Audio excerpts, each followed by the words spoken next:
Starts with this, a person that you miss. My mind draws a blank.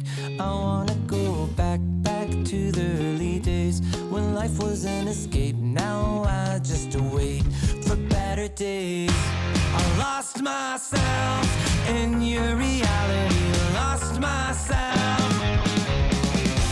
I lost myself in your reality. Lost myself. I feel that life, according to a friend, we're all shrink wrapped in families and making ends meet, stuck in jobs we'll never leave. I never wanna be like that, so I wanna go back to my reality.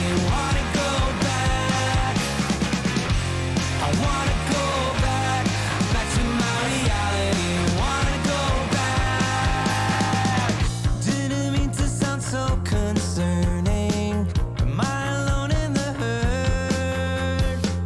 I never followed anyone. It's so absurd.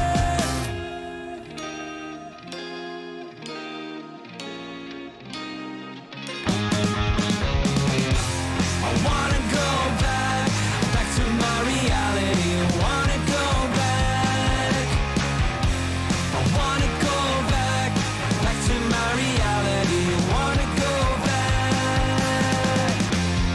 Trying to go back. Gotta go back. Gotta go back.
It starts with this, a person that you miss. Mine draws a blank.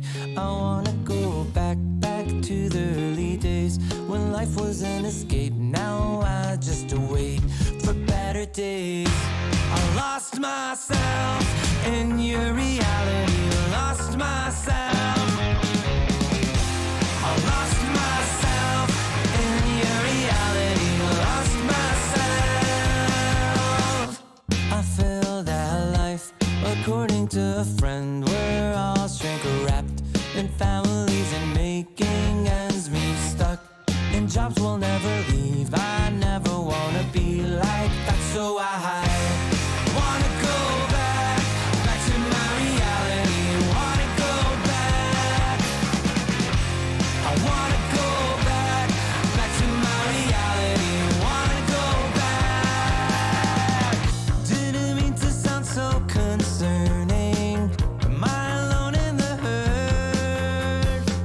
I never followed anyone. It's so absurd.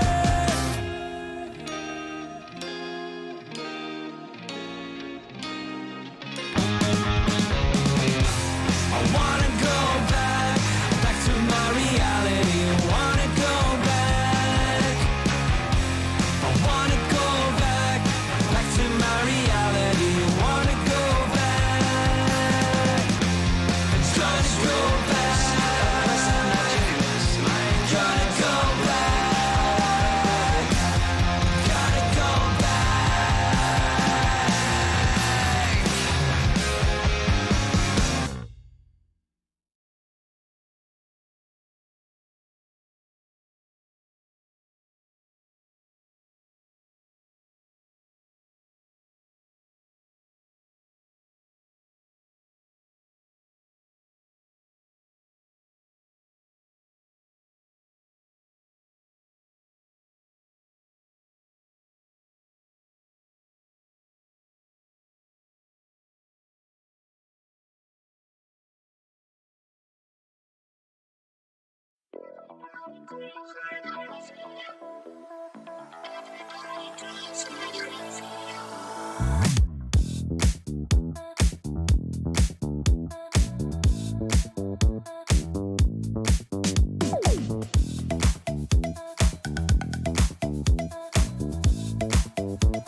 starts with this, a person that you miss. Mine draws a blank. I wanna go back to the early days when life was an escape. Now I just wait for better days. I lost myself in your reality. Lost myself. I lost myself in. You love it, you wear it. Wear your passion. Share your passion. Wherever, whenever. Gaming is a lifestyle. Get your merch at shop.eslgaming.com.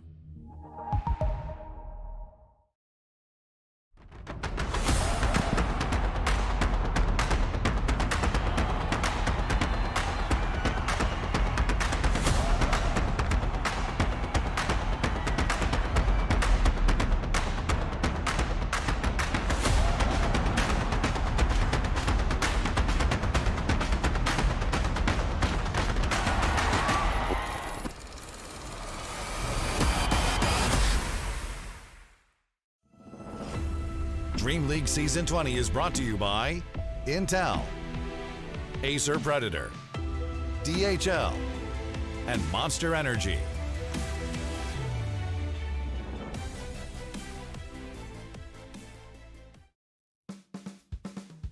Hello ladies and gentlemen, welcome to another day of DreamLeague Season 20. We're here in the first set of the group stages, Group Stage 1, and we're one day in. We've already had some fantastic games, as I'm sure you're doing your best to follow along yesterday, all kind of, 16 series that we did have. We've got that many more once again today. Lots of Dota 2 here that myself and Fogt will be able to have the pleasure of taking you through the first two series on this Ember stream. Fog, how you doing? And looking forward to some more Dream League today?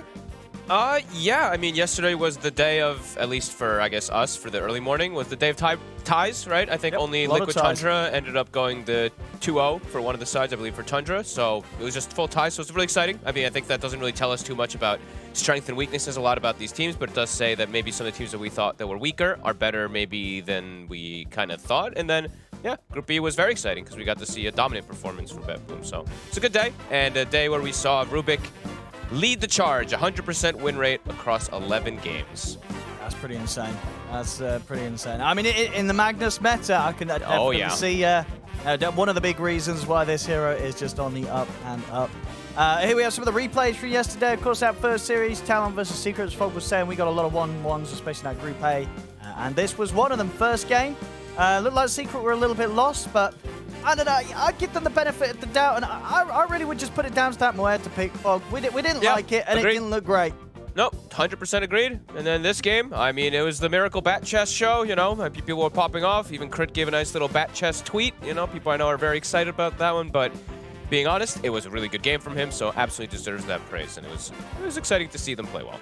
Absolutely, yeah. We're definitely going to be seeing more Miracle Shaker. And maybe even in the bans of some teams when they're going up against Shopify Rebellion, because it was on fire in that game that we had. And then, of course, the latest series of the day, the final one here, Beastcoast versus Entity. A real sort of back and forth. But you know, in terms of the results from the SA teams, you know, turning up and very much showing you got to keep your eye on these squads, right? You know, Beastcoast and Evil Geniuses, that they could go far, Fogged. Yeah, I think you asked me yesterday. I think I said, what, EG 2-0 and then Beastcoast 0-2. Ended up being 1-1. So, I mean, that's pretty much the same score, right? 2-2 for the region. So I think that's good, honestly. I think EG, I expect to come in with a little bit more power, but I think Beastcoast came in really surprising people. Like, they busted out a Meepo. I don't think anyone expected them to ever play a Meepo. No, I mean, I'm looking forward to seeing maybe some more teams play around with the Meepo. I think there's a lot of potential with that hero. There's definitely some things to be found and played out with that. There we have the group result after that first day of play. Group A, as Fox said, 2-2-2, pretty much everywhere, apart from the top and the bottom. Tundra going 3-1, and Liquid going 1-3. Some of the shakiness of Liquid that people were seeing during the DPC, it continues to show already in this first day of Dream League, Fox. It really did. You know, I know it's been for like everybody always talks. A lot of it always just comes down to like Nisha. Everyone's talking about Nisha. he's definitely been, I mean, I guess I could say underperforming. He's been losing his mid quite a bit here, and the rest of the people aren't able to like step up and make the difference as they were before. Like Liquid, I know Boxy and Zai especially, they would want to like step up sometimes when they needed to. If like Nisha or something was having a tough game lately, it just seems like they're not able to make up for that little bit of a difference. So not sure what's going wrong. Not sure. And then Group B, of course, as we had, as Fog said, Bet Boom smashed it yesterday, 4-0. And Shopify, after that kind of, that back chest start, as you said, with the Miracle Shaker, their second series didn't end up going too well, along the same lines of Entity and OG with that result after the first day, all falling down to the bottom spot. Fog, have you seen these three teams at the bottom after day one? Any surprises with that, or what kind of expected in this group? I wouldn't have put them at 1 and 3. I think I still would have put Beastcoast probably at the bottom for myself, and then maybe move one of those teams out of there. But I think OG and Entity are just too random for me at the moment. Like they just have their ceilings and floors are just way too high. Like sometimes they're just incredible, and other times they just like absolutely don't hit the mark at all, and nobody's playing well. So I think that those two teams are appropriate for me. Shopify, they have a stand-in, so I think it's gonna take them a little bit of time to mesh. But at least I think they look like they're having fun, and they're all like, they're tweeting a lot, they're talking a lot too, which I think I mentioned it a lot yesterday. I like seeing the players more talkative. We have the big money that's being played for here. Once again, as was the same last DreamLeague Season 19, a lot of money on the line. $300,000 for that top spot. And $175,000 at the second spot. And of course, both of those positions will guarantee the team a qualification to Riyadh Masters. So lots and lots to play for. And even if you end up coming last, we'll still give you $10,000 because we're just that kind here at DreamLeague. Over on the schedule today, as I said, there's going to be 4 streams once again. Make sure to have them all open. If you're only going to have one open, especially for the first 2 series, you probably should stick here because myself and Fogged will keep you cozy and hyped up. The 2 series we'll be covering are Liquid versus Talon.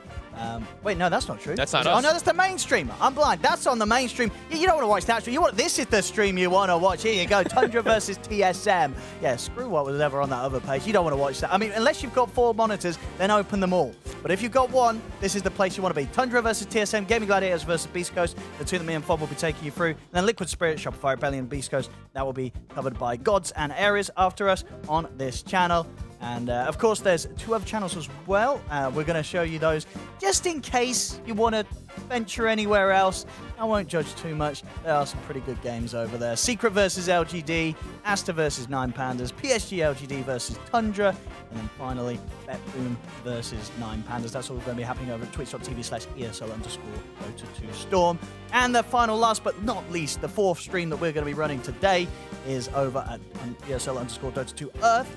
And that's got Spirit versus EG, Shopify Rebellion versus Entity, DSM versus Talon, OG versus Entity. So, cool. There's a lot of Dota 2. There's a lot of Dota 2, so try and pick and choose where you want to be at each of these relevant time slots, because you're in for quite a treat. Once again, as always is the case here with these stacked group stages, these 2 groups just really going at it.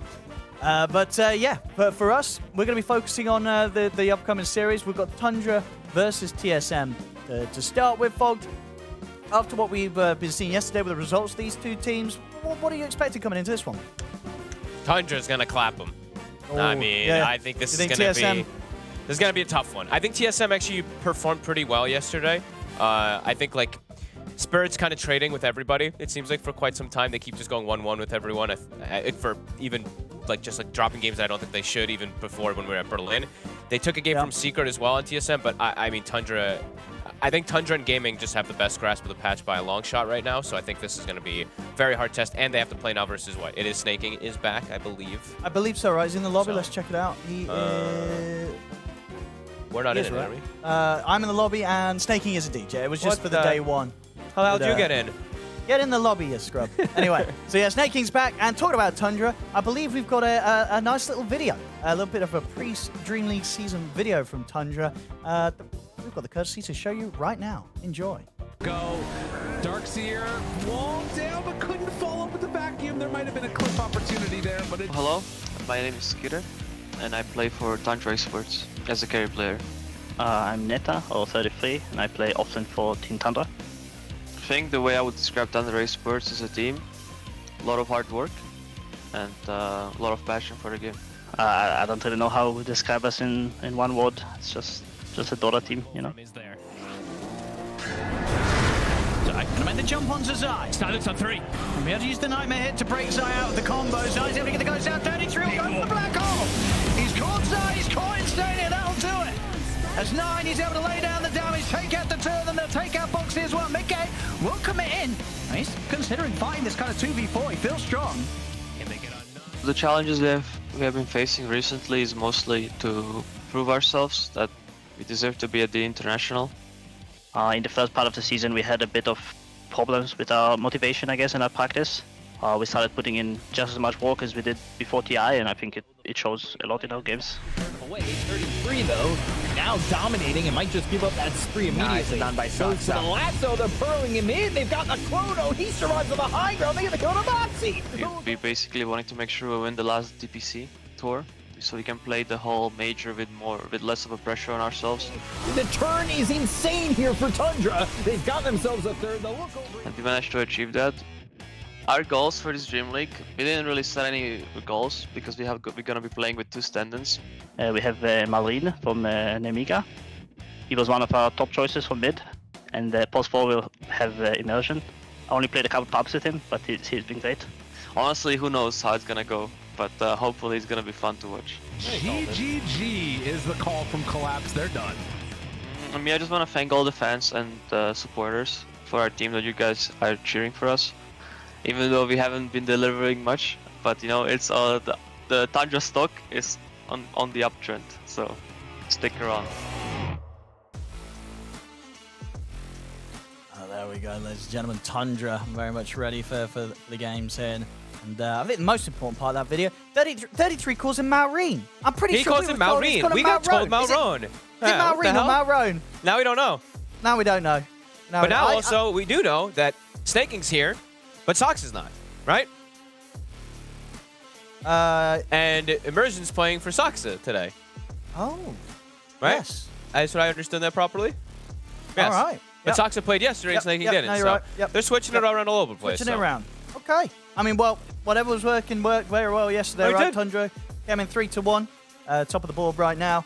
And I mean, all reason to believe with Snaking back with the squad today, should still be on that top level. That top level they're performing with all throughout the recent DPC, right? They look fantastic. They look back at that the TI winning form that you expect from these lads. Yeah, no, absolutely. So should be exciting. Well, they are getting ready to play. And as you said earlier, up against TSM. TSM on the other side of things, you think for these guys this is going to be a real challenge, this matchup?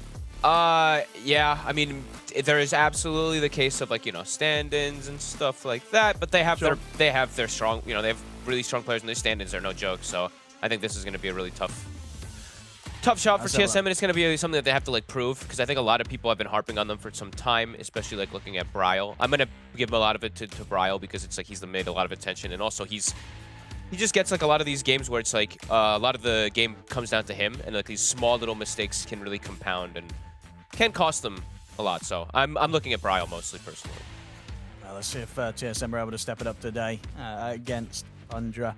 As you say, some of the results, I mean, obviously the performance this DPC for themselves, not quite able to secure the spot at the major, down to that series loss against Nouns. Yeah. So they've got to step it up. And we'll see if TSM's able to. You see Smiles already on Moon, so he's ready to go. Ready to go with this draft, which is underway. We should be able to get it on your screen very shortly here. ESM versus Tundra, this first series of the day here on the Ember stream. I guess the question is going to be, any sort of heroes that are going to be jumping out. I believe yesterday we did have quite a bit of Timber being played. Mauro had a fantastic Timber game. And in terms of the carries, we've got the matchup today. Tomato up against Skeeter. I mean, how do you sort of feel about Tomato's performance, you know, when you watch the TSM games? How does sort of Tomato perform in your eyes? I feel like he always does well. Honestly, I feel like Tomato is he's a pretty damn stable carry. He always has like good KDA, so I think that's like really important. He's always last hit, he's always farming pretty well. So sometimes, some fighting and stuff like that. Maybe some itemization can be a little bit leave something to be desired, but either way, I think Tomato is a very, very solid carry, and he has been for some time, so I always enjoy watching him. So go back to this Timbersaw thing. I think you never give Maureen Timbersaw. This is his best hero. Best hero in pubs, best hero across the board. Never give Maureen Timber. I think people have learned that very quickly. Let's have a look what's happening here. They will indeed follow that logic of yours. They'll make sure they get it themselves, take it away from him. TSM Opening with this Timber and Rubik as a response to Tundra's techies. Get used to the Rubik, right? I think we're gonna see it. It's not even just, like we said, not just this Magnus. There's too many good heroes right now. Techies, of course, thriving across the board. Rubik, amazing versus him in the offensive and defensive potential, being able to lift, save people, lift the techies when he's jumping, blah, blah, blah, blah, steals. So, yeah, I think this is gonna be... We're gonna be seeing this quite a lot here. And now, Tundra, they see what's likely the mid matchup, so I think that's probably just gonna be Malrine playing... Are we gonna say Malrine? I'm gonna say Malrine. I'm down to go with 33, you know? He said Malrine. He's a TI. I'll go with 33s for Dota CIC. He said Malrine. They probably call him that in game, and he says it's fine, so whatever. No, I always called him Marine. 33's calling him Malrine. I'll call him Malrine. Yeah. But I'm pretty sure back in the day, we were told actually it's Malrone. Yeah. Because the one, it does make sense. The one, that's the it's one. Malron. It's a one. Yeah, exactly. But indeed, it looks like an I. So I mean, he's Marine to me. I'm going. His name just looks like Marine. It looks, I don't know, Marine. It's a cool name, whatever. We're going with Either 33. way. Until we get another tweet. Maybe that tweet get be like, hey, it's Malrone. We're going with 33 said Malrine. Anyway, in terms of the bans, no surprises at all really right now. It's all the standard Very standard. Yeah, and they're now like covering each other, right? They're protecting their cores, so even though there's a Timber that's picked, it's still flexible, so they have to make sure they ban out some of these other heroes that just make the Pango's life miserable, the Queen of Pain, the lane miserable, Bloodseeker, game miserable, so getting rid of both. TSM, they're getting rid of Medusa. You probably should ban Medusa versus most teams, but I think versus Tundra the most, since they do flex it, you know, since they have played, of course, in that offlane more than anybody. And I think, yeah.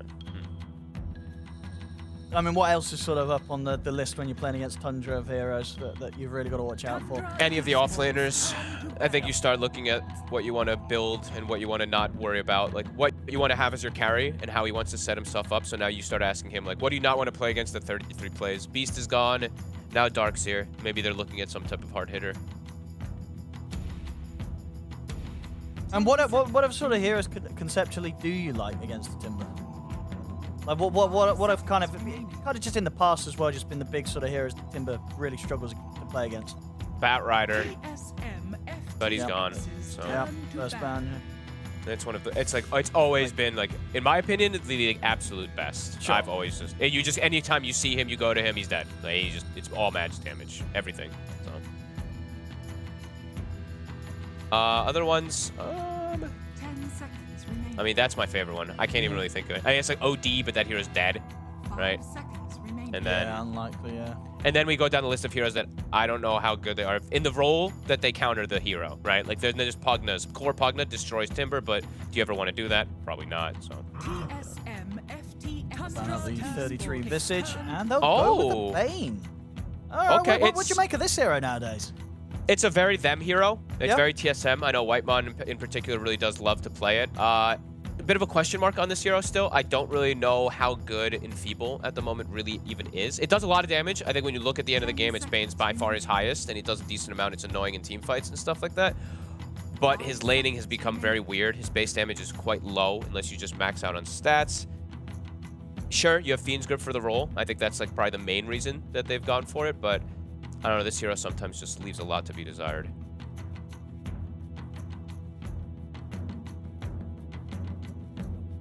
And in terms of the lane, you know, for Tundra, will it 100% be them putting the Pango against the Timber, or is there reason to move it away from that matchup, or? I think it's very likely. Just gonna be Malrine. I think that's why they picked it right there. Right? They wanted it. See the Timber, yeah. Sure. Tundra.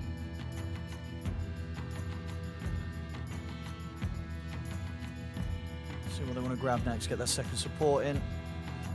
I mean, Earth Spirit looks pretty good if they do want to do an immersion hero. I don't know what route, how much immersion they want to go down. I heard people saying that there was Earth Spirits played yesterday, but I didn't get to see. If not, you can go down to like Spirit Breaker route. I think Spirit Breaker is still pretty okay. Well, you think it's most likely to be a snaking techie, it's not immersion? I mean, immersion plays it more, I guess, so it probably would be him. Actually, that's a good point. It is a very immersion hero. That even before it got changed, he used to spam it a lot, so. I don't know why I thought it was just going to be Snake playing it, actually. That's a good point. Going right into reserve time here, and they will grab themselves Skeeter's Carrick, Terrorblade. Okay. Into the Timber, though, so that's been interesting, because Timber can be... It can go... It's one of those, like, you know, double matchups, right? It's like eventually the TB doesn't care too much, but Timber can just eviscerate Terrorblade a lot until like the 25-30 minute mark. 10 seconds remaining. Tundra. I like this pick. Remaining. I mean, they might want to get 33 series if they're concerned that, I like, think you know, they going to might. get hit by 2 more off-lane bans in the next phase, which obviously could become quite a difficulty for him because a lot of the off-lane has been taken out. I thought they might just do like an Abaddon for Snay or something, but okay. Wow. All right. A hero we haven't seen in ages. No. Into Rubik and Bane. Oh, that's our Tundra. They're showing that they don't care what TSM's drafted at all. They're like, we want to play Enigma. I mean, is that going to be the support Enigma, or are you going to have 33 on this? I'd imagine it's 33. I think the reasoning is more just Bane doesn't really do much to Eidolons. I think you're going to be playing more for the Eidolons and stuff like that in lane and all that. So Black Hole will be there eventually. And yes, Rubik and Bane have this great counter throughout the majority of the game, pretty much all of it, because you can't itemize. But I think this is like an aura Enigma. But this is like Tundra does this quite a bit. And I feel like they lose quite a bit when they do try it. It's been a while though. No, you're right. Yeah, they are. I feel like they are the team right in the past, like in previous TBCs. They'll pick the Enigma into the Rubik and such. Like they'll just pick it. Even into like a Rubik silencer, if I'm not mistaken, they've done I think it before. yeah, I remember that game. That was Tundra. You remember, right? Was that Tundra? I know That was Alliance it, did it not once, the and recent then DPC, I think but the Tundra previous did one. it. Yeah, let's see. Yeah, check Tundra's games 2 DPCs ago. So, ooh, it was even 2 DPCs ago. They picked it into. It was into Rubik Silencer, into Uradu Thunders, and they lost. It was 3 months And ago. they lost, yeah. So, yeah, we'll see. I mean, you know, to be fair, you know, TSM with the struggles they've had, Uradu Thunders on the other hand, you know, what now, Quest Esports, that Really team's good, pretty strong hot. team. You know, that is Yeah, a scary of course. team. So definitely other factors outside of that sort of draft matchup. And they have won games with the Enigma versus these type of heroes, of They course, have. before too. So I'm just, you know, putting in preference, like in reference, like I mean, yes, they beat Nouns and TSM with the Enigma versus some of those other ones, which could be looked at as a bit of weaker teams and stuff like that. But okay, so yeah, you can understand, I guess, the idea of what they want. Percent damage also versus the Timber can always work well, and it gives you kill threat versus Timber throughout all game. It does, yeah. So For sure. Cool TSM. Let's see what they want to grab here for the probably. I mean, maybe Tomato if they want to secure his carry hero before the final pick.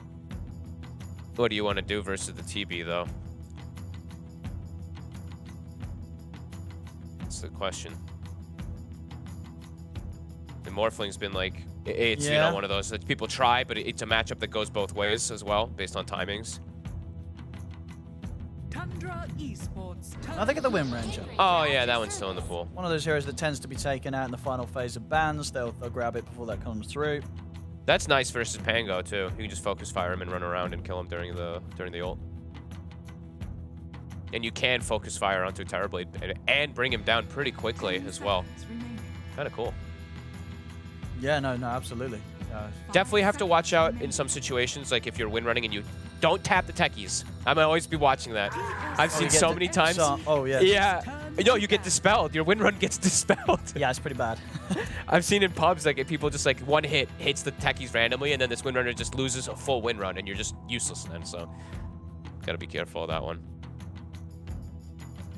And they're banned on Underlord. 10 seconds remaining. Okay, the Naga ban makes sense. Yeah, I kind of forgot about Naga. I forgot Tomato likes that one. But I didn't really like Naga here. It looked really weird if they did pick it. But Tundra Esports turn to ban. What about? There's a lot of team fight on Tundra right now, and not a lot on TSM is my really big concern for TSM.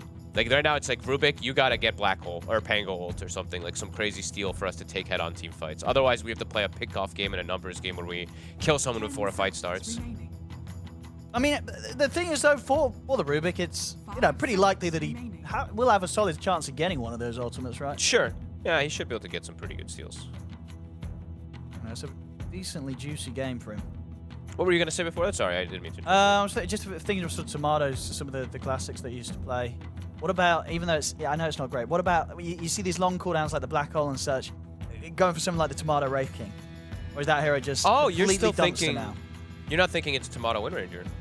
No, I think you'd be happy playing the mid matchup against the Pango. You could put the Timber in the off lane, or did the Timber get trashed in the lane by Terrorblade, or is it not that bad? You get a couple of points in the armor and you're fine. No, you'll be fine. You'll be fine.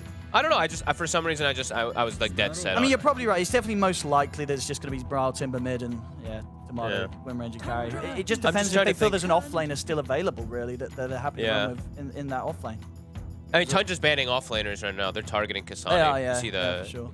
they banned his best heroes are Beastmaster and Lycan, and they even finish off with a Lycan ban, which is pretty funny. And reason I'm gonna say it, I think I say it every time, but they have a Terrorblade and they banned Lycan. That's usually a pretty interesting indicator. And Some oh SD my Terrorblade. god, that is miserable for Windranger. Good luck playing. You're demonic purge the whole game. I mean, that's why I don't know if you want it to be a carry now. Now you Especially might with have that. to move. But where do you want it to be a mid then? Because either way, it's gonna get purged every 10 team fight. seconds remaining. Maybe you just throw him to the offlane. Maybe say, yo, Sounds Rubik, miserable. we're gonna put the Rubik mid. Windranger just support this game because it feels tough. It feels really hard. It That feels pick's tough. really strong. Honestly, I think this hero's super underrated still, Shadow Demon. They're gonna stick with it, carry. Choose your They hero. stick with it. Yeah, get the tide here, finish things up on the offlane. But indeed, if that Shadow Demon gets to press R on Tomato, he's not gonna have a good time. No, not at all. Okay, so Tide. Wow, I think we also see this happen a lot where it ends up being like an Enigma pick and then a Tide pick comes into response of that Enigma. Because I think that's happened also recently. Even though we used to see in the past the Enigma as a counter to the Tide because you just black hole him in some situations. So interesting stuff coming out. Oh, for sure. And I think TSM wanted to have some type of team fight and like a hero that can just get on top of Terrorblade and just, you know, anchor smash and stuff like that for him. But I think Tundra got everything they wanted. And it is going to be Immersion SD and Techies is snaking. Yeah. Oh, yeah, you're right. Bang Yeah. on. I mean, if anything as well, maybe they did have kind of the flexibility, but the fact that SD was still there and they see that TSM go for the Wind Ranger, they want to put higher priority on the Shadow Demon, get Immersion playing it.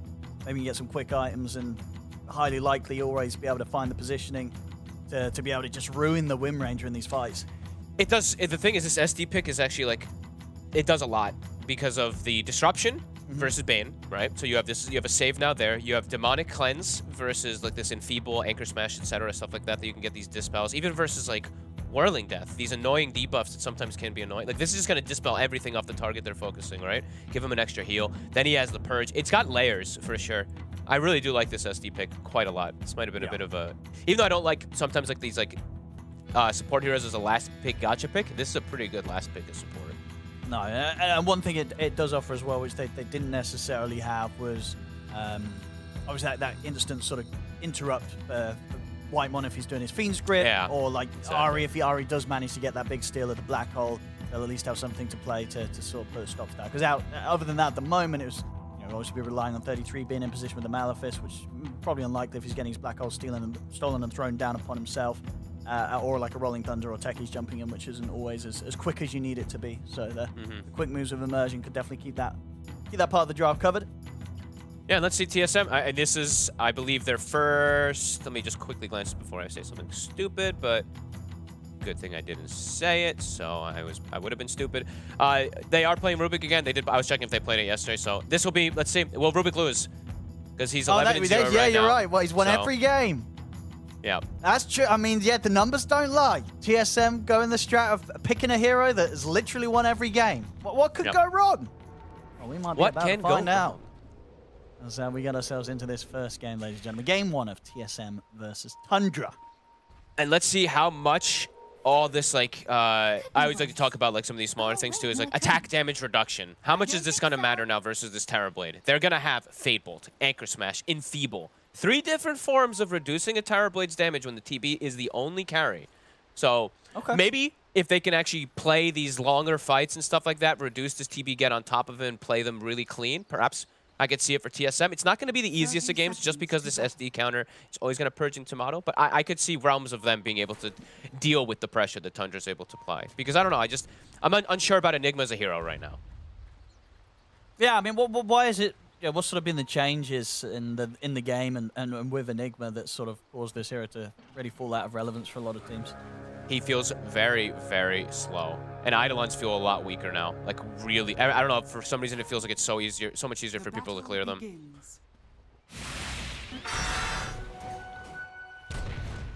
But yeah, Black Hole being 200-second cooldown and stuff. Like, yeah, you don't play around the Black Hole. It's the threat of the Black Hole and stuff like that. I feel like, yeah.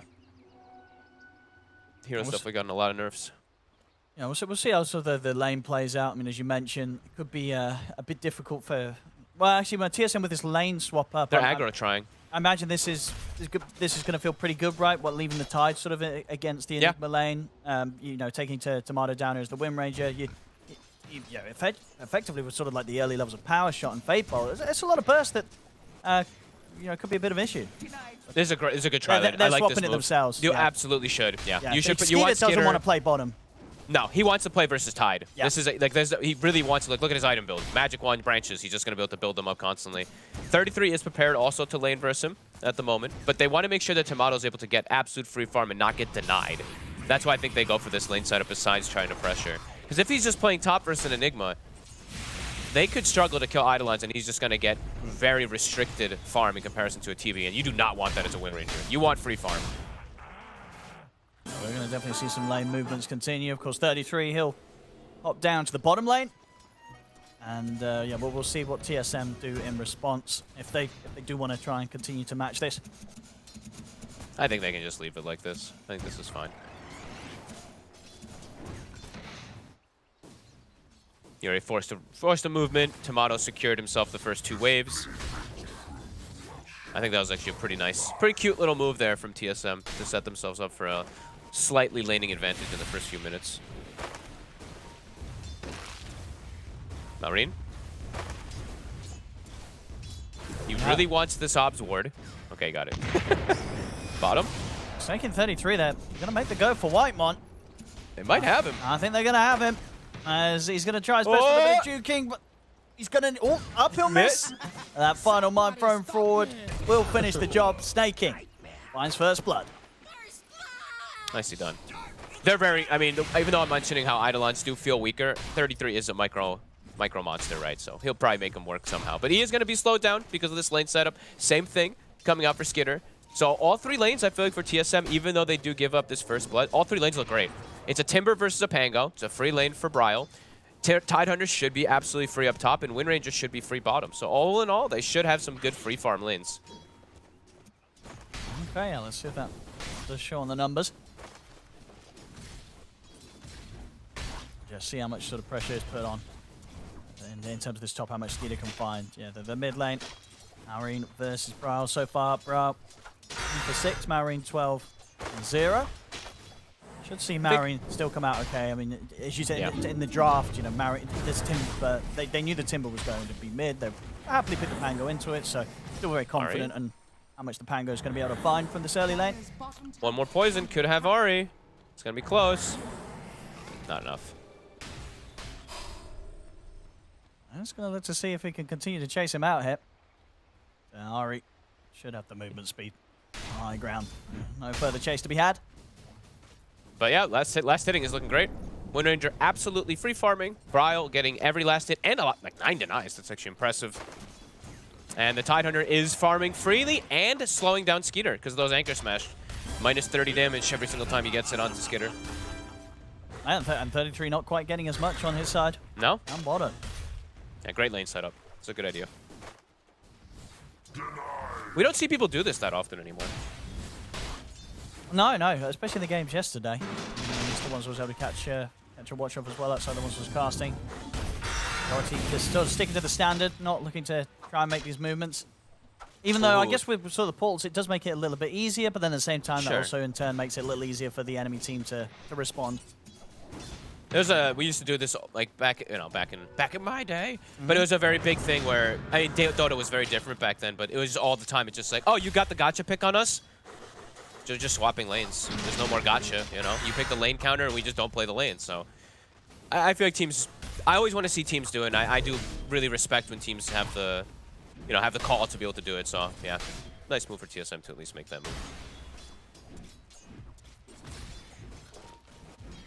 And double-checking runes. TSM, love that they did this, the 2 supports. I think we're seeing that from most teams, but most of the top teams. You double-check depending on like the bottle situations and stuff like that. But most importantly, you double-check the power rune. Every game, Gaming Gladiators, they double-check that 6-minute rune. And they tend to get a kill somehow because of it. So we'll see if we do see that happen from maybe even both sides. I mean, with the lanes ending up as they have been on the side lanes, I mean, for both teams' mids, is there sort of certain certain opportunities to look for some of these hard-hitting ganks with the way the lanes are. You know, who's the most vulnerable? I don't know if they're going to really move. Not for some time, to be quite honest with you. I think they'll probably just farm instead of and just chill. Dire's courier has been I think overall TSM is going to have a little bit of an easier time making those rotations, though, with the Timber. Up top.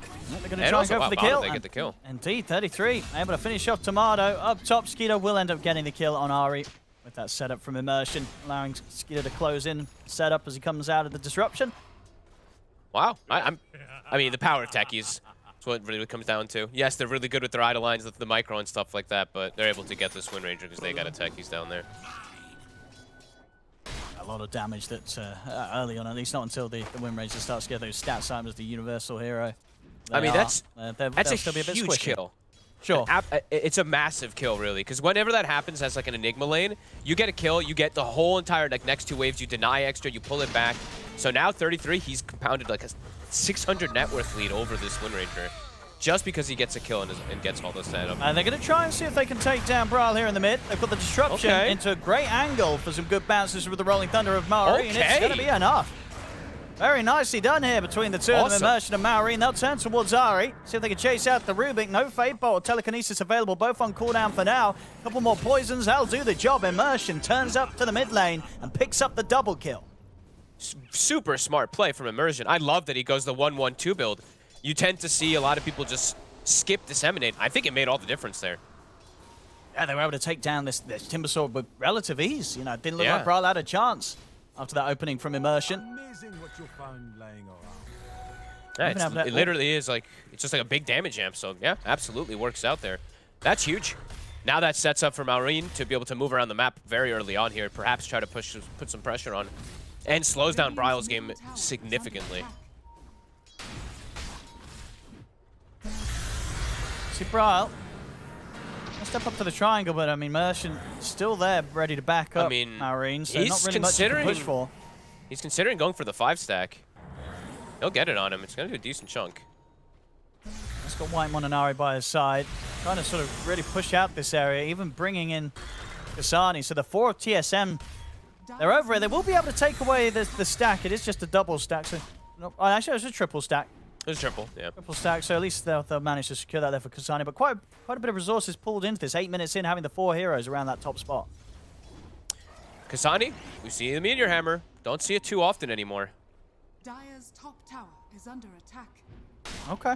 I mean, it gives them a bit of push. Sure. I mean, they do lack that a little bit. Objectives, yeah, sort of. I mean, outside the win run, which you don't always want to be dropping for a tower. Oh, Skitter! Ooh. No. What? No way. She got out. He's out. Okay. I mean, yeah, we're 8 minutes in. Tundra still yet to lose anyone this game. They're cruising. 5-0. Even with the lane setup, right? I still want to say I commend TSM for getting these lane setups. I think overall last hits and stuff like that, you'd see what was happening because of it. But I mean, Tundra just doing Tundra management. They're getting kills, and they're gonna get another. They are. They're gonna get the setup onto Tomato here after his win run comes to an end. As Tomato very, very dead.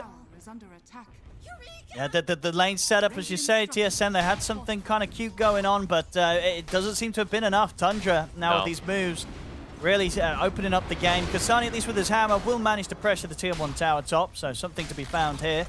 The farm for him and Brawl does still stay strong. The two at the top of the net worth right now, but if things continue, we're going to see Tundra take them over pretty soon. Absolutely. The biggest, really big worry for me is how difficult the game is for the Wind Ranger. And the catch-up mechanism for Wind Ranger is getting kills. The catch-up meta for like a Terrorblade is just let your team do stuff and you just sit in the jungle and you're back. So the fact that Skitter's already 600 ahead, he's going to be able to farm that much faster. So I feel like for Tomato, he might have to get involved with his team a little bit earlier than he wants to now at this point. See if the 3 of them can take him down. They have got the black hole if they want to, and they will. 33 drops it. And they'll make sure to take this side out of the lane. Bryle and Ari have turned up. If they can find anything in return, they'll look towards Immersion. Immersion is going to be able to turn, drop the ult down onto Bryle, and Immersion's back under the safety of the tier 1 TSM. They won't manage to find a trade, and if anything, Maureen was able to swing by and actually take out a couple of couriers there, catches both Bryle and Whitemons. And Tundra, I mean, 33, he's got a Midas now. So he had the really successful lane bottom, Arcane Boots getting himself some kills. Now he's going to skyrocket to top net worth. I think this is going to be one of those Tundra games where they're just going to be able to sit back, farm, and acquire like a 30k net And look at this, Bryle. He's walked up to the high ground, but Marine, Snaking, and Immersion, where they're waiting, he is able to retreat back to the safety of Ari and Whitemont. They really want to get their Ancients secured. Even though it's only like a triple stack, they know that at this point Tundra has infested this area and put some wards down, so they need to clear it. But there's 4 heroes now clustered around Ancients, while TSM or Tundra's just split around the map farming. And yeah, I just have so much worries for this Wind Ranger having a tough start here, even though they get the lane set up for Tomato, being 0-2, and playing versus Shadow Demon all game now. Gonna be slow to farm, and in team fights, he is going to get purged every single time if he shows up. Yeah, I mean, yeah, especially with the way that Mercy's been playing so far. He's Perfect owning stuff on the Shadow Demon. I love watching these stand-ins that for a long time people, like, they did regard them as good players and stuff, right? Like Aramis when he stood in, and now we're seeing like Immersion. They come in and you can see they're good players. They just need the, you know, perhaps just need a right environment sometimes. So, as Tundra just brings out the best in some of these players, because yeah, Malrine owned yesterday. We're seeing Immersion this morning, looking hot. Kasani and Bryle continue with the pressure down bottom, and they will manage to take another tier 1 tower. So taking down already 2 tier 1s. So TSM, despite losing on sort of the gold front and the kill front, they're getting a bit of map control. Diffusal's already done though for Malrine. He is same net worth as this Timbersaw from these movements and gank setups that we're able to get for him. 12 minutes in, Power Rune, he'll be able to get it as well.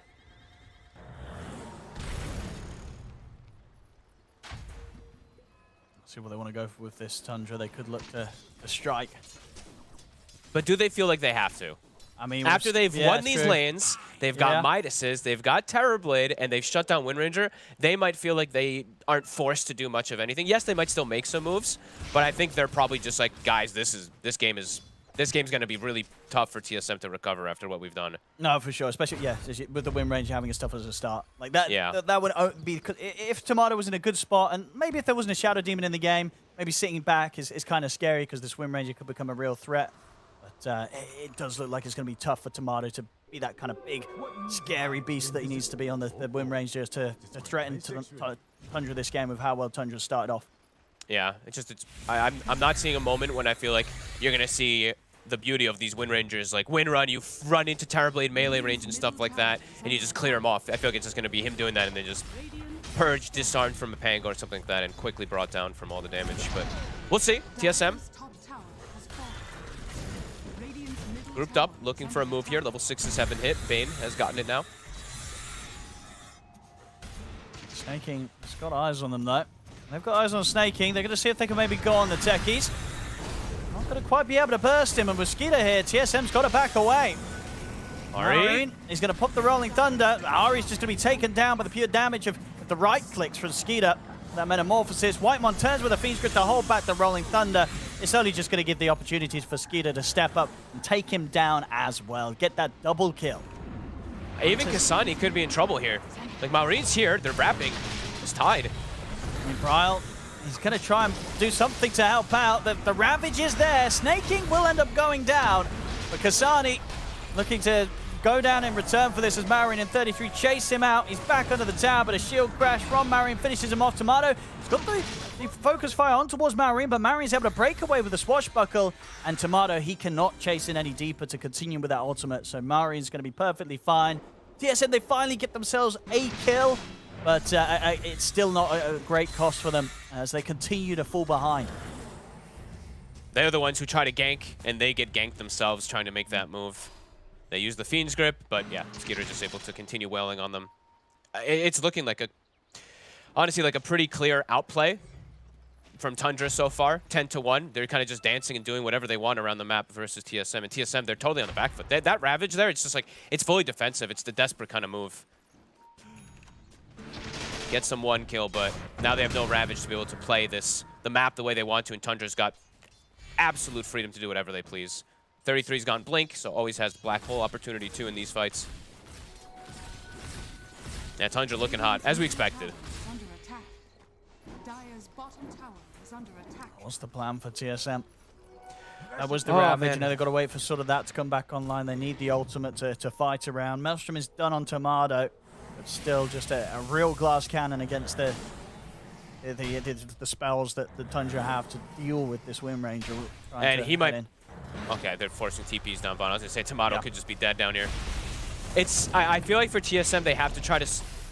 You have to answer the way Tundra plays, right? So Tundra's a team that likes to play very economy-based, so I feel like you have to try to find them when they are split up at all, but Tundra's not really giving them too much opportunity. Look at the war snaking, but there's 4 members of Tundra here ready to fight. Whitemon will try and protect himself with the Nightmare. The mines are laid down, and he'll still end up exploding. Malreen's even got himself over on top of Tomato. He's able to close him with the Rolling Thunder. The disarm's there. Tomato tries to turn with the ult, but he's dead. As Malreen's able to pretty much take him out single-handedly. And they're able to bail away before Brawl can do anything in return. As Tundra, they'll get everyone out alive. They just head and they kill off the support, and they kill off the carry. I don't even think Tomato wanted to be there. He was just looking from the sideline, and oh, Kasane. This is going to be a quick one. Holy moly, 13-1. It does feel like it's falling apart a little faster, of course, than TSM would have hoped for here. Just 16 minutes in, bottom 33. He'll happily drop the black hole down onto the Rubik. Clip Brawl as well towards the end of it. Brawl's going to look to push forward to take out 33, and they should be able to get it. They'll take out the Enigma, so something to be said there in return. A little bit of a trade that the TSM may be okay with, but elsewhere, oh no, Tomato! Great. They lose the mid tower. They're going to chase down Tomato, who's already been hit by the slows. They'll dive the tier 2 with the metamorphosis damage. It's an easy kill for Skeeter. Tomato, as soon as he's back in the game, he's straight back out. Oh, and this game is done and dusted. There's no game for Tomato. He's hard countered, even if he does have farm from the Shadow Team. He's 0-4. They did the lane setup that they wanted for him too, and he's just there watching. He's really just a spectator at this point. He dies. He literally died like a support in that last fight when Malreen killed him. That was like a support death where you're just watching and you just die because you stepped a little too close. This is brutal. It is. Tundra on fire. I mean, they were yesterday. Ended up top of the group. That 3-1 performance on that day 1, and this day 2 coming in on fire again. Yeah, we anticipated a tough game for sure for TSM, but this is, I think, even harder than I anticipated. And I am starting to see like the concerns I did have, at least for the Bane in particular. Like, I'm just really not feeling Whitemon at all in this game.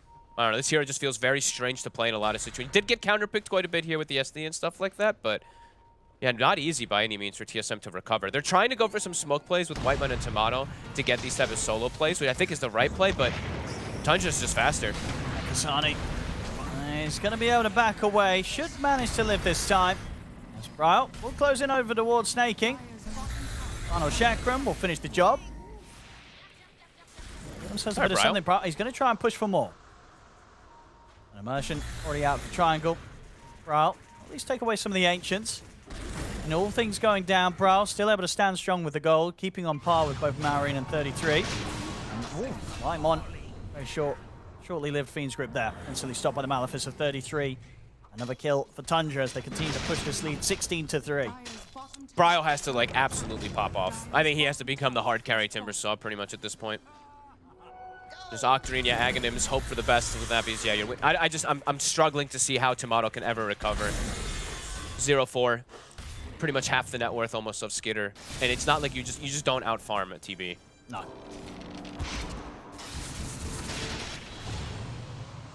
And Malreen, if he had Rolling Thunder, he could go for this, but still on cooldown for 20 seconds, so won't be able to chase Tomato this time. Snake soon having Pipe. Immersion already with a Blink. Got some really strong itemization. BKB finished for Skitter nice and early. Looking to just, I think they're looking to cement the lead. I mean, they're ready to close it up, yeah. If they win a fight, take a tower, they can go high ground with this BKB Terrorblade. And look at this surround play, TSM. Uh-oh. Immersion. He's going to start things off. He's going to focus Tomato. He's going to let Snaking deal with Ari and Whitemon, and Snaking's in with a jump. Ari and Whitemon taken out, and Tomato, he'll be finished off by Malreen. 3 of them dead, just like that. Not a chance there for TSM. Easy pickings for Tundra. Double suicide or double blast off on the supports. Purge on the Wind Ranger. Can't move. See that on the replay again. I mean, the way sort of things started. Immersion, he knows his job. Just straight for the Wind Ranger. Drops down the ult upon Tomato. And there's not a chance for Tomato with Marine closing the gap on him after that. And now Roche. They use the meta. Be able to drop it really quick because of the lucky shot. 19-3. An oppressive game from Tundra.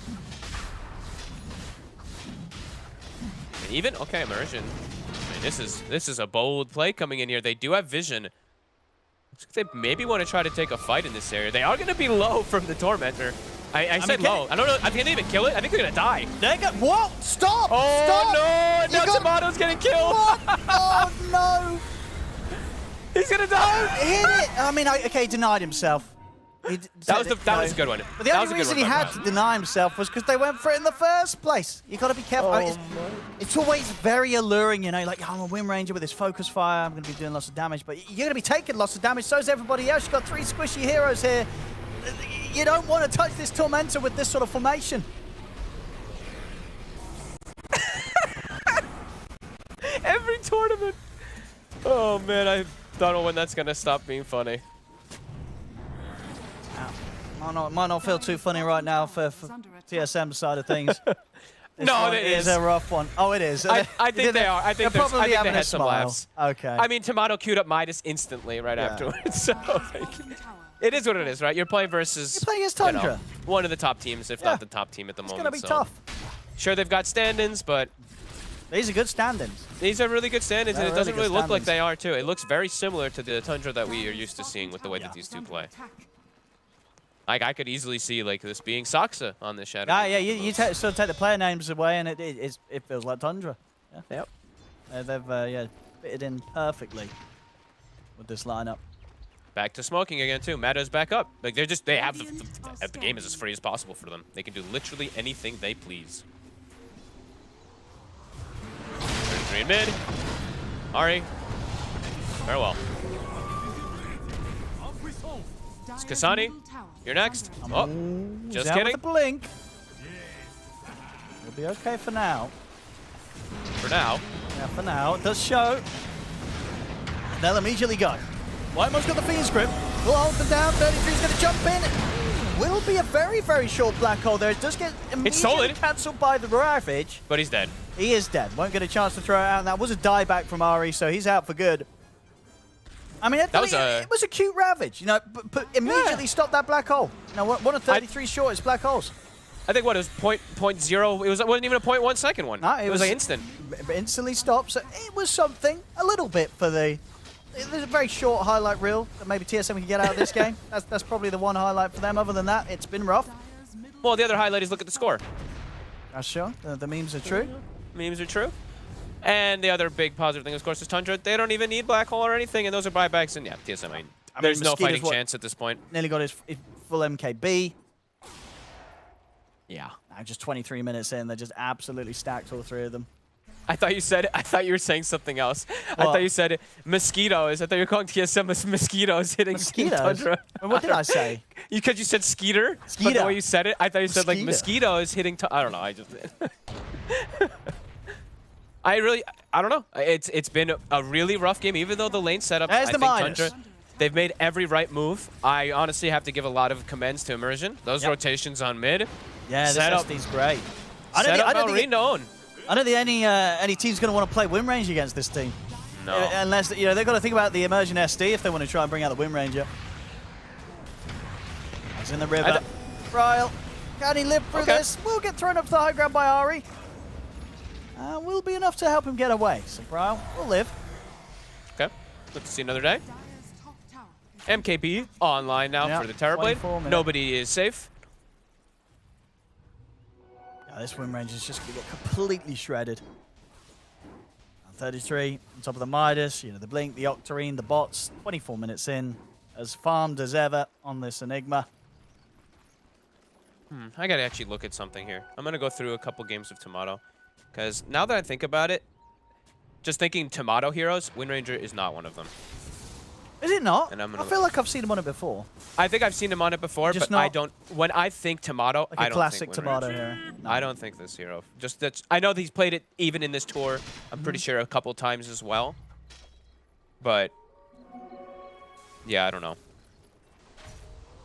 It's been a rough one. It definitely has been.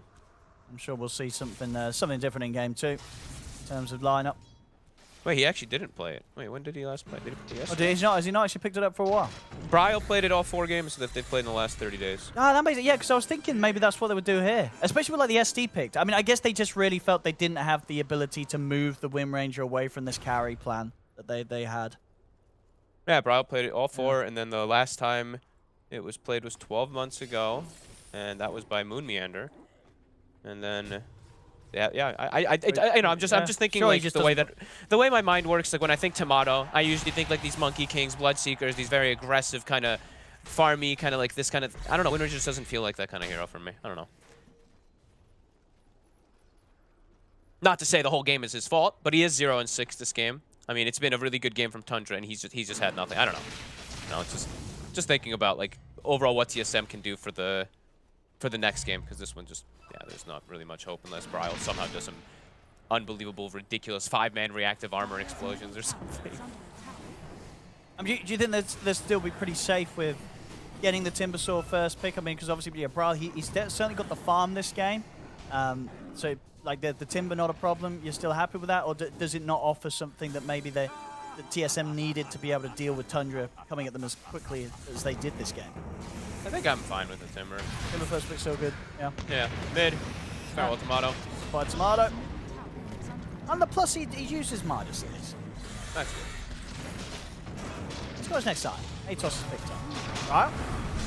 That's got the Ags now, so a bit of a tougher target to take down. Kasani, it's going to hit the 4 of them. Hammer follow up onto the 2 supports, at least Immersion and Snaking, but it's not enough damage to kill them. Whitemon tries with a Fiend's Grip, but Skidder steps up, takes him out. The Malefice there causing issues for the attempted Timber Chain out to safety from Bryle. In fact, Bryle's going to head back in aggressively with these final moments of the Ags as it ticks down. He's held in the disruption. Snaking jumps back over. Bryle, he'll also fall. Triple kill for Skidder. Godlike here, 27 minutes in. They're up to the high ground. They're ready to close this one down, and they'll get the win. GG is called. TSM tap out. A very easy game 1 here for Tundra, folks.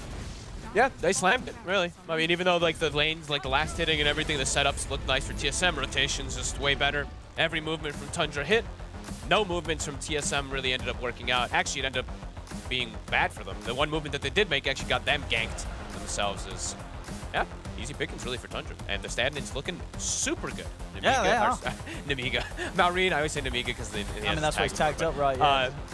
Maureen looks excellent, but Immersion, for me, the standout this game, I think his mid-rotation popped off, let them enable this Timber, or let them enable this Pango to just shut down the Timber so he can't make moves and stuff like that. And Bryle, he ends with a okay kill score, like 3-2 and stuff like that, but I think the rotations, Tundra, super good.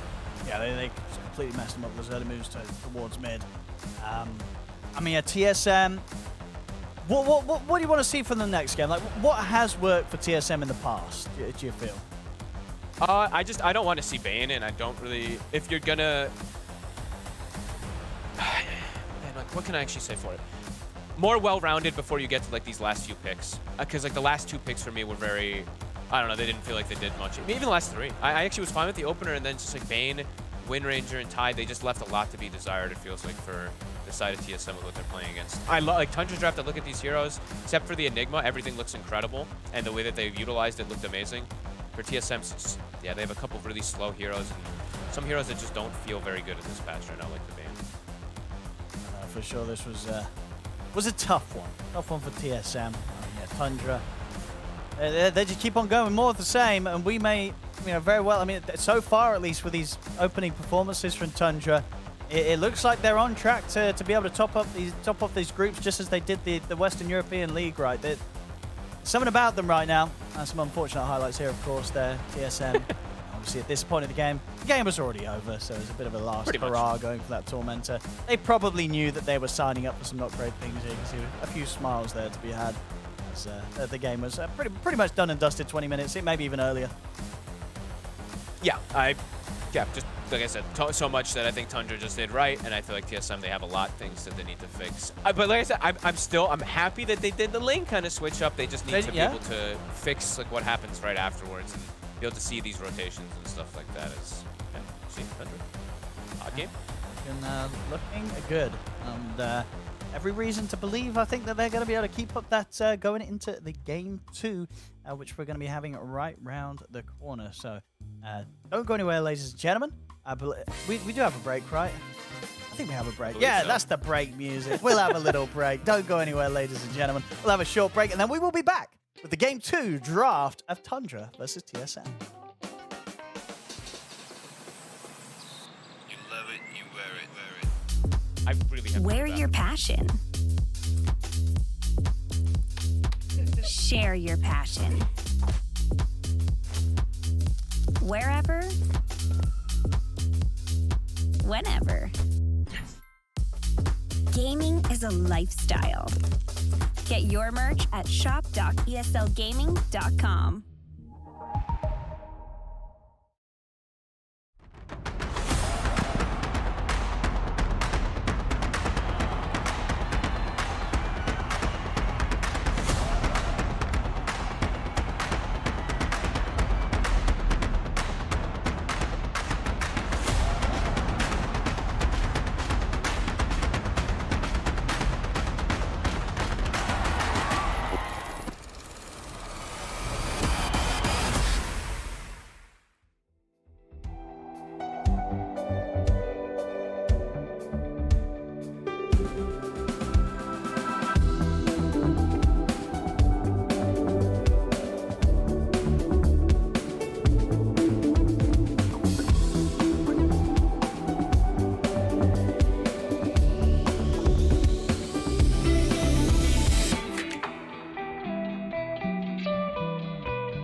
It starts with this, a person that you miss. Mine draws a blank. I wanna go back to the early days when life was an escape. Now I just wait for better days. I lost myself in your reality. Lost myself. I lost myself in your reality. Lost myself. I feel that life, according to a friend, we're all shrink wrapped in families and making ends meet, stuck in jobs we'll never leave. I never wanna be like that, so I wanna go back to my reality. Wanna go back.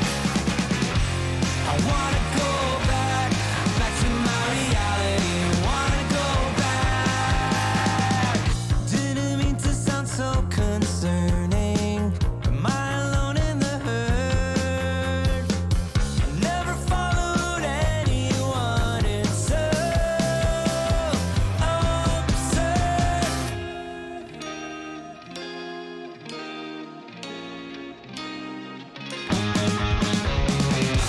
I wanna go back to my reality. Wanna go back. I wanna go back to my reality. Wanna go back. Just go back. Gotta go back. Gotta go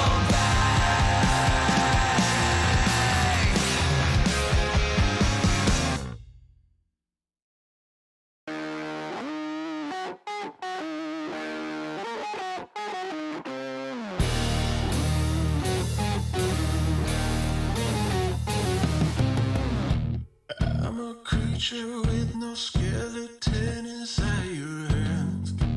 Got no home address, I come and go as you command. And it's fine.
Welcome back, ladies and gentlemen, Dream League Season 20. We're halfway through the series between Tundra and TSM.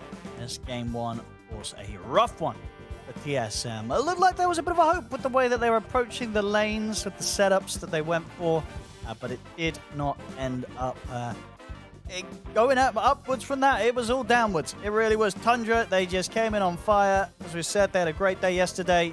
3-1 on the performances of the 4 matches yesterday, and this one today, this first game, looking like they're on track to probably sweeping up the 2-0 unless TSM can bring in something completely different. That last game, that late pick from Immersion, getting the Shadow Demon, totally ruining what Tomato was trying to do on the win range. Tomato ending up 0-7-0. Not a single kill or assist to be had for him as the carry. So I don't think we're going to be seeing that again. This game, at least, we'll see. I'm sure TSM try a bit of a different approach.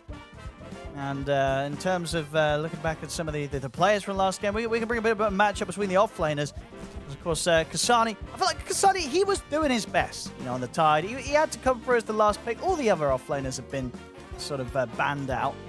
Options were limited, but coming in with the Tide, still able to at least take a couple of towers. That's probably the best thing that happened for TSM that game. They were able to take at least 2 tier 1s with the pressure of the Meteor Hammer Tide. But unfortunately, the matchup on the other side, Tundra, they had 33. This man, he ended up making a lot of money. That Midas build paid off, 4-1-10. Midas, Blink, Octarine bots. He really did have it all. You saw there the CS was close, but the value of the Midas and the value of just the constant kills that 33 was able to be a part of, 4-1-10. Really showing there in the GPM and in that net worth. Just a bit of a tough one for Kasani to perform in. See if he gets something a little bit different this game, something alternative to the Tide perhaps, or maybe just getting his hero a bit earlier. A lot of offlaners taken out throughout the majority of this draft. I think the majority of the bans were the offlane pool. There's some very limited options that were available for him. Fogged, coming into this game too. Hello. What do you want to see, and what do you want to see, and what do you not want to see? No Bane. No Bane? Definitely no Bane, number one. Yep. And probably just put Tomato more on one of his super comfortable heroes, I guess. That's probably the easiest thing I guess I could say to fix things so that the game can actually look like an actual game. So. Tundra. Because the game was over, right? Like after those first few rotations and stuff like that, it very quickly was decided who's just like Tundra just made every right move, and then they have they have a Terrorblade who was significantly ahead. I feel like those deaths, I think they just can't happen for like Tomato if he's gonna play something like that, and they are gonna do these lane swap ups. Yeah, it just felt a bit underwhelming. I just win range. As solid as the hero is in a lot of positions and a lot of the time right now, if it gets behind, it's really hard to catch back up, right? Especially if there's that one factor on the other team that just completely nullifies what you want to do as a hero, running in the fight and focusing someone down. That's the big thing I was going to say, yeah. I think like there is recovery outlets in this game if there wasn't a Shadow Demon. It's just like with the fact that there's a Shadow Demon, you're behind, you're just like, what do I itemize? What do I do? You can't actually itemize because you need so much. You need like Lincolns, you need to get the jumps, you need vision, you need someone to catching the SC. There's so many different elements that it ends up being that, the winner just feels pretty unplayable, so. Whole different thing I want to see coming out for TSM. I think their draft is just a bit slow. I don't know. I felt like an older draft of like old times. We have Rubik, Bane, and Tidehunter on the same team together. It's just like the damage is very lackluster from the 3. Just missing a lot with the draft. You have to pick too much in your last pick. So I don't know. It just felt difficult, really, really difficult for them. I mean, sort of outside of this game, whilst we wait for the game 2 to begin. I mean, when you look at the group that Tundra's in, what teams do you think will prove to be maybe Tundra's biggest challenge? When you look at this international playing field that we're getting with these teams from around the world coming together in this group stage, who is going to threaten Tundra? Do you want my the actual honest, the number one that I think is going to challenge because of how I see it from everybody else? I think it's EG. You think EG could actually trip him up? Yeah. Because I think, comparing to everybody else, because I think LGD's showing a lot of weakness, in my opinion, right now. I think they're actually looking one of the weakest that they've been. Talon is pretty shaky. Secret is gotten stand-in shaky. Spirit is going like 1-1 and trying to just trading games. Liquid is shaky. So I'm just like, who else? Who else would I look and be like, this team can consistently dominate if they show up? And I think I'd lean toward EG. All right. Well, if it's not Liquid, right? Like if Liquid is just not going to play at the level that we are, that, like everyone holds them to and everything, then I guess I would put EG. We'll see when those matchups are happening. Well, Tundra versus EG, that's going to be happening in a couple of days' time, June the 14th. And the other one you mentioned, Tundra versus Liquid. Oh, that already happened, right? Yeah. That already happened yesterday. So I guess the only time we're maybe potentially going to see it is if they meet later on in the tournament once again. So yeah, as you say, yesterday, they didn't stand a chance, Liquid. They didn't stand a chance. A rough day one for Liquid. And then on TSM's side of things, I mean, do you feel that just this entire group, it's going to be a tough experience for them? Any other teams that you feel are just underperforming or kind of at a level where TSM might have the upper hand against in their group? I think TSM could go 1-1 with most of these groups. You think they could say 1-1? Yeah. Yeah, I think so. I think Group A. Honestly, a lot of teams have a lot of volatility right now. Sure. That's the one thing I'm seeing. And we do have a lot of stand-ins and stuff like that, but teams are just starting to like a lot of little switch-ups and a lot of new like players coming in just for like this tournament or just in these recent times. Because like if we look at even like Group B, how many stand-ins are in Group B? We have 1, 2, 3, 4, 3 or 4 stand-ins, I think, in Group B, and then we have like way more in Group A. So just the tournament's a bit volatile right now, I would say, with how strong and how consistent teams are going to be. Yeah, and always fun that having the stand-ins is definitely not a downside for some of these squads. Tundra with Maureen and Immersion looking as good as ever, really. At least with the series that we've had so far. We'll see if they continue to do so. We've got the Game 2 draft beginning just very shortly. We'll manage to get it on your screens and see really just maybe what TSM want to take away that did get through last game into the hands of Tundra. Maybe we'll see some of the changes with the opening bans, even though it does feel that the first phase bans are a pretty hard set in certain matchups, right? There's just these heroes that you just never want to let through.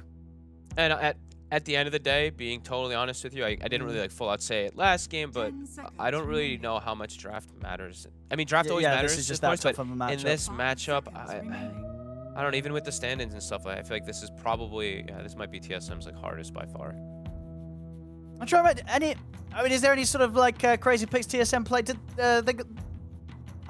Tomato Brawl play Meepo once? Or never? I think I saw once. I'd have to look at their overall. Oh, you can look really fast. Let's see. No. No, okay. TSM has never played Meepo. They never do stuff like that. All right. They'll stick with the Timber. I mean, as we said last game, the Timber was solid. I think this opener, I was fine. It was just the Bane made the support duo kind of weird, right? When you have Bane I don't think Bane's a hero that could be played in a lot of situations right now. And I don't think Tundra, I don't think they should deviate. I think their draft was excellent. Yeah. I just think TSM, they got to fix these next 3. Yes. And that, as you said, the main thing, no Bane. If you see a third, if you see a third pick Bane, I imagine you're going to be disappointed. I'm out. You're like, okay, I'm out. What are you doing? It just doesn't counter. It doesn't actually do what you want it to, unless you have, let's say, a really strong protective frontline hero. I guess, I mean, they do have like a Timber, and then you have like a long distance hero that can wail on targets. Like, I'm pretty much only saying like Terrorblade or something, plus a Bane, where you're versus a Pango, and he's able to just utilize even like a 1.5 second Fiend's Grip and kill the Pango during it. Otherwise, I feel like this Fiend's Grip, you never, I feel like I haven't in years seen a full duration Fiend's Grip where it's a successful team fight. It just doesn't happen anymore. No. People are too good at covering it. The only way it can really happen nowadays is if you get the Ags, and you're probably not getting the Ags. Yes, you know? Exactly. You're just not getting that item. You're not getting it anywhere close. And I think we're going to see pretty much exact same things except for some slight adjustments. So we see TSM this time, they're like, screw this Rubik, or sorry, screw this Enigma. Even though we have the Rubik, it caused us some big issues. It got kills. It wasn't even about the black hole. It was about the lane. So we said that's probably why 33 wanted it. That's exactly what ended up happening. Even though they swapped lanes and stuff like that, they're not going to play it. I think every other ban is going to be almost exactly the same. Because Tundra, they're protecting the Pango, so they're banning out Quad Bloodseeker. What was the third ban? I believe it was... my brain's not working right now. Is it Nagasari? But they were planning for Terrorblade? Yeah, I think they banned the Naga after the TV. Did they? No. No. Didn't They they? banned it before. Oh, yeah, they maybe. Okay, maybe. I think so. No, it was after, wasn't it? No, you're right. They banned off lanes. No, it was 13th. It was 13th. Yeah. Then they banned off lanes. So for these, now, for this was, it's like, do you want to actually... Because they banned the Dark Seer last time, right? And that one... Wait, no, sorry, that's TSM. My bad. TSM banned Darkseer, yeah. I mean, they might. That's the only one for TSM. I feel like maybe they don't want to ban. Well, you don't really care about a Darkseer coming through? Only if you're looking at like a TB or something. Maybe that's what happened in the last game. Maybe they banned Darkseer and they're like, oh, we're gonna 15. I mean, why? Actually, I don't know what the hell happened. Why did they Terrorblade there instead of the Bane? What do you mean? They banned Darks. So last game, right? They banned Darkseer 12, yeah. and then they banned. Oh, you're saying why did they not Bane. pick Terrorblade? Why did they pick TB? Because Tundra, I think there at that point they saw that Darkseer's banned, and they have an option of picking the Terrorblade. Yeah, just pick the Terrorblade this game, right? TSM. I think so, right? Just what? Thing is that Techies and Pango that, are very good versus Terrorblade. That's why I was like, I don't know if they're setting up for TB last. Well, then do you ban the Terrorblade? Because I mean, there's no reason for Tundra not to just pick it again, right? If you leave it in for this next phase. Unless you feel you can pick a hero as TSM, here's this third pick that will, you know, make Tundra not want to play Ski to TB again. Yeah, Rubik Timber is good versus TB. It just was the other heroes that were not. Yeah, I guess a part of it was as well seeing the Bane. You know, when there was like the Rubik and the Bane, then you've got two supports that aren't going to be really able to deal with the illusions. Able to deal with illusions, Eidolons, etc. So they doubled down on summons slash illusions. Yeah.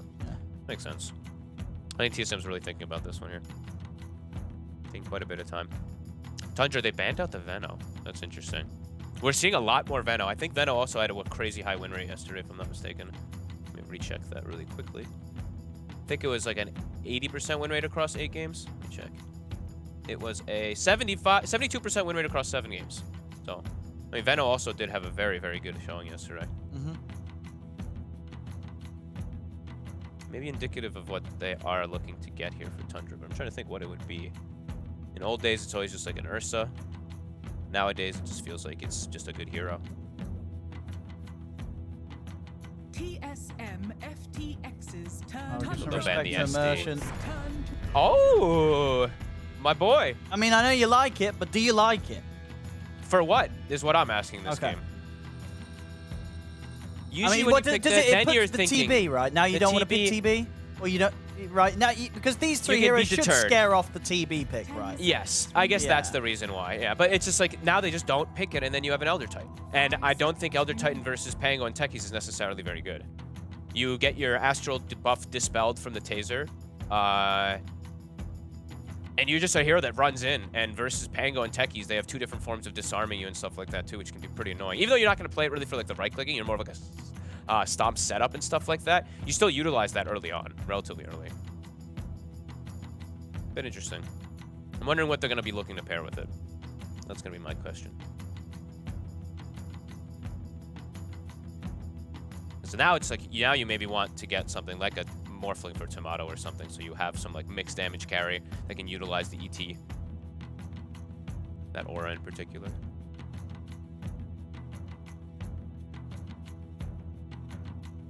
Tundra.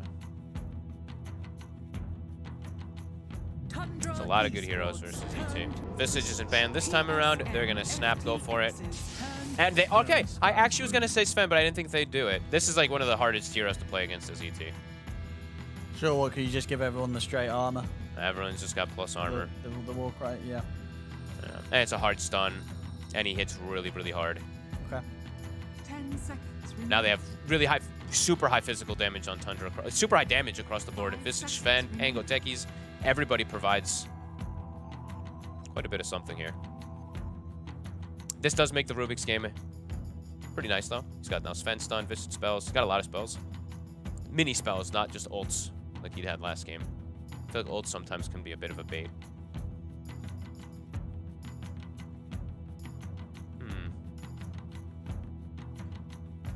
Do you Lifestealer here for Tomato? You asked me yesterday about the Lifestealer. I don't know why it's like coming back to my head. It's just because there's just Sven. Oy. Tundra Esports. We'll go with the Void ET. Okay. I mean, this is way better than last game, just off the draft, what they do together. And Void, also another hero that I think, at least for me, caught me off guard. How well it was did yesterday too. 10 seconds remaining.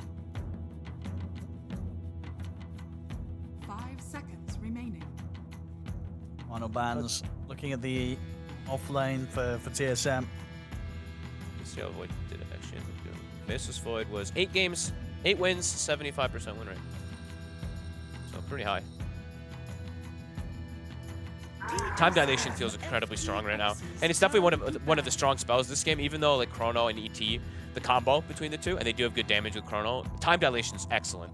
Just overall for mini fights and skirmishes in the early game versus Techies, Pango, Visage, heroes that spam spells. Definitely be pretty nice. 10 seconds remaining. TSM still going to be looking towards what what you would imagine to be immersions here as well in regards to the bans. They'll take Spirit Breaker out. Oh yeah. I mean, there's obviously still the flexibility of having immersion, techies, and snaking, getting something else if Tundra feel that works better. TSM is probably looking at a melee 4 because they have a Visage this time around on Tundra. So maybe thinking that Immersion wants to play something around this. Seconds remaining. Where did Bounty go? Bounty not playing too much right now again? We saw it a little bit more during the tour, I think. Bounty only saw 4 games yesterday.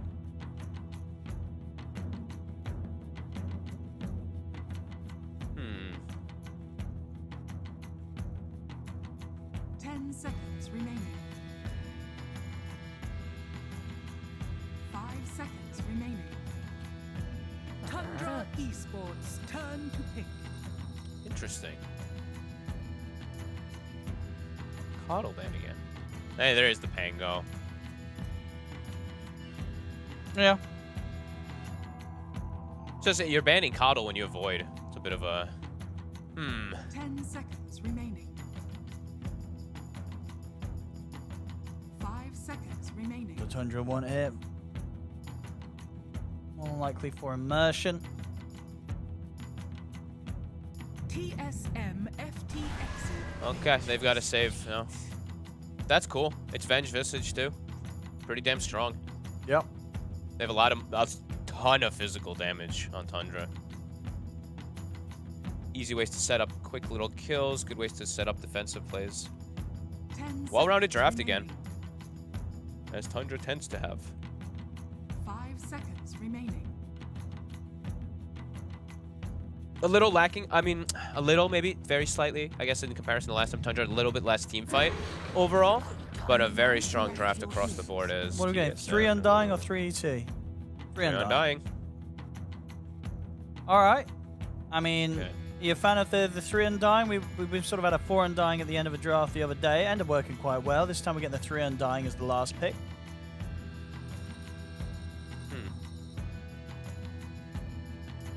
They have pretty decent amount of team fight now. Undying, Void, ET. They do. I think they... I mean, do you feel like they have good enough ways to kind of kite the Sven and control the Sven? I'm pretty worried, I gotta be honest with TSM. I don't know. I really like Tundra's draft. I think it's set up nicely. I think they've got some gotcha stuff on TSM that maybe could end up working, but I think Tundra's damage just is insane. I think this game is just going to build up so quick how much they always do. Magical and physical, with Avenge amping everyone up, Lucky Shot proccing, Visage minus armor, Corruption, etc. And this time around, getting the switch up, so Immersion playing techies rather than snaking. Snaking did last game. Snaking playing with the Venge. Venge with Sven is nice too. Not because of the lane or anything, but you can double stack very easy with Wave of Terror. You can always be the save from the backlines. You provided a lot of bonus damage for him too. Okay. And will we see sort of any change-ups in the lanes in regards to any certain matchups that TSM really want to be forcing in this laning phase? I don't think so. I think this one looks like they'll just do standard lane. They have the Void versus the Visage to dodge the damage. ET could die a bit up there, but... Okay. I mean, it's a way better, I would say, for TSM this time around than they did last time. I think that their draft overall is quite a bit nicer, but I think Tundra's, they got everything they've wanted. I mean, 33 Visage is something terrifying. We saw Maureen destroy on his Pango. And Immersion is a techie spammer. He is. That's why I thought we'd have him on the first game. Yeah, but I don't know how much he's played. Actually, I got it. Let me bring it up. Let me see how much he plays the new techies, because he used to play the old techies. He was one of the biggest. I'm going to go for first blood. I'll see if they can take down Whitemon. They can. As first blood, maybe even able to push for more here, Tundra. Of course, TSM do have Kasani on this Undying, Tomato. so the decays will be stacking up. And the mine's he's going to latch onto him. He's live. Not going to be enough to kill him. Big Fable. And in return, they will find one, maybe even a second. They get the blood grenade thrown down onto 33. Another one. They do get a couple. The TSM, they'll lose out on the first blood, but they'll take 2 kills in return. All right. Both teams kind of had the same like frontline hero in this 1v1. You have an Undying with 28 strength stacks, and then you have a Pango with 80% damage reduction. That's kind of funny. All right, 2 for 1. And what? Bryle got a kill. Immersion first blood, and then Ari Bryle. See if this has repercussions on the bounty runes. I think it will here. As TSM, they're setting up. All 4. And, yeah, they'll get every single one of them. All right, so they didn't get first blood, but they pretty much got Ari. everything else you could hope for at the beginning of the game. 2 kills and 4 bounty runes. Ari could be in some trouble. Nah, he's got his buddy. Never mind. He could have been dead otherwise. And this is going to be interesting. So maybe, I mean, this Undying, I think this is their idea of like what I was saying, where maybe this is like their gotcha, where they're thinking this is just going to be able to really shut down this Fen. And let's see if it does work. He's, like you said, we had the 4 Undying that worked really well. I believe it was for Secret yesterday, right? Yeah. Was. I mean, how much is sort of the support Venge able to do to keep Skeeter safe in this lane? Takes a little bit of time for it to build up, but it's actually not as bad as you'd think. Like, Venge is not a strong laner by any means, but Wave of Terror, it puts this Undying at 0 armor. Same thing for the Rubik, pretty much. Not 0 on Rubik, but literally 0 on Undying. Yeah. And I guess also one thing for sure, overall, seeing Tomato on his Void, much more confident in what he can do on that compared to the Wind Ranger? Infinitely. Infinitely so. The lane is still quite difficult because he's still time dilation level 1 especially, so he can't time walk off every one of these nukes early, but... Yeah, should be fine once he hits the 2. Do they have this White kill? Mom. They do? They've got it. Overestimating his tank ability there, Whitemon stepping up, and yeah, Immersion and 33, they're able to take him out. Skeeter is definitely struggling, though. He is just getting stacked up every time. Stacked and Fade bolted instantly. Kasani even wanting to dive already with Tombstone. He's thinking about it. It'll take some time for this Venge to be able to help him out. I mean, they could go right. Yeah. Pelicanese is into the Tombstone. He's that low right now. We'll have the War Cry and able to step to the side. Still, though, you really can see not a fun lane here for the 2 of them. Snake King and Skeeter as the pressure it is on from Kasani and Ari. Don't want to overcommit too hard, though. Level 2's now hit. Venge does have a stun. But yeah, they are really bringing it onto Skeeter at the moment here. Same to be said, though, as we said, for Tomato. Very kind of... Not the exact same situation, but similar.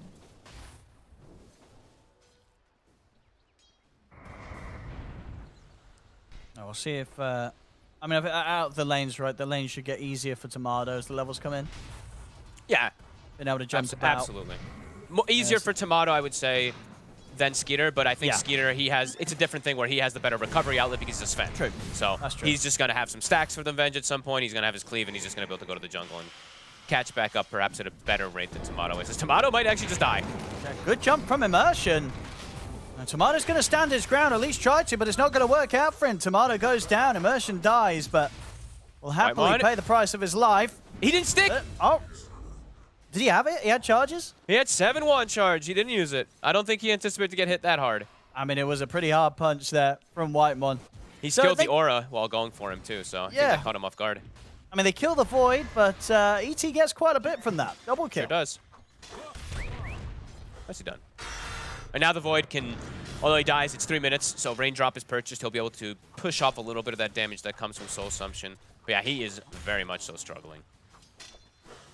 Only 6 Void's not a hero. Void is not a hero that you want to have struggle too much in lane because your recovery it comes through kills or being given a lane that's just completely empty because you don't jungle. You don't want to jungle early on this hero. Not in comparison to something like a Sven.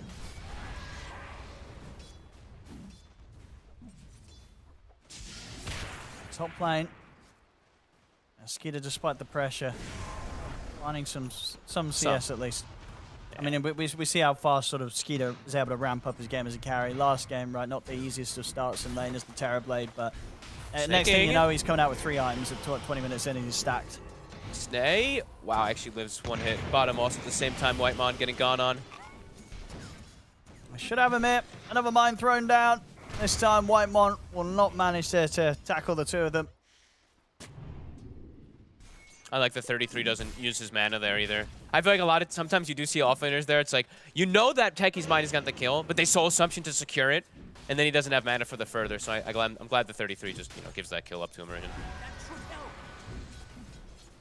Mid lane is dead even this time around. Actually, just 27-3. Last time we saw Bryle have, I think it was like 7 more denies or something like that. Maybe a little bit more last hits, but this time Malrine very much so holding his own. Not as much rotations happening around the ruin. Snaking top. Trying to take down the tombstone. So won't manage to succeed. TSM, they get the kill. Something that they definitely are hoping for when they run this sort of aggressive duo. They want to be picking up kills in this lane. Undying has to get these type of kills. Skitter steps up to the tombstone. Wait, what? Is it?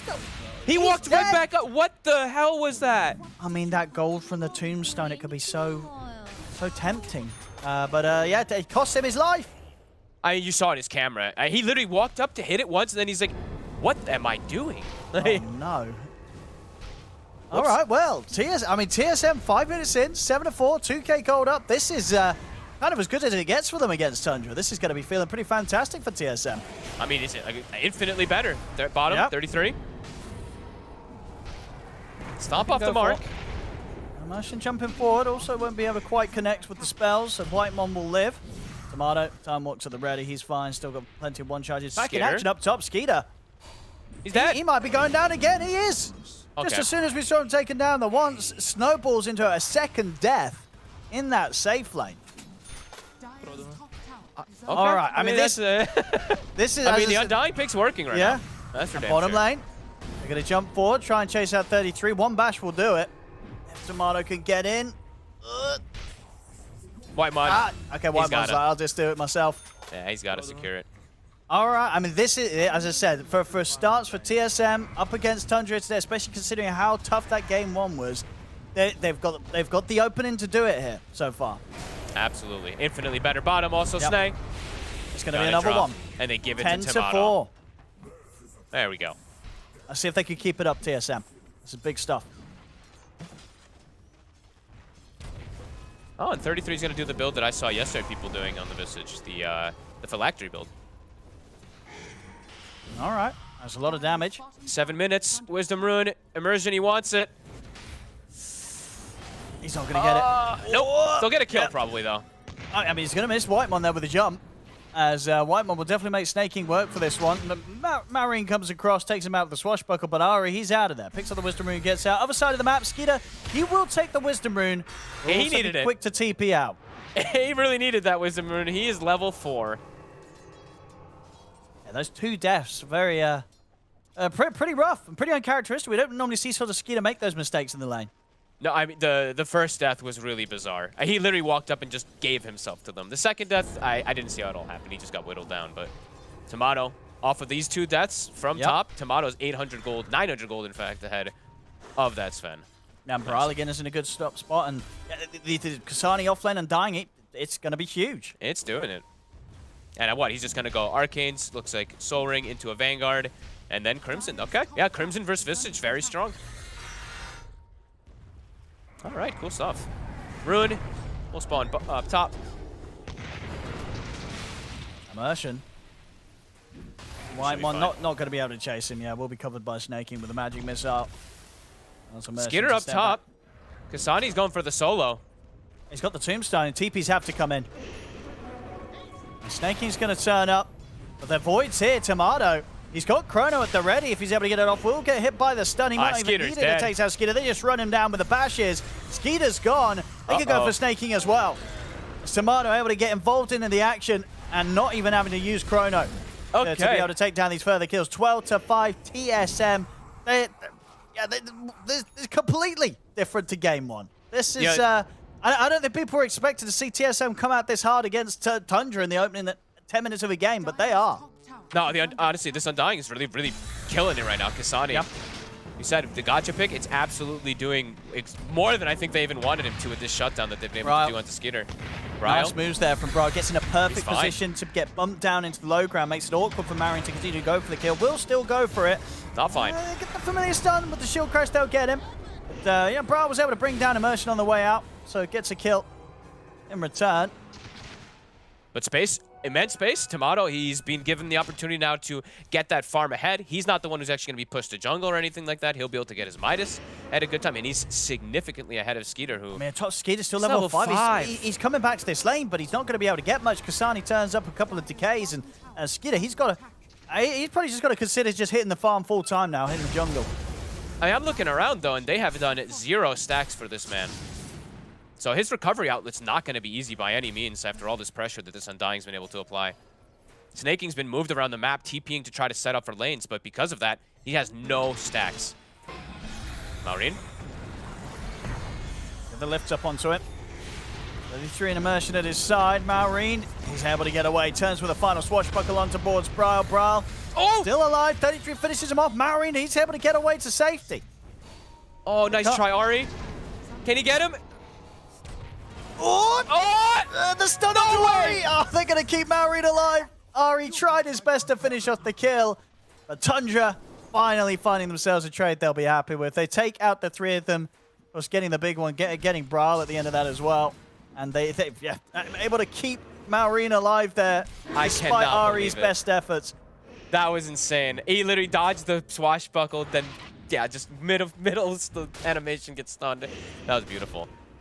And Skater probably telling his team, God bless you guys. I needed the space. You guys just did God's work. 13-9, but things now looking a little better.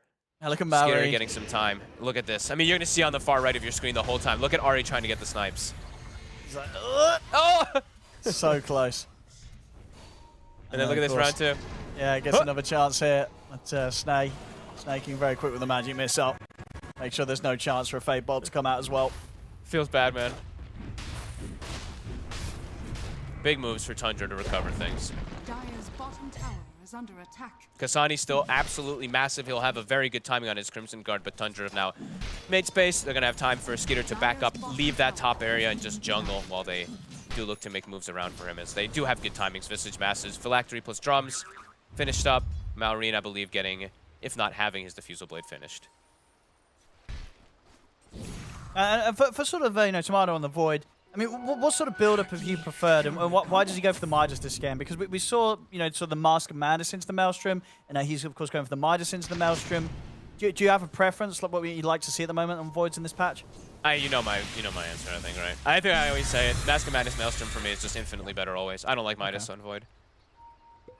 It sometimes feels needed. Maybe that's why. He just feels like they're going to be able... They do have crazy scaling into super late game and stuff, but... Okay. I'm not a Midas fan for a very long time. Tomato. In trouble. Yeah, he's going to have to put the Chrono to live. Wants the Chrono to hold back Maureen, will allow him to back off, get into the trees, so he's out of there.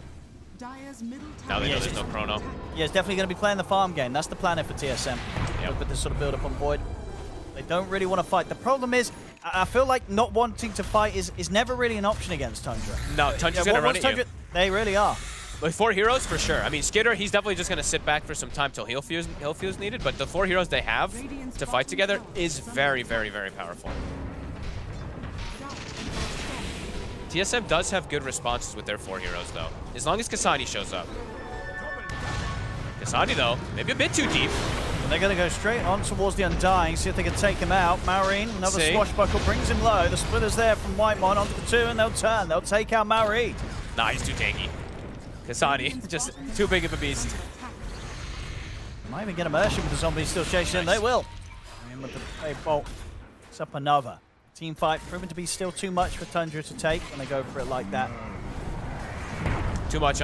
They tried to go for it, but yeah, Vanguard, Soul Ring, Helm of Iron Will, even the Occult Bracelet, all these little things coming into play. He is a beast. It might look like he's half HP, or like a third HP, but his third HP is actually full HP for some other heroes. And now Crimson is finished. That's super quick. I don't know if they can. I don't know if they're going to be able to kill him if he plays like that.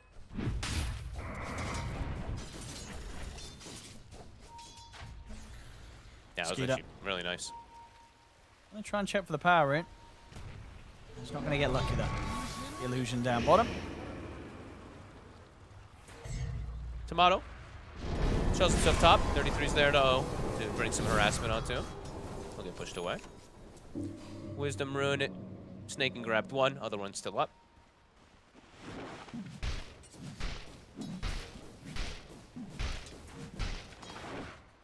I want to go for more smoke plays, Tundra. Dire's middle Marine tower is under attack. and Immersion on the move. They gotta make space. They gotta make these moves. They don't want this Void to just sit back farming, especially with Chronosphere on cooldown. They want to push him out here. They should be able to. Get involved in this stun. Into the silence. They've got him. And Brian might be able to find something in. Returns goes towards 33, but TP out's there. Nothing to put a stop to that one. Mid lane, Kasani, they need another one. I mean, yeah, Kasani's just not dying.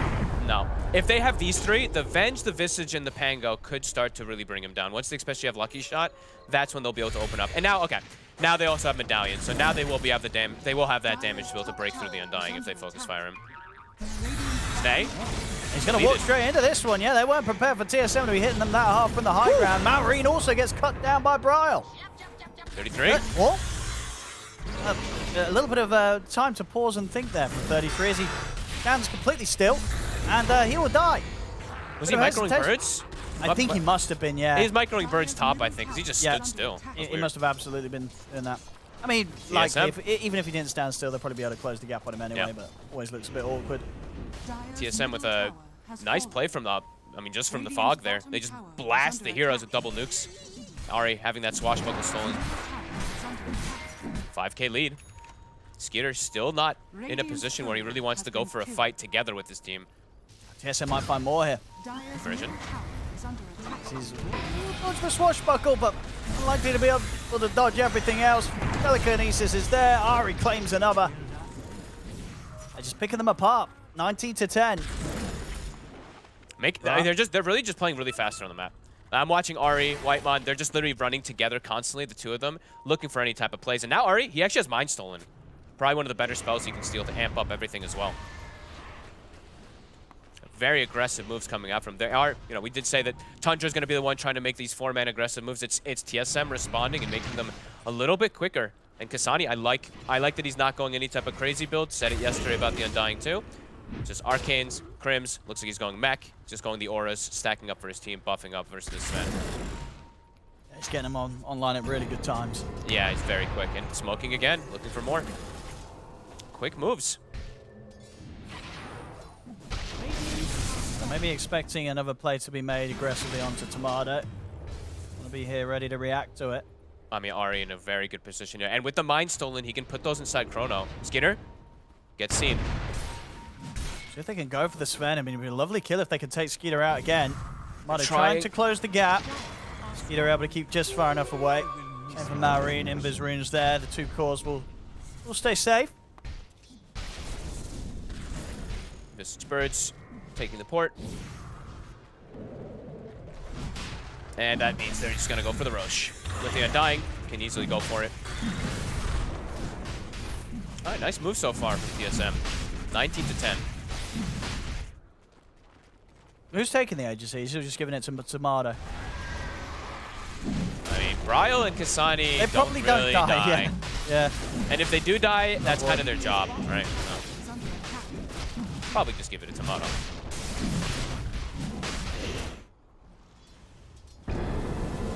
So what they do with the Aegis in regards to like what they want to play, if they want to play for the towers or if they just want to continue farming on the Void. I think they're in a pretty comfortable spot, as long as they don't make some big mistakes versus Tundra right now. Tundra setting up around bottom. 33 shows himself a bit far.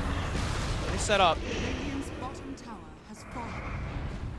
Tomato doesn't really want to drop the Chrono because there is a swap at the ready if he doesn't catch Snaking for the save.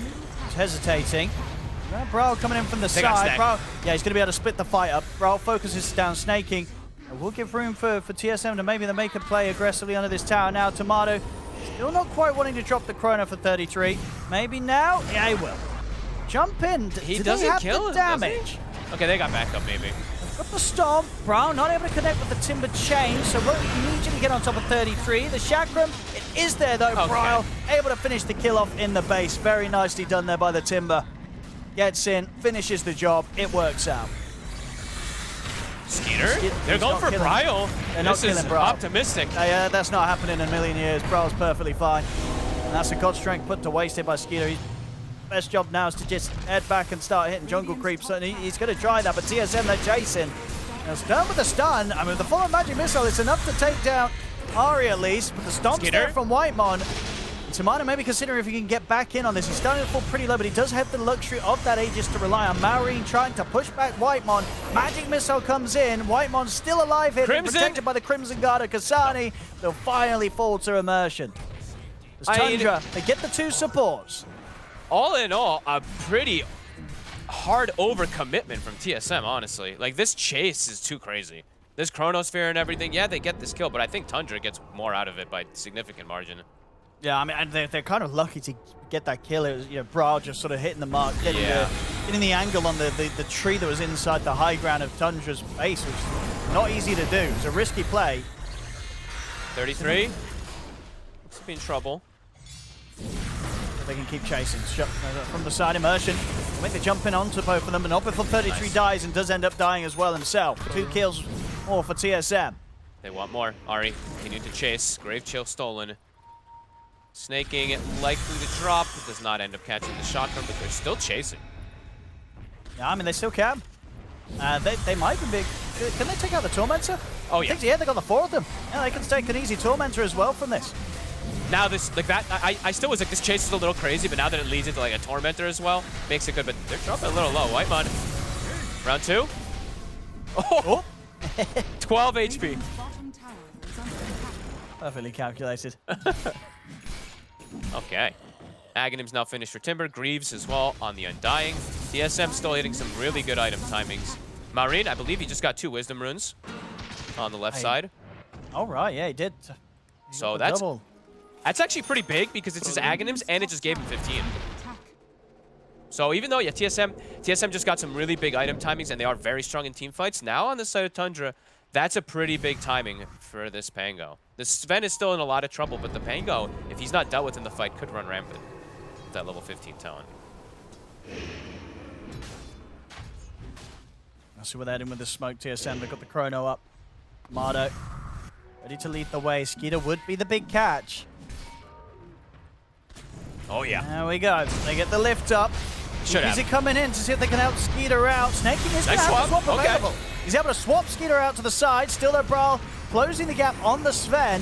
See if he can stay on top of Skeeter. Chakra's going to be off the mark as Skeeter's able to dodge it. The Chrono will be dropped from Tomato. He's going to catch the 2 of them, but Tomato's so low that he'll lose the Aegis. He's going to go down the once. They can do anything here with the second life. Snaking, focusing Brawl with a magic missile. Timber chain over the walls. 33. Brawl trying to chase out the Visage. 33 and Snaking, they'll retreat back up to the high ground. Tomato, he'll look to deal with Immersion. TSM's got to start running. I mean, Tomato does, of course, not have detection himself to try and finish off Immersion. Immersion doing his best with the Dukes here, really making Tomato work for this. Snaking throws out the way with tearing the magic missile. He's going to be able to give space for Immersion to continue to retreat. TSM did not get the easy kills that they hoped for, and they're going to end up losing it themselves. The stun's there. The God Strike's out from Skeeter. Tomato goes down. They get Snaking TSM, but they're going to lose so much more for it. As Kasani left alone, it's going to be another kill for Tundra. And that pretty much went as bad as it could have gone there for TSM. Oh, and they're being too kill hungry. I mean, being kill hungry is fine and all, but over-committing for these kills, it's costing them a fortune. They overcommit for the Sven. He almost dies because time dilation was stopping his blink, but he gets the reset. The Chrono ends up catching pretty much nothing, and Malrine, he runs rampant. And literally right after we were talking about him getting the 15 talent, he kills the supports, chases them out, Skitter TPs back in, and they get the continuous chase. The target prioritization from TSM, not good this time, and just, again, just like bottom, it's too far of a chase. Going for kills is good, but not over-committing for them. This, I mean, Tundra's completely caught back up now. They really have. That whole sort of lead being lost by TSM. He's looking for the play top onto Tomato, but TPs are coming in, and TP out will be in play for Maureen. No, he knows not to push his luck too far there. No. TSM has to be careful with the way that these take these next fights. Do not want the situation to happen again where these fights get drawn out and the Visage is able to spam like 10 soul assumptions. Same thing for that Pango. I mean, someone's got to find their way over the walls Snaking, really. They need to find probably going to be Bryle. He's got to crash straight through the fight, get on top of this Venge, force, like, kind of bully him away. Yeah. This swap, I mean, you can very much see it's getting into the head of Tomato. You know, when it comes to these chronos that he wants to drop on, like the Svens and such, if they've not got eyes on this Vengeful Spirit, Snake King's just going to be able to bail them out every single time. No, that is true. That is what started everything that happened up top, so very good call. But yeah, they need to, I mean, Bryle has to do the same thing that the Pango's doing. You have to just go for the backline heroes. Go for these squishy heroes that you can just take out, disrupt, allow your carries and your cores to use their spells. So yeah, Snake needs to get addressed by, I mean, more than likely that Timber, and Pango, or Void needs to address the Pango or the Sven, one of the two. And they're feeling strong enough to go for fights themselves now with how much Skeeter's recovered. He's top net worth. He's big now. He actually hits hard. Yeah, we see this from Skeeter time and time again. He can have a rough start, he can have a rough lane, he can make mistakes, but he will recover. Dominating now, and the thing is too is what we talked about is the thing about the Venge. It's even though like you can be a little weak early on, you buff up the Sven a lot as the game progresses. Solar Crest, the Wave of Terror plus Aura makes it unreal. They could chase this. Tomato's being taken out. Oh boy, they're crumbling. They're crumbling really big time, and it's gonna hurt for TSM. You know, it's one thing, right, getting stomped, but it's another thing just having that such a great lead slip away from you with a Void lineup. You know, you're in a very good optimal position to scale into the later stages of the game, but now some really big mistakes and back-to-back deaths for Tomato, allowing Skitter to just skyrocket ahead. What's that? Is that full nullifier for 33? Full nullifier as well. So now they have a Dispel as well, too, for the Timber Saw. So for those who don't know, the reactive armor buff it's dispellable. The Aghanims, that is. It causes it to immediately detonate when you dispel it, but it pretty much just deletes the Aghanims from existing. Unless they changed that, which I don't think they did. We'll see if they did change it, but I guess I actually haven't tested the purging thing again since last week, so. But as far as I know, that is a mechanic.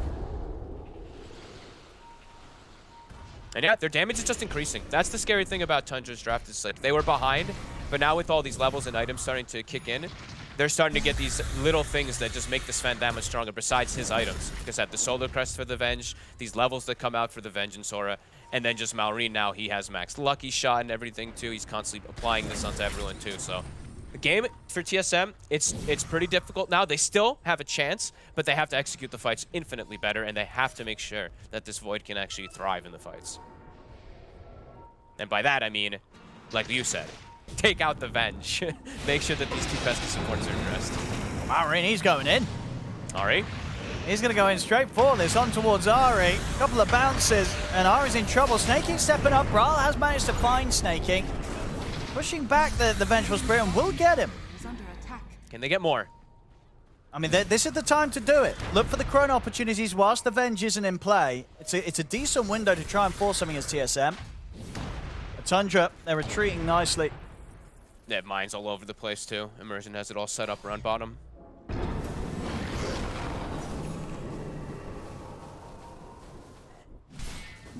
Radiant's bottom tower is And they're running straight at Skeeter. I feel like they need to run at a hero whilst this Venge is dead. It's not going to last much longer though. 10 seconds and Snake King's going to be back in the game. Oh, Bryle's getting set up on. Oh no, Bryle, don't show. See what they can do here. Nullified, immediately purged off. And there's the answer. So yeah, still does work. Whole minute he's gone for. Oh man. Level 19 Skitter here at the ready. Has one of the best neutral items in my opinion that you can get on Sven as well. He has the Defiant Shell. I think this thing's amazing.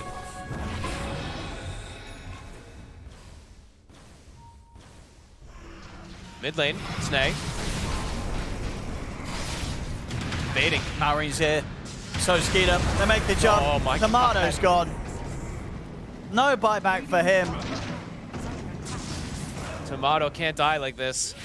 Snaking just baited the hell out of him as the game is just all Tundra now. Yeah. For these last like 7 minutes or 8 minutes. It really is. Can't die like that. A very tough really challenge for TSM to regain control of this one. After they so violently lost control. And now Roche, it's on the menu, and they kill it in seconds. All this minus armor, all this physical. As soon as the Visage gets there, it dies in no time. Okay, God Strength ended us. It's a little slower than I thought, but still pretty damn fast. They're not going to make it. TSM, they're running, but they're without scouting. their void. Trying to go with this just with the 4 of them. Maybe they can get snaking. They can. Okay. Tombstone dropped. They're just going to dip. Skeeter. Right. He's grabbed. Skeeter looks like to be in quite a bit of trouble here. I mean, there's no snaking allowed to bail them out with that instant kill that TSM got the start of this. Skeeter pops the Warcry, turns with a stun, but they will find him. A double for Bryle. A big kill. It did not get out in time. I think TP's still on cooldown for the Sven. Some signs of life once again from TSM with that play. And they didn't have to commit anything either. Chrono's up. They at Tombstone, right? Tombstone and Flesh Golem, I guess. That's not really much. As they're chasing more immersion. Stomp won't connect. That's got 33 and Maureen by his side. Many mines laid down as well. Bryle. He's got 4 mine stacks. 5 mine stacks. Immersion. He's actually able to jump out, but Tomato is there waiting for him. Okay. Tomato leading forward. Still has the Chrono opportunity at the ready, but 33 is far enough away to stay safe. Maureen is just clearing out the bottom lane. Making sure that even with these kills, it's going to be difficult for TSM to immediately push. They're relentlessly trying to get more kills, though. When this Sven and this techies are dead, they look like they're going to get another. It's always a nice grab. Get snaking out of the game, and then you have a Chrono opportunity laid out for you onto a big core hero. A snaking. He's got. Good kills. Good kills. If they can go for more, they know that Maureen's up on the top. He's going to be out of this area. Good consecutive chase down. It's like every time a hero's respawning, they found another one, then they found another one, then they found another. So some good chase forward here from TSM. Getting themselves into a little bit of a better spot here. Still Tundra in an extremely comfortable position. If they continue the chase, he'll go for the chain TP out. And oh, he did. Just in. Oh, he did. Just in time. I guess 33 didn't have vision of him there for a second or something, though. Didn't have the quick second to stop the birds because it looked like you might be able to stun, but okay. All right, that was a little bit of a surprise play. 28s, hello.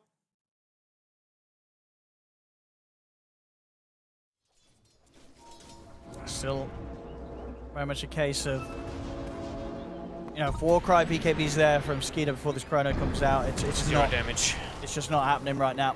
No, and Skeeter, or Tomato, he needs everybody. It's not him that's providing the damage, really.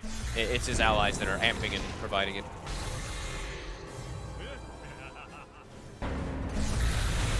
Looking to go around the mid. Ari, lift up. Be careful how they commit for this one. They'll drop the Tombstone and the Splitter, but it won't clip onto 33. He's away. That's quite a lot committed. Tundra's just going to back away.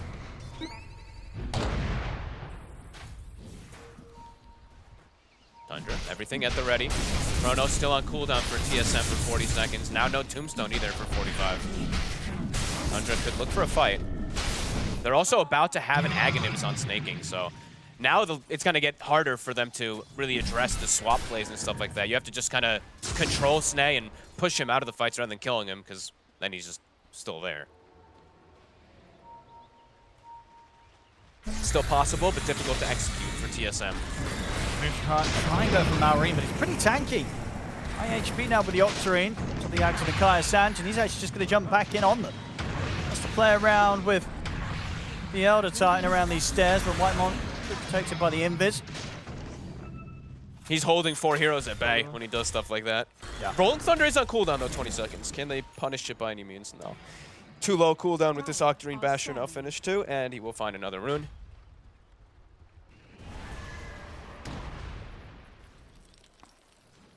I think TSM... They're also coming back. And they kind of need this next starting done from Tomato. Yeah, he does. Even with the Linkers, he needs something else to amp up this damage. I'm looking for Maureen. Maureen's ready to turn. Tomato jumps forward, but he's not going to be able to find a chance for the Chrono immediately. The Immersion was on the back lines. There's the Chrono. See if they've got enough to threaten them. It takes down Immersion. Splitter comes through, brings Maureen down low, but Maureen's going to get swapped to the side. Doesn't matter. Bryle still finishes him off. Skeeter. He's having a run with the remainder of the BKB. They're on Skeeter. BKB comes to an end. They jump forward. They'll get him as well. Big fight. They might find 33 here. In the trees, they've got the sentry down. They see him. That's 33. They're going to clean him up on top of it all. Nicely done. Great chrono this time. Catches the Pango during the ult and the Sven.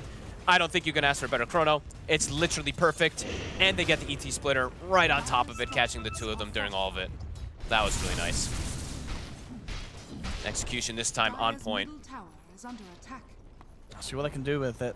Off the back of that fight, they'll take out the tower in the mid. Tomato's going to start bringing in the pressure down bottom. Ari has a really good spell stolen too now. After this whole fight has gone off, he has the max Storm Hammer. Back to business, 3 cores dead. They want to try to get some tower damage off of it. 2 catapults as well.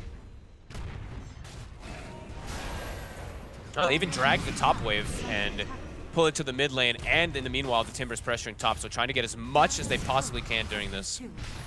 Yeah, they're getting good amounts. We'll push out the fortification in response from Tundra. Okay. They don't have anything up now, though, so they should back away. All ults on cooldown. Tundra yeah, Tomato gets pushed back now. Very close to having the full Miona after that. Yep, and he's hit 20 now also, so he's got that attack speed during the chrono too. So now, honestly, now he can threaten this fan. Now he can. If Skeeter doesn't get the BKB off, if he gets caught, even, you know, Warcry alone probably not going to be enough to protect him.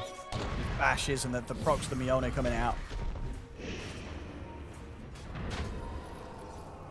Yeah, especially because it's all amped up too, right? When he's got that ET Spirit on top too, if he is getting these bashes, he is getting these procs and everything, all that magical gets amped up quite a bit. Good strike back, game back to pretty much an even state here, if not TSM favored. A lot of it down to the chronos. Yeah. Will tend to be here in these forward games when it's this close. If hits a good chrono, it's going to be an easy fight. If it gets whiffed or if the saves come in from snaking, then things could be tricky.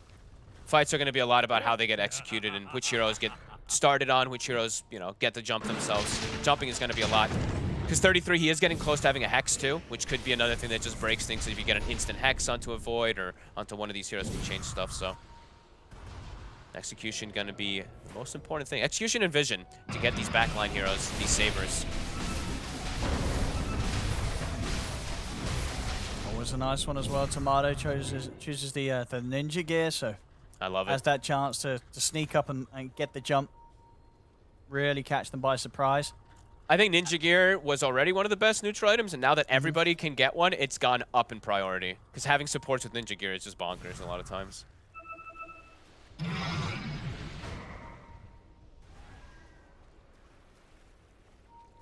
Eyes on the mid lane, Tomato. They see Skitter, and they see Snaking. This creep is following him. A DD spawns bottom. Oh! Tomato he's scoops going to it. jump out. But he does indeed grab the DD. I mean, 33's trying to fight them with the Maureen, but 33's going to die for this. They're not even going to be able to finish off Ari. Ari's fine. Maureen's got to run. Can he get away? TP. Nope. And he cannot. They're in with the stun. Staking comes in with a swap to try and bail Maureen out. It's only going to buy him a little bit more time. They still finish him off as Whitemon comes in with a stomp. It's 3 dead. Oh boy. And now Tundra making some pretty big slip-ups themselves, giving up 2 big kills bottom. TSM doesn't have to commit anything. Yeah, I mean, Chrono's at the ready. They got it all. Ra's pretty much got the money to pick up a full Hex himself now. Oh, boy. Yep, he's got it. Wait, where'd it go? Okay, there we go. Radiant's bottom barracks are big stuff. It turned out to be a pretty crazy game. Yeah, Ari, Aeon Disc there coming into play so he can turn Skeeter, the fights. He's thinking about going for this kill. Got him. And he's going to try with Immersion. He got halberded. Kasani's pretty tanky, and indeed, when the hits can't come in, they can't come in, and Kasani's going to be fine. Skeeter has to run with the BKB and the God Strength. There's Immersion left behind. Skeeter, they got Skeeter! Are they going to catch him? The TP is put to an end. Tomato's in with the bashes and easily has the damage with the help of Brile to take down Skeeter. He's out for nearly 90. Oh, boy. TSM, they're really doing it. And Tundra is now. Yeah. Yes. Crazy stuff back and forth. Tundra, some big slip-ups. I mean, Skitter, I think he could have just BKB TP'd at the start, but then he BKBs, wants to Silver Edge run, and then tries to, and then gets caught by the stomp because BKB wears out. Yeah, they're crumbling as TSM. They're playing clean in these last few moments. I mean, it's gone very back and forth this game. Yeah, they could definitely push for more. They've got the Chronosphere, they have this new Hex done on Bryle, and as I say, a full minute where there's no Sven, no Skeeter. Even if he was able to come back in, he wouldn't have his BKB or God Strength. TSM, they're pulling back a little bit, so it looks like they don't want to push too hard. Maybe see if they can get the Roshan first before going for. So a bit of breathing room given to Tundra. But yeah, TSM get the Aegis. These next few fights, they're going to be very difficult for Tundra themselves to execute with. It's how stacked TSM's cores and many supports are getting off the back of those last few plays. I mean, yeah, it's been what? It's like a 16,000-ish. What's the change? It was like 74 to 90K. I mean, they gained like 16,000 gold or more on the side of TSM, while the side of Tundra only gained like 7K or something like that. About, you can look at it that way. So they're just, everybody's gotten like a full or an item and a half on the side of TSM for these next few fights. And now it's an Ags from the Roche. Let's give it all to Tomato, yeah.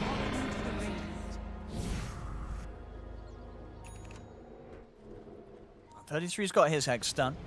Okay. On the side of Tundra, a bit of a better answer to kind of tripping up the Void if he jumps in, but Void with the Aegis is killing him twice. It's going to be difficult now, level 23. And Bryle also, who's been having an excellent game, 15, 3, and 11. He's now hit his peak timing. He's hit 25. So on top of having, oh, actually also, he has Hex, he hits 25, and he finds a Timeless Relic. So he finds like the trio to just explode how much stronger he is in these next upcoming fights. It's going to take some pretty crazy plays for Tundra to kind of hit back against TSM now. You know, it's Tundra. We've very much seen them recover from tough spots. So we'll see what they can pull off here. Now it's harder. Now it's much harder for them to execute the fights. Well, in comparison for TSM for a bit, it was harder for them to land these type of spells and everything. Now that they have like this Lincoln's from earlier from Tomato, they can't just like kill the Void or anything like that. Focus fire him with some chain stuns or anything. He'll be able to protect himself with this. Same thing with Ari having that extra bit of save. It's a huge influx of gold. Marine gathering some Lotus. Ari might run right into him. Just kidding. I think Maureen's checking the Wisdom runes again because he got the double, right? Yeah. He's like, they left 2 earlier.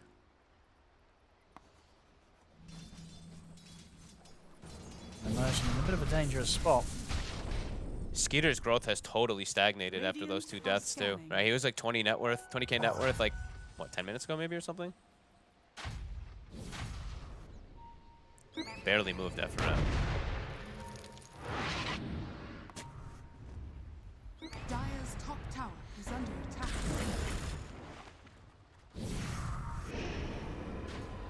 Still with the luxury of being able to push high ground with 3 minutes to go on the Aegis. And they're about to have a Butterfly and Tomato also. Sven nowhere near the realms of having anything like an MKB. Nowhere to the slots. And they've got eyes on Snaking. They're going to catch him. Should happen twice. Sure do. That's going to be a scary high ground defense. Might need the buyback of Snaking. Because if Tomato's able to find the opportunity to just jump in and chrono someone, that really could be the beginning of the end for Tundra in this game. Yeah, these heroes will die. Tomato does commit his gold. Butterfly's done. He is pretty unkillable now versus the damage of Tundra, though. He's just jumping in. Moving around with them. We'll force out the fortification. Bryle. He's just able to finish off Immersion. Immersion, he'll expend his buyback. Snaking still holding on to his own. 33, he's just going to die into the tier 4s. It's just too much damage from the Timber right now. Level 26, Bryle. Alright, Timber, as we said, this hero is going to be in a majority of the games. Bryle. He didn't even have a bad game last time when they got smashed. And that was a game where he was 3-2. They were getting stomped, but he still looked okay. Yeah, he's definitely been the rock this time around. Fully slotted, Visage still 50 seconds. Tundra not looking to fight here. They're going to smoke, though. Skitter's about to 25, maybe telling his team this is going to be our last hurrah when I do hit it. They just hit the buildings. They've got the Hex for Snaking. Snaking stepped right up. And they'll take him out the one. See what Skitter can do. He's in on Ari. They'll take him down low. Chrono's there from Tomato. Tomato focuses down Skeeter, but Snaking's in with the swap, and it will be enough to save Skeeter. Snaking goes down. Immediate buybacks from both 33 and Snaking for this fight. Marine getting surrounded by them as he'll get one more shield crash off. We'll give him a decent bit of protection. Skeeter standing his ground against Brawl with the help of Snaking 33. Tomato jumps across to help out. BKB's there for Skeeter. He looks towards Brawl. A couple more hits might do it. One more takes down Brawl. Now Skeeter has to retreat with the BKB coming to an end. He's back into the cover of the Invis. Another buyback used by Tundra. 3 buybacks coming out in the defense here to try and keep this fight going. Skeeter sits back out of the base. Tomato getting so low, still has 30 seconds on the Aegis to play with. The chakrams are out. They blow up Skeeter. He's out for 100. Buyback from him now, but it's just down to the 3 of them on Tundra.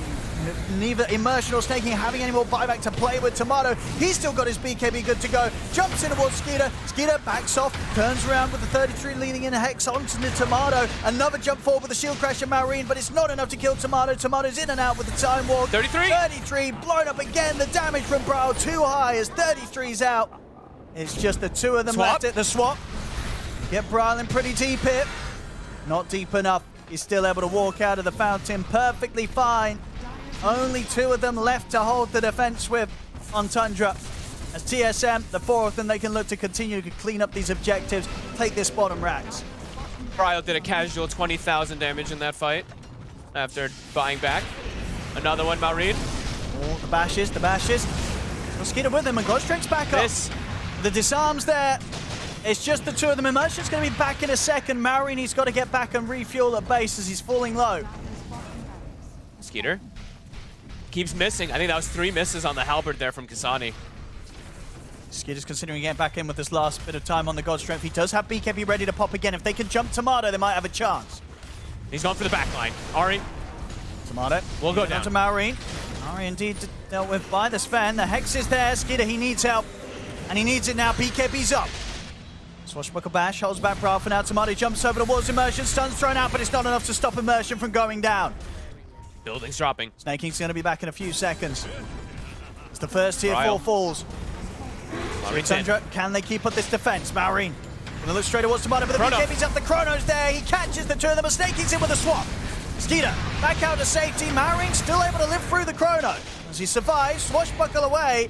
Snaking taken down, still has his illusion to play with Marine, trying to step back in for a shield crash. He's in onto the 3 of them. Swap. Another swat's from Snaking as Snaking keeps Marine going. But Skeeter surrounded and bashed. He'll fall. No buyback on him. Out for 2 minutes. Looks to be Marine in trouble as well. He's gone. GG is caught, and TSM will take this game 2 against Tundra. And I mean, what a win for them, Fog. What a play. This has got to feel great for them. A team that, they do struggle when they come into this sort of international playing field. They just turned up today, and this game 2 against a Tundra that completely smashed them in game 1. They were able to get the win, Fog. And they came back a lot. This was what, from up to 20 minutes, TSM dominating, right? And then 20 to 28, 29, completely back toward Tundra. After that Roche situation, Tundra loses some heroes. They lose consecutive more after that. TSM tries to gains a massive amount of control. What, they get like 16k gold. They get 2 to 3 items. Tundra makes a big mistake bottom. TSM punishes it.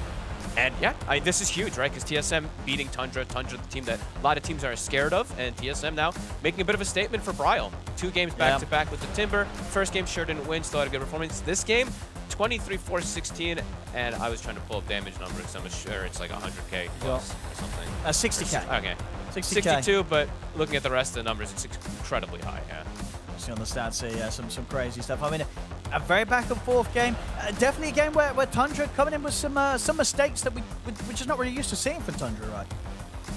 Just the early game, definitely a big blunder, but then afterwards, because they made the recovery to come back in the game, and then they're doing like split plays all over the place, and they weren't able to find the catches, and they ended up losing quite a lot with those type of split plays. So, I mean, great on TSM to recognize that Tundra is split up like that and looking for those type of plays. And yeah, big stuff from Bryle. Yeah. I think Bryle and Ari, for me, probably the 2 MVPs play-wise, but the pick from Kasani, this Undying last pick, actually did so much work. It kind of did feel like a bit of a gotcha. It was good. This Skeeter. I mean, it kind of broke Skeeter in the laning stage. Yeah. You know, we saw those kind of couple of deaths early on, which you could really feel that it was getting to Skeeter in this lane, having to play against this very, very strong combo of the Undying and the Rubik. And yeah, you know, Kasani with his build-up, with his item timings, it did not fall off at all, right? This Undying, completely relevant at all stages of the games. Even in that mid-game where Tundra were starting to strike back quite a bit, get the lead themselves. They're seeing a few times where it felt like Tundra were kind of underestimating the Undying. You know, they were trying to go for Kasani at the start of some of these moves, and they just were not taking him down anywhere near enough at the speed that they wanted to. Yeah, I'm glad that he did this type of build. Like the Ags, I didn't really even talk about it because I think it's kind of like a whatever at that point. It's the first 3 items that he builds, just Crimson, Greaves, and then Halberd. You're playing versus Sven in mostly physical damage, so this Halberd is amazing.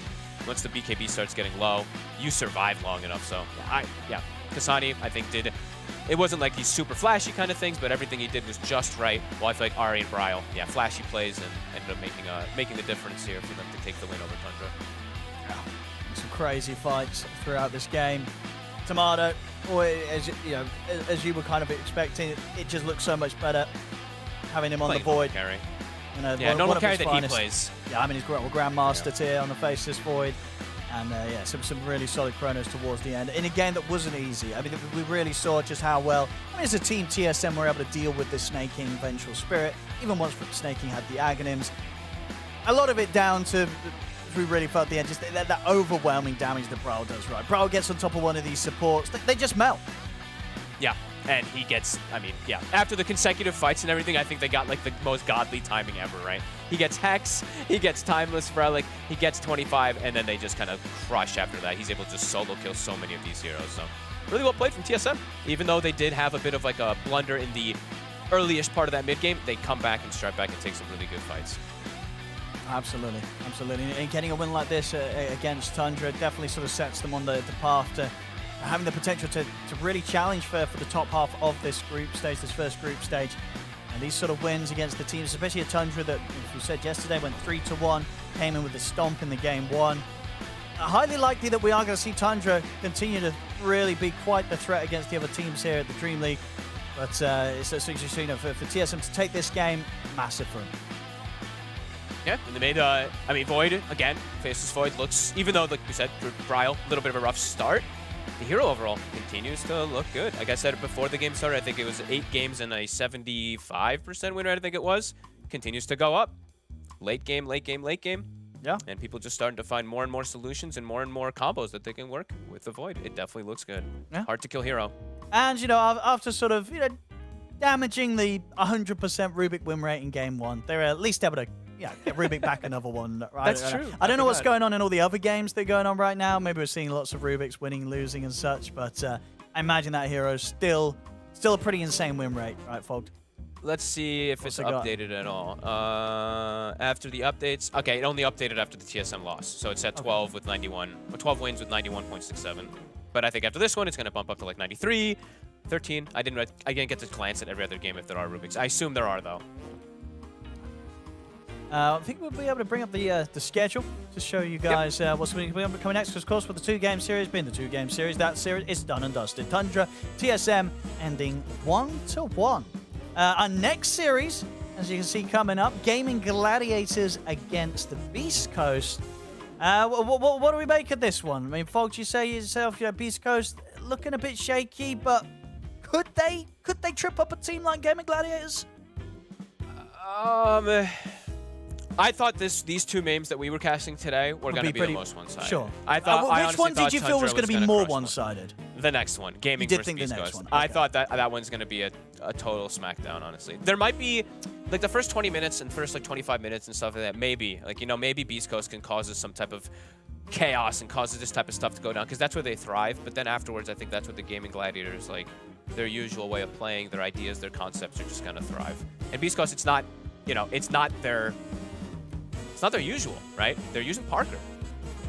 So it's not their K1, their monster K1. It's Parker that's coming into play. So it is a little bit different, in my opinion. I'm a huge K1 fan. I always have been. There's people who always do look at the way that he plays, and sometimes they're a little harping on how AFK farmy he is around the team and stuff like that. But honestly, Parker's a pretty similar style player. So yeah, we'll see how that all goes down. Yeah, and further ahead later today, you'll have those other 2 series coming to you with Gods and Areas later on. And of course, as always, make sure to check out the other streams. We've got 4 streams in total going through all of the games today. So much more Dota to be had And yeah, many more things to see. I mean, in terms of what we had in that last game in particular, Fogged, anything there that you feel was very much sort of like a Tundra TSM flair, or is it still, are we just still seeing stuff that anybody could be playing right now?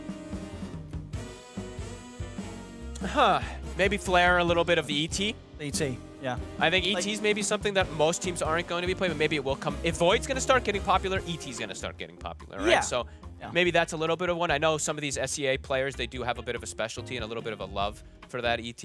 I know even Q and Ollie, they are two players that also do like to play it on the side of Talon, so could definitely see maybe that one start to come out a bit more if Void's going to be coming out, but I think that's it. I think everything else is just very... We're starting to see a lot of just what the meta fully is. Timber, Rubik, Techies, Magnus. I mean, we've been knowing for a while now after the tour, but yeah, I think we'll learn more and more, and we'll see which ones are becoming more and more dominant. No, for sure. I mean, because yeah, the ET definitely, Whitemon able to play a very strong part in that He did game. well. He did very well. A lot of times, just those sort of stomps to help with the chase. There was a lot of running around that game. Really did feel like many times with TSM, a bit to the downfall, I guess, of TSM in that game at the beginning, coming out the early game, right, where there was those few chases that just went a bit too far, but they were really able to sort of reel that back, right, and then make sure that they didn't have those sort of times where they were going for something that they couldn't get. They were actually very, very good in the second half of that game of choosing the right times to chase and the right times to not. They learned their lesson very quickly.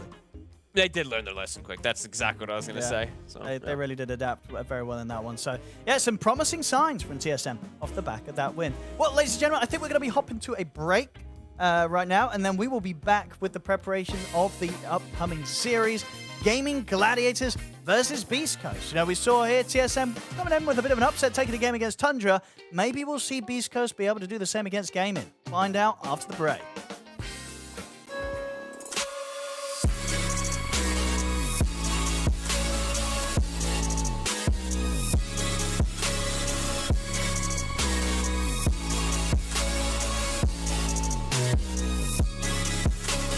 You love it, you wear it. What's your style? Get your merch at shop.eslgaming.com.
Welcome back, ladies and gentlemen, to Dream League Season 20. We've got another hot series coming up for you here.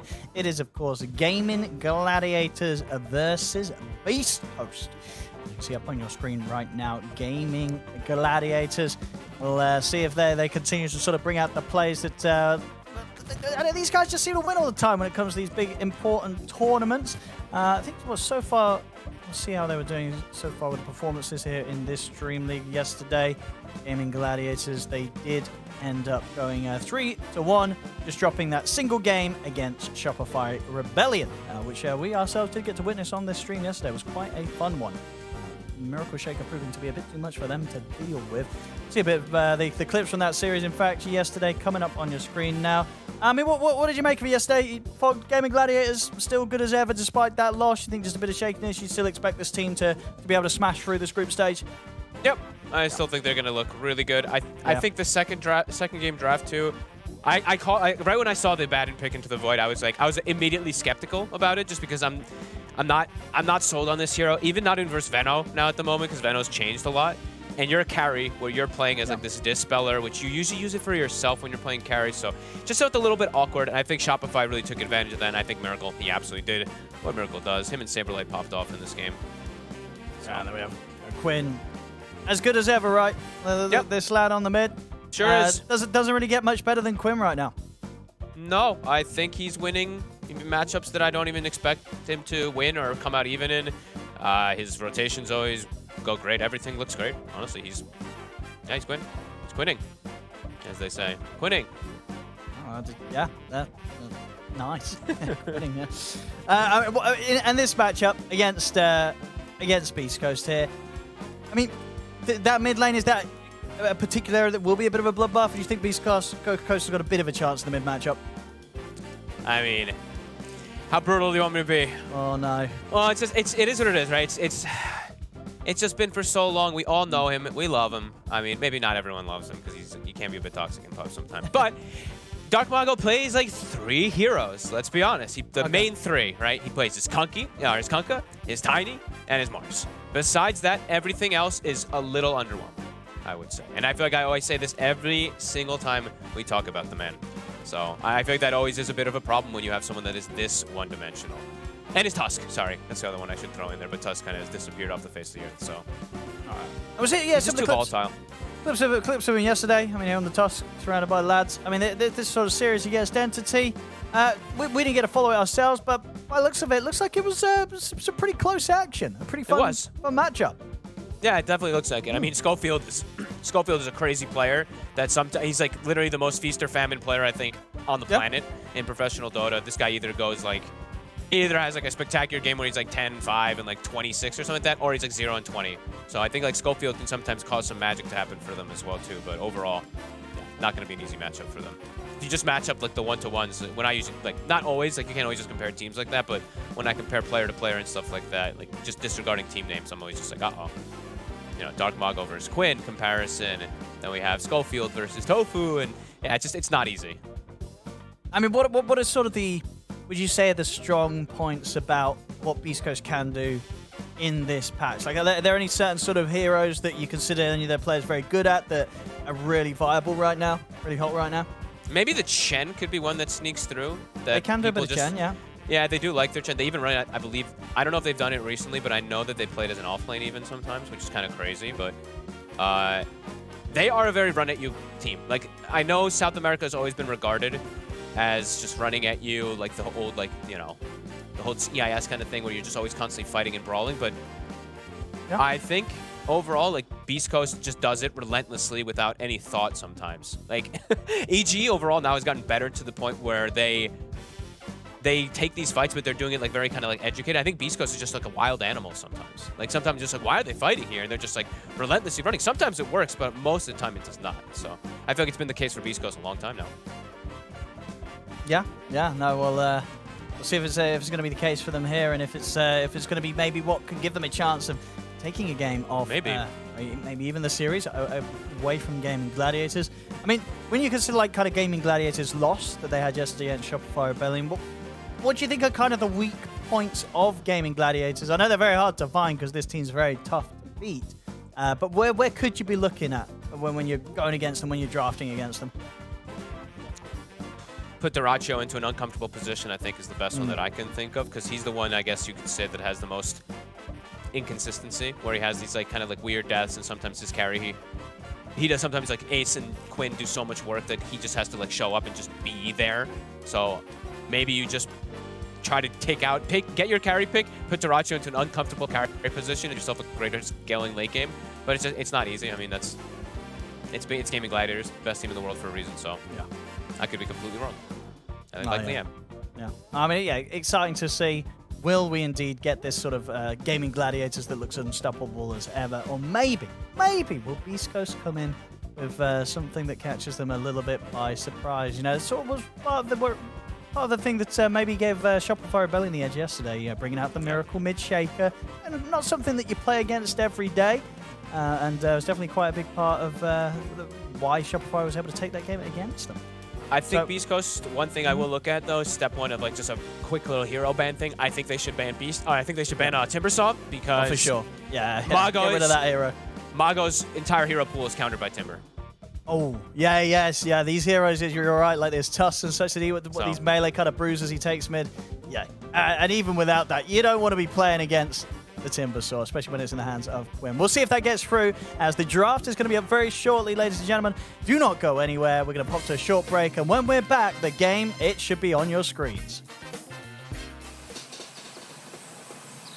You love it, you wear it. Wear your passion. Share your passion. Wherever, whenever. Gaming is a lifestyle. Get your merch at shop.eslgaming.com.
Welcome back, ladies and gentlemen, to Dream League Season 20.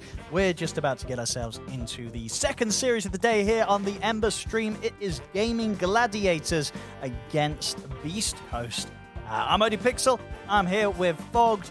Fogged, for those just tuning in, what could people expect to see from this matchup? And what could they look forward to? It could be a bit of a shellacking on this one, I think we could say, but maybe we could get some fun stuff, because I think it definitely could be very chaotic. The first 30 minutes especially, I think that's where Beastcoast could definitely bring some nice action, but then we'll see what happens after. Yes. And if that even happens, because they might just get smashed in the points. Oh, no. Could be a concern. But. Gaming Gladiators are pretty good. I mean, in terms of the result they sort of had in during the DPC, I mean, what do you think that was sort of down to? You know, why were they not the team that kind of smashed through, got that top spot? Was it just kind of the whole of Western Europe stepping up, like the competition was getting even more ferocious? What was it? I'm trying to remember, because it was a long tour. It was like 30 days, so I think they started off. But they lost to. They lost to what? Liquid and Tundra, right? I think it was. Yeah, they lost to Liquid. I think that was one thing that just hurt a lot, right? I think besides that, they didn't lose. They like dropped like a single game series or anything, but that was it. So I think it's just the loss to Liquid really hurt them.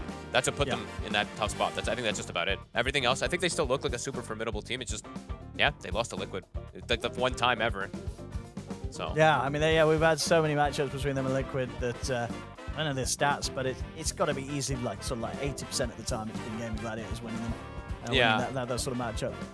I still think they're super strong. I just think that maybe during this moment, during the summer tour, Tundra and Liquid just had like some understanding, at least like the 2 weeks, 3 weeks ago or whatever it was, of the current patch for a moment, and they got the edge over them. But I think Gaming is still just amazing. Probably one of the best, if not the best team. So. Oh, for sure. And then Beastcoast, you know, how have things been looking for them over in their region? You know, when it comes to South America in terms of Beastcoast performance. Well, it's tough to really, I don't know, it's tough to really talk about because they're using partner. And it only happened, what, I think 2 weeks ago? 3 weeks ago? I think it was 3 weeks ago. Right? Yeah, 3 weeks ago where Parker stepped in, so. Yeah. It's just hard to really say because I know Parker, I know how Parker plays and stuff like that in pubs, but it's hard to really talk about how he is in like pro games because I've only seen maybe like 10-15 games of him playing with this team. I've seen him, of course, on his other iterations of teams, but with Beastcoast, I've only seen so many, so it's tough to really say. I think they're still mostly the same team, though. So. Okay, yeah, we'll see if they still play the same stuff coming into this series as the draft is beginning. We should be able to get that onto your screens, ladies and gentlemen, right about now. Here we go. Game one of Gaming Gladiators versus Beastcoast. And as you were pointing upon, let's see if that Timber does indeed get taken out of the first phase. Yeah, just now you have a lot of things to ban, though, because now it's Timber and Bat, right? So that's probably the next two big ones, at least, that we've seen. I mean, besides just team-specific kind of stuff. Some teams, of course, just banning the Medusa first two. Some teams banning like Disruptor first two, depending on situation. So let's see. What does Gaming want to get? 10 seconds remaining. Could ban the Bat and take the Timber. If you want. Yeah, I think that's probably the best thing you want to do. Oh, well, for Beastcoast. If you're gaming. Oh, for gaming. Yeah. But are Beastcoast going to let you do that? Are they not banning Timber? They want to ban Timber, because then the thing is they probably all start thinking, like, look how much we give up if we ban Timber. We give Doom, we give... Beastmaster. Yeah, give Beast. There's a lot of different heroes that are still left. 10 seconds remaining. Doom, Medusa, Beastmaster, Bloodseekers. Let's see which one they want to go down. What route do they want to take? Do they just try to counterpick it? Ban the Medusa. We've seen teams try that before with not too great success. Yeah, so it's been pretty crazy. I think Timber looks pretty damn good here if they want to go down that route with the overall first pick. Yeah, it's kind of like why not? I feel like if they don't, it's just because they want to kind of experiment a bit, Gaming Gladiators. You know, try something different, but they want to keep it nice and simple. Let's pick the Timber. And then what? They will Bloodseeker plus Beastmaster or something on the side of Beastcoast or something? I don't know. Or Bloodseeker Pango. I mean, I feel like they would have to pick the Bloodseeker in the first two. Because otherwise it's not getting through. Yeah, that's the only reason why I suggest. It's like, it might be a little weird having to do it, but you just gotta... It's like second pick doing that is really awkward, but it might just be something you gotta do. And Gaming's taking their time, so they might be discussing if it is worth it. Yeah, they're taking to the instead. And Doom is also just this. It's a hero that's. Some teams are starting to not touch it so much and everything because there's so many heroes that are amazing, but this hero is still absolutely ridiculous, especially in the hands of Ace. He was even one of the first players, as we mentioned, that took the step back, and he was the one going auras. Now, of course, you can go Vanguard, disassemble Octarine and stuff like that, but Ace was always the one to always take a step back, and if he needs to play a different type of Doom, he will. Let's see what Beastcoast's response will be. Some teams will just instant Terror Blade, +1. I think if this was Bet Boom, they'd TB Undying right here. But it all comes from team to team. Look at the Rubik. It's been having as insane of a win rate as possible, really, this tournament. Yeah, can't blame that. Yeah, Rubik. Schofield's really good on it too, so. I mean, actually, Rubik plus TB is perfectly fine, right? Rubik, TB, maybe they do Timber. Maybe they just take it. I don't think that they would, knowing Beastcoast. 5 seconds remaining. Rubik, Bloodseeker. Yeah, I mean, I still have Bloodseeker. Bloodseeker or TB, I think, or are TB, my favorites, yeah, one of the but they carries. could go down. They could just go down a completely different route, though. I think might just happen. They might just do like a Beastmaster too. Well, that's true. Yeah, Beast being left in definitely be quite appealing. Can of course go both ways, but yeah, they get Bloodseeker. I think this. I think this is better. You're not gonna get it anywhere later in the draft. It will get banned. No. So. And then this gives you. Take it now. It covers you now also versus like the Timber in some situations and the Pango that can come out, right? The 2 top Quinn heroes. So I feel like if you want to move Bloodseeker priority up because of that. 10 seconds remaining. Yeah, because I mean, well, Quinn is kind of that good of a player right now that it feels like it doesn't matter if he picks stuff into some sort of certain counters. Sure. You know, he'll still have a good game. But it's definitely going to be interesting to see if he does still sort of pick it. Yeah, Timber or Pango into Bloodseeker.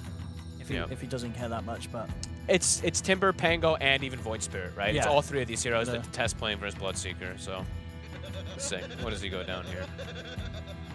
Are they just doing enchant? Ench might just be something they go down just to keep things kind of hidden if they want to just pick something that's like doesn't really give too much info. I mean, yeah, Celery's finest.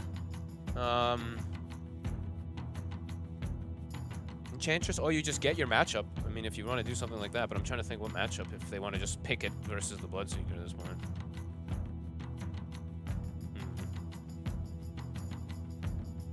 Hey, they're taking their time. Okay, so they will just take the, okay. Because like we said, like the Pango, it looks less good. The Void Spirit looks less good. All these heroes look less. Ember looks good. So this looks nice versus something like the Rubik.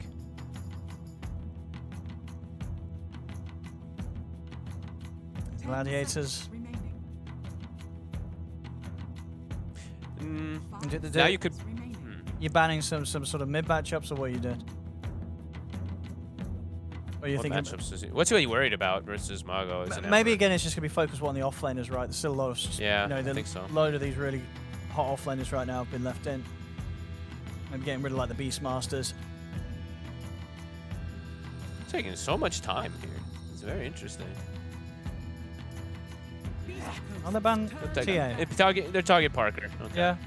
That's his best hero by far. That, Meepo, and some others. He has some really cool ones that he does like to play. His TA, I think Parker TA is his best though. Across the whatever I played versus him in pubs. Where did Beastcoast play the Bloodseeker? On the offlane? That's a good call. I mean, it's flexible. That's for sure. Yeah, you can play offline. Yeah. I just wondered if maybe gaming. No, that's a good call. Yeah. East Coast do it, and that's why they're still banning out these carry TA. I mean, maybe it's also just the Ember versus TA. It's a matchup that can, of course, as we've seen, go both ways depending on skill matchup. But the TA usually can have a bit of a better time. Now they'll target the Beast, so going back for that. Yeah. I think they just take the TA out because it's like one of Beastcoast's very good heroes now with Parker. And yeah, they'll ban the Inch. And no surprises on that one. Yep. 10 seconds. East Coast. 5 seconds. Probably looking towards the. Okay. Tofu. The roaming heroes, they see the Ember, so yeah, they see the chain potential combo that can be annoying. And then it's a Doom that sometimes, ASC just gets left alone, so maybe looking at something that's just going to leave the lane after a few seconds. Because that is how gaming plays, right? They check the 6-minute run 100% of the time. So. Now Gaming is the one who is actually going to take out that Timber that we've seen. Do they need to ban out the Pango, the Gaming Gladiators, or like because will Beastcoast not want to just pick Pango for themselves? I don't think Mago plays that hero. He does? 10 seconds. I think I've seen him play it a couple times, maybe. I don't know if it went very well. I think every time I've seen them play it, they pick it and it goes to Sacred. Yeah, that's true. Yeah, Sacred. But I mean, let me look at their history just to be sure, because heroes. Let me just check. I think I saw him play it once or twice recently, if I'm not mistaken. But I think 90% of the time I see it. Let's see. Let's see. Yeah, no, he played it a couple times in the DPC. A clock ban. Does that sort of say say anything in terms of what they're going to want to pick here? Taking the clock out? Clockwork. Spirit Breaker? Clockwork's one of the few heroes that actually does deal with Spirit Breaker really well. That's probably a good shout, actually. Spirit Breaker's popular right now. Which Ember is good versus Spirit Breaker. Wait. Whoops. I'm looking at things wrong. Okay, so Pugna. That's the other one. All right. So they wanted to protect this Pugna, this healer. So maybe they want to go for something like the Storm next. Maybe they want like some Pugna Storm to be able to lane versus December. Yeah, Pugna Storm could be nice. Could be decent. Interesting Pugna pick. Well, what do you not like about the Pugna? Like, what does it not give you? Your aggression is just down. Now you're more on defensive. And you did leave Coddle. That's I was kind of talk about it before when I saw the Ember and stuff, and my brain forgot about it. But now you left Coddle Ember, so that's a bit of a concern. And now the Chakra plays are pretty absurd. I think this hero is actually very underrated still. I talked about it so much at Berlin. Yeah, it got addressed, it got nerfed and stuff, but I think this hero is actually still so good. 5 seconds remaining. Cores are just so strong right now. I feel like cores are at their peak of their strength throughout all of Dota right now, and I feel like a hero that can amplify the cores in this type of method sometimes is just so absurd, and I think that's exactly what Coddle can do with something like an Ember.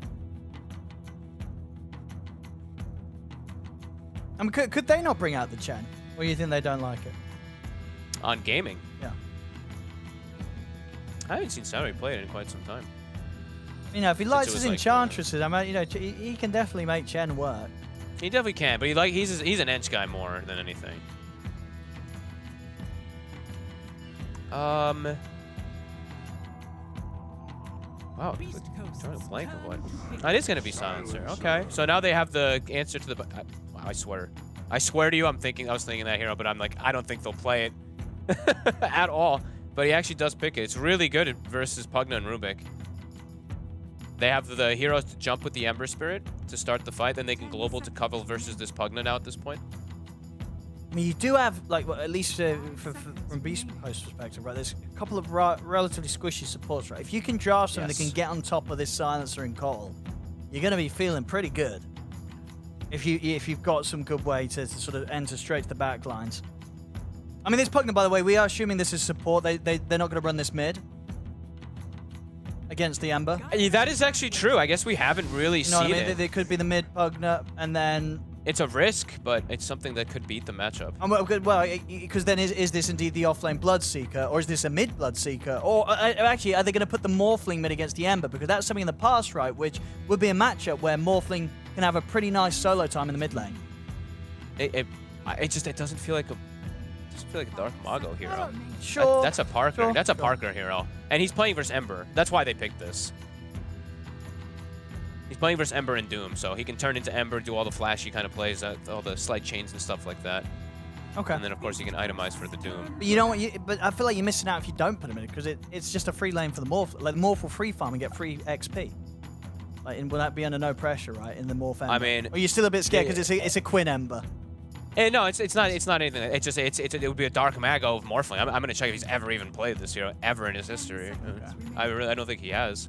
If not, then you swap it up and you put Parker mid and you just put Mago on something else. I mean, which you can do, right? Or you think that's unlikely? That's pretty unlikely, I would say.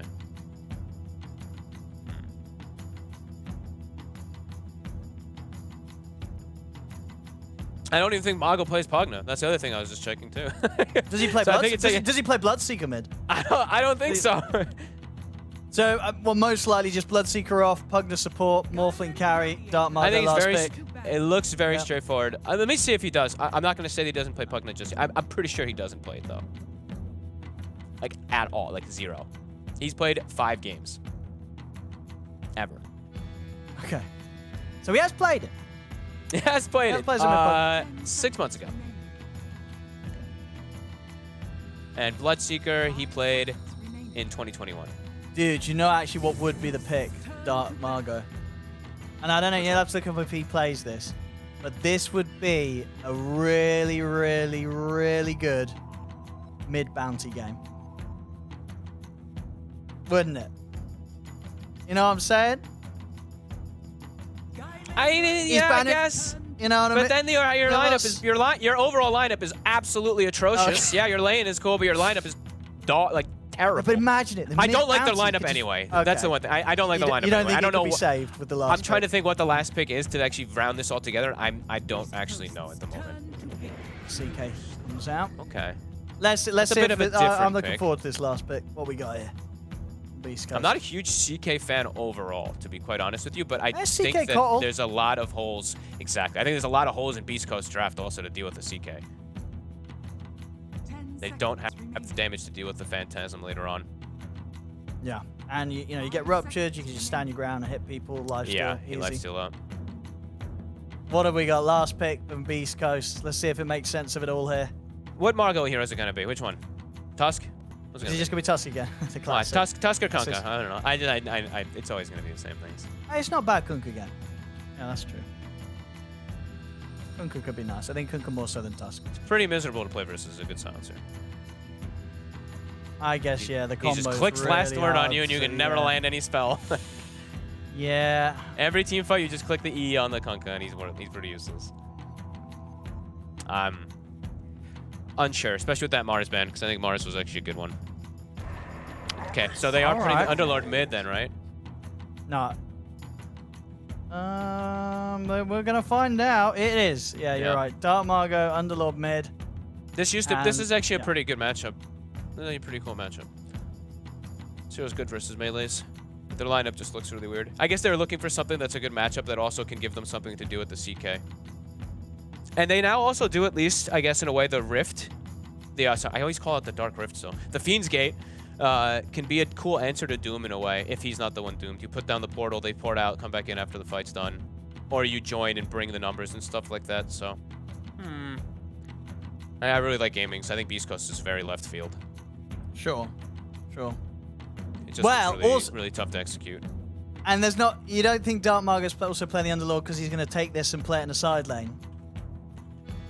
Nah. And you don't think they do that? They don't do that. The swap. You're not putting Parker mid on Morph. I gotta check to see how many games he has played of Underlord though too, because I mean they're not super hard heroes. I just want to look right.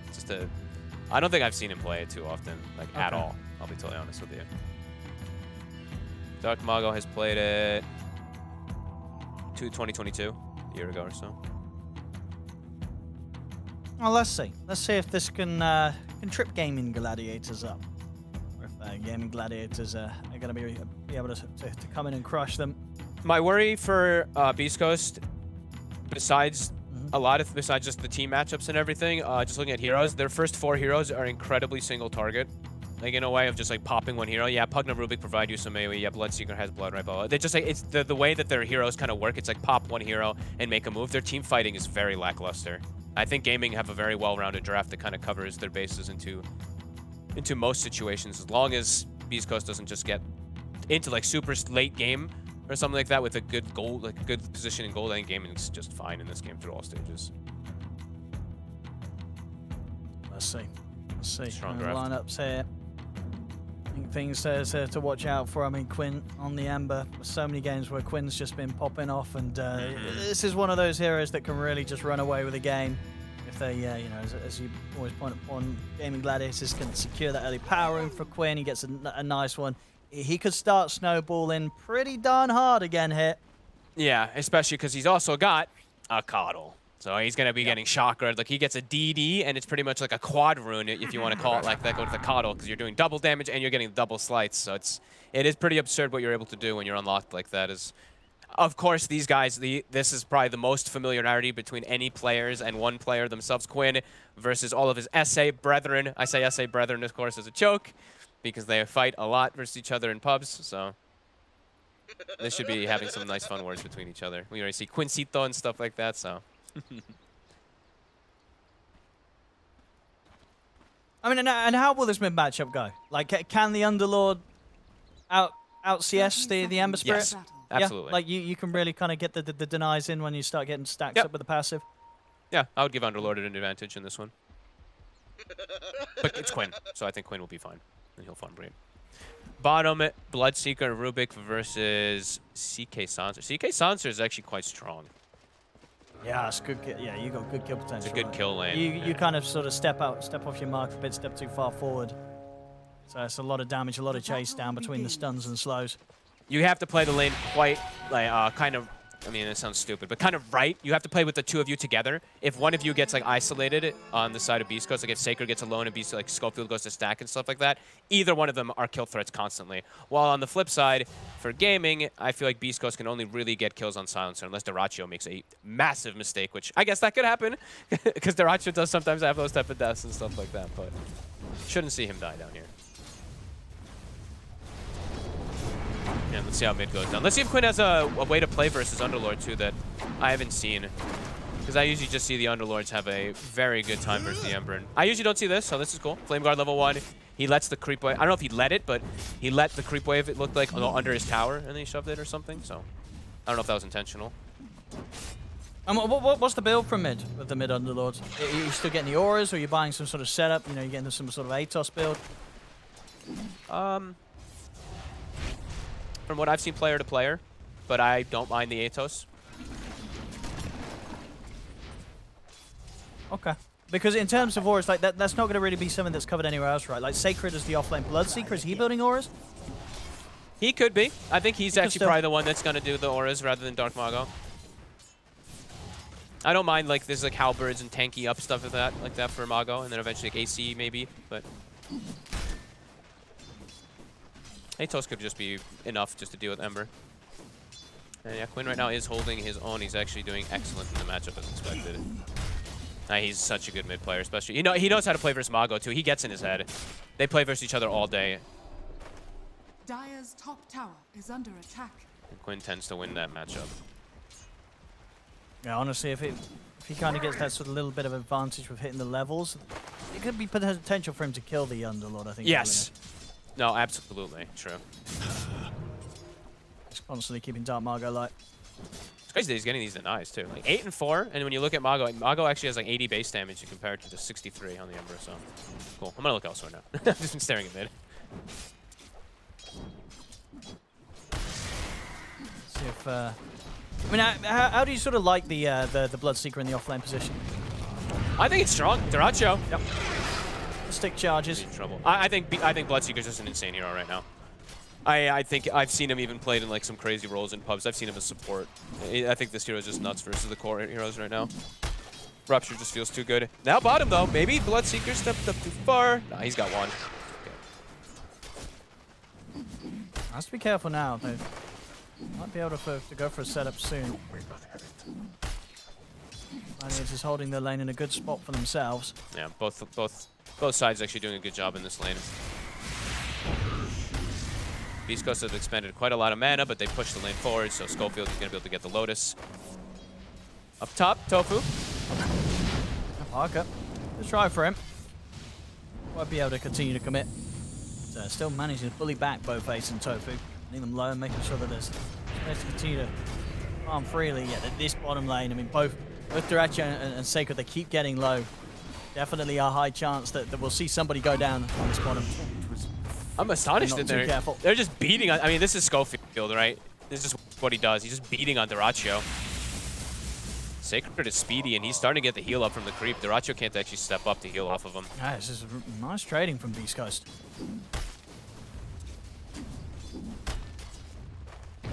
Try to go again, but this time Sacred, he's just not scared. He's in, he keeps tapping the two of them, and knows once sort of that stun's been used by Duracho, they don't really have the further way to threaten him. You know, Sacred's more than happy to trade, especially when the Fade Bolt comes flying out from Schofield. Yeah. They don't have mana for double spells either. Like, Celery keeps having to spam his Arcane Curse, so he doesn't have the combo of Arcane plus Last Word. And lane setups looking pretty good. Tofu might just die here. He's got the Healing Lotus, he uses it. Wow, and did you see what he did too? He dropped his Blood Grenades on the floor to Healing Lotus before the hit comes in, just to get that little extra. Risky, but value. And I'm going to say one thing for those people, a PSA. If you stack Blood Grenades when you purchase at the start of the game, you don't get the benefit of the health for all the stacked ones. You actually have to drop and pick them back up sometimes. Just an FYI. Oh, is that a feature? I don't know. It only happens sometimes, though. It's a feature. Celery. He might go down bottom. Could be the first blood. He's got the Fairy Fire. But Sacred, he's got him. These two, this Bloodseeker Rubik duo, Sacred and Schofield, they're running it really nicely. I like how Schofield's playing. He hasn't moved from the lane, right? Hasn't backed up to stack nothing. He's hitting heroes the whole time. He's Fade Bolting, nuking, right-clicking, right-clicking, right-clicking, making sure the Sacred gets this type of start. This is important. All three lanes looking pretty good. Quinn is still farming, and he is going to get the bottle refill now, but Morph is farming, and the Bloodseeker is having a good time. And how good of a morph game overall is it? Like, if this morph starts to run out of control, does the CK match up well against it, or is it difficult? It can be difficult if the morph gets too big. Like, it could just be this game where the morph, if he's not doomed, just goes absolutely bonkers. Definitely a situation where we could see Parker, if he has that freedom, take over. Itemization, right? You can just like Manta Lincolns, and then there's very limited ways for him to actually control him in the game. We're now seeing 6 minutes. Fight over the Lotus. All right, look, Duracho will be able to claim it. We're actually getting them to move up top. Dark Margot, he's coming with the Fiend's Gate to try and catch out Ace. He's going to be able to slip away, though. They didn't have any sort of lockdown follow-up to keep him in position, so Ace will get up perfectly fine. Oh, and it's a Fiend's Gate that's actually in the base, too, so it's not like he can just jump right back to mid. Was done at a point where Quinn sort of had free reign to just check the power runes. He's got himself the DD. Yeah, that's a little bit of a weird move there from Mago. Not even having a pointed pit either. Like when you see that type of move, it's like you probably want a pointed pit to get some type of setup, but he tries it, doesn't work. Could hurt now in these next few moments with Quinn having DD. Yeah, I mean, a good start. I think it's 6 minutes anyway for Beastcoast. Yeah, I think it was just sort of an effort to punish that timing. That, to be fair, most of the time we see Gaming Gladiators go for right. You know, Dark Margot's like, it's 6 minutes. They're going to be bringing both of their supports towards the mid lane. So this is the time for me to try and make a play with a Fiend's Gate. You know, that's actually a fair call. Maybe they were just trying to preemptively do something here. Bottom Duracho. Schofield maybe this time steps up too far. Blood Grenade. Nice, fine. Not going to be enough. Yeah, not enough. They know the limits down it very nicely, Sacred and Schofield on the Bloodseeker Rubik. Nope, and Stinger, he's actually made the rotation down here himself. Okay. Pisses off a Tango, and he might catch them off guard here. Duracho. And a bit of a bait here from Sacred. Replifies there. See if Sacred can turn it. Pop the Blood Right, but he's very, very low. Has the stick charges, and with the kill with the Blood Right, he heals up a bit. They might be able to kite and kill Duracho as well, and pop the stick charges. The three of them burst him down. 2 more kills for Beastcoast on this bottom lane. As the two of them, Silence to CK, they are struggling against this Bloodseeker Rubik. They really are. And a cute little rotation from Stinger. All he literally really does is walk down and click Decrep. He actually TP'd to grab the Wisdom Room, and it just naturally turned into a gank for him. Yeah. Duracho getting aggressive, getting baited by Sacred. And with these sort of moves, you know, Parker can be happily left on his own. He's close to having like a full wand. He's got a Lotus as well, so difficult to threaten really on their own up top Ace. So should be a nice window for Parker just continue to just roll in the free farm on this top lane. Absolutely. That being said, though, for Ace, also on the flip side, he is just going to be occupying top, right? Vanguard's done. He's just chilling and farming. But a very, very good start for them to slow down the CK. And the Silencer. I mean, the Silencer is very poor in comparison to the two supports on the side. Check this out again. I mean, Sacred definitely needed that. You know, got the burst heal by getting the finishing touch onto Celery with the Blood Right laid down. Meant that he could stick around and sort of tease Duracho in even deeper. Beastcoast picking up these early game kills against the Gladiators. And I like that he did these little early game things on Sacred too, where it's, yep, Wraithband purchased, Wand, and then Arcane Boots immediately. Not only because he's going for mech, but because he has a Rubik and a Pugna. You gotta help your supports, ladies and gentlemen. Not every time. You don't always have, like, it's not like every game where it's like you're playing off lane and you're having a good time. You're just like automatically Arcane Boots. Rubik is probably one of those that you do want to be able to help him out and get them, though. Hero uses a ton of mana. So, yeah, besides, of course, that he's going for the mech. It always helps out your buddies.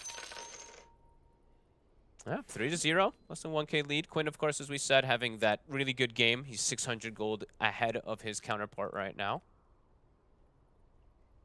But I think this is what you could ask for here for Beastcoast. It's just what's going to turn into in the mid-game and everything like that. That's when the real gaming gladiator starts to come out. Quinn looking very thoughtful there. Yeah. Or just sort of considering, what moves he needs to do to sort of just slow down this lead that Beastcoast is having, and kind of at what point he's ready to kind of swing away from that mid lane, try and hit these side lanes.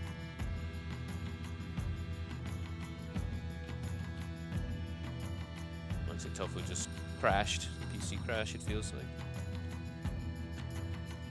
Tofu just getting some stacks. Maybe Quinn waiting to feel like when Tofu has some more levels that he can just like pump up with the chakra. But yeah, a lot of this early game movement on the side of gaming is going to be dictated now from Quinn. His ace, as we said, he's just going to occupy, and now Dyrachyo at this point is going to be a little bit of a recovery kind of thing. So we'll just go back bottom and get that farm. So yeah, we'll see what Quinn does.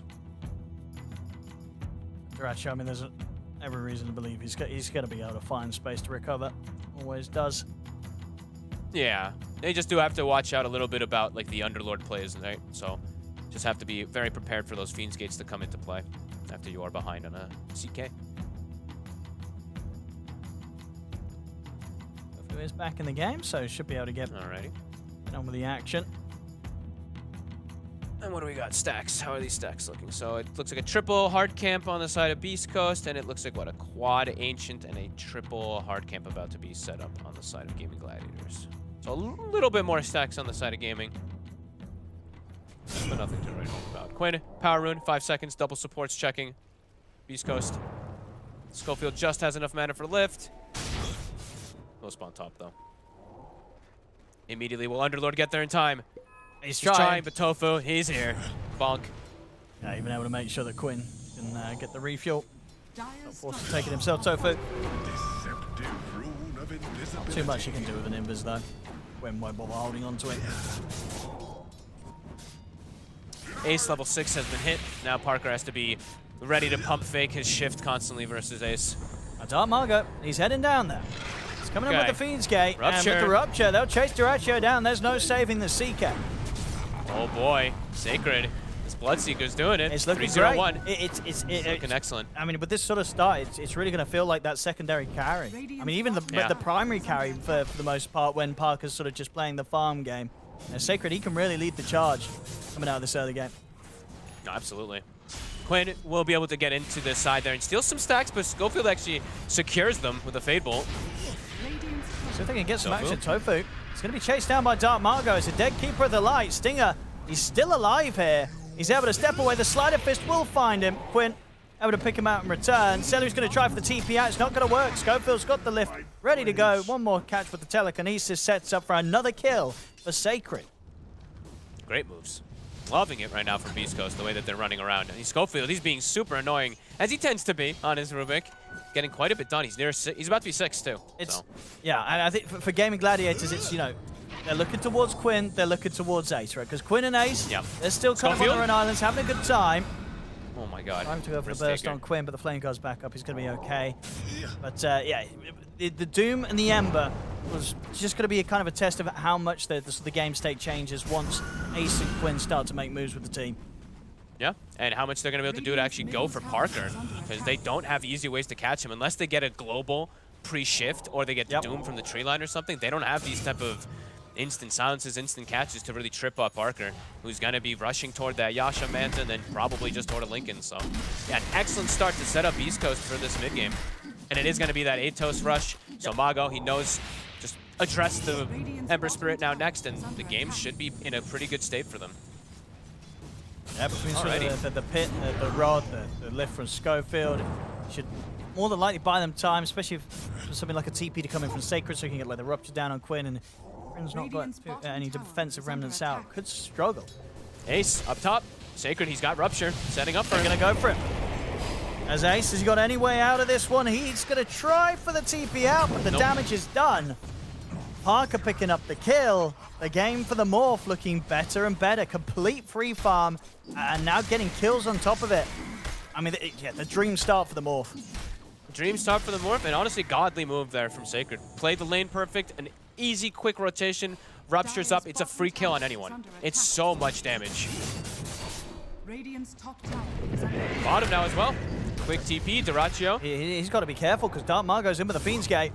You see Schofield with the stolen Sleight of Fist as well, cutting into the TK. They're going to chase Dyrachyo down. Dyrachyo's completely on his own. I don't know if there's any way out of this one. Yeah, he's going to try for a neutral deny here. The Ancients, he won't get it. Sacred picks up another mega kill streak, 5-0-2. Yeah, this Bloodseeker, he's running rampant. Oh, and this is going to be quite the test, really, for Quinn, it feels like. Because this is a very good Morphling game. CK is totally shut down completely, so now it really is going to be so much onto Quinn, really, to be that answer for this Morph.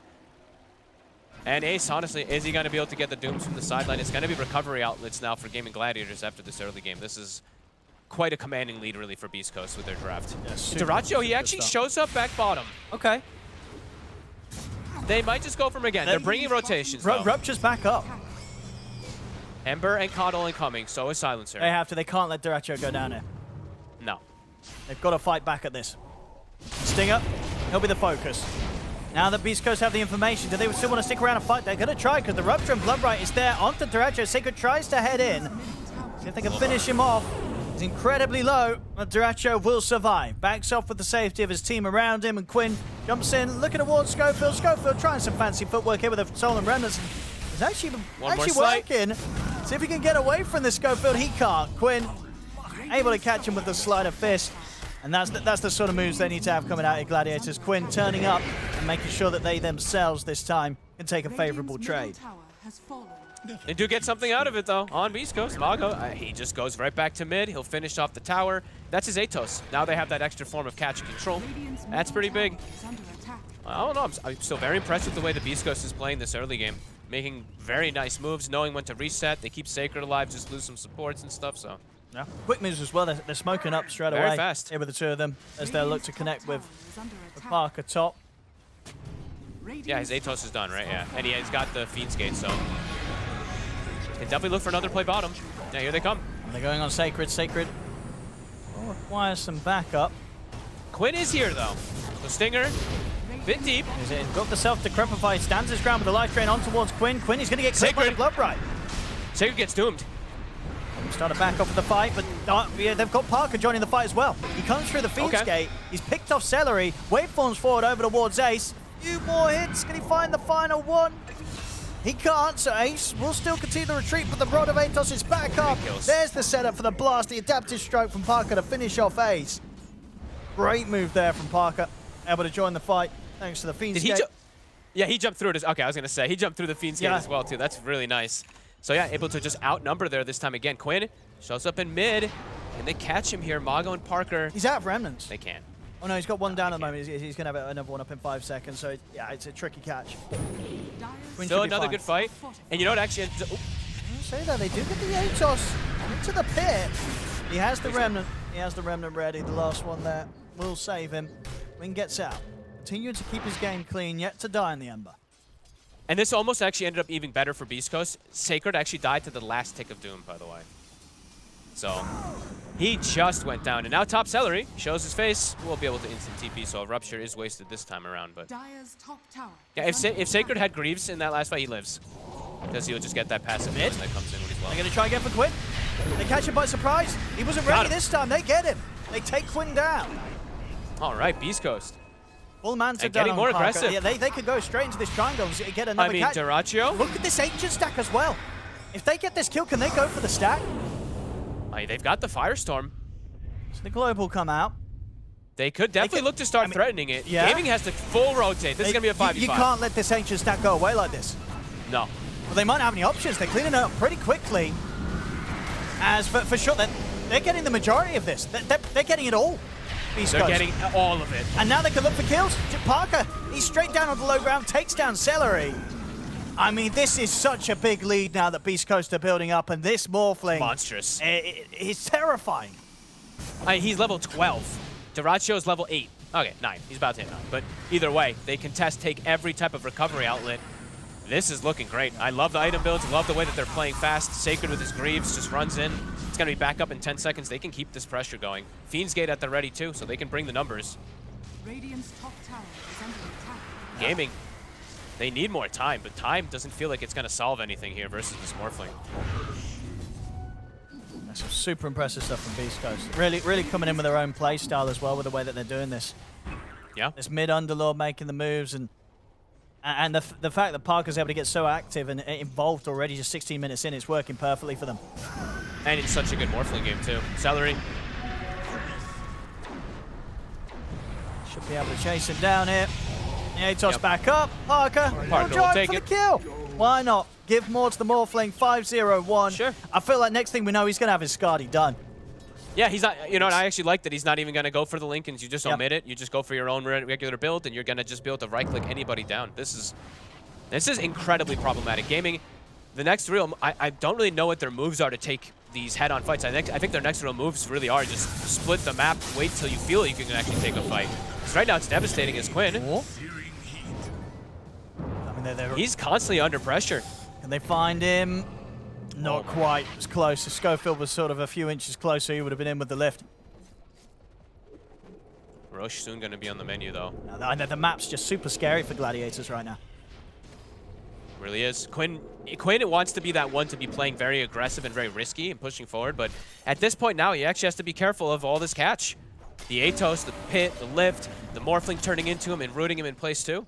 There's quite a bit that Quinn actually does have to be wary of. Dire's middle tower is Yeah. under attack. They just keep buffing up Parker too. I like that Sacred's doing this. Just gives him even blood rage to farm. Radiant's bottom tower Quinn. is under attack.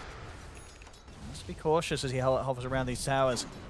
And look how Beastcoast is playing. This is cool. Like, they're paired up, right? Schofield's paired with Mago because they can Fiend's Gate anywhere, and they can pose kill threat and aggression anywhere.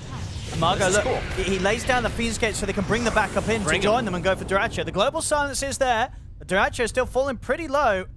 They don't want to continue the dive beyond the tier 2, though. They'll allow Duraccio to step back, but at least able to force the global silence reaction. Yeah. And we're definitely seeing like that way that they're splitting up with that. They have 2 squads because they can each join each other so easy because of the Fiend's Gate.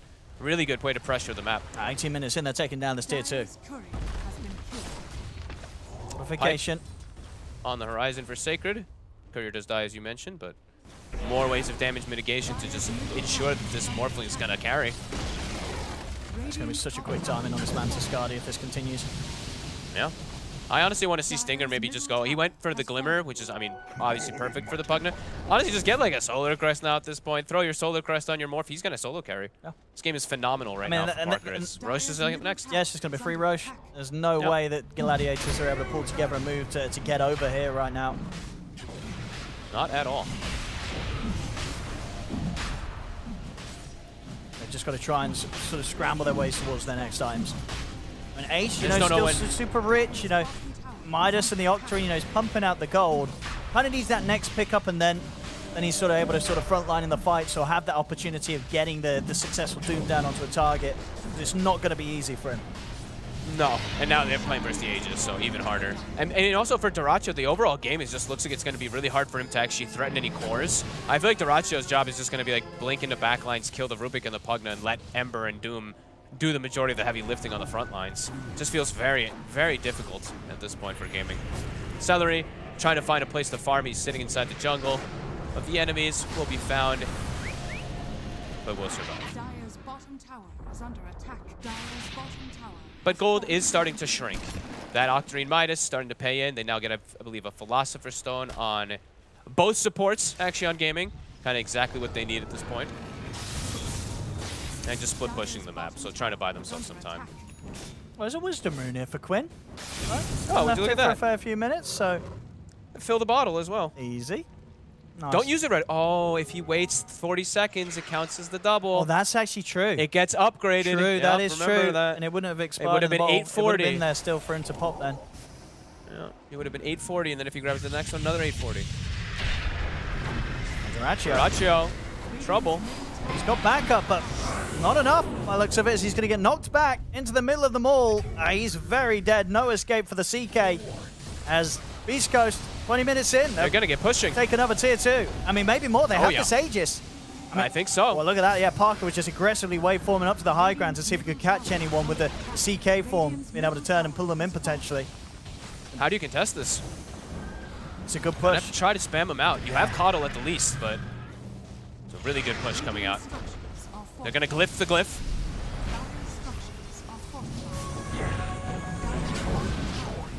I mean, they're not going anywhere, Beastcoast. No, he's just getting batteried up.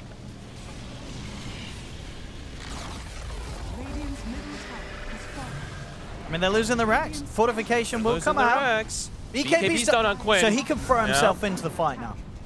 But there's still this Aegis and the new Lincolns now on Parker. Parker hitting the barracks perfectly, clearing out the wave. This is frontlining. They can't do anything. Gladiators, it's going to be a free melee racks. Great play. Great call, whoever makes that on Beastcoast. They know their strength at the moment. Hello? You good? Yeah. I think I lost you for a second there. Just made a weird noise. Clear. Okay. No, yeah, you did as well. Oh, okay. I think something just jumbled then maybe for a second. BKB. Now for Mago, a shield rune as well. Top. Yeah. I mean, there. Oh, can Quinn take it away? He wants the shield rune. He's not getting it. No. And no funny business at all from Sacred. Yep. Greaves, pipe, use up the halberd. Full offlaner.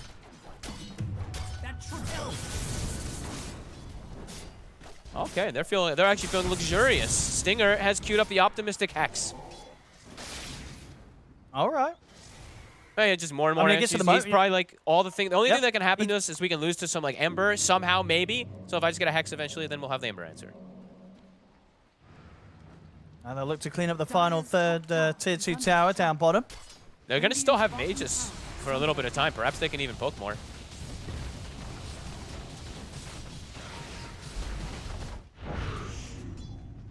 When is gaming gonna feel good enough to fight? They're just flying out for Parker. These really items. are. He did get the Linkers complete. He's got the ultimate orb on top.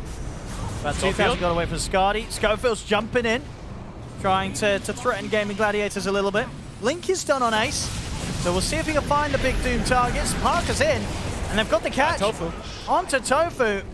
And Quinn, he can barely bully them back. He's the one having to head back to the fountain himself. The tower is dying. Duraccio, how close is he to BKB? Still 500 gold away. I mean, they're taking this rack. So they're onto it. Okay, they haven't got the creeps. Creeps have been cut. Yeah, Celery got that. Mid lane's coming in soon. But Gaming Gladiators trying to hold them back. Stinger's going to make sure, do his best to try and get the creeps pulled towards the base. But yeah, Ace is able to grab them. So yeah, back doors there. Parker, he can't go through it. He's trying though. He is. He's really trying. Next creep wave will make it though. Okay. Quinn? He's going to get clipped by the silence. They actually He has to put the BKB and global. Uh-oh. And the damage is already being done down bottom. This is a second set of racks taken away. 24 minutes in, there's no question about it. Beastcoast, they are stomping Gladiators right now. And Duraccio is seen up top without his BKB. They're just setting the trap for him.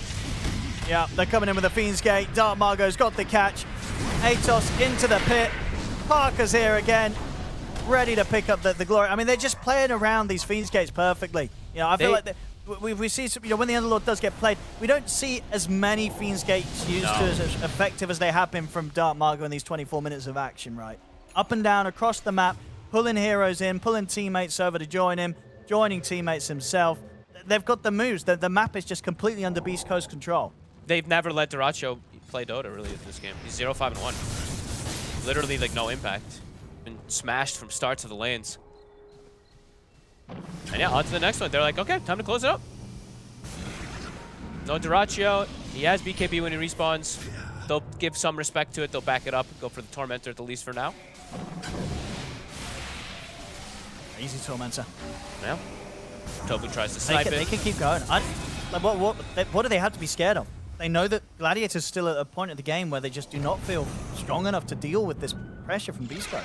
They just got to be careful that the Morph makes a mistake, really. Like, Parker just needs to not make a slip up and get, like, his Linken's broken and then doomed immediately. I think besides that, they're super clear and solid to be closing up this game soon.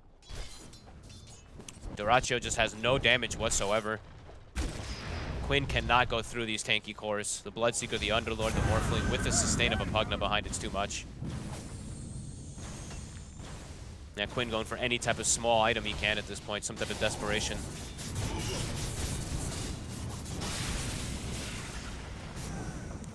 Really impressive stuff from Beastcoast. As we have not seen Ace able to even use a Doom, right? Sorry, he used the one bottom. Was it? Oh, Just the one yeah, bottom on Sacred, but besides that, that was it.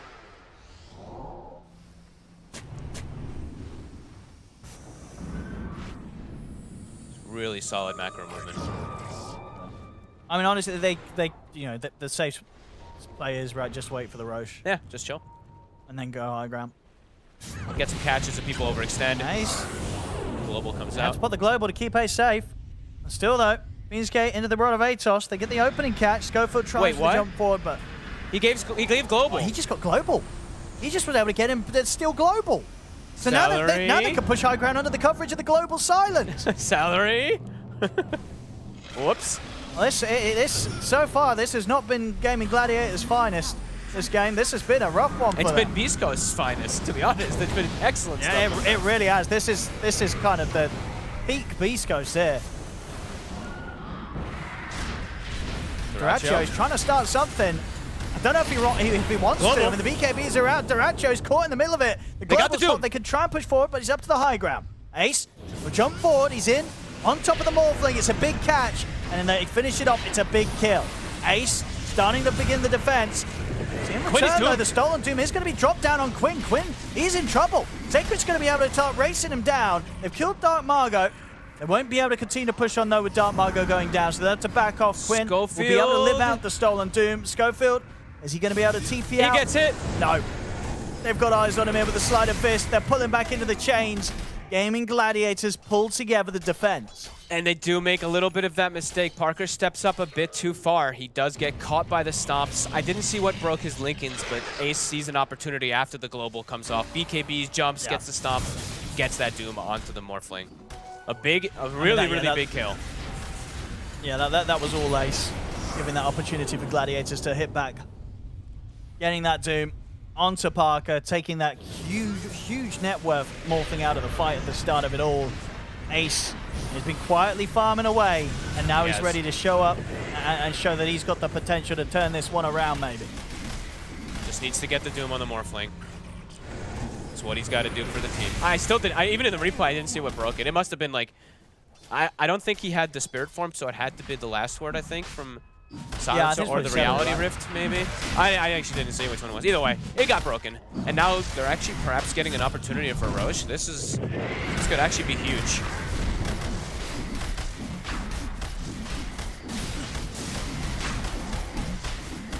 Yeah, Beastcoast not in the neighborhood to put a stop to this.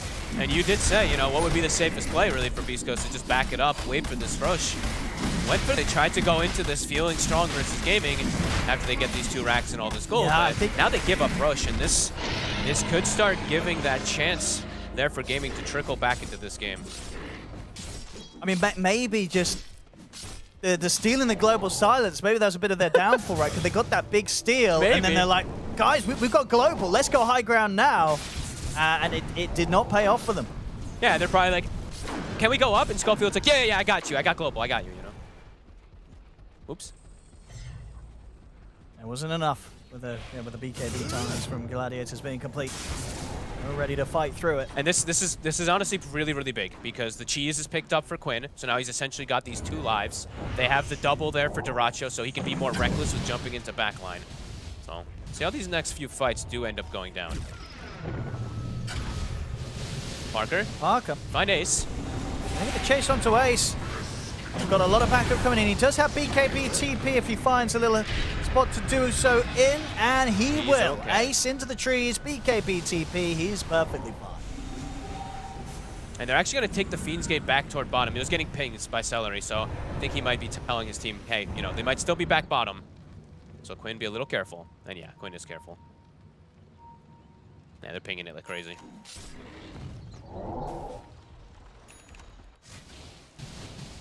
Who got... Okay, I'm checking the gold influxes. So, like, I mean, everyone's holding buyback besides Quinn on the side of Gaming Gladiator, it looks like. And they're actually smoking. They're looking to get this catch. They can start to really ramp things up here if they do find one. Oh, Sacred.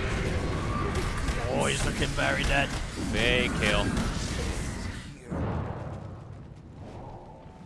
They're working their way back into this, Gladiators. They sure are. That defense really got the ball rolling back in their favor. They start to build a bit of a lead themselves. They are still down the 2 sets of barracks. They're getting their items online. No, they can't go for Quinn. They're starting to get big. All right, the sit back and farm from Ace. Soon to surpass the Morphling. Ember also. I mean, Quinn, he's always been farming in this game. But now also Duracho starting to recover himself. Good start to get the scary grounds here for Beastcoast. All right, Silver Edge is going to be the option for Parker. Was eyeing up his item possibilities. Had sort of like Butterfly queued up, then had BKB queued up. Settles for the Silver Edge. I am a little bit skeptical on finishing a full item right here. Maybe I would have been okay with just a Shadow Blade and saving perhaps for a buyback. Now the next worry really is like if he just gets doomed, they could just lose the game. They're buying lots of Lotuses, I'm seeing. So they have 2 Lotuses now. Sacred and Stinger have purchased one. Yeah, Stinger did end up switching, going for Lotus. But yeah, Parker committing his gold is... It's a risk. It could be a risk. Tofu. Jamming to see it. But he does get brought down. Hey, right. Okay. Gem on the deck. All right, never mind. Now he's going to have the buyback. Pays off straight away. That's quite a big payoff there, right? It is. Okay. Sniping the gem. He's still, what, 1,000 gold to the buyback or so, but might just be able to farm it and finish it off. Okay. High risk, high reward. Yeah, really good catch, that.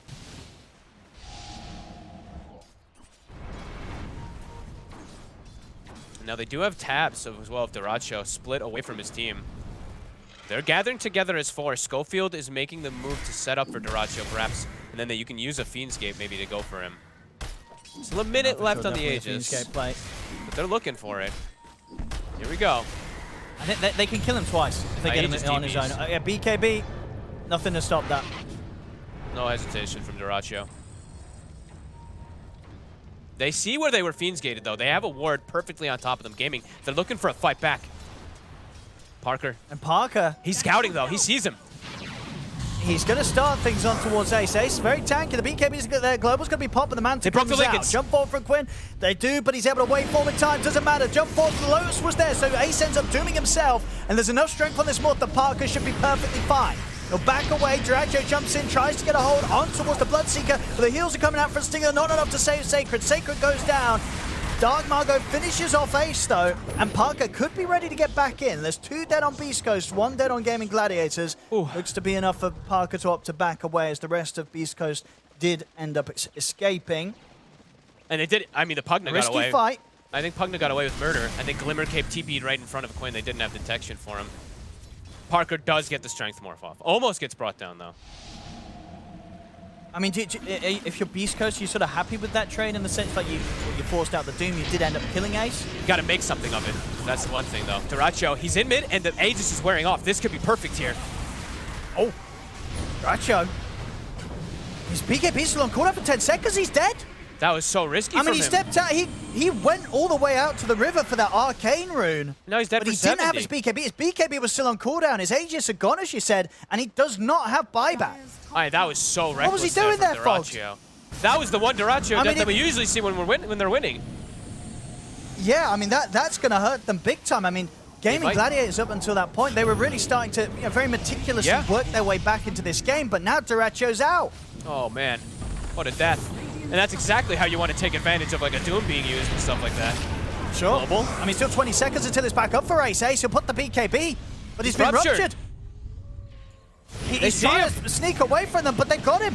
And he's also out without buyback. Oh, God. 2 cores dead on Gaming Gladiators without buyback. Megas. Quinn, he's got a whole lot of lifting to do here if he wants to carry this one. He'll jump in aggressively on towards Sacred and Parker. He'll take out Sacred and will stop the push. Okay, does give them time to be able to respawn back up. I thought this could actually be Megas. Looks like they're still going to try to push forward here. He's actually Fiend's gaining to come back, but Parker's got Satanic. See if they keep going for this push. Doom, 40 seconds. I think they want to, yeah. 40 seconds, no ace. They got the Tofu. He's in with the catch, jumps forward, telekinesis back into the pit. They've got the Atos, but the Glimmer's up. Parker's in. will be fine. No glyph. So going to finish off the objectives. Try for the jump. They're able to pop the Lincolns. They have anywhere near enough damage to threaten this Morphling, though. They do not. He's able to freely waveform out. Range racks are taken. Just the melee racks in that top lane now standing between them and getting them the Mega Creeps. Lots of good stuff coming out here still for Beastcoast. As you said, gaming, they had some good stuff, things trickling back forward for them. But yeah, Duracho, I mean, a very reckless play coming out for him. Puts Beastcoast back into that prime position to be able to close this out. Parker. I don't think he... Oh, no, with the set... He's fine. He can. He's good. Easy solo. He's got 50 armor. That's true. Actually, that's true, yeah. Barely tickle him, yeah, when he's got that much built up. Yeah, he's got some room ready for the taking as well. He's got Satanic to heal up right afterwards anyway, too, so. Yeah. 30 seconds potentially for the next Roche. If they can get that one, then they could be smooth sailings to closing it up if they can get this Roshan. Yeah, at least smooth sailings to getting the Megas and getting that big step forward to at least closing it. Duracho, I believe, did now finish his AC. Smoked up around the area. As OC's done, I mean, on the other side of things, obviously Darkmarker's got this AC into the Basher. Now he's had enough of these heroes. BKB TPing out when he Fiends Gates over for them, wants to have a chance to get in a bash in. I think he has very optimal and standard Underlord items, I guess I would say. Like the AC, Atos, BKB, I think those are the 3 most standard. Then you look for a +1 kind of item, whatever you feel fits the game. Dire's bottom tower is under attack. Quinn, attempting to do the split push here with his Ags finished up now. He's doing his best, Quinn. Has only died the once this game, you know. He has. Really giving it his all here to try and hold on for the team, but this is probably one of the harder games that Quinn's had here with Gaming Gladiators. Yeah, the game definitely on hard mode. With the way the Durachos had to try to recover 3 and 6 on the CK. Beastcoast, they're waiting out the Roche. Yeah, minute until it's back up. Gem being purchased here from Quinn, actually. His support's not having the gold for it at the moment. Looks like they want to go for a smoke play before that rush. Quinn's off a good one. Probably one of the best, if not the best item he can get right now. Timeless Relic. Schofield. Schofield? He should be very dead. Yep. Quinn replenishes the Remnant. We'll be able to get that ward control. Roche, it's going to be back up in 20. That's a pretty good kill. Any kill right now before Roche is important. He could buy back to CPM, but... He definitely can. And we'll probably need him. Taking a 4 versus 5 won't be easy for Beastcoast. Especially if Ace gets a good jump. Celery gets the ward vision down. They take the Watcher. They've got vision. Quinn's in. Jump Sacred, but Kane's removed it with the Lotus. They'll put the Global, they'll put the Willows down to try and pull back the 2 of them, but BKB's out from Dark Margo. Same for Quinn. Quinn pots the BKB, keeps his distance from Dark Margo for now. They've put the Lincolns, they're surrounding the Morphling. He's in so much trouble, he's been caught by their Doom. They've caught Parker, he's trying to stand his ground and heal up, but it's not enough to keep him alive. He'll go down, he'll buy back immediately, though. As Beastcoast, they want to keep this fight going. They know that Doom's expended, this is the time to strike back. They can find the chase. Dark Margo very low himself. The blink. See what Parker can find. He's got eyes on Celery. Goes for the quick opportunity on towards the Silencer, but the Glimmer's there. Have they got detection? They don't, but it'll come to an end, the Glimmer, and they'll kill him off. The rest of Gaming Gladiators, they'll opt out of the fight. They'll back away. They use the buyback on the Morph, but it will allow them to secure them Roshan. I think that's probably the best that Gaming could have asked for. I mean, sure, they could have probably gotten a couple kills maybe on the supports and stuff like that, but they got the Morphling, they got the target they want. Killing him twice is going to be very difficult with how long it was for him to die. He got the strength morph off. He stood his ground even when he was doomed. But either way, Beastcoast make the right decision. Quick buyback. Aegis, it's time to go for this. Good time to go for this last Rex and get the Mega Creeps. I think Parker also now, I think he bought Shard right when he bought back 2 there, so does at least have that too. Glyph is up. Schofield looking for the sneaky play. I mean, it's going to be a tough job keeping this final Rax alive. Yep. Doom back up in 20 seconds. Ags is finished now. The Ags. 20 seconds, yeah. This is, I mean, Ace and Quinn, honestly, they've been doing everything to try and hold on this game. With the way that they've started the fights. Quinn, again, trying to start something off, goes in with the BKB in the Remnant. On top was Margot. Again, Margot puts the BKB himself, turns to the bashes, and he's dead with the Rupture. The silence, Quinn's gone, he has buyback. The Rax, they're already taken down. As Beastcoast will be able to claim the creeps. Ace is in with the Aghanim's Doom.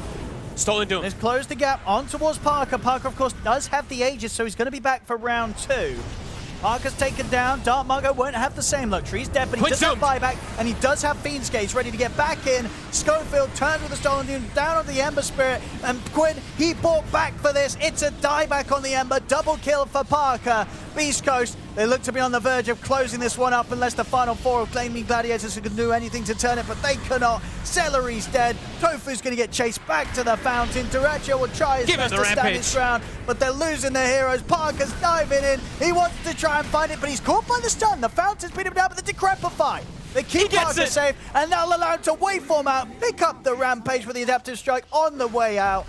As, MVP stinging there for protecting his morph and allowing Parker to get a Rampage on the way towards the end of this game by the looks of it, unless Ace and Duracho have something crazy up their sleeve here. Duracho tries to jump in. It's not going to happen. He's dead. GG is called. Beastcoast will take this game 1. What an early game. I don't think you could ask for something better, really, from Beastcoast. Like, these Fiend's Gates all over the place. I think Mago, like this, not MVP, I would say, in this game, but definitely has an argument for it with the way that he's moving his team around the map. Parker playing a phenomenal game on this Morphling, and just some really crisp, clean decision-making and itemization, I would say, from Beastcoast that allows him to take this one. I love the way they played. Yeah, that was that's a huge win. A huge win for Beastcoast turn up today. I mean, we're already getting kind of like these upsets right on this stream. The first series, right? TSM, they turn up, they take a game off Tundra. I mean, this is only game 1 of the series. Maybe the Beastcoast can take both of them. I mean, if they play as well as they did here in this game 1, there's definitely a chance of that, right? Because it just looked very well rounded. Yet Parker Moore 16, 2 and 7. Whilst the goal did end up closing, because you could definitely kind of see, for Gaming Gladiators in these games where they do sort of lose the lanes as much as they did. Because they're as good as they are, they're still able to keep up in farm, right? They find their ways to sort of keep up at that level. But this game, it didn't matter, because those final calls, those final moves, those buybacks around that Roche fight towards the end as well from Beastcoast, they out-executed Gaming Gladiators. They outplayed them. Yeah, outplayed them, out-executed, and honestly, this Morph pick was like, the Morph and the Underlord pick were actually perfect. At first glance, I was like, I still like gamings, but when you do look at the draft overall, like this Morphling, he's the king of the game if he's not getting doomed. And Duracho got so shut down in this game that he's recovering for 30 minutes or more.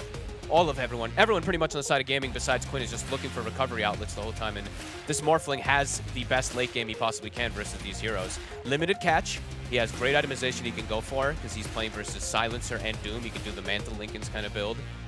And he's able to turn into an Ember Spirit. So a phenomenal game from Beastcoast. Good planning and great plays all across the board. Just all round. Every player really playing their part. Stinger with the Saints and such as... He had the stolen spells, right? Schofield. Right. It was huge. Like, it really was like everyone across the board. Just the Pugna impact maybe a bit invisible, but definitely doing some stuff with these decreps and these fights. But yeah, every single player does have an argument for making these big plays and big impact plays in this game on the side of Beastcoast. Really, really, really good stuff. And honestly, already just taking this one game against Gaming Gladiators, that's impressive enough. But maybe they're able to do it twice. And maybe. That, 2-0 against Gaming Gladiators, that's really going to get the momentum going for this team in this league.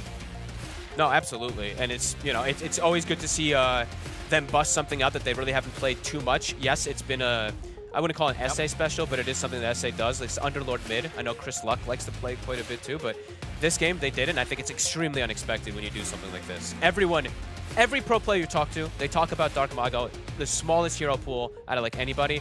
He did something that I think nobody really anticipated here. Well, there we go, ladies and gentlemen. Beastcoast with this first game, getting the win. And yeah, we'll find out. We'll find out if they can do it a second time. Already taking this first game, getting a rampage with their Morphling. Can't really ask more for that if you're Beastcoast. We'll find out shortly. We'll have a short break, and then we will be back with Game 2 of Beastcoast versus Gaming Gladiators.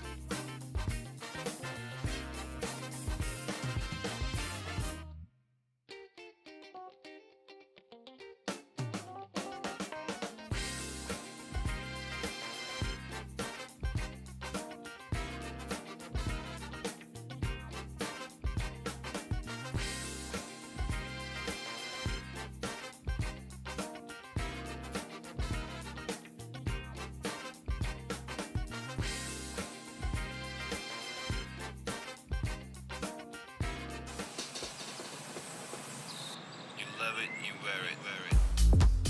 Wear your passion. Share your passion. Wherever, whenever. Gaming is a lifestyle. Get your merch at shop.eslgaming.com.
Welcome back, ladies and gentlemen. It's DreamLeague Season 20. I'm ODPixel here with Fogged, and we are halfway through the two-game series between Gaming Gladiators and Beastcoast.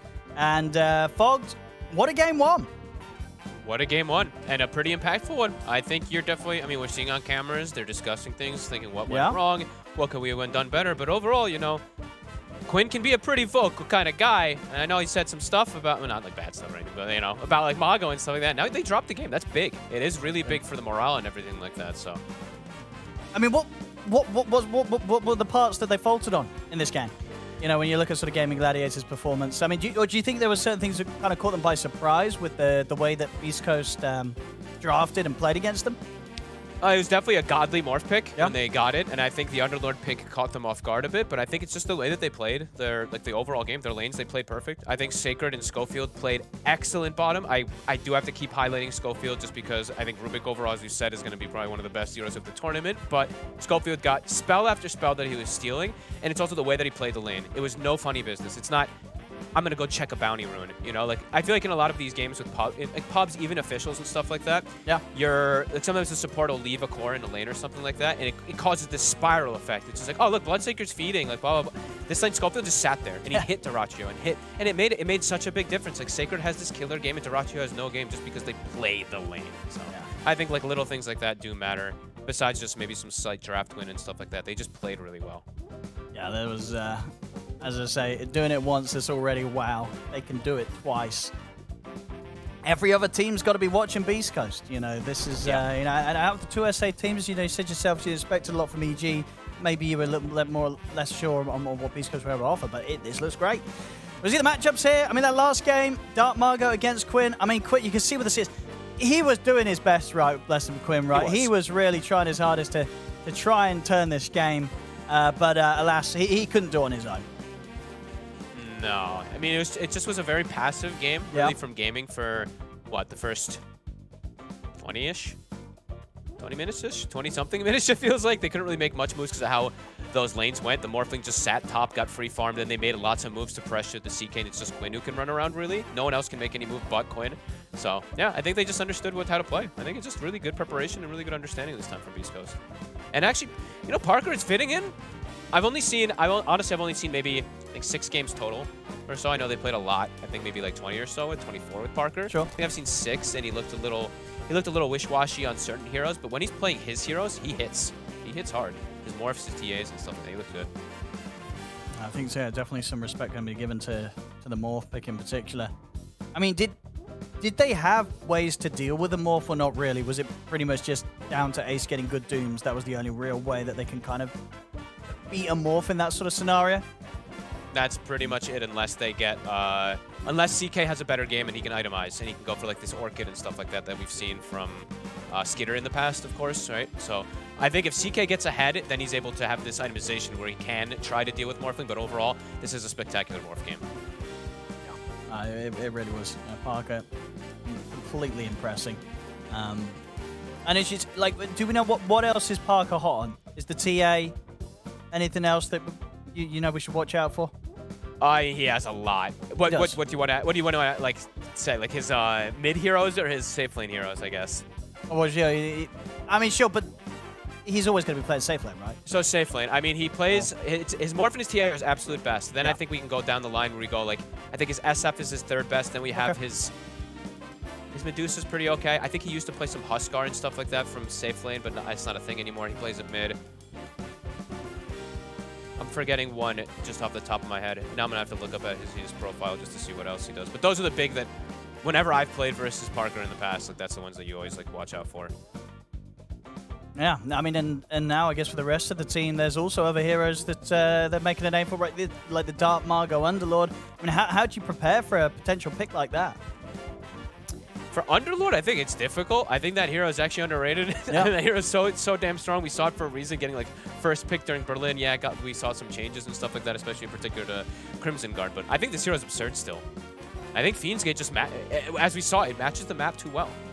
As soon as we saw the patch hit a couple weeks ago, like a month ago or so, a little bit more, everybody was going for like these IOs and these Underlords just because of how big the map is, so you can move around and all this type of stuff. I still think that's the case for Underlord, though, and I don't know.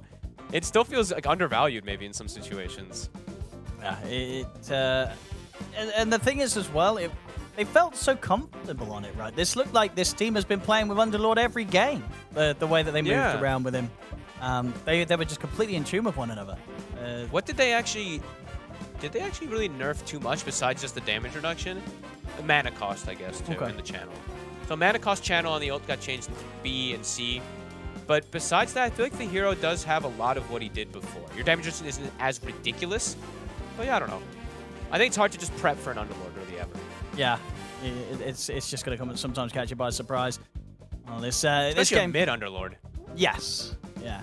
But now that he's shown it, maybe we'll be sort of keeping the backs of the minds of Gaming Gladiators in this game too. Maybe not necessarily in terms of what they ban, but in terms of what they want to put against it in that mid. Even though I guess Quinn did really well actually in the matchup. The matchup, he did. Wasn't a problem. Like, Quinn had a good game, just not good enough. And I guess just didn't explode sort of fast enough. The morph was just too farmed. Well, here we go. Game 2. Let's see what the change-ups are here from Gaming Gladiators. And see if Beastcoast can do it again. Gladiators turn to ban. Let's see. Type of adjustments. Excuse me. What type of adjustments? Yeah, let's see if like the Timber and the Bat stuff ends up happening again. I think that actually ended up... I think Gaming actually kind of hurt themselves maybe with the way that they set up, because I think they really anticipated them to have taken like a Timber or something for this whole like Doom exchange and everything too, because they waited a long time on their pick, right? They picked the Doom. The 2 picks came out from Beastcoast, and then Gaming sat for like almost a full minute before they picked an Ember. So perhaps they wanted something else to happen off of the opening phase, so maybe we'll see some type of adjustments being made here this time around. Turn to ban. And yeah, all right, an immediate one. Yeah. I mean, maybe Quinn. I think Quinn probably says, "Screw this hero! It shuts down it makes half my pool unplayable." I mean, that's true, and yeah, that duo, Sacred and Schofield, that Bloodseeker Rubik. I don't think anyone wants to lane against that. That was pretty. You could only imagine the frustrations from Duracho having to fight against that in the lane. It was not fun. I like that. I think this. I actually think this hero might be OP, man. I don't know. Like every time I see it, it's just too good. I think this meta just makes it too good. It's just so weird how that kind of happens. So in some games it could look absolutely terrible, just because of what he's up against. But some games it just looks like it could just be one of the best heroes in the patch. Okay, so now they will move up the Timber in priority. So, okay, cool. We do have a complete change-up. Lots of adjustments made. Yeah. I think Beastcoast's turn to pick. Doesn't mean what Doom's left in. Doom and Mag. Doom and Mag, they're the big ones. and Medusa. I mean, if we favor that one up there.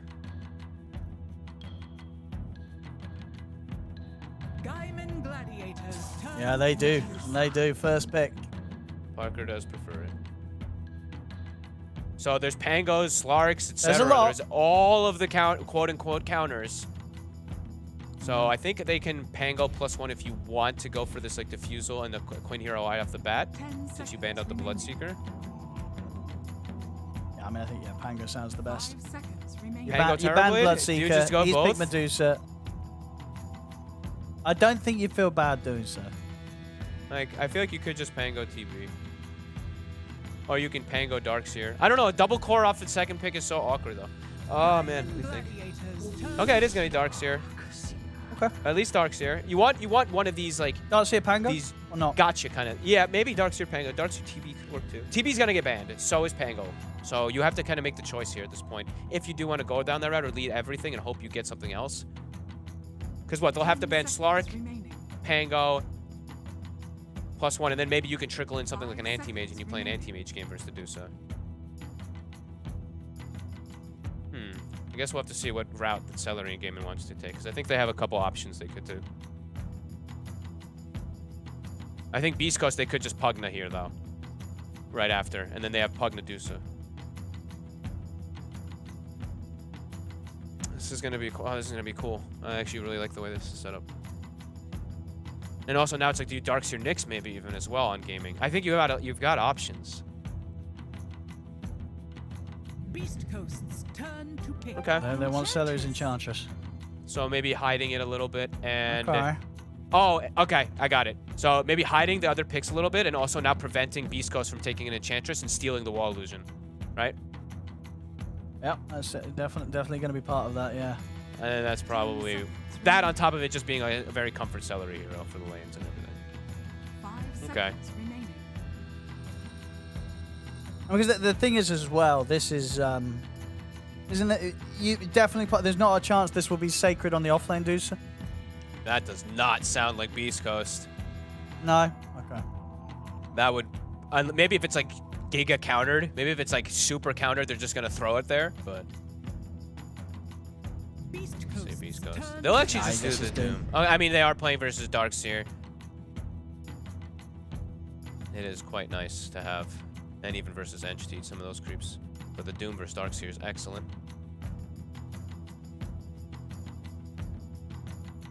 Okay. So let's see now you can lift those big bans. Yeah, so AM, Slark, Terrorblade, Pango, Pango. TB. Which one? No, which one? What's the priorities? Pango, probably. I think Pango. Pango for sure. And then how do you feel about these Slarks? Okay, Void. Yeah. Void ban. Because there's quite a bit of them that can actually be pretty problematic for Dusa. Because we even saw when Dusa was literally even more OP, 9 Pandas had approaches that won versus it. And Void was one of the top ones. 10 seconds. 9 Pandas. They were named 9 Pandas then. Yeah, they were 9 Pandas then. 5 seconds remaining.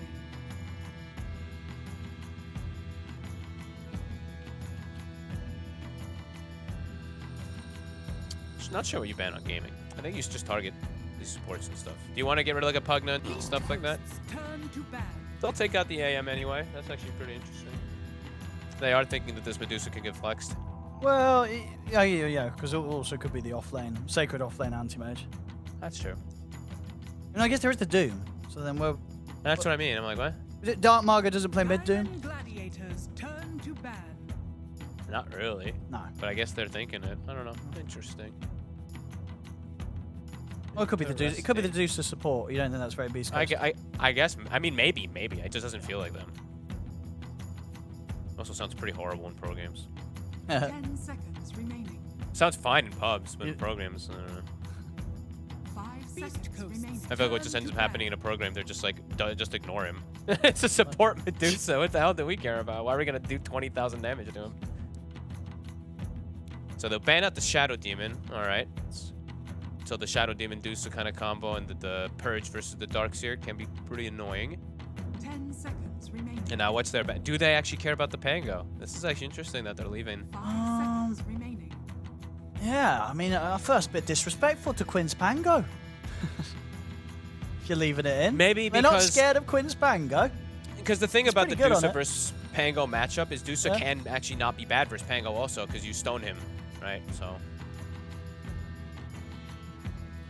But you are getting squashed guess, constantly, which is very annoying. Of course, I mean, of course, you know, but you can get to a point where as Dusa, you can just be like, whatever. If he gets stoned, he dies. Literally the right clicks.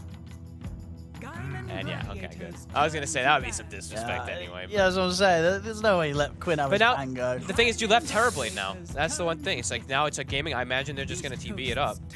Or They got the more fruit. Okay, one of the two.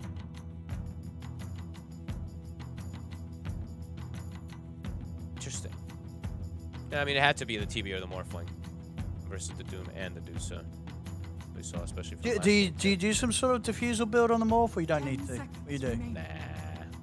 Actually, you know what? Maybe you can go diffusal Manta build. Or? I wouldn't put it past the Ratio, I guess. Bit of a crazy guy.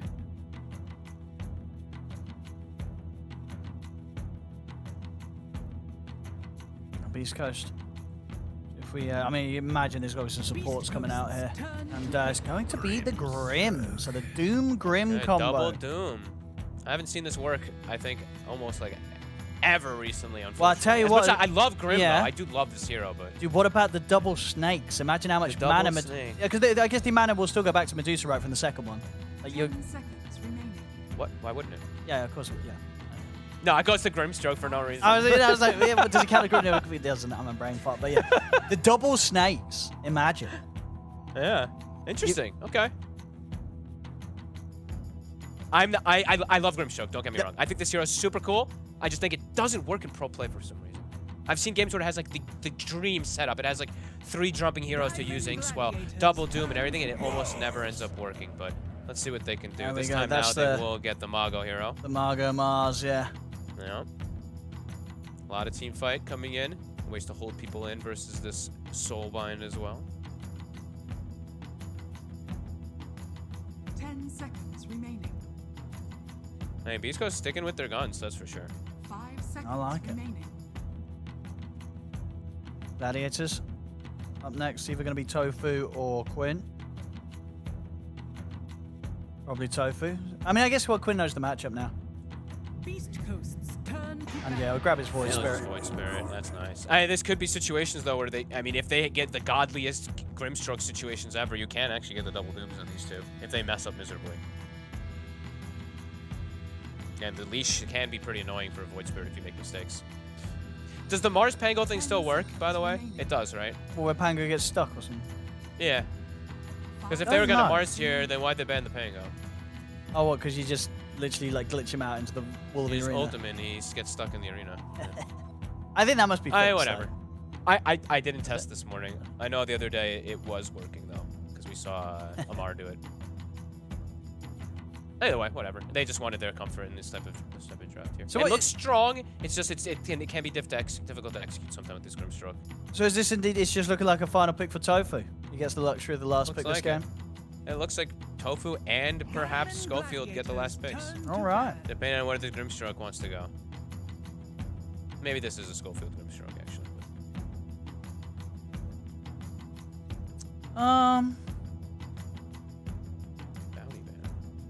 Yeah, you don't think there's room for another Rubik this game? A Rubik? 5 seconds. It's a good Rubik game for Gladiators, isn't it? It's a good Rubik game for Gladiators, that's for sure. I feel like that'll be a bit of a banger to finish on, right? Just get the Rubik. The spells that the Rubik can get this game are very underwhelming for Beastcoast. For Beastcoast, yeah. His double nuke, the double Grimstroke combo is actually really good. The double Fade Bolt, double Lift, etc. and stuff like that is neat. But besides that, I don't know if it's worth just going for that. I don't think Beastcoast should go for that. But for Gladiators? Gladiators,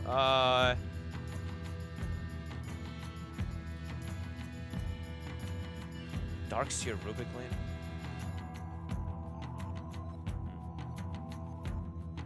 Don't you just Nyx? Yo, you still like the... I mean, Nyx is still good against Dusa, right? You get up and hit him, and that's goodbye mana. It's also because if it's just a Nyx, I hate it. But if it's with the Darkseer, I like it.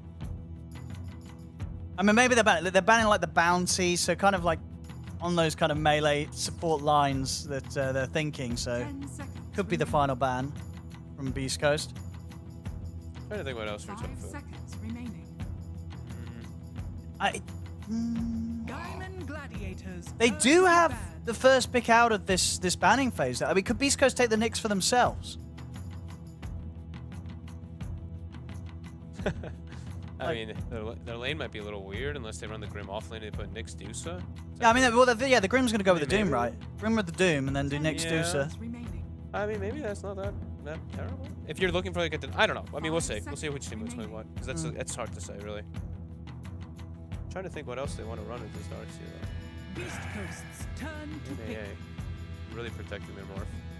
Actually, that's a good ban, actually. It's a very it's like a targeted. Some of these teams really do like to play the AA counter pick, and it can work if you're a very aggressive team. 10 seconds remaining. Am I going through all Tofu's heroes? I'm like, 5 seconds remaining. The other ones just don't look that great unless he does like a throwback play, which it doesn't look good either. I was thinking maybe like a Tusk throwback play just because he has Darkseer, but. Gaiman Gladiators turn. He'll go for another snap. All right. So that's this. Okay.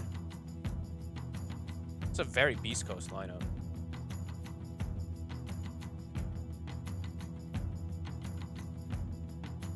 Yeah, what do they get for Tofu?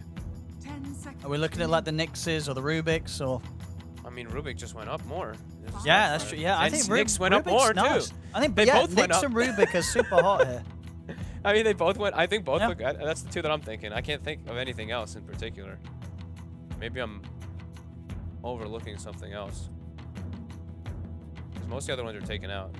I mean, do you want the Venge for the swap saves?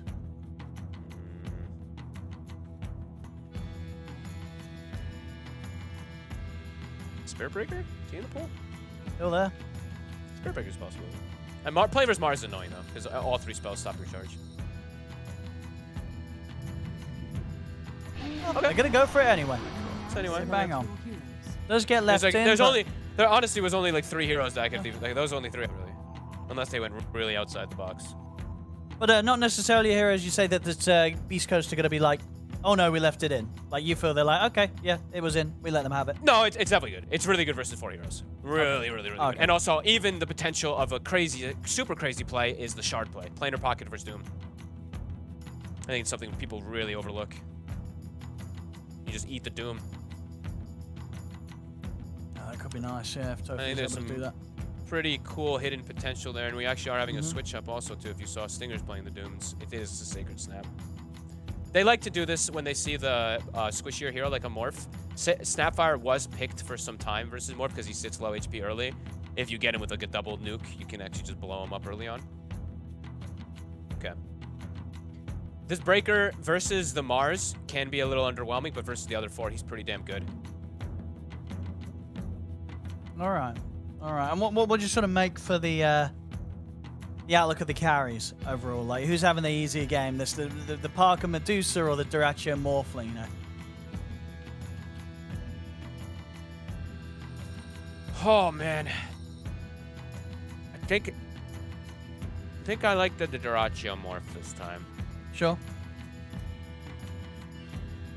Yeah, just because of what he's got behind him, and he's gonna have auras. If it was just a Morph, maybe not, but the fact he's gonna have Darkseer with like this mech pipe. Maybe Sacred will mech pipe as well. Or Greaves pipe, sorry.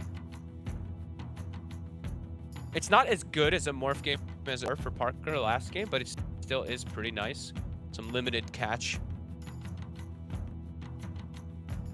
Once he's got that one item, of course. Oh, let's see. I mean, because game 1, Beast Coast, they absolutely impressed. They sure did. And this Parker game is too. He's playing a Parker hero. He's playing He really, 3rd or 4th best. So. And they're confident in it, right? They pick it first, and they don't stray away from putting Parker on that carry Medusa, despite the results of the draft. So they feel very strong with this one, Beast Coast. The reason to they played. I mean, there's the opening, the lane's right, and I guess the question is going to be is, in terms of the lane, the lane that like Durachia is going to be in, is he going to be under as much fire as he was in that game 1? Like, no, or is it not going to? It's not going to be as much of a struggle. No, it shouldn't be. It really shouldn't be. Otherwise, he's got Celery on Ench. So yeah, the Ench can secure the lane so much better than something like a Silencer. So I would say so. Yeah. The one thing is like also when I'm looking, it's not as good as a Morph game for Parker as it was last time. But it's still a good Morph game, and the thing is, too, for Beast Coast, this Medusa could run into some difficulties of, like, lots of Halberds, Because I'm seeing Spirit Breaker, I see Void Spirit, lots of heroes that can go for this type of halberd thing, and there's a Darkseer. So that illusion is going to tend to be a bit of an issue. Maybe they go like a Dagon on somebody, and you clear the illusion right away. I don't know. That seems crazy. Let us see.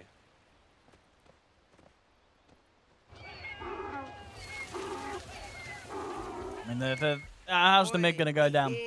You know, we're not seeing a lot of teams play Mars nowadays, but Dark Margo, he still loves it. He should have a good time. He still does okay in the mid lane. The battle begins. It did get buffed. 5 more damage on Rebuke versus heroes. He should do fine, but I think Quinn's probably gonna come out ahead in this matchup.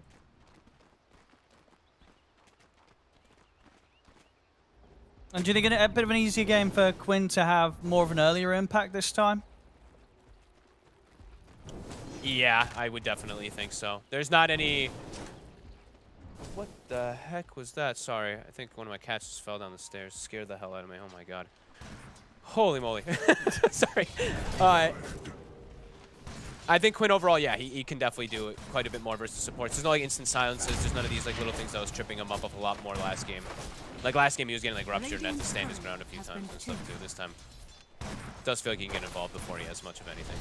I think Void Spirit's just a really bit of a stronger hero overall as well.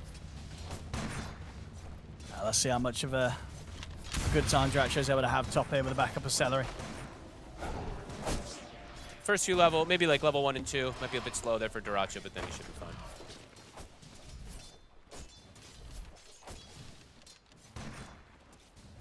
And what do you think it was about this game that led Beastcoast to go for Sacred Snapfire? Like, when do they like to pick it, do you feel? Or like, what sort of backup, what sort of teammates? I think usually it's like they when they see like something morphling, I think that they like playing it versus Morph quite a lot because it has that like potential for just snap killing him. And I think also they wanted an aura carrier and they just wanted to move the Doom from the matchup versus the Morph. Because otherwise we saw what happened last game. It ends up being like the support moves around and Doom just sits in this 1v1 versus Morph and Morph has a free lane. So I think maybe that's what they're conceptualizing. Nice attempt to set up there onto Ace. Not enough damage here. Yeah, between Parker and Schofield. Mana starting to get a bit low on Parker. Sure. Tofu's really bringing the action to them. Has to be careful with his mana as low as he is, Parker. Do they have a mango or no? They don't have a mango to pass over to him. Oops. Thought maybe he could get an opportunity. And Mago, 15-1. So far, slightly ahead. Sacred. Oh, he tries. Yeah. Sees if he can catch Dracho there. Dracho, quick with the fingers. Got enough strength. How's the regen situation looking? Oh, and they actually get Tofu. Okay. Playing a little too reckless that time round. That is not expected. No, you do not expect the first blood to be going into the hands of a Medusa against a Spirit Breaker. Like a Medusa Grimstroke lane. Like what? Tofu getting a little over aggressive perhaps there. Gets caught off guard from the right clicks and the spam. That's not what I would anticipate by any means down there. Stack though will get farmed. Ace, he does hit level 3. So even though it's a stacked pull for the Grimstroke, it's just gonna get Ion Shelled down.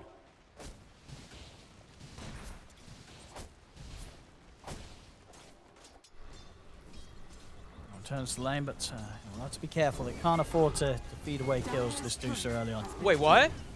Quinn! He lost his courier. What did not Margo? It got rebuked. He got rebuked. I think it did. That's his bracer gone. That's a bracer. That's quite a bit of damage. All right, that can make a difference. I mean, allowing Margo to stay ahead here in this lane. Are they gonna be charge. 4-minute rune. They also have, of course, the Doom Stinger's headed over, but Quinn will be able to lay down a Remnant, secure that water rune for himself. Ooh, that's a nice spear. That's not going to be able to kill Quinn, yeah, but Margo doing some good damage there with that setup. Keeping Quinn low. Tofu? He might be, if he gets a bash. He's trying. Verifier. He's got There him. we go. All right, Tofu redeeming the fact that he gave up first blood as pretty much able to take down Dark Margot solo there. Oh my god. I mean, Blood Grenade just catching people off guards left and right. Blood Grenade didn't even actually need the bash. He just needed a hit. Even Verified wasn't a stinger though now. Quinn.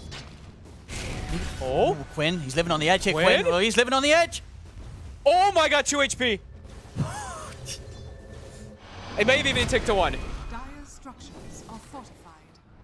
Oh, Holy that was such a risk there for Quinn. That last hit that he did, I actually thought he was dead. I actually thought he was gonna die. He's back to base. He'll take the walk. But holy crap. He will live. Does mean the Dark Margot, despite that death, Dark Margot's going to continue to have this lead quite a bit in farm now. He in is. this mid-matchup. Absolutely, but we are definitely seeing Dyrachyo having a very, very free time. And that's going to start perhaps opening up for Celery to start doing Enchantress things. He's going to be able to start moving around the map perhaps very early on. Charge on the creep. 60 gold. It's been a slow start for Sacred. Struggled to find the CS against the Morph in this matchup. Yeah. Deuce is still free farming though, in the opposite side there in comparison to the Morph. But the Deuce, overall I would say the Deuce wants to have a person behind her a little bit more than the Morphling at this point. Like Dyrachyo can be left alone, the Deuce for the most part wants maybe a +1 to the charge. Mago! I mean, good pressure in the mid. Yeah, they bring the supports in. Nice Spear spear. will push him back. And it's the Razor Schofield. Schofield able to get in on top of Tofu. As Stinger also turning up for the defense, starting to fight back against Gaming Gladiators. Tofu will be able to step back. Still never stop though. Dark Margot's got to be careful. Celery nearly able to finish him off. Quinn will manage to bottle up the Illusion Rune. Also focus around this mid lane. Now you see there the spear. Mago would have gone down, but the spear does catch that Spirit Breaker there. As I said, you know, everything stops the charge. All three. Looking for an angle though, Tofu. He is getting behind, puts a ward down. Mago. They could go again. Level 6 not quite on Quinn. There is a raindrop. They're thinking about it. Tofu just also is scared perhaps of just getting like spear rebuked into tower and just dies. Okay, spear used. They really want to go for this play because it's around the Wisdom Rune right now too, so they have to make it connect. So They're really trying to cause really issues trying. here. Dark Margot standing strong. I'm gonna try again. Tofu finds the angle. It's time to get the connection. Dark Margot will be able to drop the arena down, but Quinn jumps in. So to finish him off with a couple of astral steps. Very patient. They waited for Quinn to hit 6. They didn't want to risk a play before it, so does get it. Wisdom Rune's still going to be up on the bottom side. Celery is able to TP it. So should be able to get their Wisdom Rune, and they do get that big kill on the mid lane. Patience rewards them. Isn't that one of Spirit Breaker's chat lines? I think it is. It might be, I don't know. I think it's patience is rewarded. Charge coming in down bottom, but yeah, no, it's just it's going to be cancelled. Get that Wisdom Rune picked up for Tofu. Okay. So one thing I tend to... Oh, let's actually wait a second here. Ace. Oh! No way! No way! Mago walked right next to me. He didn't see him. Oh, too good. I don't know if they have the damage between the two of them anyway, because he's Vanguard, but... Yeah, they don't. Yeah, not with that arena. I always keep tabs, I was saying. When I'm looking at Medusa lineups, I'm always keeping tabs of two things. It's arcane, how many arcane boots on the side with the Medusa, and also how many healing notices do they acquire. Sacred? He's in trouble. He's got stick and a healing lotus. All right, that cookie enough to break him away from the final touch to Celery. He's all right. But yeah, right now they have a couple lotuses that they'll be gathering. I'll be keeping tabs of those for the Dusa, because I actually think it's pretty ridiculously broken how strong lotuses are on Dusa. Tofu's in for the charge. Sacred. Lots of aggression. He's able to get the one charges off. Okay. Considering on getting back onto Tofu, but indeed the pullback's there with the Wild Wing rip up. Dyrachyo can't quite get the reaching on towards the Quinn. Sacred. Is going to look to steer his dead indeed. Quinn, he will get the catch. Dives in, finishes off Sacred. Gaming Gladiators now starting to build the lead here with these moves, and Quinn getting very active early on this time. They're just playing with 4 heroes. Ace is just playing the jungle on the bottom side as they just keep diving. Schofield also going to go down here. Yeah, no way out for the Grim Stroke. completely surrounded. Gaming Gladiators, they're hitting back hard here in this game too. Oh yeah, everything going their way this time around. Snapfire not able to pressure the Morphling pretty much whatsoever in laning phase. Having a great game for him, great game for the Void Spirit, great game for the Darkseer. Parker, he's got his work cut out for him this game, and it is going to be into this Darkseer all the time. So the stronger he gets, the stronger that illusion does. His top, Tofu 6. They're going for him, Sacred.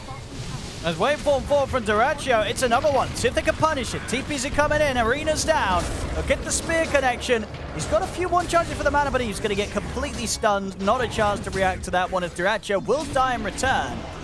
So the rest of Gaming Gladiators considering to push forward for more as the charge into the Remnants there onto Dark Margot. They'll push back Quinn with the spear. See if Quinn can get back in. He can. Another Astral step forward to bash from Tofu. Quinn on the killing spree as he claims another. They're even thinking about getting Schofield. They'll find it. The pulse is back up. Quinn gets the double. Ooh, Margot missed the tree. If he latches Quinn to that one single tree standing there on the left, perhaps him and the Grimstroke do live, but ends up not latching. Quinn has the step, gets the cleanup. Good relentless aggression, and these early kills do matter, as we see for Tofu in particular, even though he died, as you mentioned, for First Blood. Very active. He hit 6 at, I think, around the 9-minute mark, so he's able to get that early setup kill onto Sacred. The Snapfire actually hitting 6, I believe, a decent margin after the Spirit Breaker on the opposing team. Whilst this is all going on, of course, Parker farming away rather nicely. The rest of his cores, they're falling behind. It's going to be some like 1v9 kind of situation, it does feel like, very quickly, because Sacred just is getting focused. Look at Tofu again. Doesn't go for the ult this time around. This time around, he's actually going to try and turn with the kisses. Tofu is in with the ult. He's going to continue to play around with them. Should end up dying with Stinger and Schofield chasing him down. Rookie's there for Sacred. They'll punish the Spirit Breaker. I think you call that space 10 times, though. Margot mid, Quinn getting the setup with Celery. One more impetus. He's very dead, surely. Miss. Oh, the Duke in the trees. He's able to turn with the spear, but he will die. As Quinn and Celery able to take down another. The Doom's there. Maybe Stinger can run down the Void Spirit. Is there any saving him? There won't be. They even bring in Parker as well to get involved. As Parker able to take down Quinn. Looks to Celery. Will get the kill on that. So a double kill for Parker as he gets involved in the action. Dyrachyo, he's also happy to join a part of this battle here in the mid lane as he TPs in, takes down Stinger. Tofu's got the charging onto Parker, but these two won't have the damage to take out the Medusa for now. So both carries getting involved in some kills. Dyrachyo finds himself a regen rune right afterwards. Very happy for him. Able to back up. Parker, I think, got like a huge connection on his snake. Yeah, actually was the last bounce, I think, on Celery. Did like 500 plus damage. Yeah, his farm's still looking very impressive. He did get the last. Oh, he actually got the last hit on Quinn too. Okay, that's actually pretty big. Okay, I was looking to see. I thought the Grimstroke got it, but I don't know why, or the Doom. I don't know why, but yeah, Parker getting it is I mean, it's everything. You have to funnel all the gold into Medusa at this point because your off laner and your mid laner are pretty much completely shut down. See it again here. This defense. A great Doom from Stinger. They needed that. They've got to shut Quinn down. Yeah, that snake. Oh my! It did like 3/4 of Celery's health. Yeah, good comeback kill. Tofu, again, still looking for relentless aggression. Ion Shell is on him now this time. And they've got Quinn and Ace ready to go for this as well. They jump in. Schofield's gone. Celery also joining the chase down here as Gaming Gladiators back on track to just running at Beastcoast. And this time now we actually do see also Ace. I feel like we haven't seen the Ion Shell and the Spirit Breaker once, and Tofu's been able to make so much happen even without it. Now we're going to be seeing that Spirit Breaker get Ion Shell, Sacred Top. And they just blow him up. Parker is going to pop the ultimate. They do get the catch here. The Arena Wall and the Spear, but Stone Gaze will not freeze Dyrachyo in time. Dyrachyo is able to waveform away, and TPs are heading over. He's going to be fine, and in fact, Gaming Gladiators, they can try and fight back. The Spear will be there to push it back. The Soulbind latching the two of them together, but Dark Margot's just taken down with the damage of the impetus in the wall. The vacuum onto the three of them. Gladiators continue the fight, going for more. The impetus from Celery finishes off Stinger. They just can't quite fight them right now, Beastcoast. I'm waiting to see Celery's damage. Where's my fight recap? Oh, that looks so underwhelming. Well, Medusa did a lot of damage, that's why. Oh, wow. Look how much Celery did. 1,600 impetus. And then you got like 6 or 7 of them onto the Mars, nearly solo killing him.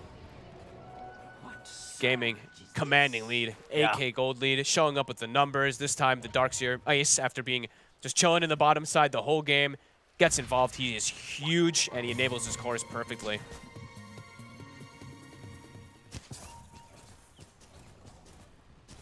Tough game, really, for Beastcoast.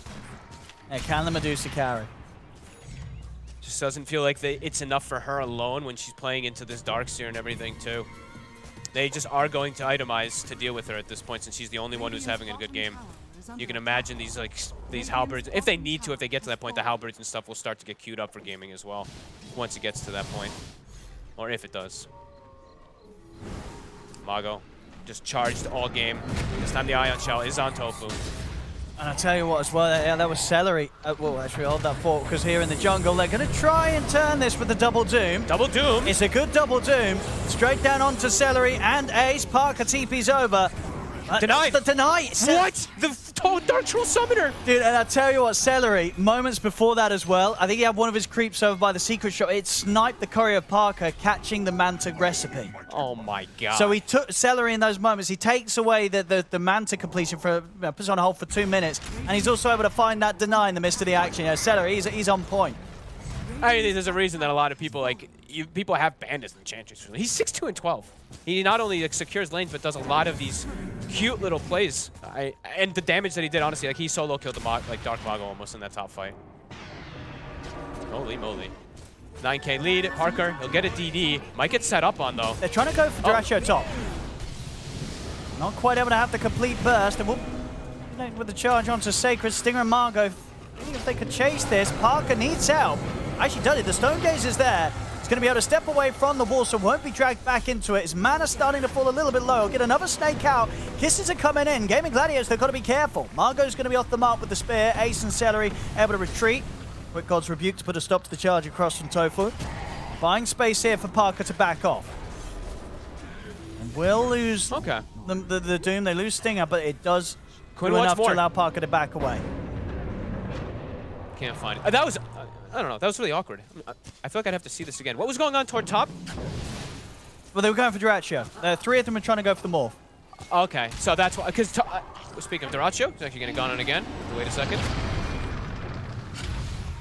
Tofu. I mean, the rest of Gaming Gladiators are heading in. Quinn's going to get the jump onto Sacred. Sacred pots the mech, but the Dissimulate bursts him down. Dark Mago is able to find the arena under the 2. Tries to focus Celery, but they haven't got enough diamonds to take down the Enchantress. Celery's got the heals. They've lost Sacred and Schofield. Another charge. See if they can do enough damage here with Parker. Dark Mago stepping away from Ace. Ace ready to chase him down with the Surge and the Iron Shell. He'll push them back with the God's Rebuke. Dark Mago attempts to hide in the trees. Dyrachyo's hunting for him. Ooh, they found him. Quinn. Can't quite. Finishes off the job. They can now turn towards Parker. He's got full mana, though. And under the tier 2, it's a hard dive to go for, so they'll hold away from that. He's also got his Manta finally delivered. Doom's back up in a few seconds. Relentless Aggression. Gaming, they have no real cooldowns. They just can constantly run at the side of Beastcoast, and Beastcoast is incredibly cooldown reliant at this point to fight back. Mars ult needed, Doom, Grim, everything really feels like it's needed to try to push out back 8 and actually pushing them back, even when they have everything available. I'm not even going to talk about what I was going to say earlier. I feel like it was just a really weird thing because Tofu was helping Dyrachyo, but I think Tofu could have actually just killed Parker way earlier in that whole situation when Quinn was going on him. So, yeah, I'll just mention it slightly. It's just a really kind of weird kind of play that happened. Yeah, we'll see on the replay here. This actually, this is the last bit of the fight here towards the end where they tried to go for more. And Parker's still very tough to bring down, but as we're seeing, everybody else right now on Beastcoast very much breakable by Gaming Gladiators' fight. Yeah, and eventually, like, Parker is gonna be addressed. They do have damage for him for sure. Let's put the Stone Gaze to walk away from this. Dyrachyo, I mean, really wants him. Quinn too with the shield rune, trying to persist forward. Can't find anything though. But yeah, Parker still farming well, but yeah, he's got nobody else really with him. Go for Stinger. And he's saving Stinger. They'll put the mech Cookie as well to try and get back to the safety of his base. He'll drop the Doom, but he'll drop himself. The vacuum wall's there. Catches Parker and Sacred. It's 27-6. Gladiators getting kill after kill after kill. Celery getting bigger and bigger. 8, 2, and 16 on the support ench. They're really running away with this one. I mean, Quinn is 10, 1, and 9 in this game too. Mago, he's 1 and 7. not able to have too much impact on his Mars that he wanted. It's a very Beastcoast draft, but I think Gaming, they got everything they wanted to kind of counter every little things throughout the majority of it, and the lanes went excellent. Radiant's middle tower is under attack. Now they're just playing around this. I mean, playing around Ion Shells. They're like double or triple Ion Shelled kind of for a second every single time the fights kick off. And Tofu now a full pipe. They have pipe Greaves, while on the side of Beastcoast they only have a mech right now to try to keep themselves sustained in fights. Radiant's courier has been killed.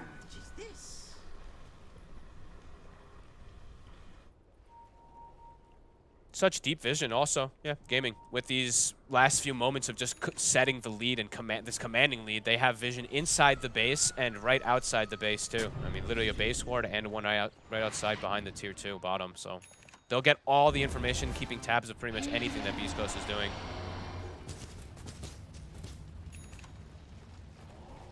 And Manta done on Quinn will be even slipperier. Barely struggling to take him down. Only getting him the once so far. Ags, about 1,000 away for Ace. Okay. Feels like for Beastcoast, they have to wait for Doom, and they have to try to play around like maybe baiting Gaming, overextending, and then like this blink double Doom kind of situation should try to shut down Gaming at this point. Because I think if Dark Mago jumps and initiates a fight, the fight's going to be disastrous for Beastcoast. They have to catch Gaming off guard themselves, just with these double blinks from the Doom and the Grim.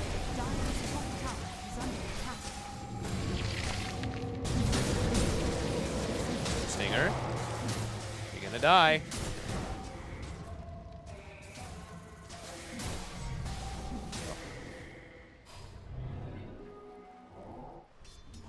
Duracho, full Aghanims now finished up, so just going to turn into Dusa, reduce her damage even more so, very likely. And I believe Ace, he almost has an Aghanims now too, so he's got the punch for the Dusa also. Let's see if they get this jump. They're coming out with the smoke. See what they get. See if they can get the combo. You got to hope that they're standing next to each other. Hope that the cores are standing on top of each other.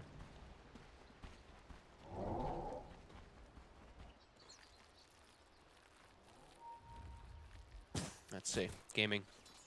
Very ready to fight. Dire's top tower is under attack. They're both smoked here. Margo. There's the jump. They've got eyes on Dark Margo. Quinn starting to tease around with the Mars. He'll back off for now. See them drop the Soul Bind. Stinger's not able to follow up with the Doom for now. He's got his eyes over towards Quinn instead. He'll get Quinn with the Doom. The Parker, he's already out of mana. Parker's got to back off. It's completely out of mana here on the Medusa. It's just full retreat now for Beastcoast. Can he? I mean, they've got him with a vacuum wall. He's trying to get away with the Silver Edge. They don't have detection. They don't have detection. They weren't prepared for the Silver Edge. I mean, to be fair to them, I think it only just got delivered for him. Got it, yeah. He just got it picked up, and it does save his life. Still, though, 3 heroes dead alongside the rest of Beastcoast. Oh, they saw him. No detection still. Where's my dust spies? Can't quite. Yeah, I think it only just got delivered pretty much. Yep. And that was kind of like an all-in team fight too. I think Mago, he bought out a shard even before that last fight too. So I mean, he is literally like a support hero at this point on this Mars. Blink shard as your mid Mars. Quinn's ready. He's ready to dive. Gonna dive in here. Look at the Stinger. They'll get him. Stinger's taken out. Schofield in trouble as well, as they'll take out the 2 of them. Sacred and Parker will step across the opening stun onto Duracha, but they need so much more than that to control them. Dark Mongo's going to try with the spear back, but it won't connect. Duracha's still able to fight. Waveforms in, takes out Sacred here with the help of Ace. As it's just Parker and Margo left alive. A buyback comes out from Sacred. Sacred's going to TP across. He's not able to catch anything though. Gladiators, they're in and they're out. Yeah, Beastcoast is feeling desperate to try to find any little thing they can on the retreat, but no. Gaming gives them nothing, and now they're going back in. Margo again. He's not ready for this round 2. Actually, we'll get the arena off. Okay, dodging. He's going to try and hide for now within the arena, but Gaming Gladiators, they've got him surrounded. He's out of the game for 40 seconds. Sacred brought back for this. The impetuses of Celery, they're enough to take him down again. Out for a minute. He's ready to go, and he knows there's very little that can threaten him when this Doom is on cooldown from Stinger. Wow. Aggression, aggression, aggression. Gaming just stopping this one. 35-6. This Spirit Breaker pick, honestly, I feel like Tofu and Celery this game just are doing so much around the map to enable their cores, just making the move, putting no room really for Beastcoast at all. It's like these 4 heroes besides the Medusa just have not been able to like get any type of space to try to farm or anything. It's been them just constantly trying to recover stuff to give space for Parker, and every fight's gone completely the way of Gaming Gladiators. Dark Mago now bottom 4.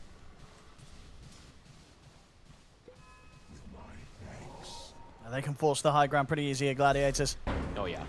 I think they even just caught wind of Dark down They did. He should be able to blink. Oh no, Quinn's quick. Reveals himself with the Astral Step and catches Margo before he gets a chance to blink out. The vacuum walls down to 2, then Quinn jumps into the high ground, takes down Schofield. Margo pops the Stone Gaze. They start to back away. They did get the double doom off, but both Ace and Durachi are very easily able to back off, keep themselves safe whilst this doom comes to an end. Sting is taken out by Quinn. Just that the bloodbath continues here. And back to full health. Quinn also has a DD anyway to push forward with the next fight. Yeah.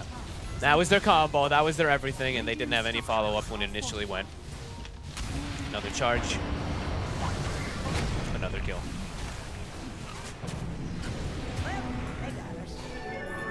So if they're able to pull it together sort of one more fight, Beastcoast, but they will be losing their base here.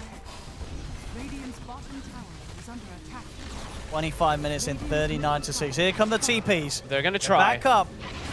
See what they can do. Tofu's already in on top of them. They get the charge forward. They're able to catch him. They pop down the arena. Parker, can he escape this? Quinn, he's in. Remnants off the mark. Doesn't matter though. Quinn with the DD takes Parker out. It's over. GG is called. What a beat down here from Gaming Gladiators. They certainly came back in this game too, and there was no messing around. This was a complete stomping. Total stomping from, honestly, I like their draft quite a bit. I think they executed it really well, but more than anything, I think Beast, they kind of shot themselves in the foot. You know, we said it's like a risk when you do the Grim Doom. It didn't work whatsoever. They went down their style, though. At least they went out in their style. They tried to do their heroes. They go for their Snap, their Mars that works so well for them all the time. They tried something with this Grim Doom. It just didn't work whatsoever. They literally couldn't. Even if they got the connections, it doesn't work. We're really seeing why, at least for me, I don't know, Grim just doesn't look like the hero does much of anything in comparison to It's tough, especially when you're getting run at right with the aggression of the lineup the Gaming Gladiators had. Schofield, he just can't do anything. They're just on top of him. Honestly, it was sort of a miracle that he was able to get out the soul binds that he did this game, because he just died as soon as they saw him every fight. Yeah, I think that's just the nature of the hero lately, at least for me. Just that you feel so... You're clunky, you're squishy, you can maybe get some like stuff in the early game done, like the kills in the laning phase maybe. But your spells, your stun is delayed, it's nerfed over and over. I don't know. Something just doesn't feel right about this hero. And we've seen it for quite a long time. It can work here and there, but I feel like almost every time lately I've seen it with the Doom, we never see it actually come into fruition. Which stinks because I love this hero. He looks cool. Yeah, it's just too many ways for them to sort of step back and wait it out if it gets laid down on them. When they're playing as behind as they were Beastcoast, the combos just weren't going to have that sort of potency that they needed to. And just way too heavy of a game for Parker to carry as his Medusa, right? He was getting the farm, you know, but he can't do it on his own this game. No, and it's not when it's ending at 26 minutes. No, and he's versus innate counters in a way, right? Like they pick the Darkseer, they prioritize it first because there's a Medusa, so they fully did address this Medusa. And I think that's kind of like the tail of this one for me, where the Morphling is very slightly kind of addressed, and the Medusa has so many different counters that if the lanes go poorly, the Medusa has way more counters than the Morphling does in this game. Here we go, those monster moments here from that last game. Not really a lot that looked great for Beastcoast. Such a difference as opposed to what we had in game one. I mean, let's just show the replays from game one for Beastcoast and the replays from game two for Game Gladiators. Yeah. There you go. And both teams getting a bit of a highlight reel the back and forth of this series as it continues. I mean, a lot of these series, it's crazy, right? The teams, they're that close with one another. We're getting so many 1-1s, it feels.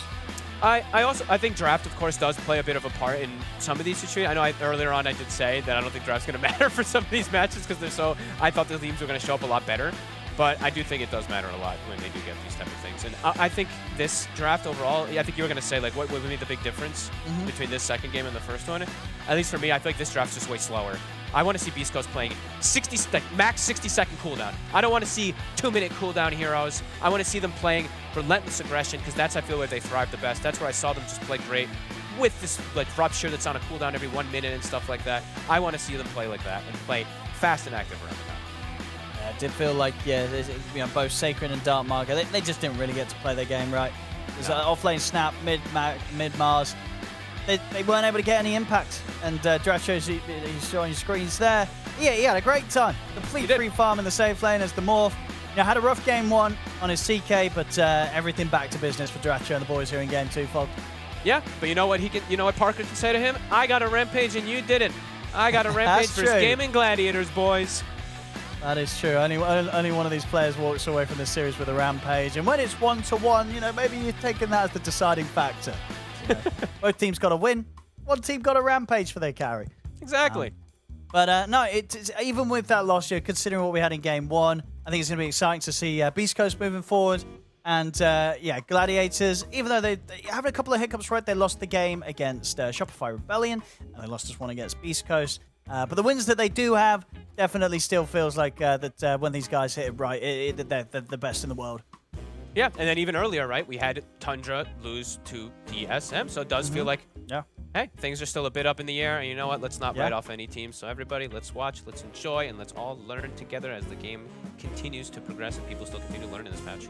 Oh, no, and the thing is as well, with the games and the series being as close as they are in the format that this tournament's in, it's going to be so close to that midpoint of the groups. Because you got to remember, right, both groups, 8 teams, 4 of them go onwards and 4 of them go home within each group. We split it at the halfway point. So I feel like at the moment, obviously, lots of stuff could change with the games ready to play. But if this continues, we're going to have some crazy tiebreakers because that midpoint is going to be so tight.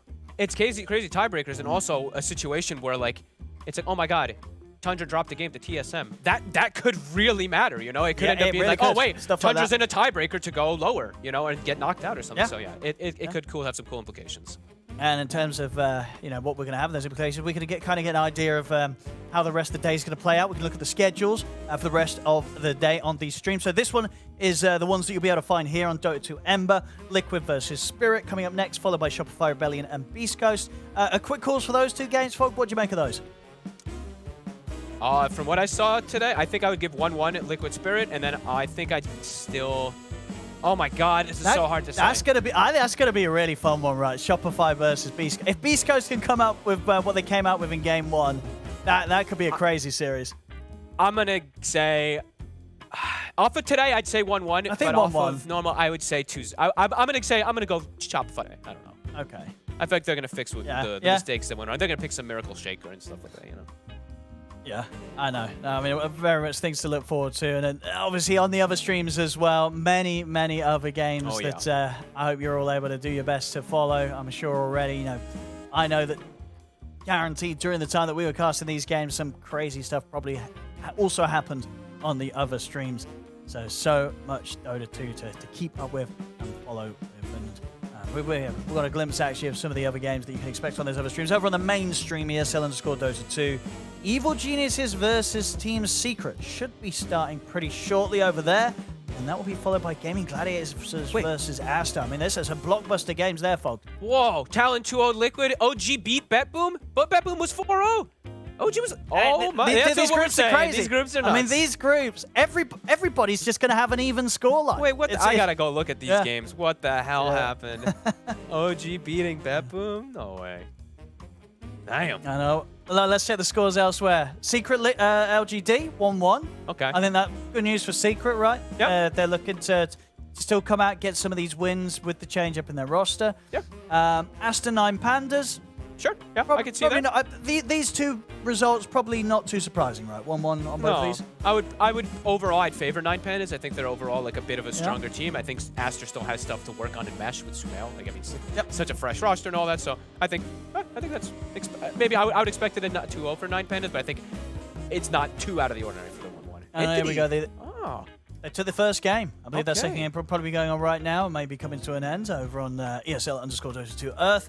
That first series, Spirit 1-1 against EG. I mean, yeah, I don't. Yeah, good luck to sorting out the tiebreakers with this group because it's really going to stay that close if these results keep coming out like this, Fog. I know, not for Liquid. I think Liquid's just. What is Liquid? Liquid's at the bottom by a good margin now, I think, because everyone else is going 1-1 and they just went 0-2 They're just twice. losing. Oh boy. Yeah, it's not look good for them. It's not look good right. so far. And bottom, TSM versus Talon and OG versus NC are going to be the last two games over on ESL_Dota2 Earth. Nice. Yeah, crazy stuff. And we're only sort of halfway through the second day of this I believe potentially 5-day groups if there are tiebreakers that are going to be needed to be played. And still, yeah, very hard to really tell. Unfortunately, other for Liquid, that probably things aren't going to look too good for them unless they go on a crazy winning streak, which they kind of need to do after what has been a very rough start for the lads. Yeah, this is still very, interesting to see, though, where we're seeing, just small changes, small little things coming out from patches and stuff like that, just time being bought. Yeah. People learning and understanding how to play versus these dominant powerhouse teams and stuff, so cool stuff. Yeah, no, it really is, really. It's been a lot of fun following this so far, and I cannot wait for tomorrow. So myself and Fogs will be joining you once again for the first two series here on the Ember stream. But we're going away, but don't you go away. And we may be going away from the casting thing, but I'll be booting up the stream and watching it because you got a great pair coming up next. Ares and Gods will be taking you through the rest of the day, the upcoming two series here on this channel. So stick around for them as it's bye-bye from myself and Fog for today. Hello to Gods and Ares, who will join you after the break for the rest of the Dota 2 here at DreamLeague Season 20.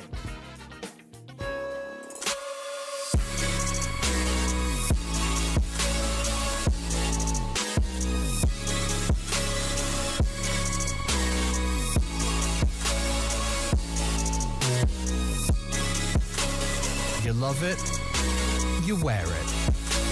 What's your style? Get your merch at shop.eslgaming.com.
We're going to be up to our third series of the night, halfway through our second day of group stages. Parker, of course, we have plenty more action to go.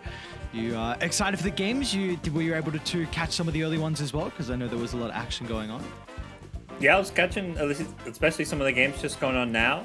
The OG series was looking pretty good. Also good for Yuragi's Weaver in Game 2. He was having a rough time, but the series just now was a lot of fun as well on the Ember stream. So I love the vibes when there's all these games going on at once, 4 streams, lots of Dota, just wherever a game ends and you can instantly hop over to another stream and there's like a game going on. So it's good. It's very much tempting me to get a 4th monitor to keep up with all the games that we have going on. I got 3 currently, might need a 4th as well to be able to get all the action that we have currently on DreamLeague. And of course, for our next series on the Ember stream, we've got Liquid up against Team Spirit. So we'll take a look at Liquid first. This is a team that is very much struggling so far in DreamLeague Season 20. We got to cover their their last series of Day 1, where they had a 1-1 tie. Insania said it was good to be able to see some adaptation and them to be able to fix some of those mistakes. But already today, they have lost 2-0. Yeah, that's hopefully it's not going to be a continuation of yesterday, although the best they can end today with is a 2-2, so already it's not looking great. I think some of the, at least a little bit of the impression, or what he was kind of implying a bit in the interview, is that right now I think they're not trying to go too hard because they are worried about that burnout factor. It's a long year. There's multiple DPC leagues, there's these third-party tournaments, there's majors. So I think for Liquid, particularly because they've done well throughout the year, they are concerned that not going too hard and not being too burned out. It's all for teams to some extent. TI is still the focus. Yes, TI is that ultimate focus. So we'll see if they're going to be able to prepare themselves for that and how they can overall shape up. Of course, that man on the screen there, Boxy, is really a pivotal reason on why they're able to come out on top in a lot of their games. Just the overall rotations that he can make, being able to secure the offlane as well for Zai. We see he's a very, very active foreign. When he's on one, Liquid are definitely on another level. Yeah, I think he's well and truly adapted. I think to obviously it's been some time now, but playing the new role, playing with Zai in the offlane, he doesn't.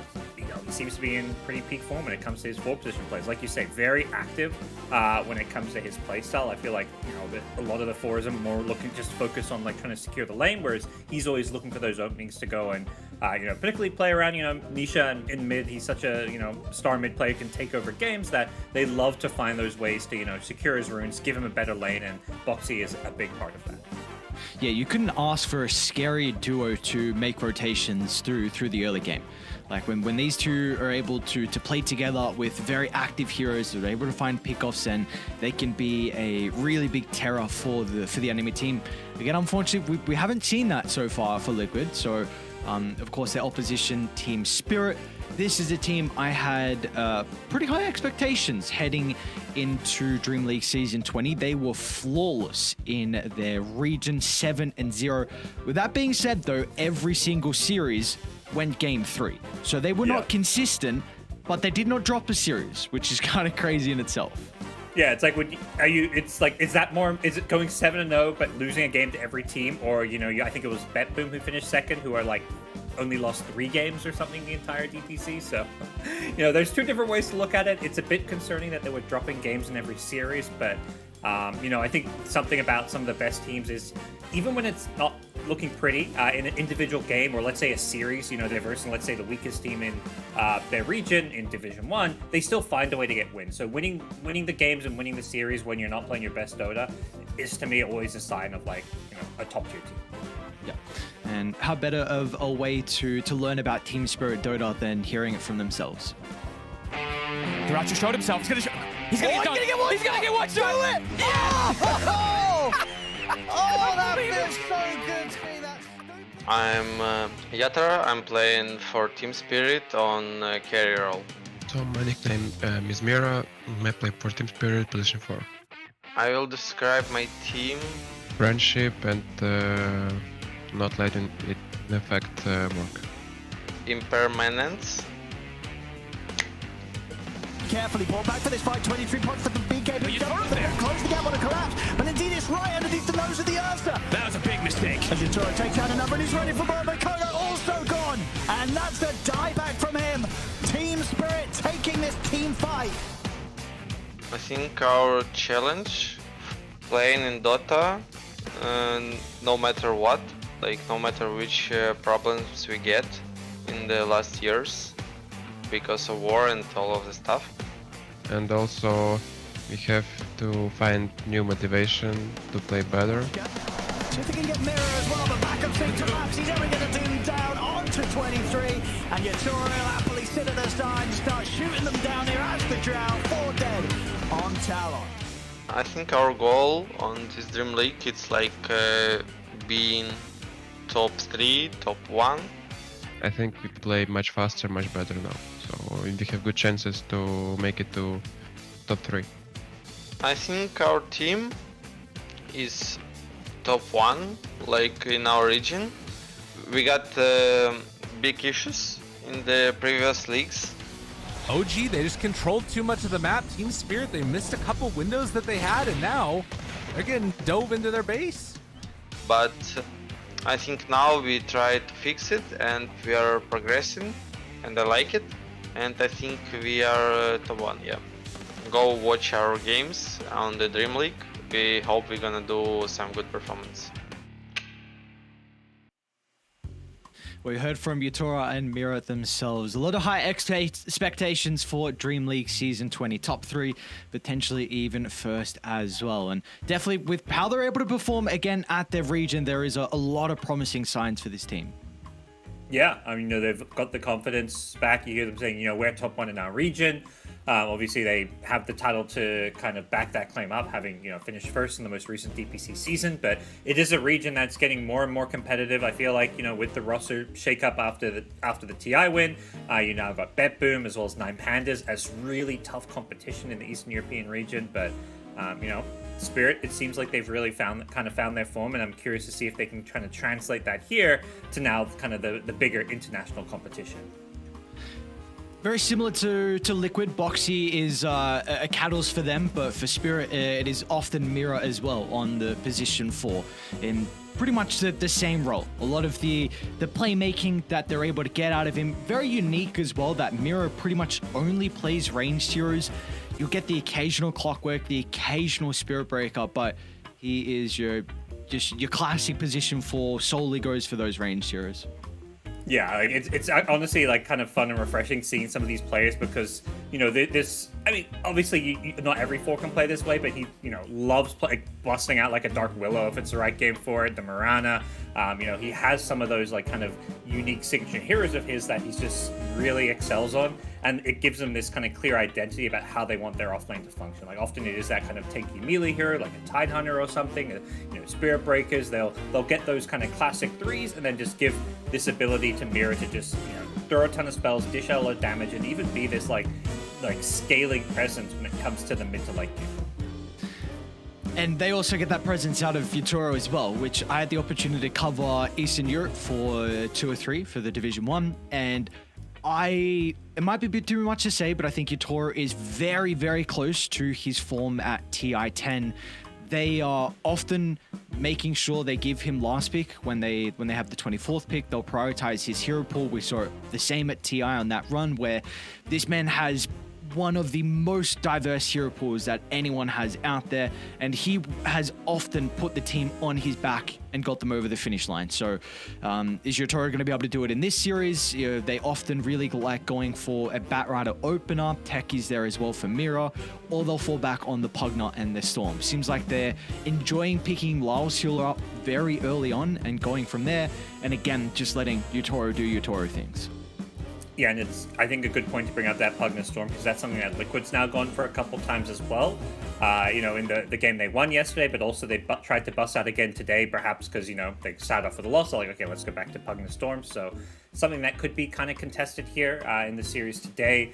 But yeah, definitely when you look at Spirit, I think there is that kind of flexibility with their openers. Like they do have certain things they kind of want to lean towards and try and repeat when it's available. Obviously, teams are going to first pick techies when it's in the pool, pretty much all the time. But there's other stuff that you kind of have to keep your eye out for as well when it's Spirit, because they do have, quite a bit of flexibility with their openers. Yes, that they do, but Liquid also have that flexibility. Who's going to be able to come out on top in our third series of the night?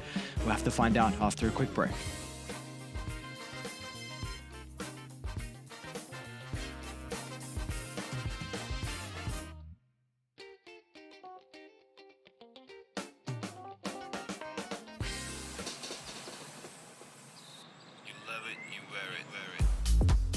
Wear your passion. Share your passion. Wherever, whenever. Gaming is a lifestyle. Get your merch at shop.eslgaming.com.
Welcome back, ladies and gentlemen. We have our third series just around the corner. Draft almost underway. A pretty pivotal match as well for both these two teams. Like we've been saying, Liquid struggling. They are all the way down at the bottom. Team Spirit, they're tied with a 3-3 map count. They'd love to be able to get a 2-0 to bolster their positioning towards the top, because we are seeing at the moment no one is really been able to find any easy games at all. People are taking maps left, right, and center. So these two teams, they'd love to get some wins under their belt. Yeah, I touched on it yesterday. It's like every team with a win, every team with a loss. Competition's never really been fiercer when it comes to competitive Dota. And yeah, there aren't any of those teams where it's like, okay, you get to take one series a little bit more relaxed because you're versing, let's say one of the weaker teams in the tournament. That team just doesn't really exist. Obviously, there is going to be teams at the end of the group stage who do finish down at the bottom, but there are teams who could, easily, like if it's someone like Liquid who's currently 1-5, like they're a team who on their best days are winning tournaments. So it really is just a kind of crazy time to be a competitive Dota team. We have seen Liquid also very recently have a bad start to a tournament event where the Berlin Major, there was a lot of talk about their difficult opener with day 1 and day 2 wasn't looking very good for them, but somehow they were still able to find a way to make it into the upper bracket off the back of the group stages. So potentially this could be another occasion for them. We'll have to find out. I think this series in particular, there's going to be a lot of priority on like first pick selection and who overall chooses where to go. Liquid, they had priority and they chose Radiant. So very interesting for them to choose a side considering what we've said. And a lot of people say at the moment, your sides aren't too favored. So I really wonder what Liquid are going to try and do with Radiant. And that means Spirit, they're going to be playing with second pick, which I really believe that this is where they play the best when they have second pick. Yeah, what about second pick do you think suits Spirit? I think they like, because it's the potential for them to go Pugna Storm, where we see Storm's already banned out, brought up the Batrider as well, is something they really like to go in the first phase. So I think those two heroes is something they prioritize with that like 6th, 7th. And it's just, Yutori gets a 24th pick and he can just take over the game with having a favorable matchup. I think it really is just that. Yeah. Having a player that can really utilize last pick can be amazing, like you say. Yeah, if you've got that guy with a 30, 40 hero pool, and you have last pick for him, and they're a core player, fantastic. So yeah, we'll see what Spirit go for their double pick here. Obviously, Liquid, no surprises there with their opener, just first pick of techies. Basically, the best support in Dota right now, and it just kind of usually the way you want to play with first pick is you want to be. It's all about that final pick of the first stage. That's where you can pick something that kind of you build your draft around and then you get the bans protected. So the best way to get a good hero there is just to reveal as little as possible, pick a support to open, and then you pick your win condition if there is a hero you want to go for. I wonder what the response is going to be for Spirit now. There is that Mag +1, could see Mag Rubik, could see Mag Lich. They really like the Lich. If they do sometimes try and pick up your Toru's hero early, it can be the Bloodseeker because they'll often flex it to collapse. So I was just going to say, I don't know if you've been looking at the hero win rates and stuff. Rubik is popping off this tournament. Yeah, I just saw that. Picks, 87% win rate, like insane. Like it's what, the 4th or 5th most picked hero of the tournament, and it has an 87% win rate. He finished day 1, I think, with 11 games and 11 wins. So. Oh, jeez. Well, it's bad day. Rubik day 2, not so hot. Apparently, I think it's like 2 wins, 2 losses. But yeah, the hero looks good. The hero looks very good, and now it's potentially in the hands of either Mira or Miposhka. Like, Miposhka is one of the few 5s that play the Rubik at a very, very high level. I remember when that guy first came to the competitive scene. It was, I think it was an ESL tournament, ESL 1 Manila. He was playing on Team Empire, and he played 5-position Rubik and just solo carried a game, like stealing Black Hole and stuff as a 5 player, and it was like the entire crowd was popping off, and all of a sudden everyone's like, Bush is like the best Rubik player in the world. So maybe we'll get a bit of that. That can happen very easily. You steal a couple Black Holes, you start to win. You definitely start to win some fans. Especially in SCA. SCA fans, yeah, they're all about that. That they are indeed. Lovely bunch over there. It's going to be exciting to see the crowd for the Bali Major, of course, but for Liquid, a Visage at the 8th. So Did we not see this Bloodseeker into Visage yesterday? Am I mistaken? We saw Liquid Visage. Was it against Bloodseeker? I will check. It was. Yes, it was. Okay. So matchup, I guess, Liquid-like. I think you're often picking Bloodseeker to... a lot of the reason to pick Bloodseeker is you want to win your lane. It's just a strong early game hero. You've got the built-in sustain. You're just not many heroes that can really bully a Bloodseeker. Visage has the potential to. Like, the early soul assumptions, if you... if you can get an early kill on Visage and snowball the lane, things can go really well for you. But I would say, I wouldn't consider Visage by any means like an answer to the Bloodseeker lane. I think Liquid are just picking this because they feel like it's a hero that Zai performs well on. Even though Liquid lost that game, he got a lot out of that lane and really, I think put Liquid in a position where they could have won that game. So I guess could be looking for the Lich now on Spirit. It has to be mentioned that the last 9 games that Spirit played in the region, Miposhka played the Lich 9 times in a row. So not just like 9 overall games. In fact, he played the Lich 11 times as well through 2 or 3. But no, he played 9 of them in a row.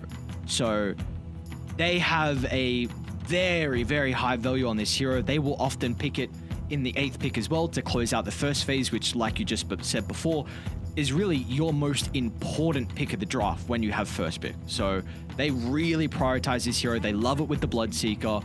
It'd be a great lane as well to be able to heavily shut down the Visage, because that is always the big concern with this hero, with his lane. Yeah, I think definitely the lane is good. And even later on, the Frost Shield, very good against all the physical damage coming out from the Visage familiars. So definitely a lot of merit, I think, with a Lich pick. I think Lich Rubik support duo, definitely solid. I mean, double range support sometimes has its issues when it comes to like kind of how the supports can position, but so far, based on what we see, I don't think it's an issue, because like those are heroes that just sit back and Visage doesn't really get on top of. Of course, Liquid still have 2 other cores they can pick, so they can easily find a way to kind of jump the backline, and probably something they're going to be looking to value when it comes to their later picks in the draft. Because Liquid yesterday, they even paired the Luna with the Visage as well, which again was against the Bloodseeker.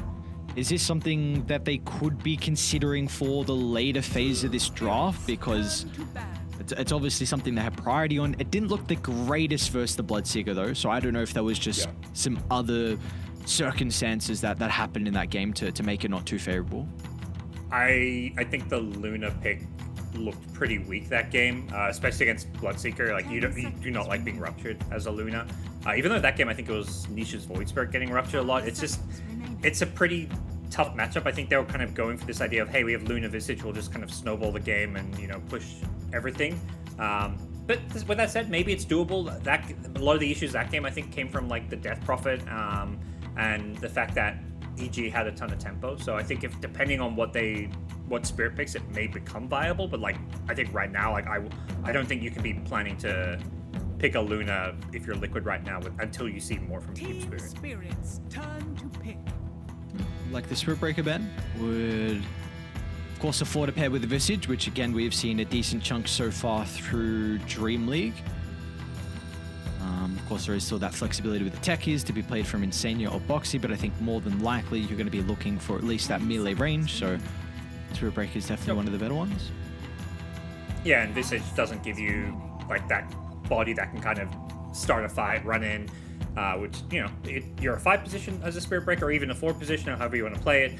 But you can still, be tanky and kind of frontline for your team, help run in and start a fight with whatever your mid laner is, for example. So it's something they paired yesterday with their draft when they picked up Visage, not in the lane, but in the game itself. We had, I think it was Spirit Breaker plus Luna, so perhaps that's where Spirits, they probably just looked, oh, what did they pick with Visage? Oh, okay, they picked Spirit Breaker, let's just ban that. Like, that's an annoying hero for us to play into here. Team Liquid's turn Oh, to pick. all right. So another lane dominator, which is, again, we put a lot of importance on trying to shut down the Visage in the lane. Yeah, definitely a hero that can have a very high impact in the lanes itself. Whether this is 5 Ench from Miposhka or you do the 5 Rubik, you can kind of swap the supports around. Most likely it is going to just be that 5 Ench. because that is a hero that can cause a lot of problems early on for the Visage. If you can get yourself an early creep, not that you weren't necessarily going to see that. If camps are getting blocked and you want to maybe go for the impetus, but that's a hero that Visage I don't think is very happy to generally lane into. I think there's even just the basic value out of just having an enchanted creep to run into Techie's mines. Like we see this is one of the maybe aspect that's not talked about enough with the Techies is just the vision that this hero is able to provide. You just, with how important it is to control the Roshan area, and if a team gets set up there first, it's very difficult to be able to control that back after the high ground's watered, after a mines are down. So just to send a creep in can even feel nice. I feel like I've seen so many times where Techies, like both teams are on either side of the map playing around their twin gate, and then like a team wants to go through the twin gate to contest Roshan, and there's just like Techies mines waiting right as they come through the twin gate. So definitely becoming a very staple Techies play and mine location. So if anyone's going to know how to beat the Juggernaut, it will be Yatori himself. I believe there was at one stage he was like 5-5. In the region. I think he ended with a 5-6 game count with the Jug. He and everyone, at least in Eastern Europe at the moment, put a lot of priority on this hero. There's this very interesting level 20 talent where the Blade Dance gives you lifesteal, and you, with the Aghanim Scepter, can just be so survivable inside the fight. So Yatori had a lot of success with it, and we're going to see it played against him now this game. It feels like a mini Satanic, and like no carry can fight Jug head on and win. Like once he hits level 20, it just seems like he's always life stealing. So it's something you have to play around. You have to make sure you have some ways to either, kite him or just not. You can't find yourself in that situation where your carry's just like trying to be in a right-click battle with a level 20 Jug, or you need to either beat him before that or have the tools to kite him. What are our thoughts on the Void Spirit getting picked up here for Lao? Do we feel like this is a pretty easy game, or is there already concerns for the Void with what Liquid have? Looks pretty solid. There's some annoying like silencer spells and stuff, but the Manta build is pretty. It's at least one of the options, and this game against Silencer, I imagine we'll see that, like, I don't know, an Echo Saber Manta or something. With universal heroes, they're all building, whether it's Echo Saber, Manta, Atos, whatever Sadine you can get your hands on. Manta's just going to be fantastic here. I think once you have that, you're pretty hard to kill and deal with. There's very little in the way of stuns and controls, familiars, Techie's blast off, so it does feel like a game where Laurel is going to have a really good time and go pretty uncontested in these fights, and as long as his lane goes well, I think he can make a lot of moves around the map and have a very high impact on this game. So do you feel like for Nisha there needs to be some way to control the Void Spirit inside the fights, because it does look like we're still looking for our Nisha hero? Yeah, I would think so. It's interesting spirit ban like the TA. I don't think that's a hero that counters the Void Spirit by any means in terms of the matchup, but it is something that it seems like Spirit's worried about Liquid just having some snowball drop. Like maybe a Death Prophet's another hero that would do the same thing as a TA, where it's like, hey, take objectives. You're not looking maybe to win your matchup, but you are looking just to put together this death ball of heroes. Visage, Familiars plus Auras, Lodra, there's another. It's a good ban.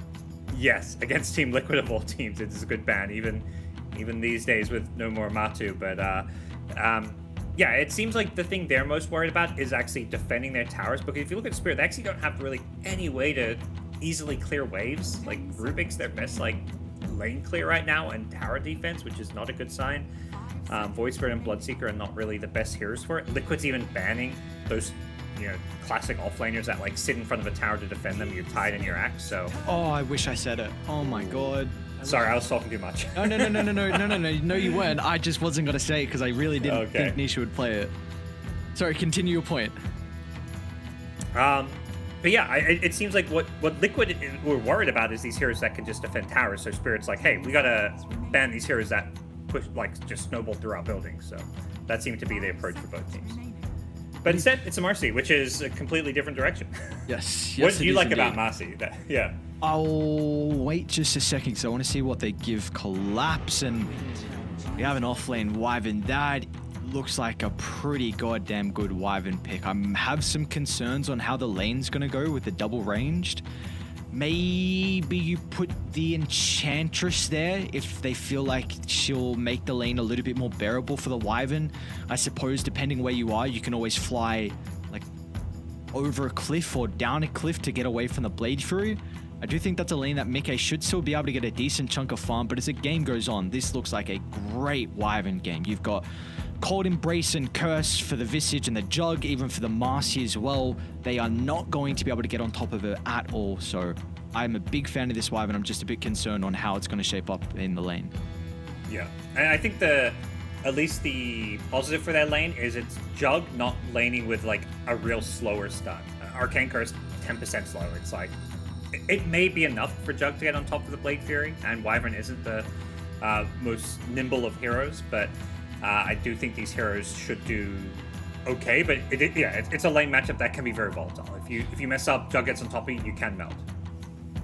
Okay, so this Marcy pick is very interesting from Team Liquid. You just have your classic Marcy Visage. That used to be enough said when Marcy was incredibly busted and you could play her in any role and with any strategy. Of course, a sidekick with a Femur is incredibly strong.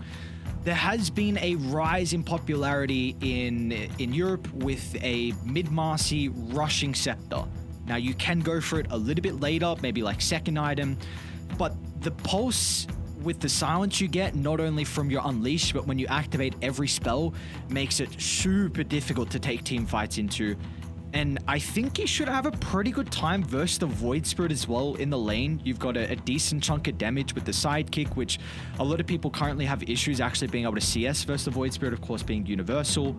So I like it a lot. We shall see how comfortable Nisha is on the hero, because again, it's a bit more of an unconventional hero for him, but I do like it from Nisha. He's smiling, he's laughing, he's ready to go with this. Yeah, they put him in a position to really have a game where he can pop off. I remember even just I think last DreamLeague I was seeing a bit of, there was even Marcy carry for a while going for this Aghanim Scepter build. I know something like Arteezy was playing a bit as well. Seeing it during the DPC from time to time. So I think, like you say, that the Axe build it seems to be so much of what you're building core Marcy around these days. And we'll see if that's something Team Spirit are ready for. The hero does, if you're snowballing, it's great, but as soon as you slow down, that's when things start to look a bit iffy. Like it kind of reminds me of like old school TA, where it's just like it's good until it starts to fall off, and then it falls off hard.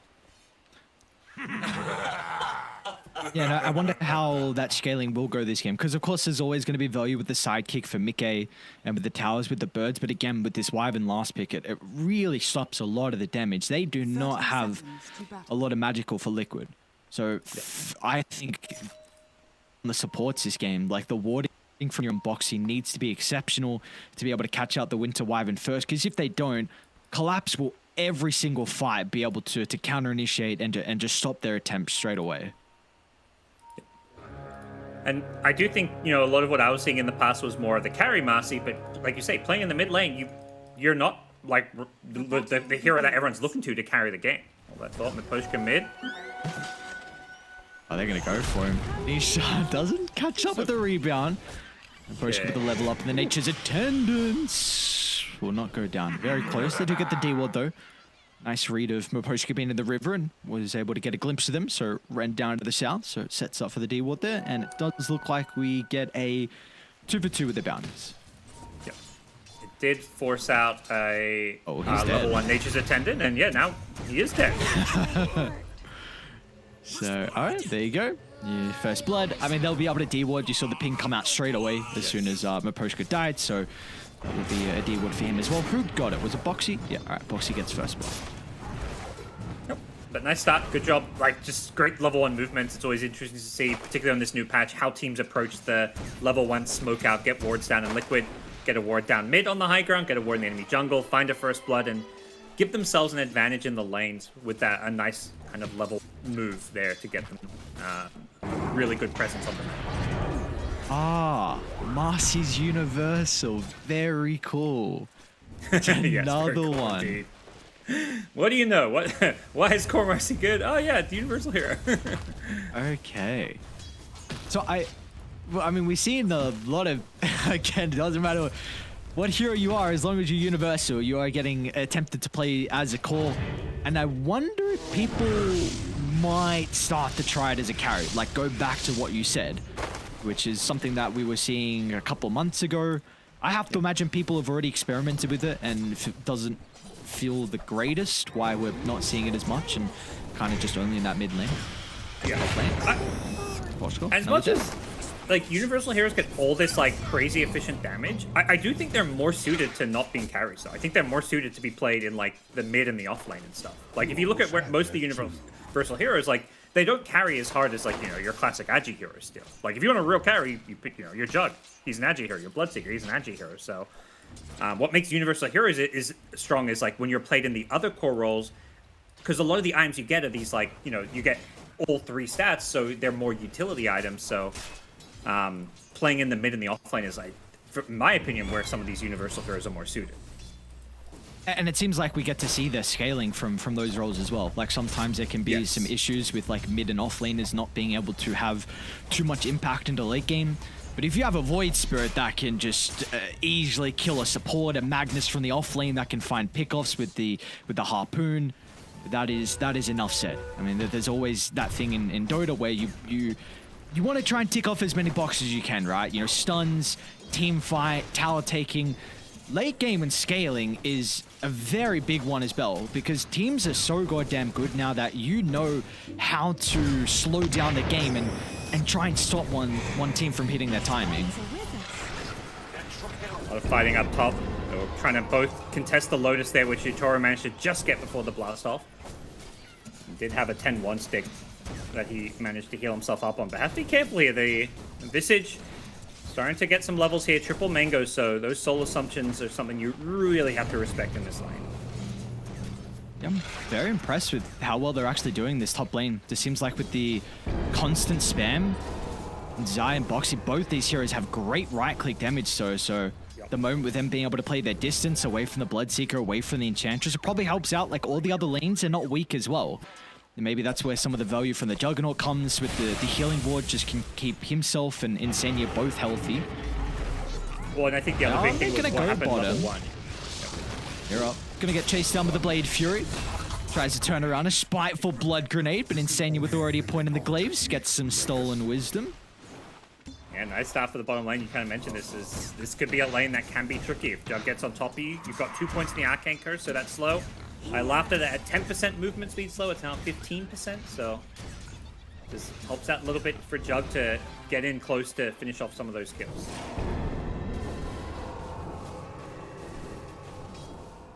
Good start for all the lanes, it looks like Liquid currently.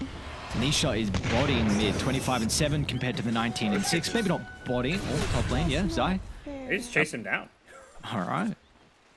Yeah, I was like, okay, at some point I was like, okay, they'll let him go now. The Grave Chill wore off, they threw out the soul assumption, and like, no, we'll just keep chasing this. We've got boots, and he doesn't. Mid lane?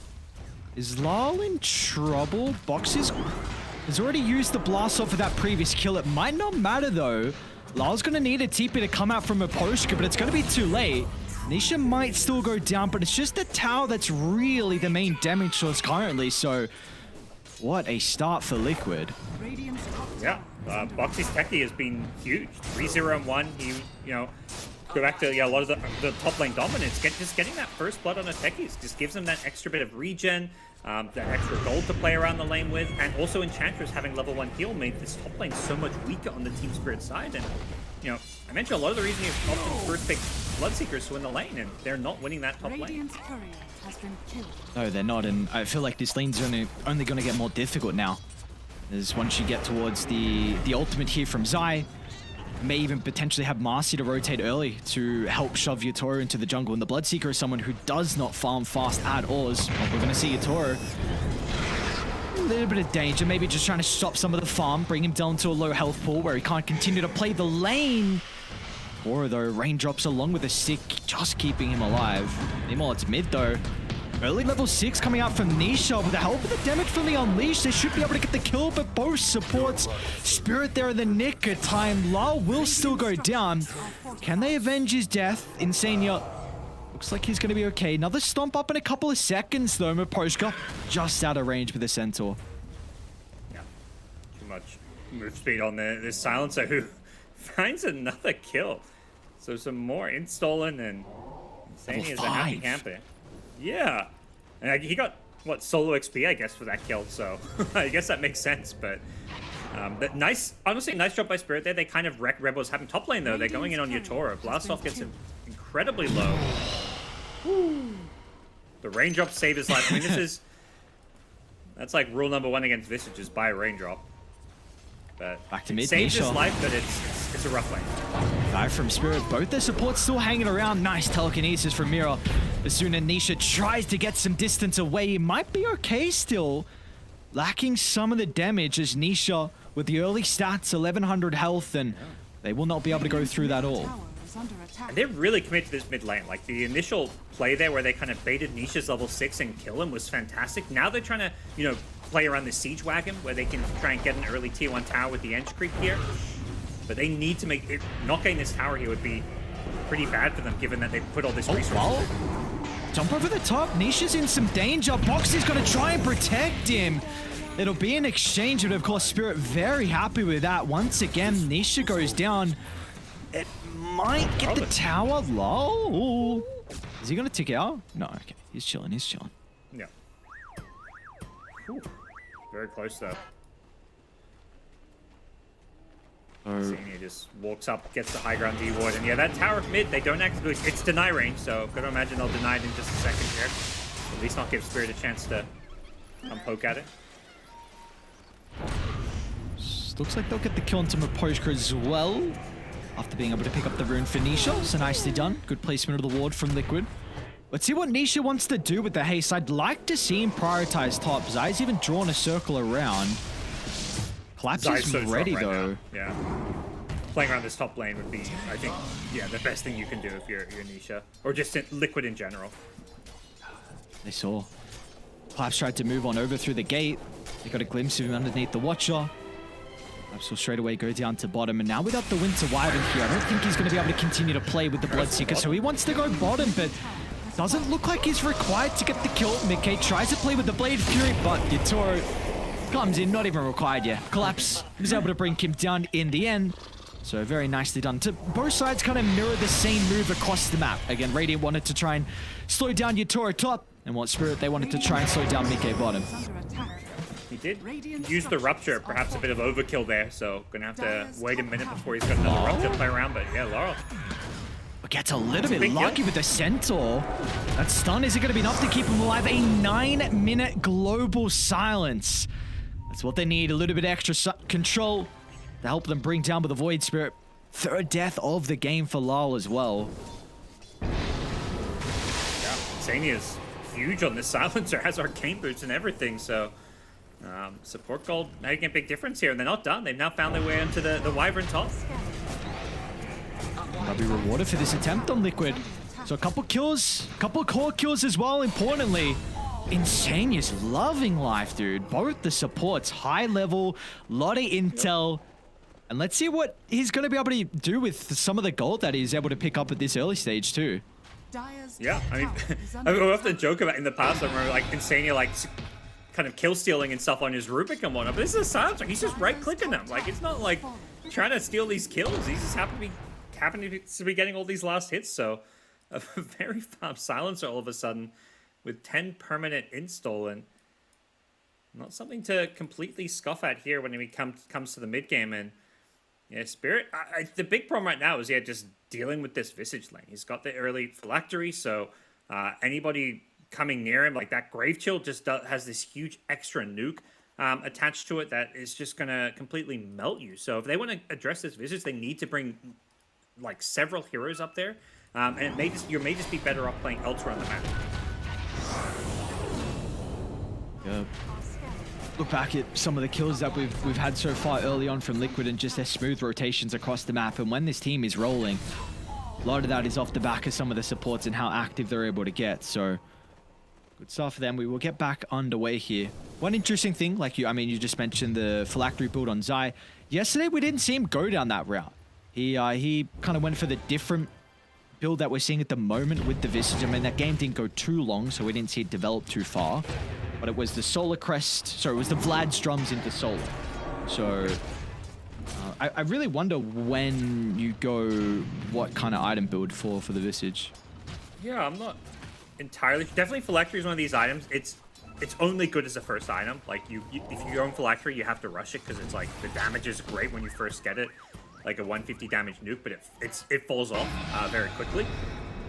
But obviously he could have rushed at that game. He had a very good lane then as well. But I think Phylactery I look at as like a very snowbally item. I think he sees an opportunity for Liquid to kind of snowball this game, and that extra damage can have like a big impact against a lot of these heroes. Mika is definitely trolling, right? We're not going a second item Wind Waker after the Battle Fury. Good question. Gotta imagine that is indeed a troll, but... It's a classic bait. That's a classic bait. Just queue up some absolute random shit. Just try and get the casters to have a spill for a couple of minutes about a useless item that absolutely means nothing. Zai top lane. But someone's going to be able to stop some of the spells afterwards. They might just turn it back on a collapse. No point in the Cold Embrace. Collapse in a lot of danger with the Soul Assumption from afar. They'll use the Familiars as their dirty work. And now still Spirit, they want to potentially try and get a return kill. Lyle ready to go, but it's a bit hesitant running into the 3 members of Liquid. Yeah, Zai just too damn tanky there. 1600 health and Raindrops 1, so just couldn't quite bring him down in the curse there, and that's going to be a concern for Spirit. That's what I'm saying. Like, you either need to just kind of avoid this Visage and give up this top lane a bit, or if you are going to go try and address Visage, bring numbers and make sure you get that kill. What just happened there is probably like the worst case outcome for them, where you attempt to address Visage, but just don't take the kind of threat seriously enough.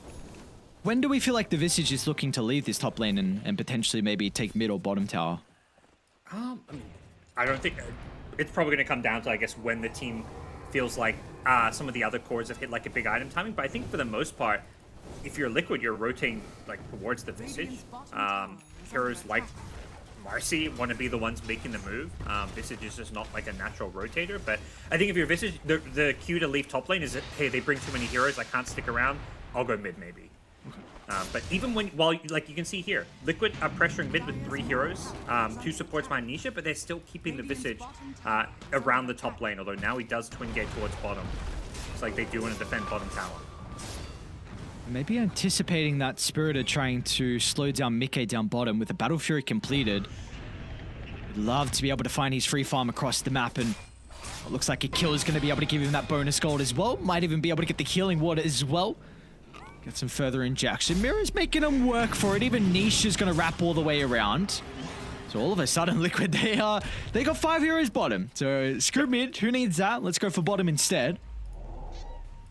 Yeah, I mean, yeah, I was like, the idea of Visage walking from top to me, I was like, it seems a little bit too far for Zai, but he's like, I'll just twin gate bottom. That's how the map works these days. You don't really have to rotate bottom. You just, you're instantly teleport there. And he still has his TP scroll. Well, and what a doing timing, this around right? the Wisdom Room? Yeah, exactly. So you get that pick off, you get the Wisdom Room, Mirror's a little bit too late. I wonder when they're going to feel strong enough for Spirit to try and fight. We've seen some attempts with Lull moving onto the side lane to try and play with the supports, but Yutoro has not been seen. In fact, Yutoro's taking a triple stack out of Radiant's jungle. That's an ancient stack as well, so that's going to be pretty happy about that one. As bottom lane, Boxy jump in once again with the Global Silence. They're going to look for the TP out, but he's got the Familiars. Now Mirror as well. Done. Oh, that is not indeed. Zai should be able to chase down Mirror. What a performance out of the Visage here from Zai himself. This Visage is a menace. And, everything about that Liquid rotation just felt so calculated. Like, as soon as, the Wisdom Room spawned, it's like, okay, yeah, this makes sense why they brought all 4 here. And as they all rotate bottom, Jug actually rotated out of the lane. He's like, okay, my team don't... He gets the kill and just leaves his team to push by himself because there's Ancients top to be farmed as well as the top Wisdom Room. So Liquid basically rotate 4 bottom while Mickey rotates from bottom to top, so that they're still being very efficient with their farming pattern, still getting both Wisdom Runes and increasing this gold lead of theirs. Somehow picking up 4 bounties as well, 15 minutes in, is definitely going to help out with this net worth lead increasing, so... Yep. 5k now. Liquid, very dominant position for them to be in. Does look like Spirit are playing behind Lal. First real move we've seen out of them. Lal's gonna jump a bit further away from the team. They're going deep inside Liquid's jungle. Nisha's gonna try and help out with the bonus movement speed, but that will not be enough to get Insania out of danger. That's a bit of a streak as well for Lal, so that's gonna feel nice for the Void Spirit to claim. Usually just a 5 position, like using your DD rune and your Astral Steps, but getting that extra bonus gold, and I think Yatoro. Start from Boxy with Zai nearby. It looks like they're gonna have plenty of damage. Wow. What a jump from them. Yeah, I think Spirit were trying to group up and make moves here because they want to fight while Global's down. They had like a 1-minute window. It's coming up in 20 seconds now, but they're really trying to, you know, force a fight as like a group here. They've got 4 heroes still camping mid. One thing you usually can't afford to have happen when you're kind of making play with 4 heroes is that one hero who's alone getting picked off, and that's exactly what happened to the Bloodseeker. Yatoro's first death of the game. Up until then, he'd been flawless with his kind of awareness. Will they just get Boxy? They'd love this Zai pick off as well. Lal's still got an Astral Step. No Remnant, though, to cancel Zai.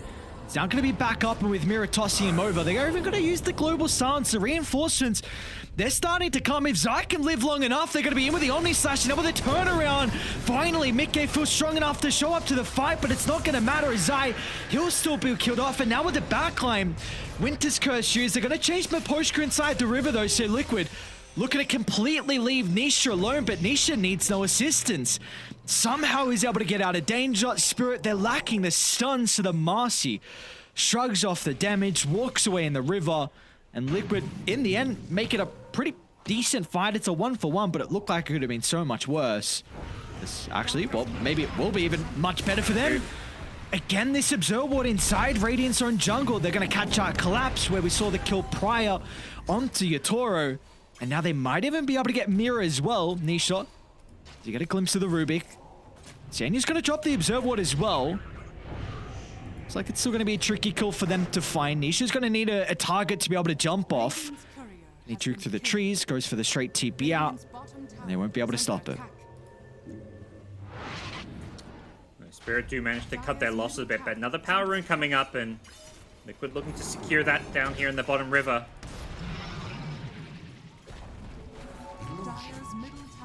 We snagged up by the Juggernaut as the tier 1 mid tower goes down. It just feels like all the momentum going Liquid's way at this point. They're taking these objectives. They've just had such amazing vision. You look around this bottom river area. You mentioned the ward in their jungle. They've got 2 other wards around that area as well. They've just seen... And that's where all these fights are happening. Spirit are just playing right on top of Liquid's vision. Something we brought up at the start of this game, though, that the supports had to have a incredible warding game for them to... Really, it was for the Wyvern, which... was the main thing I was bringing up the vision, but so far it's heavily enabled them to have this 7,000 lead. And now they're going to be able to claim Roche as well. Let's see if Spirit read it. If they do, if they're going to even try and contest it. Doesn't seem like they have the sense of what's going on there, especially when, you know, they see Silencer mid. They maybe even caught vision of Marcy as well, so it's, you know, just 2 or 3 heroes in the Roshan pit.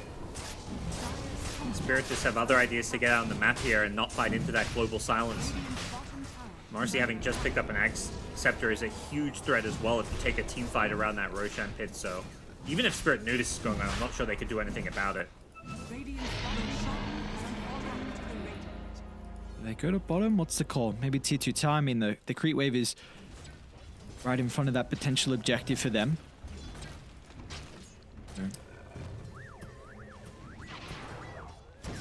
They've got most of their kind of key mid-game items here. The Sanjin Yasha coming out in a sec on the Juggernaut. They finished off the pipe on the Visage. Marcy's Aghanim Scepter. Just maybe the Marcy Blink will be the kind of big go time for them. You know, they'll play the kind of map control game and look for pickoffs here and there and, you know, prioritize some farming efficiency. But once they get that Blink, I think they can really start maybe utilizing their last smoke or two to try and find some big fights against Team Spirit. Looks like they're trying to set up for a fight bottom. How are they going to be able to get into position though? Insania has a smoke if they want to sweep down. Boxy's already TP'd in to try and set up a defense. They might be able to read it though if no one shows top. Mickey will do so now.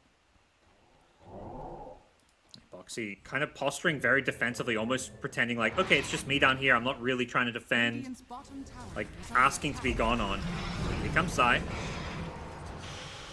They need a more valuable kill, though.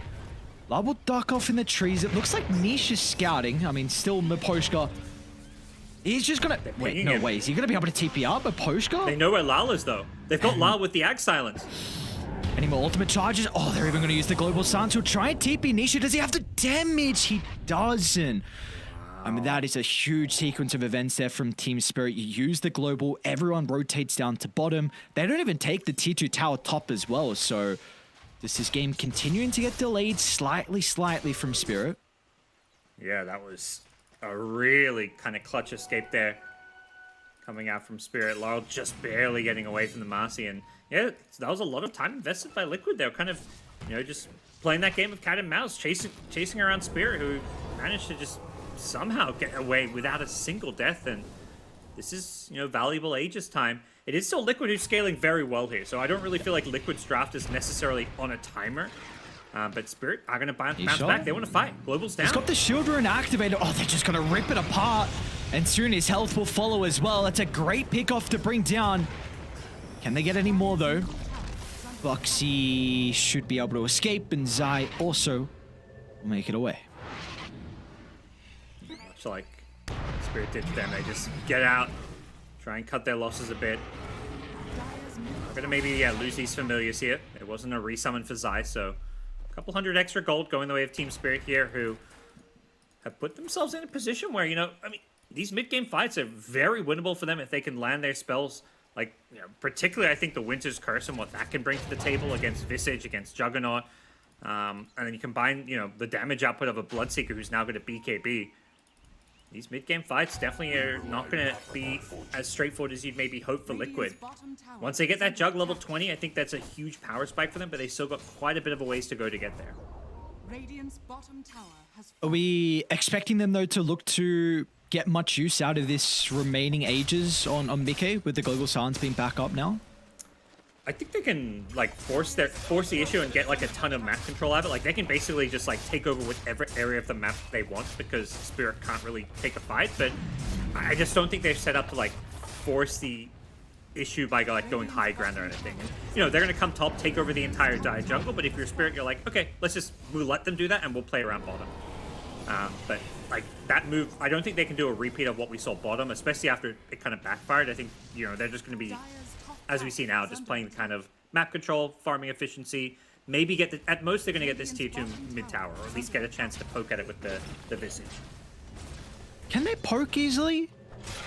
Let us see. Wyvern gets it up. Miposhka maybe with a spam of some of the impetus as well. Maybe they're just happy with sending them back as bottom lane. Collapse and Lal together, looking to try and get a kill onto Boxy. Time it's Spirit did bottom. That tower got down to 600 health. Like, you know, obviously Liquid were like, okay, yeah, they weren't just poking mid, they were poking top of the tier 3, but the reason they were poking with Jug top is because they wanted to, they're basically saying, hey, Spirit, come back and defend, stop pushing our bottom lane, but... Whoa.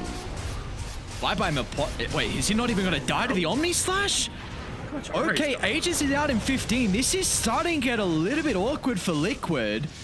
Can Collapse catch anyone with the Winter's Curse? Doesn't want to start with the ultimate. Maybe Yatora can do so. Ruptures at the ready. Meanwhile, they're still just going bottom. Lal's not with the boys just yet. He wants the tier 3 tower. They're starting to TP back. He dodged it. Are you serious? Lal dodges the global with the dissimulate. He's out of ultimate charges. Can the team get to bottom fast enough? Manta's going to be there in a couple seconds to maybe buy some valuable seconds. Lal will still go down. Can they get Mickey? Collapse will stop the Blade Fury TP out. Yatori's going to have enough damage, so Mickey stands strong. Doesn't matter about the Rupture. Juggernaut's going to be okay for the moment. Yatori's going to try and turn his attention over towards Boxy, but this is not the fight that Spirit were looking for. They're in shambles now. 2 are being killed off. Liquid have 0 casualties, and Niche is hunting as well. Do they get a glimpse of Yatoro? Oh, they got him! Oh, Mira's just a little bit too late with the Glimmer Cape. The jump on the illusion was beautiful from Nisha, and it's going to be a long and painful chase down. Mira, they might even get him as well if he sticks around for a little bit too long. They'd love the extra +1, and Zai's hunting. He's got the familiars to potentially catch up. They'll get a No, they don't actually see him cross the bridge, but nonetheless, Liquid, what an incredible fight from them. Yeah, I mean, Laurel, it was an amazing play to get away from the gank with the global silence, but his team were just a little bit too far to back him up there. I think Spirit, you know, it was this opening where once the Omni Slash was used, they're like, okay, let's go smoke at them and force a fight, but Laurel didn't have the, you know, once he gets caught bottom, like they're basically forcing a fight in kind of a 4v5 scenario. Didn't have their Void Spirit, and even with some clutch plays there, weren't able to pull it off there. I mean, the Bloodseeker getting 0.1 second left on his TP when that rebound stun caught him, so they almost managed to kind of, you know, cut their losses there on Spirit's side, but it just wasn't quite enough. Wasn't quite enough, and I wonder when it will be, though, for Team Spirit. We saw that it could have been the perfect fight for them back in. The start looked great. You had a wasted Omni Slash from the Juggernaut as well, where you then rupture him and you try and have your Toro man fight him, but it just goes to show how much of a net worth lead Mickey has over Yatoro, that he could not even get the damage in, as now Nisha just an easy pickup for him. DD, no messing around with the use of the ultimate. It really was a farm advantage there, because the Jug survived the Winter's Curse, plus like Bloodseeker following it up with attacking him. The Jug having 6k net worth on top of over the Bloodseeker is a big issue here in the late game. But definitely, you know, that was Spirit's opportunity. If they were just able to link up with the Void Spirit, I think, and take a more 5v5 fight with like the Void Spirit damage on the Jug as well, I think they can come out on top there. It's unfortunate they just couldn't quite get to Laurel, and Laurel couldn't quite get away from the gank that came his way in the bottom lane. It was a real opportunity for Spirit, but Liquid, they weathered the storm and maintain a sizable lead here in game 1. And they're going to keep this lead now into next Roshan, which potentially is about to spawn. Will be a long spawn though. It's up in 2 minutes. We'll give them time to be able to play the map. Zai's even looking for a solo kill with the help. What is that damage?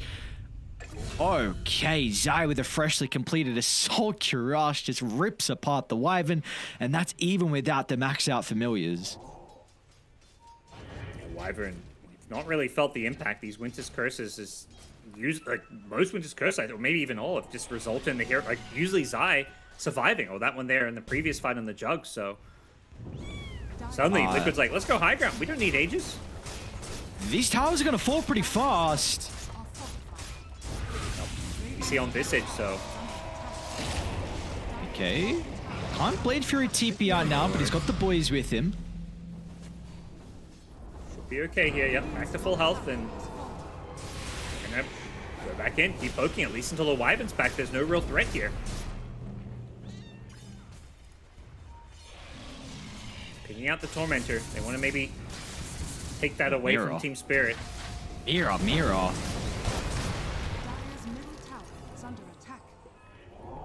Spooky place to be for the Rubik. Let's see what the call is going to be for Spirit now.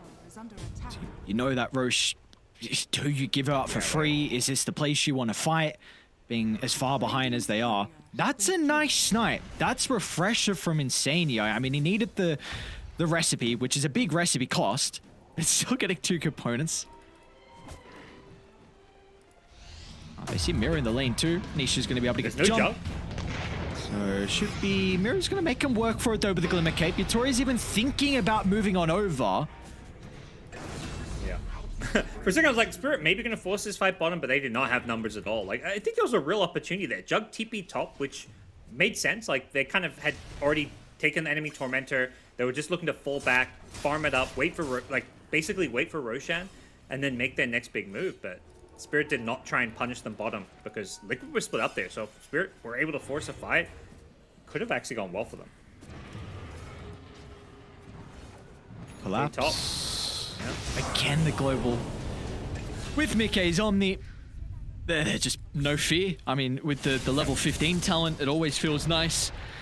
With the shorter duration, the shorter cooldown that you have with Global Silence now, so Insania's using it whenever he feels it required to get these pretty valuable kills on the map. Yeah, it's so nice because Global Silence used to be this like, it's just like a 2-minute plus cooldown the entire game.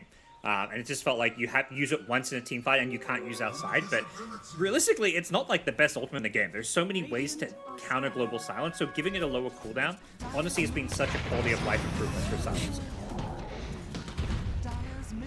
One more post goal. It has to happen. You're this far behind. People need to die on the map to let the cause farm. But they might know Zai's here with the Maelstrom procs going over to the birds. Maybe they'll give them at least an idea. His positioning. Yeah, they're going to back on off.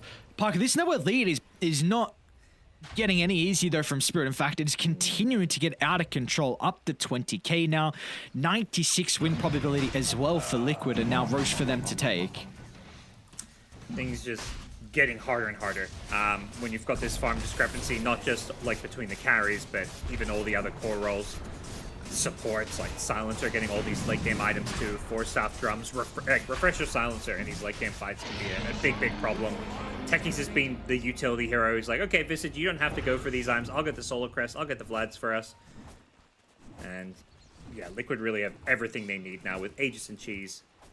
I think this is time where they're going to try break the high ground and break through Team Spirit here in game 1. And they can break it with ease. Zai can siege freely. Mickey can even do it without really much concern with the Aegis now. So just gotta play around the Winter's Curse. That's the only thing you have to be worried about is this Winter's Curse.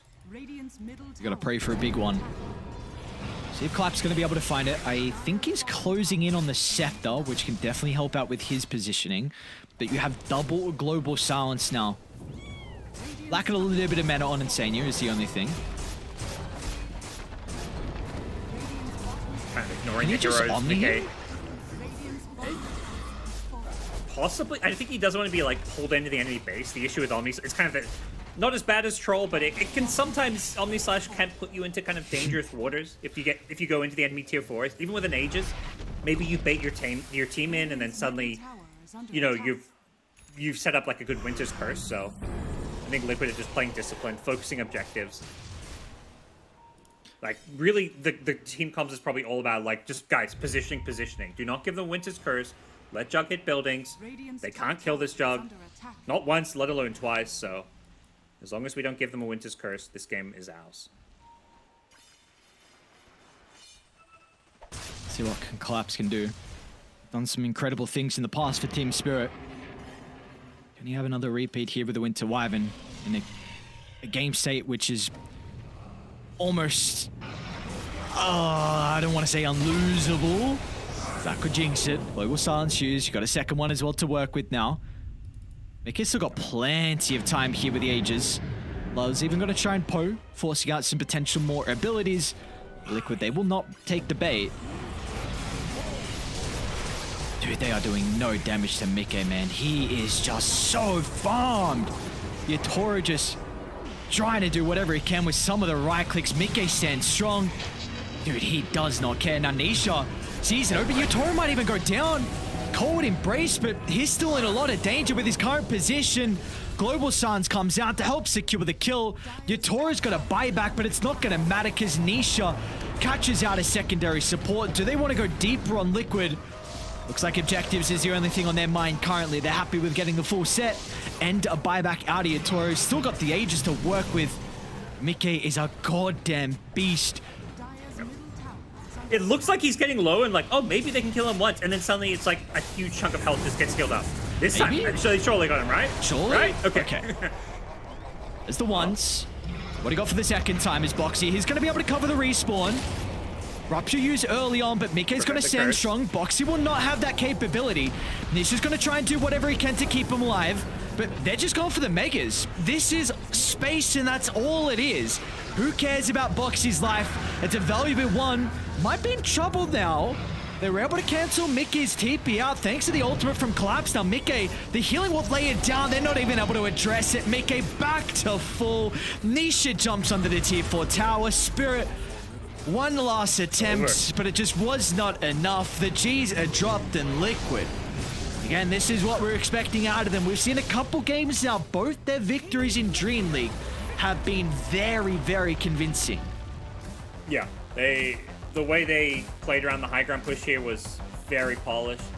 You know, the entire fight. Like, they took 2 lanes of racks without a Winter's Curse, and that's not bad play from Collapse. It's just Liquid not giving a single opening for a good Winter's Curse to turn the tides. By the time he Winter's Curses, it's like, oh, we're down Megas, and Jug's just like, okay, we won the game. I'm just gonna Blade Fury TP out, and we'll win the game in a few minutes from now. And Wyvern's like, I guess we have to curse this Jug because he's trying to TP away. Maybe we kill him. Even if you kill him, the game is still over because it's Mega Creep. So just honestly, incredibly disciplined play from Liquid here, which is what you want to see. Like, they've had a rough start to the tournament, 1 win, 5 losses. So the fact that they can play such a polished game is a good sign moving forward. We know these boys have the caliber to be able to do so. We've seen it already in DreamLeague in one of the games we got to cast to them. And just, again, the wins they've gotten, which I know is not many, it's only 2, they've been super, super dominant wins, like the Liquid we've seen in recent times. So, yeah, it's always nice when we do the player comparison before we get into a series and that player just pops off. Because it felt like Boxy and Insania did so much work in the early game. A lot of those rotations out of the techies and the silencer, the high levels they had as well were super vital to playing with Zai early, helping out with niches, couple of pickoffs that he got as well around the mid lane. Yeah, I mean, from the get-go, Boxy was everywhere. He was coming mid, getting an early kill on the Void Spirit. Even the level 1 play, I think, had kind of this ripple effect where the lanes were just so much easier for Liquid because of that first blood. So, you know, things just kind of snowballed off of like 1 or 2 small things in the early game, which was, yeah, so much came down to the support play from Boxy and Insania. And then the other big thing from the supports was all that vision in this bottom Radiant jungle. It felt like Liquid took like 2 to 3 fights there back to back, where Spirit just like walked into their vision and Liquid were ready for him. We're ready indeed. Let's take a look through some of the highlights here in our first game. Just felt like every single fight though, they just had their number. And we got to some fights where the Bloodseeker was trying to stand strong against the Juggernaut, but the net worth lead was just insurmountable at that stage. So very, very clean performance from Liquid. And this game in particular kind of changes my opinion a little bit about the Visage. Like, that was one thing I was a bit concerned about for Liquid, is just the Visage techies lane into the Bloodseeker Enchantress. I thought it was going to go much better for Spirit with their high kill threat, but it looked like the double range was, with their high right-click damage, was a really big issue. I suppose with that being said, we saw Zai yesterday, even with those 4 deaths he had versus the Bloodseeker, still have a very good lane as well. Like, he came out top net worth, so maybe this is something that we need to look for in the upcoming Liquid games on where the Visage gets prioritized for them. Yeah, I mean, a big part of that's the Visage, but I also think, you know, there's a reason everyone first picks techies. Yeah, that's true. The best support in the game, it just secures your offlane so easily. You know, we saw the double range also from Spirit, but not have as good at a time. But you know, obviously, I think that's just because their double range was like Wyvern plus Rubik is nowhere near as strong as a techie's Visage lane. Like, Visage is one of the scariest heroes to lane into with that early like triple soul assumption in lane. You combine it with techies, who gives you a reliable way to build up that soul assumption damage. And they had, I think, just from the start, they had Spirit on the back foot. Like, Ench having to go for that level 1 heal. And also giving up the first blood gold to the techies. It just meant that lane was... I think that lane should be more even, or maybe even slightly Spirit favored, but with the first blood, it made it, instead of being like 60-40 Spirit, it ended up being like 70-30 Liquid favored. And we saw they were able to make great use of that first blood and just the lanes going their way. Another hero that we really didn't feel the impact for this game. It was something a bit out of left field, but collapses into Wyvern. Looked like it had a lot of value in the game with maybe what it was able to do with the ultimate along with the Cold Embrace, but he was just shut down way too hard at the early stage. You know, going for the Force Staff as the second item is something we don't see too often when you're looking to try and scale on this Wyvern at the moment with the Universal Hero. So felt it was required with the difficult start he had. So probably I imagine heading into the next game, they might look for his hero a little bit earlier on, just so he might have a bit more of a wider pool to be able to pick from, considering a lot of the offlaners were banned. Yeah, and that's meant to be where you get your big draft advantage. You have second pick. They last pick Collapse's hero, and he had a tough lane and a really tough game. Obviously, Wyvern on paper should be good in a game like this against the Jug, against the Visage, but when it comes down to I think Wyvern's one of those heroes that always seems really good on paper, but then when it comes to actually the game itself, everybody has played.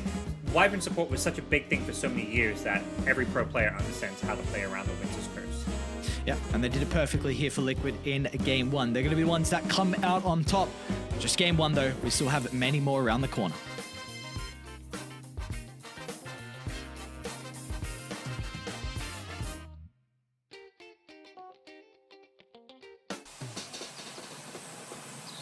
You love it, you wear it, wear it. Wear your passion. Share your passion. Wherever, whenever. Gaming is a lifestyle. Get your merch at shop.eslgaming.com.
A great showing from Liquid in game one. The expected results, at least expected performance that we were hoping for them out of DreamLeague again. It's just a question, are they able to replicate that in their upcoming games? That's going to be the big thing, of course, because Spirit, they are no joke of a team. But currently for Spirit, every single series in DreamLeague has been a tie for them. Let's see if that will be the case once again with this series. They're just, reliving their DPC experience, except there's no game 3s for them to win. So, maybe getting draws will be enough. I mean, it definitely puts you on the cusp of making it into the next round with half the teams advancing. But, at some point, they need to start getting some wins as well, although not possible here. They just need to win the game 2 and settle for the draw. But yeah, curious to see what adjustments they make. Definitely, I think, some draft stuff that they can look at here when it comes to how they want to approach game 2. Any that really come to mind to you with the drafting? Yeah, I mean, obviously it's going to start like, I'm curious to see if first, second pick changes, but, I think they're going to probably have second thoughts about how the Wyvern played out. It wasn't an easy Wyvern game in terms of the lane, in terms of the way, it functioned in the mid to late game. Maybe there was some comfort and familiarity issues when it came to collapse, but I also just don't think there were opportunities to really easily use his spells. And with the lane not going well, it meant he also wasn't scaling particularly well. So I would look at that. I think outside of that, I'm not sure. I think just having stronger lanes in general. I mean, it's hard when you give away the techies. It basically means wherever techies goes, you're not going to win that lane. You may draw it, but I think as much as possible, just having stronger lanes against Liquid is always going to be a recipe for success.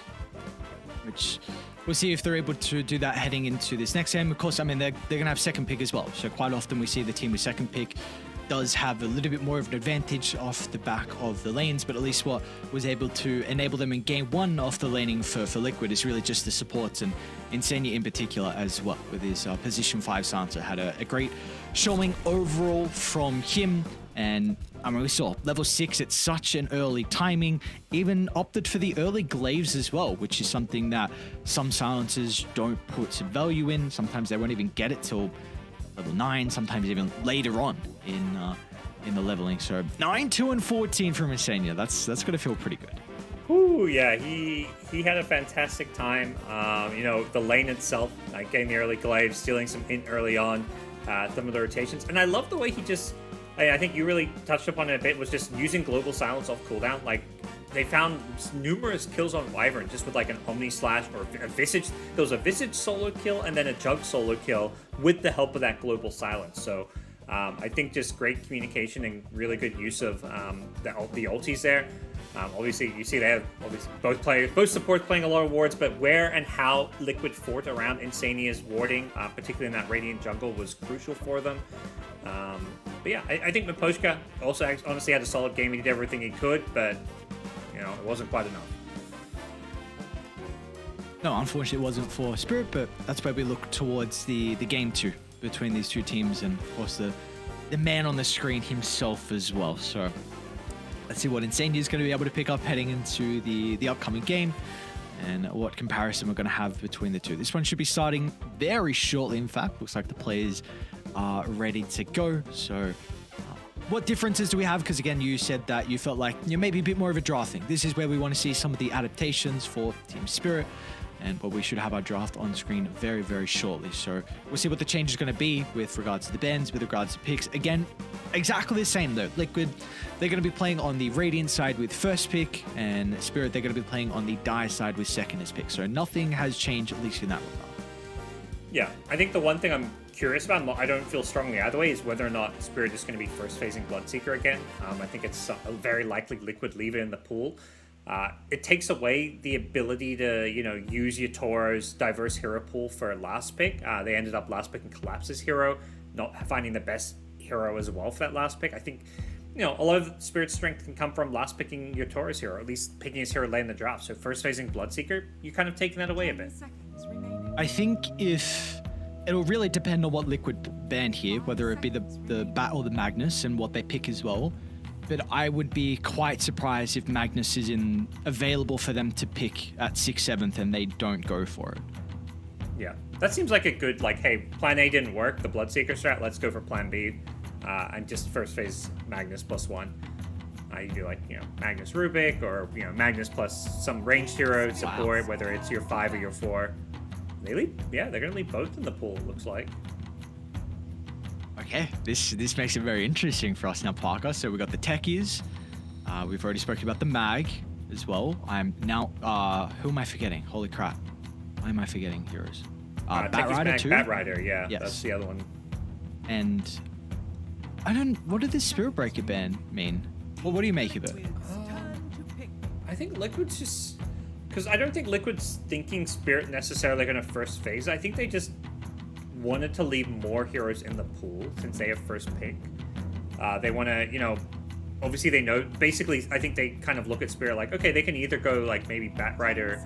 you can do Batrider plus mag if you're doing Bat support, but...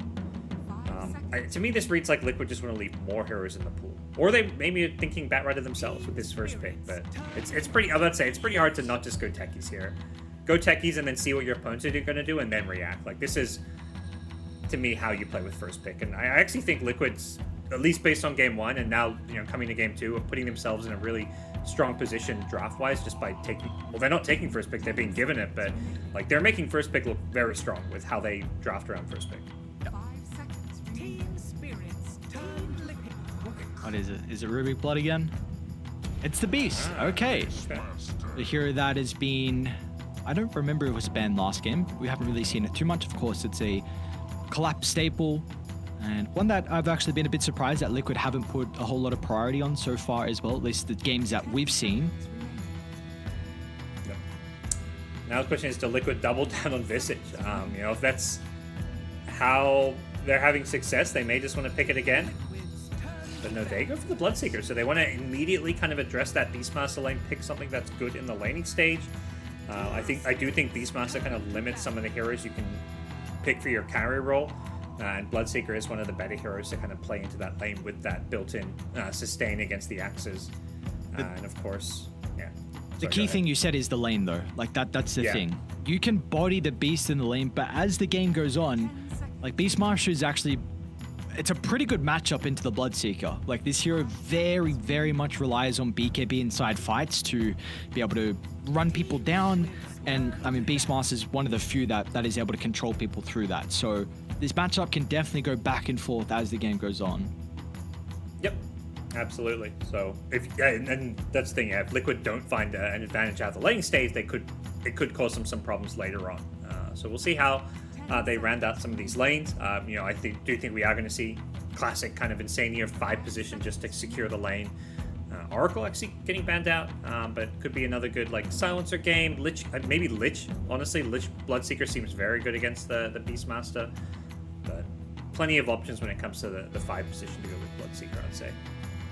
They might pick it themselves, Spirit, because I don't know if you want to... I mean, you could ban it, I suppose, but it would work for them.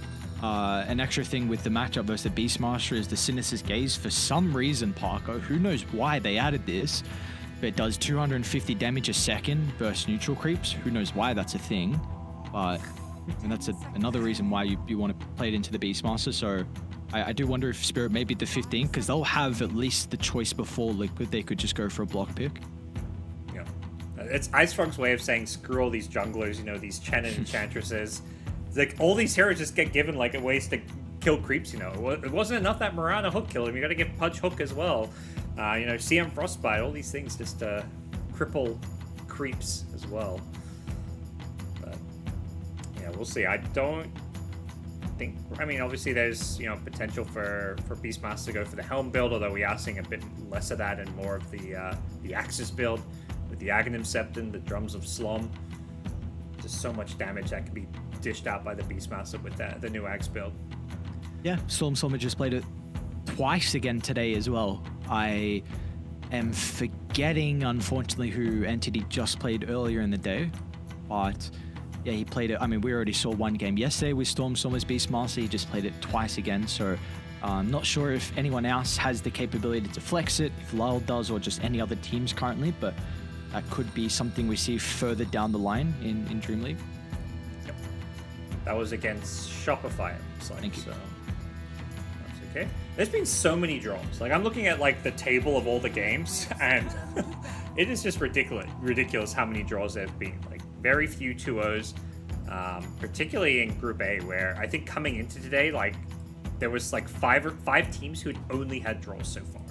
Like they had 3 draws, and it was just very, very even between everybody. So all it's going to take is like if you get like 1-2-0, suddenly that could be the difference between being bottom 4 and top 4. The only team that has been in a 2-0 in Group A was indeed Team Liquid. They got 2-0'd by Tundra, 2-0'd by Talon. Everyone asked for the 1-1, so something about them. Maybe they could 2-0 now. Maybe they could, join the party a little bit, be the ones on the other end instead of getting 2-0'd. Very true, yeah. Yeah, even that in Group B, every team has at least 2 wins. So it's things are going to be very tight here. When you're only playing 7 series and half the teams, it's a pretty brutal group stage. Like you compare it to like a TI where it's like, 9 teams or whatever and 8 of them advance. It's like no, this is half of the teams advancing to the phase 2 group stage. So Parker, you're saying there's a high potential for tiebreakers. That's what I'm hearing. Absolutely. I'm always team tiebreaker. Tiebreaker unite. Let's go. So they will pick up the Lich. So even more support bans as well for Insania, and I suppose Paul Boxy as well if they wanted to give him the Shadow Demon, which is a hero that is continuing to rise in popularity. But it does leave the Enchantress in the pool, which is something that when Spirit do like to pick the Lich, they will ban Ench, and of course Insania has a very good one too. Enchantress Bloodseeker, super strong. We just saw it in the last game as well, but I'm not quite sure. Are there concerns if you run an Enchantress Techie support duo? Sort of. I wouldn't say like big concerns. You can kind of make up for them, but yeah, you've got 2 support. I mean, Techies is good at team fighting, I'd say, but the Ench less so. I do think you haven't got that like clear, easy catch, and Bloodseeker doesn't bring it to the table either. So you're kind of forced down a certain direction, like with your mid laner, to be like that kind of playmaking, like Spirit type hero. That may be something they're kind of worried about. So yeah, I don't think Ench is like it doesn't give you the dream support to it, but it may just be the best for the situation. Because it will have to be a support with a core though for Liquid. Look at the Void Spirit. So Nisha gets his ever so comfy Void. And there's your kind of Spirit here that brings that catch, so that makes the Ench a lot more viable if they feel like that is the kind of best 5 for them. But they go Pugna. I was for a second going to say Pugna Storm before they actually picked this Pugna, but then I was like, wait a second, Storm's banned, so probably not. But yeah, they still value the Pugna. Gives you a way, if somebody gets roared and is being focused down, to maybe try and heal them back up. If there's no heroes to get on top of the Pugna, you get a lot of value out of this life drain. A hero like Void Spirit can kind of benefit from it, not quite as much as a Storm Spirit, of course, but it's still solid. Interesting. So earlier today we were speaking about some heroes with high win percentages so far. Of course, we brought up the Rubik, who's looking very, very good in regards to that category. Another one I noticed is the Faceless Void, and one I was very surprised to see. He's got 10 games and 8 wins, so an 80% win rate for the Faceless Void currently in Dream League, which I'm quite surprised by, because I think this hero is ultra late game. Can have a lot of difficulties with some particular lanes and just the early game aggression that there is currently. We're getting, it used to be the Midas build pretty much 90% of the time. Mask of Madness is starting to rise back in popularity here for the Void as well. And you take a look at the combo with it, you've got your classic Lich, pretty decent lane. There can be some kill threat depending on the offlane from Liquid. And he's, I'd say, one of the best carry pairings with the Beastmaster as well, to get so much value out of the Inner Beast and all the other auras the Beastmaster can buy. Yeah. I think that's maybe where some of the success for Void has come from, is like it's being picked at a point in the draft where it's like, okay, it's a game where you can get away with a Void, where you're not going to get maybe punished in the lane so badly, where you can like build a draft around it. You almost need to build the draft around the Void before you pick the Void. You can't pick Void and then expect to have all the pieces that fit around it. And also Void's going to get kind of horribly counterpicked. But a game like this, not much reliable kind of stun or lockdown. You see these techies Pugna support, and that's a game where Void can really, I think, excel. So it's a decent pick. It's definitely something that can still be pressured, depending on what Liquid end up snagging here. And Liquid get the they get a chance to kind of counter pick it. They haven't picked up Zai's hero yet, so they can give Yatoru some issues in the lane. I'm not quite sure how a Bloodseeker. We'll see. It's going to be the Abaddon. So I was going to say I'm not quite sure if a Bloodseeker can be flexed to Zai, and how that actually looks with like a Bloodseeker Pugner or Bloodseeker Techies into a Faceless Void and Lich, and it looks like that might be the case with the Abaddon getting picked up. Yep, I would assume this is going to be the Zai Bloodseeker. So Spirit were banning out those offlaners, but you pick a carry that does not care about getting chronoed. Much like you pick a Wraith King against a Doom, or you could pick Wraith King against the Void. I think Abaddon is the kind of same concept. So this is a hero that has a good laning stage against the Beastmaster and doesn't, survives Chrono, most importantly. So if you're a Void, you're always going to be looking for other targets, probably the Void Spirit and stuff. You can kind of play this Bloodseeker a bit more as a utility hero, just throwing out those ruptures, limiting the Faceless Void's mobility in some of these fights. So I do think Liquid have a decent approach to the Faceless Void pick with this last pick of theirs.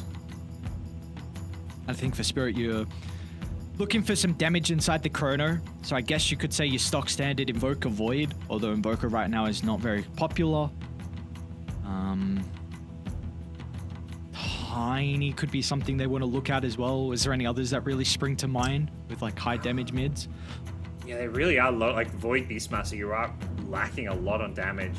Ooh, that's one cool. I was not going to think of, but makes a ton of sense. The mid snap, you see the Mortimers into the Chronosphere is a ton of damage. You've got a good laning stage, and just the double nuke early on gives you a lot of fighting potential. And you've got a support duo in Lich and Rubik that also just want to take lots of early fights. So I think you're picking a hero that can really play around the Beastmaster and the supports a lot over the kind of like 8 to 15 minute stage of this game. And yeah, this is a great pick. I do wonder what the item build is going to be out of the Snapfire. I'm just trying to take a look back at some of the games so far in Dream League. I know it's been played as a mid. I'm almost certain Samael's done it. And I think I found the game. Okay, so Samael went Manta, Lincoln's, double Daedalus. I don't know what he got before the Manta though, because there's a Boots of Travel there too.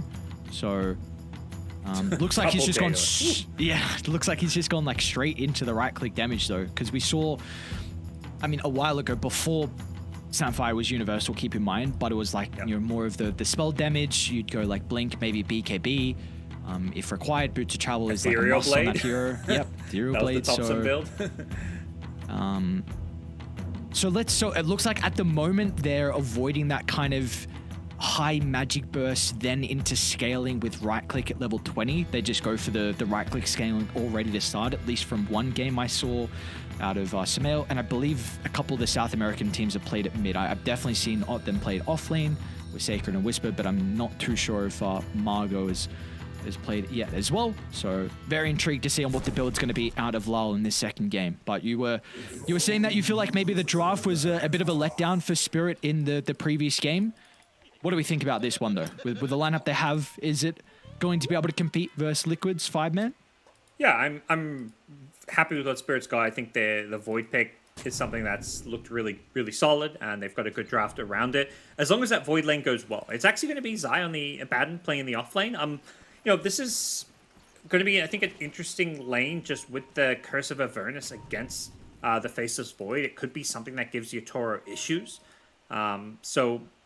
Depending how this safe lane goes for Spirit, I think that's going to dictate a lot of how this game looks for them. If Yatoro is just playing catch-up all game, trying to farm like a late Midas and unable to join too many early fights, that can be an issue for Spirit. But, I also think that lane shouldn't go that poorly when they've got a Lich in it.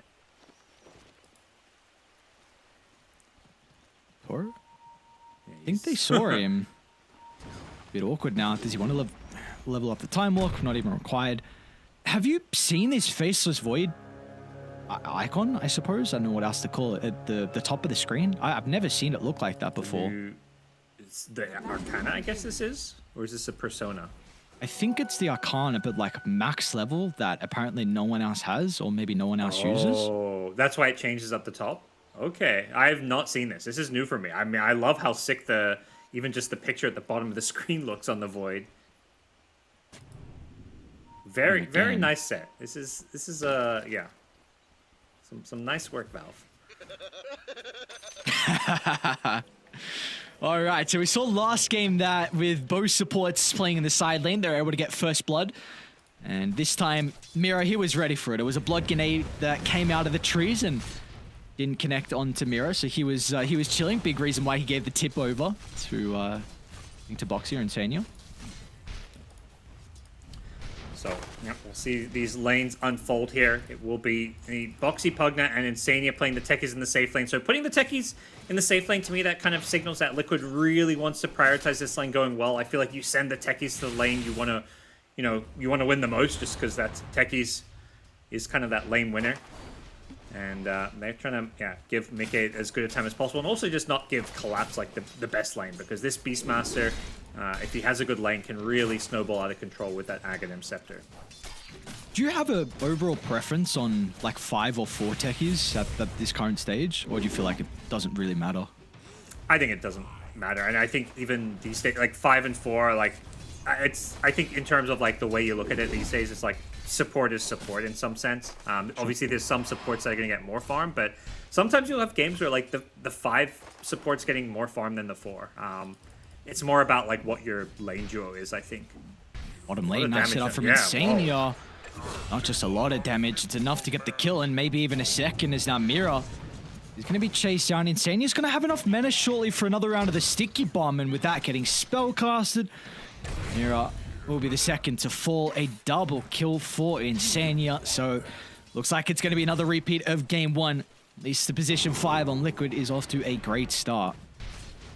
Yeah, this.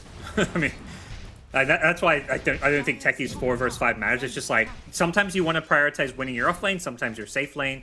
Occasionally there's going to be like a hero on the other side that the hero may match up better against, so that's why you want to send the techies. But so much of the strength of techies is the fact that regardless of which lane you send it, the hero functions just fine. Looks like some of the other lanes are looking pretty good though at the moment for Spirit. Law's off to a great start, 15 and 4 compared to the 9 and 2. Universal versus Universal. And I wonder what the item build is going to be out of Zai on this offlane Abaddon too. Yeah, so far obviously Vanguard queued up with the Bassi. I think we could see, probably just some of those kind of utility items coming out. Solar Press could be very nice for your Bloodseeker, for example. But maybe kill on bottom. Yeah. Nice recast from Insania. He's going to be off the mark with that first attempt. With the second one, gets a connection onto Collapse, which should be chased down. They will get a return killer, but of course, Mickey very, very happy with that exchange. Yeah, this bottom lane has started off fantastically. Techies dying, not really the biggest deal. Bloodseeker gets the solo XP. Techies gets to come back to lane with full health and mana. Ready to go with some more blast-offs, already level 3, so this bottom lane is a big, big problem. Only 6 last hits for Collapse's Beastmaster. This is so far not been a very good series for him, with the Wyvern game also being a bit of a struggle. Wonder what they're going to be able to do to make sure he actually has a game. He's starting to send the ball back to stack up the Ancients. As meanwhile, Maposhka almost goes down to Boxy. Not going to have the damage though, so it looks like he's okay, but they will still get a kill down bottom though onto Mira. And they're even going to continue now, be able to shove Collapse out of the lane. These levels are going to start to really get an issue, and they cannot play bottom now. I don't actually know what they're going to be able to do on Spirit's off lane. Nope. Top as well. Bit of a brawl going on between the Pug and the Lich here. Maposhka going to be the one worse for wear with Boxy. This Nether Blast spam just doing wonders against the Lich. Like, Voids can't really come over to help. He's just, trying to just hit these creeps, and I think Lich, you can't be picking those fights. Collapse. Yeah. Oh, okay. Nice telekinesis from Mira. I thought Mickey was still going to go for the chase down. He lives, but this is not like a feels good kind of moment where you live. You're like, at least, you survived this one with a big creep wave coming to your tower at least. That would have been pretty bad if he did die right as this creep wave was coming close. Isha might die mid lane, lol. Okay. With the rotation out of Maposhka, got the refill in the bottle, and also gets a kill as well. And Nisha's going to miss a lot of creeps under the tower too, so that is so important for Spirit. This is the only lane. Oh, I mean, Yatori's getting a lot of farm top, but Yeah. Lyle is really bodying Nisha mid lane, so the fact that they're going to further enable his start is huge. As bottom again, Mickey. Looks like they're going to be off the mark with the Blood Right connection. Both supports are going to start to rotate down from either side. Boxy to look to get involved. Maposhka as well from mid to bottom he goes. Yeah, a lot of heroes just making their way down bottom. It seems like they're just happy giving the ABBA versus Faceless Void a kind of free farm versus free farm. And I think if you're Liquid, you know, you can give Void free farm if these other lanes are going well. Particularly, obviously, bottom is being stomped, but if they can kind of equalize in this mid lane, or as long as Nisha gets a game and you fight around maybe some of these power runes, you're going to be pretty happy with where things are at. Although it does not look like Liquid are that well set up maybe for the 6-man power runes. Tech is just coming over and nearby, but tricky for them with the lane pushing in mid to actually go for any of these power runes. See if Lyle can use it though, that's the big thing. I guess you have your Mortimer Kisses ready in the invis. Maybe your, I guess with your Toru getting solo experience top, it's going to be a faster chrono. Lyle's actually going to look to go to bottom though. See invis. Don't think this was scouted out. The Radiant Ward did not see this coming. But the Beastmaster's playing so far forward, he almost kind of... Oh, they're tipping him. They know. Yeah, they do. Yeah, I mean, Nisha's just hitting the tier 1 mid. He's like, yeah, he's down there. They know he grabbed a power rune too, so... tips him back. That's it all. Oh no, he misses the cookie onto Nisha. So not a good fast couple of minutes. Nisha now was able to get some much needed catch up. What was definitely a favorable start for the snap fight. Meanwhile, another kill bottom and it wasn't even required with the rupture. In fact, that kill gives Mickey level 6 and Insane use 5 as well. 7 minutes in. Oh god. Back-to-back games where Insane is just having a dream support game. Getting the levels, getting... you know, kills for him and his team. And not being like that sacrificial support that sometimes, you know, if you're on the back foot, like with Spirit Maposhka, you know, he's not going to be getting any farm or levels for some time. I wouldn't expect level 6 until maybe 12 or 13 minutes in a game like this.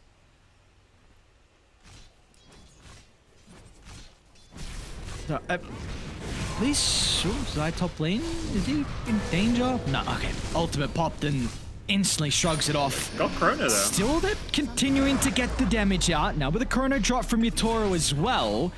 Zai's a pretty beefy man. Another round of the Aphotic Shield is going to try and juke to the north. They will still get the kill nonetheless. Both offlaners will take a bit of a spill. Now mid lane though. Lyle's going to be cautious. Liquid, they're starting to converge on his location. Nisha's going to try and get the double jump in, so a lot of spells committed for the snap fight. Even Mickey is here as well to look for the cleanup, and with the first movement speed, they should be able to chase him down. It's going to take a little while longer with the Blood Right missing, but Mickey has plenty of movement speed to be able to catch up to him. Looking for a cube deny, and Lyle will find it. And that I like that tip. Very nicely done. He will give it back to Mickey. He's like, yeah, you wasted all that time coming here, and I'll just happily deny myself, so... An okay outcome for Spirit, although still, you know, their mid lane are going down. Not like the ideal scenario for them, but, you know, wasted time for the Bloodseeker, and at least a scenario where they're not going to be feeling like things are going too wrong. And 5 seconds for 5 seconds. Oh, just too late though. That bash. Beautiful timing. And meanwhile, I was going to say maybe they can think about going for collapse. I think they know about it. He hasn't showed in the lane for quite some time. He's going to be chilling to continue farm. Nisha, nice jump away. Mira's telekinesis wasn't long enough with only level 1 in it to set up for the cookie. And that was the smoke rotation. They were looking to take a fight bottom, ideally to kill like Mickey's Bloodseeker. Liquid going to respond with a smoke of their own that gets popped awkwardly. They don't actually connect to Mira with the smoke pop, so just going to get down some wards and come take out some of the enemy jungle camps. Find some neutral items and maybe try set up for a fight around here. They should know though. Very nicely done from Maposhka. He's going to be able to scout them out. He will dive for it, maybe. Maposhka. Looks like another round of the spells from Insania secures the kill. But of course, you're fine with that. The smoke doesn't really pay off for Liquid. They were going to consider about wrapping behind the tower to get up to Lyle, but they've very much stabilized what was looking like another really rough start to a lot of the lanes. Yeah, and so much as it comes just from the pressure they put on Nisha. Like, his lane didn't go particularly well. Hasn't been able to find too many successful rotations. When they did rotate the Bloodseeker mid for the kill, there was the deny, so Nisha's not got that much farm. He's same net worth as the Beastmaster, who is well and truly caught up at this point.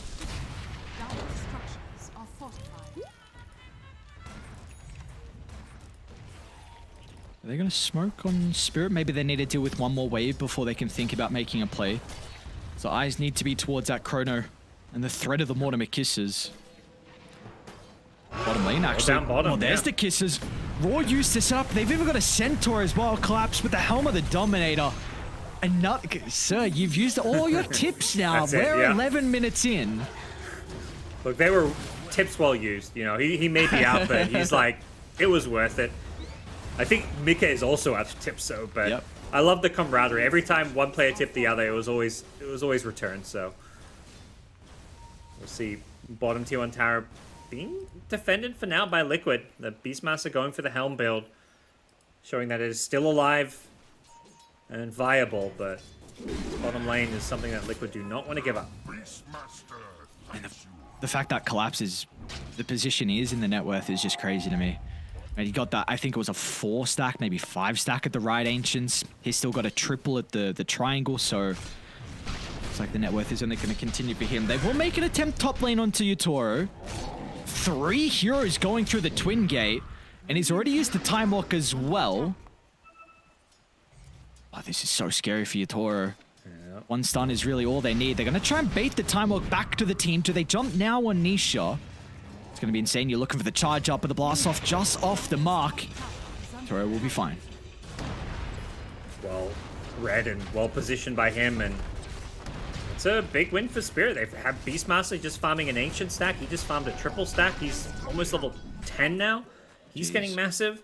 The Void escaping that gank, remaining top net worth as well, with the Midas heading into the jungle now, so feels like Spirit's in a really good position here in game number 2. They've had to kind of give up ground to Liquid. It's been Liquid making all the plays. You see they're up 8 kills to 5, but in terms of the economy game and where things stand, I much prefer Team Spirit's position.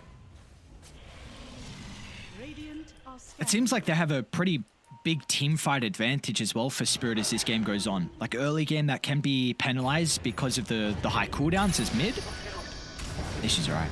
Trying to force maybe some rotations out, but with the shield rune, we truly see how survivable he is. But do you see that being an issue for Liquid as this game goes on? Is that maybe they are unable to combat into a lot of the big ultimates that Spirit can play with? Yeah, it feels like Chrono is just like a almost guaranteed kill on anybody that except for a Abaddon. So, you know, since Void's had such a good game, like, you know, obviously he wants to hit like 2-3 hero Chronos, but even just hitting a Bloodseeker can just win you a fight. With the Mortimer's Kisses follow-up, tons of damage from the supports. Teamfight-wise, I think Spirit have a massive advantage here, and there's a big, like, I think Liquid was hoping to get like this kind of farm and level advantage, so here you can utilize some of like the defensive items from supports, the Pavises, things like the Avernus, Aphotic Shield, to give them a way to kind of combat Spirit in these teamfights. Oh, Yutoro. Ready to go with the Chrono. Liquid instantly look to split away, not giving an opportunity for the multi-man ultimate. That means they'll still get a freebie. And a Corey as well, that flies on over the top.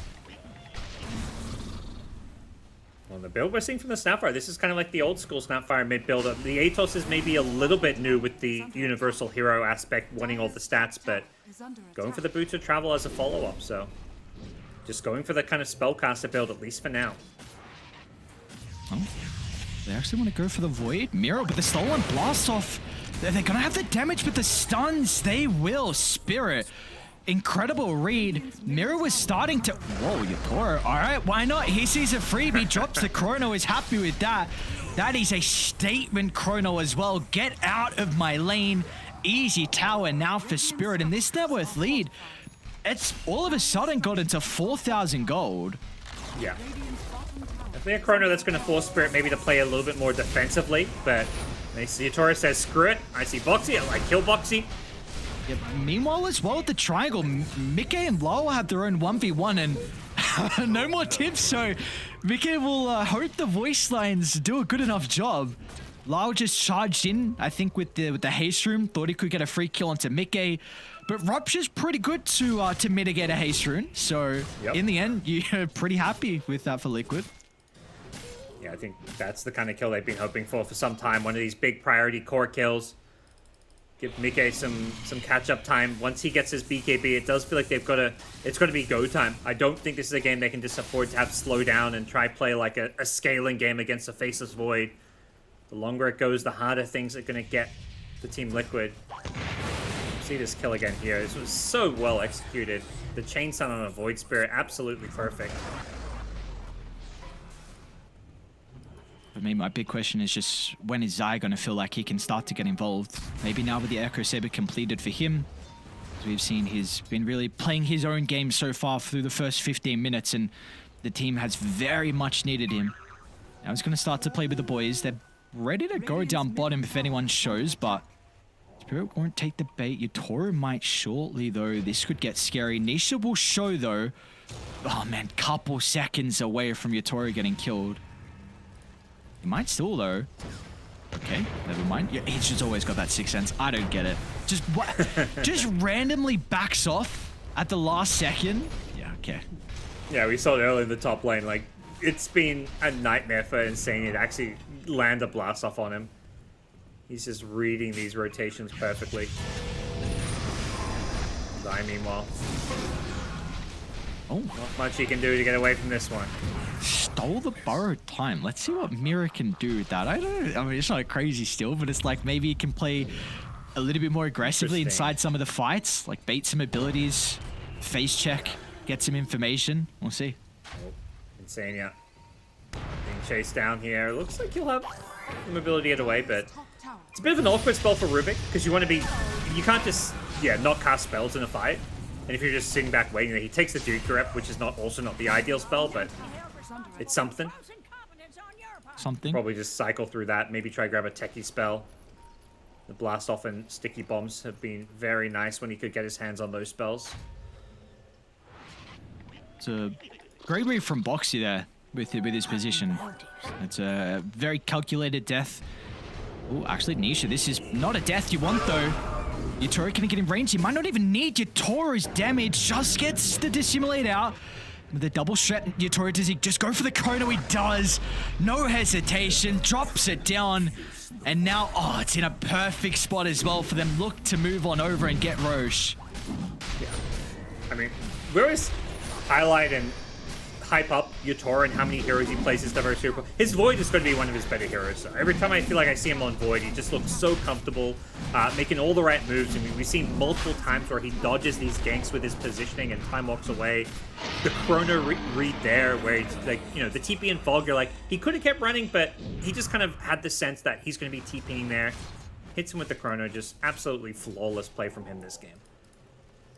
I didn't have Dire Vision up. It looked like Collapse may have been in a spot to scout out, but let's pretend like he wasn't and give the praise to Yutoro. Let's give the praises because this man has had an incredible game. Blind Chrono, 5-0-2. Mjolnir into BKB is going to be the item of choice for him. He is uber rich and it's not going to stop anytime soon. And well, for Liquid, we spoke about their issue with potentially scaling, and I don't think it's... I don't know if they're going to be able to compete with it. Like, you've got a Void Spirit who's far behind. I mean, Zai's going Blink Dagger next item, but with this Aegis Spirit, they can just look to take so much map control thanks to the build that Collapse has gone for. Yeah, and Liquid have heroes that don't necessarily play well from behind. Like, I think Void Spirit and even Abaddon as a core, it's kind of like there's not a whole lot you can offer your team. Like, has the Echo Saber build trying to take advantage of that universal hero aspect, but you're not really going to get a chance to right-click people when the opponents are just twice as strong as you and twice as farmed as you. Nisha? Alright, this is the fight. They're going to look for the defense. Because Mickey still wanting an engagement with this BKB that he hasn't used just yet. And they get a Glimmer pick off here. I mean, Mira's got a lot of control. The telekinesis into Aether Remnant, followed up with a Roar, could just be another death on Nisha. 0-3-1, a game where Nisha has been completely mitigated. I've not felt the value out of his hero at all this game. And they're camping the Tormentor here, 20 minutes coming up, so doesn't look like Liquid's in a position to stop that from happening. Well, they might try and take a fight, though. Oh, nice placement around there. Not going to matter, though. Mira still be in some danger, but this is just space, and that's all it is. Like you said, they're already set up for the Tormentor, so Mira will help them get it. Looks like he's even going to get the Aghanim shard as well for the space that he made. Yeah. Bloodseeker got, getting as low as he did, though, did give Bloodseeker a ton of movement speed, helped him get the Rubik kill.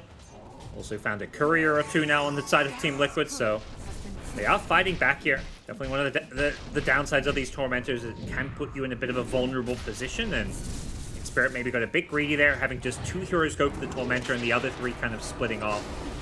But Liquid able to take back some ground.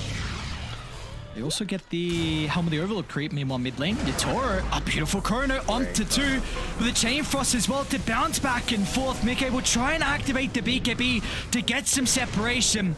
But the defensive blast off from Insania is just a little bit too late, and now he might have fed himself to the wolves as well as Spirit.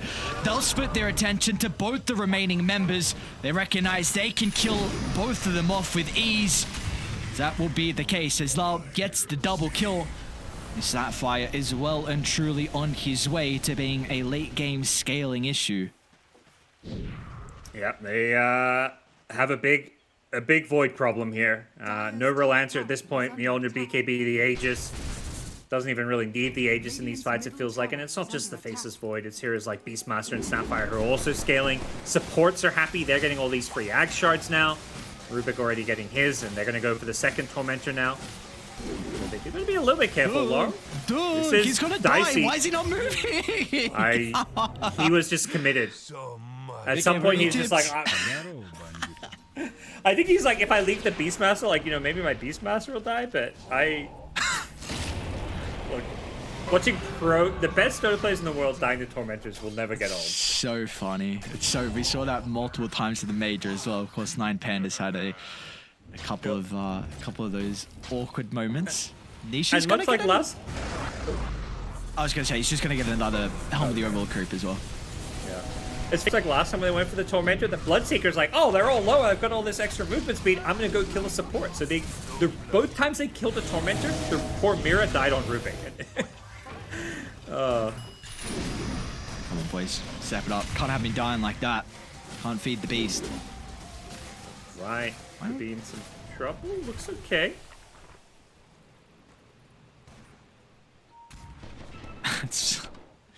We had Prior as well with Mira making space for Dire to steal the Radiant Tormentor. He got the shard, and this time with Snapfire going down for his efforts, he got the shard as well. So something we have dying gives you shards apparently is Mira. Yep. Once again looking for the Glimmer Cape set up. They're actually going to smoke on Liquid, so still they've got the deficit. With the vision they have layered down, maybe they don't want to take the fight. Make a straight TP out. He will show away from the team, and now with that Spirit, they should feel pretty comfortable about trying to take a fight down bottom. What's their Liquid up to here? They've smoked 3 heroes behind enemy lines. Have a little wraparound, but they only have 3 heroes here. I don't see how they make this work unless they obviously just want to pick off here. Get some good vision down, but this is not a team fight they can take in the Team Spirit. I run into Lal though. Nope. See if the position is going to be on point. They might get a glimpse of him shortly inside the lane, but will they continue to go for it though? 2,000 health they're going to have to go through. Lal's got no one nearby though to protect him, so a very cute maneuver from Liquid will give them the kill. Meanwhile though, Yatoro, it's a solo Chronosphere used onto Mickey. He's going to try and play around with the BKB. Rupture Solemn for Mira, make sure there is no escape. As once again, Mira has something to say here, the last word in those engagements. Bottom lane, another fight though, Moposhka. Looks like he's going to try and split away from the Beastmaster, so hopefully Collapse can make it out. And it looks like that will be the case as well. Yeah, not ideal that you lose the Bloodseeker, but Liquid doing a good job of finding trades around the map, isolating heroes who are just a little bit alone and finding what pickoffs they can get, so the game continues to not look great for them. In terms of just how their draft is going to scale against the Faceless Void. And obviously losing your carry, not great, but they are getting some things on the map. But it continues to be Spirit who are in a very cozy position, probably just waiting for another Roshan. Whoa, all right, they just evaporated the health pool of Nisha, and now Zai as well. He's probably going to be chased down It's both the cause Yatoro and Collapse in combination together. A little bit hesitant though, Yatoro. Liquid, they're going to try and bring some members up top just to try and protect Zai for Quiet, and that will be the case, so Zai will live to see another day.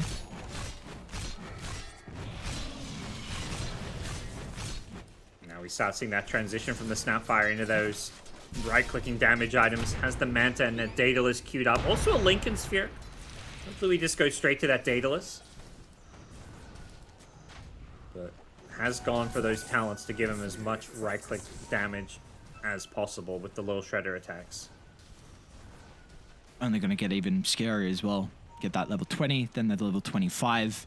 It will be a very big issue.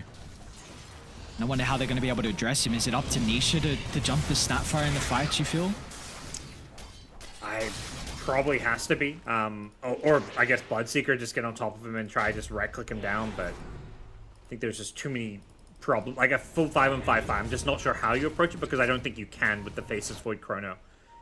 And most likely you're going to be looking at 5v5 fights where, like, Spirit could well just have an Aegis.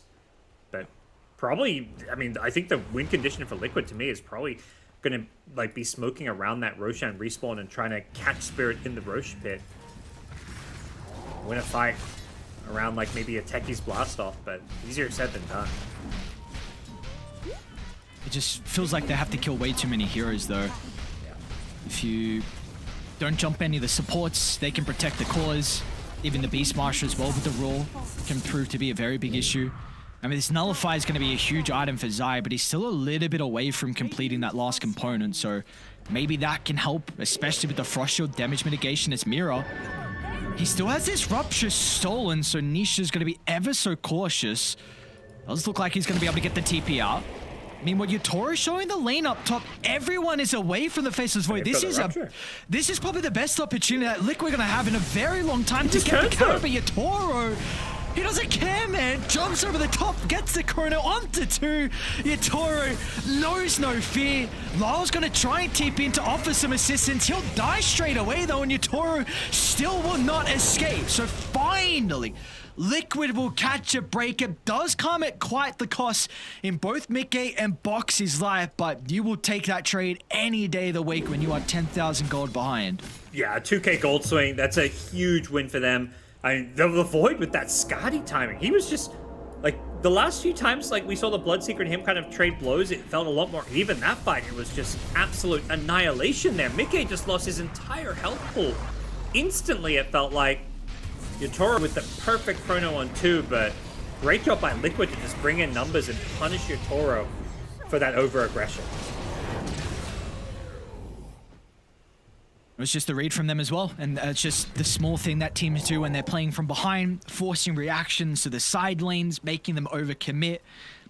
And sometimes it can give you that one possibility, that one fight maybe, where you get a pick off on a core that can snowball from there. But unfortunately for them, with it being a 2-2 trade, it means they aren't really set up to be able to potentially take Roche away. So they might still look for a fight. Who knows? Chrono is on cooldown, still for another 50 off the back of the respawn. That could be the opening they're looking for to take a fight before Spirit gets set up. It's got, yeah, 45-second window, so... Sorry, I thought they were going through the rift. That scared me for a second. Good sold, making their way up there. They're all TPing towards that top part of the map. They want to force this fight. A Raw just defensively from Collapse to get away from Zai here, so... I think Liquid smell an opening here. They are walking past a ward in the top lane, so all these rotations towards top are being read.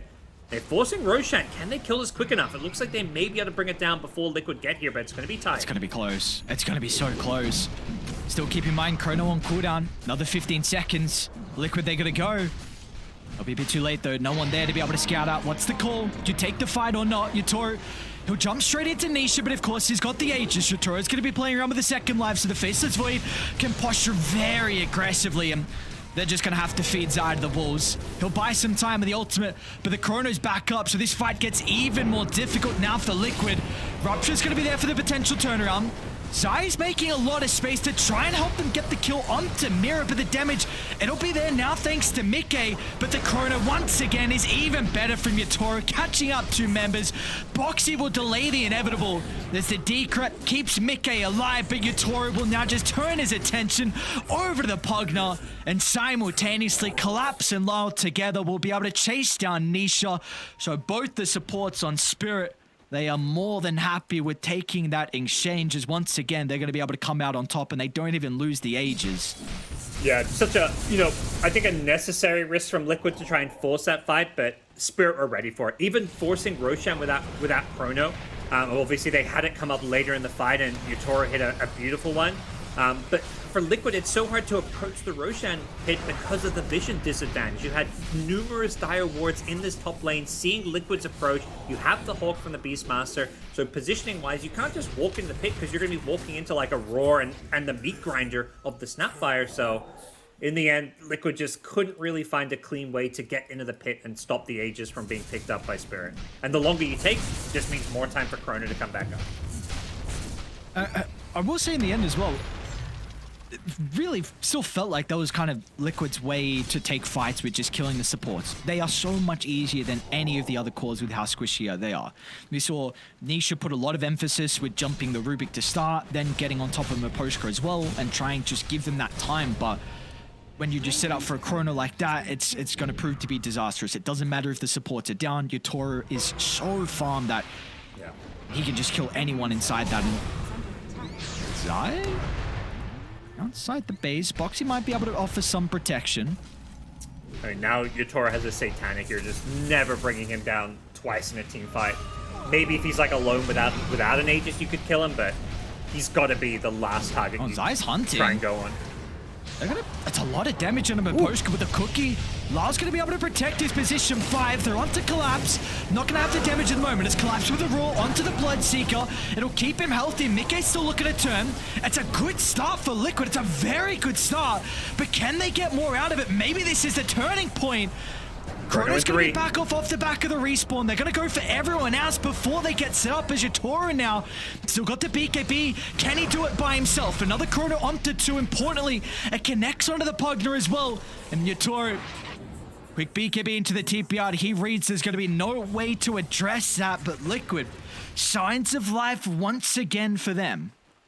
Zai just charged in at this Lich, and like, you've kind of, I think, highlight how Liquid has to approach these fights. Just kill these supports. They're so much squishier. They have all these useful, annoying utility tools, like the Frost Shield. You've got the Solar Crest, the Pavis on the Lich, the Rubik with all his spells that he can steal. So if you take out these supports, it really limits what I think the rest of the Spirit team can do. Like, the Void is somewhat reliant on the control that heroes like Rubik and Lich bring to the table. So bit of a mistake there, I think, from Lich to be positioned so far forward and to just die basically for nothing in that fight.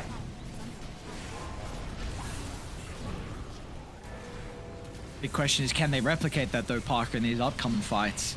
Do it the once. Can you keep doing it though? That's the thing. The top lane fight was when Spirit had all the vision and fought around it. It's so much easier to position and approach a fight as a support when you can, see everything. When you're the ones kind of playing right outside the enemy base, they see you. There's no real easy places to hide. It was daytime as well, so in the end, the supports did not really have any ability to hide. Yeah, another Tormentor dead. Let's see how Liquid go. Alright, they're fine. Yeah, they're fine. Who was the shard? It was either Insania or Boxy, it looked like. Probably would have, I mean, you definitely would have preferred the techies. Yeah. You form Miposhka, still doesn't have a shard. They've killed 3 Tormentors and he hasn't gotten one. It's a very good shard as well. Very, very good shard, so he's still making do with what he's got this game currently for Miposhka. The net worth lead, it's down to 8k. Liquid, they are fighting back. They're doing a great job at being able to cut into this lead, but still there were a lot of concerns on how they're going to scale into Team Spirit. There's a great ward inside the lane. Yatoro, he's got so much vision to play with. Boxy, instant blink away. There is a sentry laid down though, so they're going to see the Glimmer Cape TP up, and of course he gets the first hit bash. Every time. And that sentry, I think, yeah, still just there from the Roshan fight, which makes sense. It's not like some lucky thing. You're going to have sentries around the Rosh pit, but if that wasn't the first hit bash, I think he gets away. And now that kill, may have been level 25 before him, but there's the backtrack, lull, level 20 as well. And there's the items, but also now the talents are going to start to come into play for Spirit. They're even going to feel like they can potentially be strong enough to go high ground, even without the second life. Great vision set up inside the base. A ward along with a Hawk. This is not going to be an easy defense.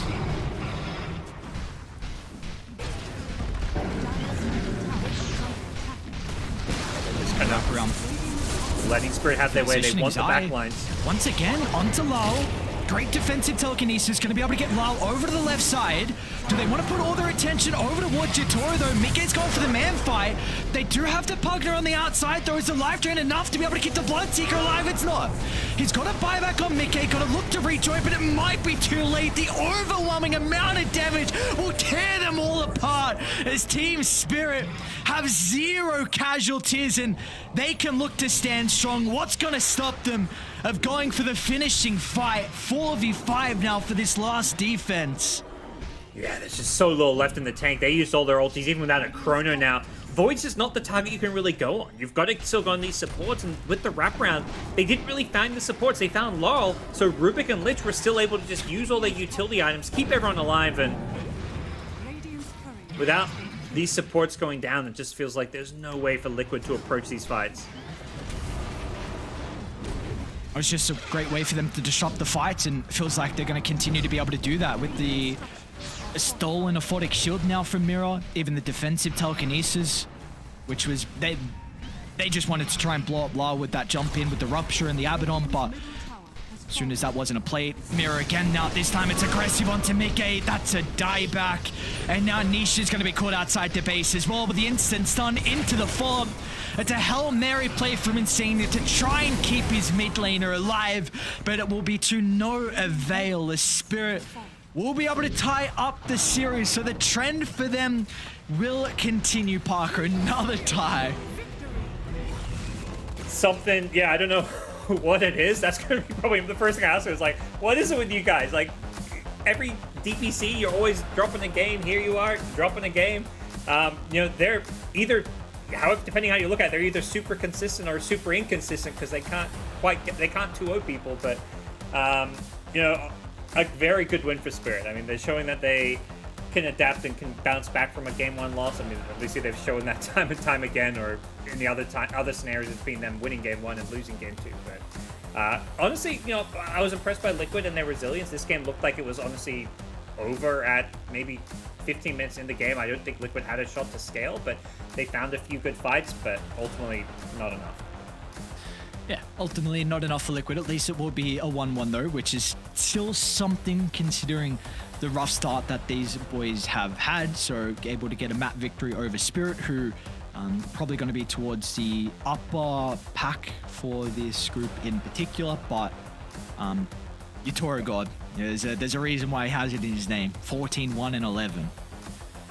Yeah, he absolutely, you know, near flawless game. The one death was probably avoidable, but you take those because you want your carry player to have those, you know, that killer instinct where he's playing aggressive and not just, you know, playing too passively, not looking for those openings to get kills. So very much one of those deaths where you're like, well, it's fine. We're ahead, and part of the reason you're doing so well is because Yatoro is playing aggressive.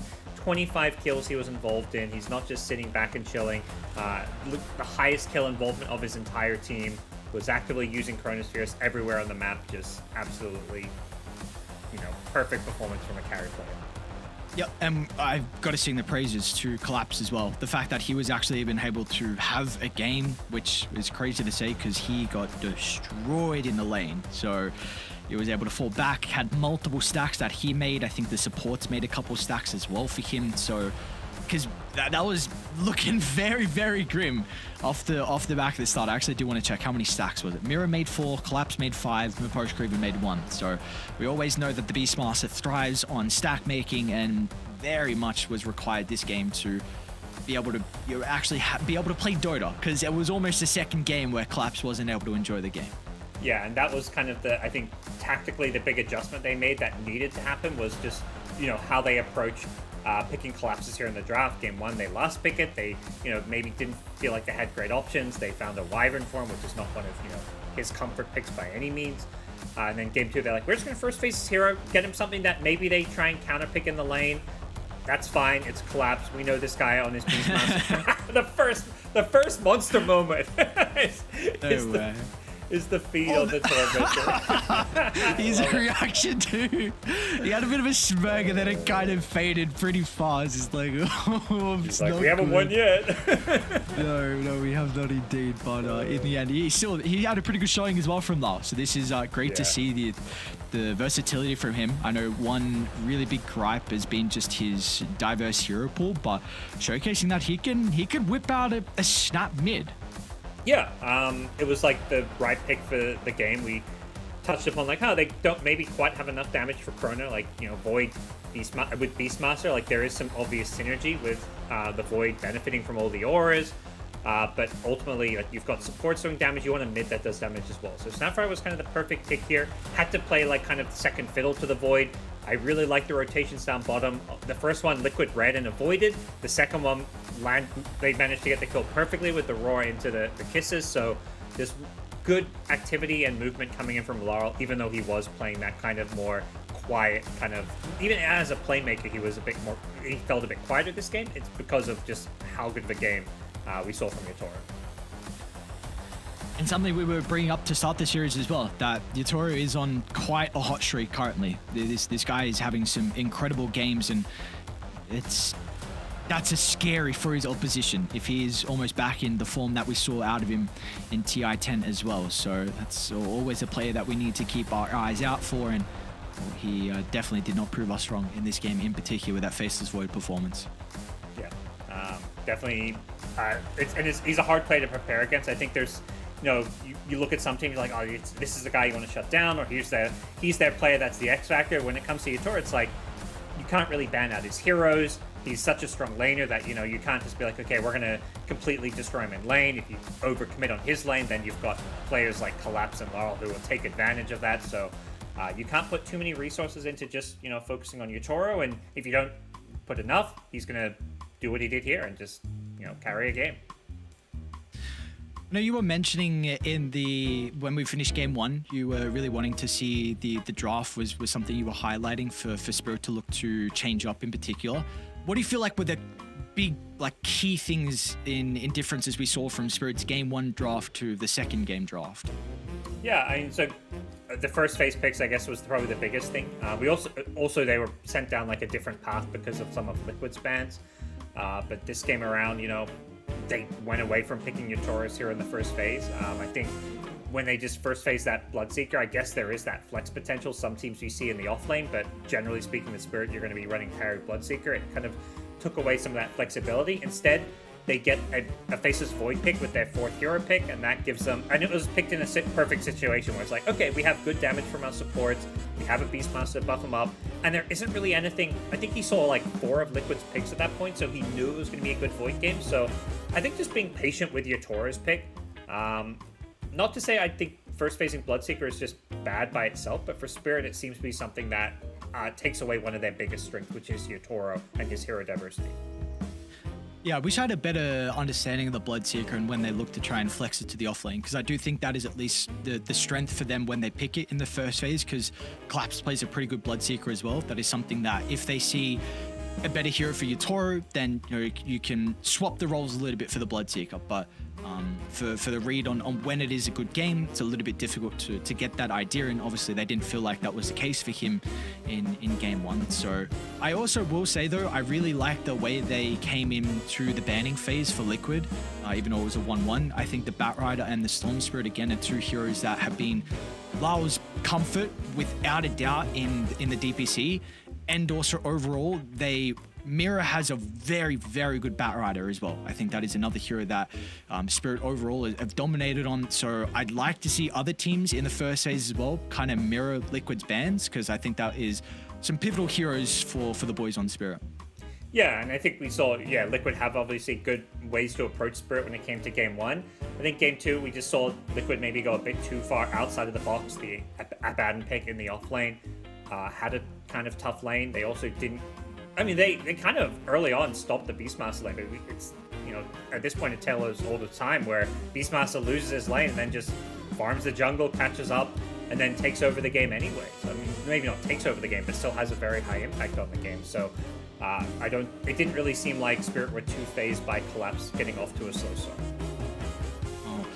We will get a lucky interview winner, I should say, with Spirit as well. It's going to be Miposhka on the line joining us. Miposhka, hello. Congratulations on the victory. Parker, I'll let you start with the questions.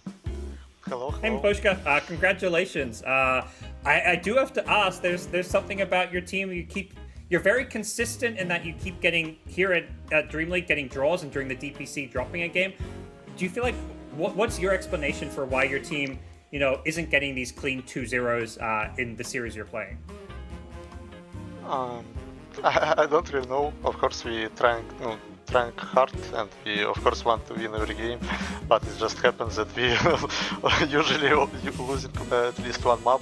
I don't know really why. Like, I just think because enemies, opponents also wants to win, and they, if we, for example, won first map, they make some solution after that, and we sometimes didn't expect this and everything like this. Like, just both teams wants to win. Great. No.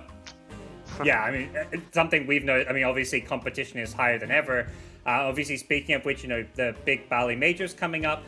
How is this as far as for you? Are you treating this tournament kind of as preparation for the major, or is this something? Obviously, you're pouring a lot of like how much for you is this like you really want to win this tournament versus just prepare yourself for the major and set yourself up to do well at TI later in the year? I would say that we want to win every game, every tournament, and we try hard at every tournament we playing. So right now we just focusing on DreamLeague that season, and after that we will focus on major. We're trying to win every tournament as maximum as possible. Yep. And is there any concerns? Obviously, there's a lot of tournaments going throughout the year. Are you worried at all about playing too many tournaments or the burnout factor, or do you feel like your team's in a pretty good place? Personally, I'm a little bit worried about that. It's really a lot of tournaments, a lot of games, and they like going one by one.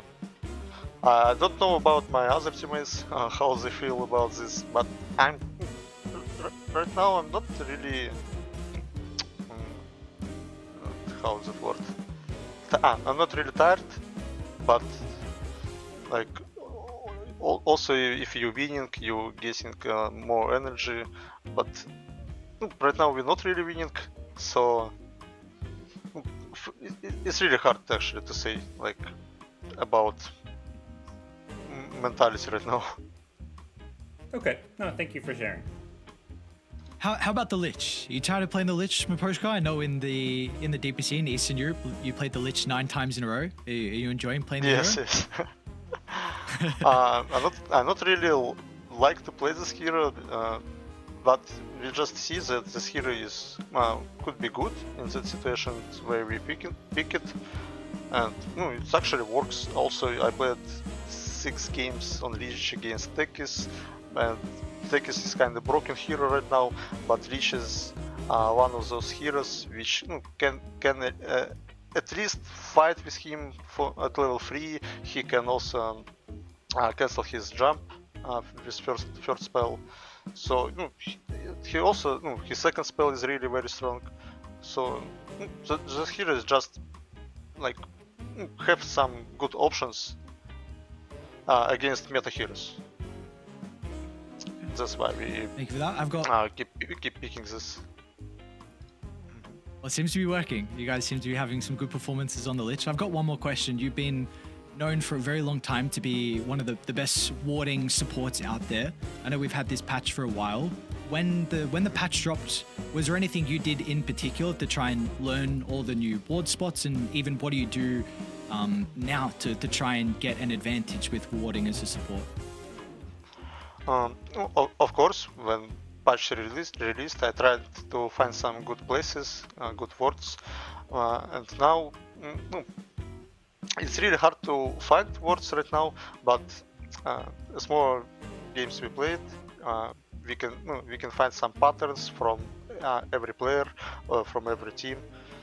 Also, I already have some ideas where wards is really good. It's hard to find them, but yeah, I keep trying to find, keep trying to find some good places, to try to find some patterns from players, so I can know where what could be usually.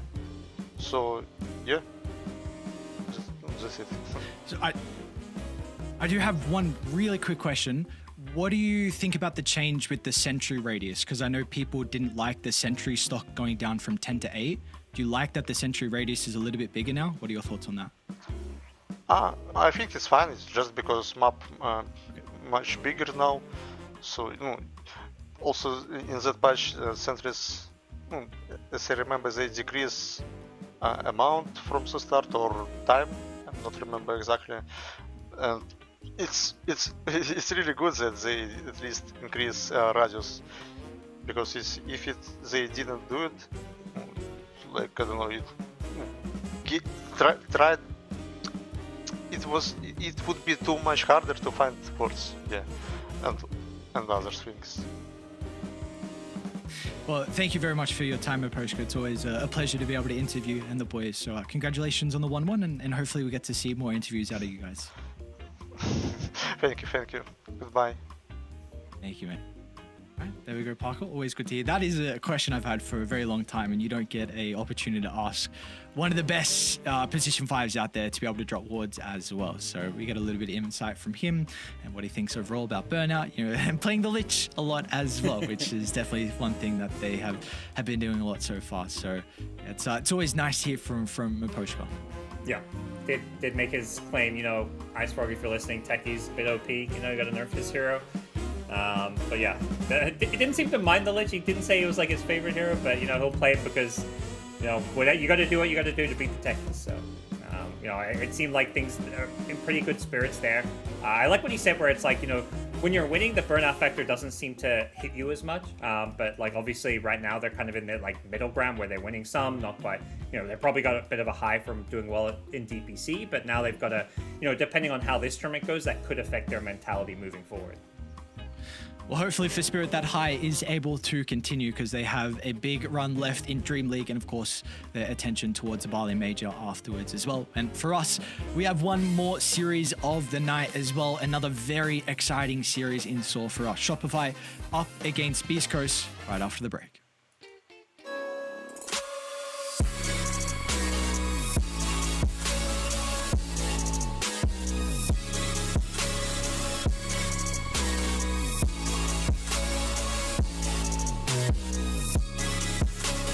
You love it, you wear it. What's your style?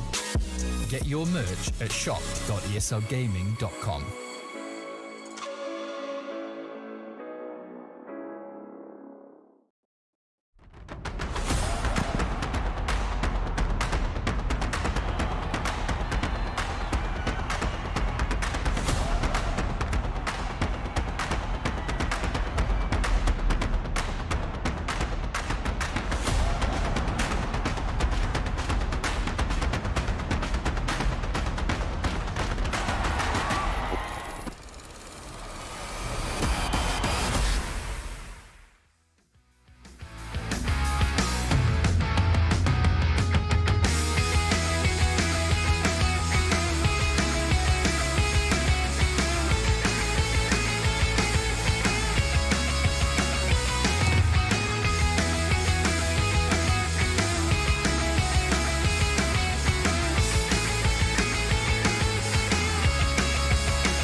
We are back for our last series of the night. A very exciting series at that. We've got Shopify Rebellion taking on the boys on Beastcoast. And Parker, we've had the opportunity to cast Beastcoast so far. They played multiple games on this stream. They're looking pretty decent. 3-3 map count overall. They played earlier today, which was a 1-1 tie as well. That was against Gaming Gladiators, so that's a big tie to be able to get. And of course, for Shopify Rebellion, they also played earlier with a 1-1 draw versus NT.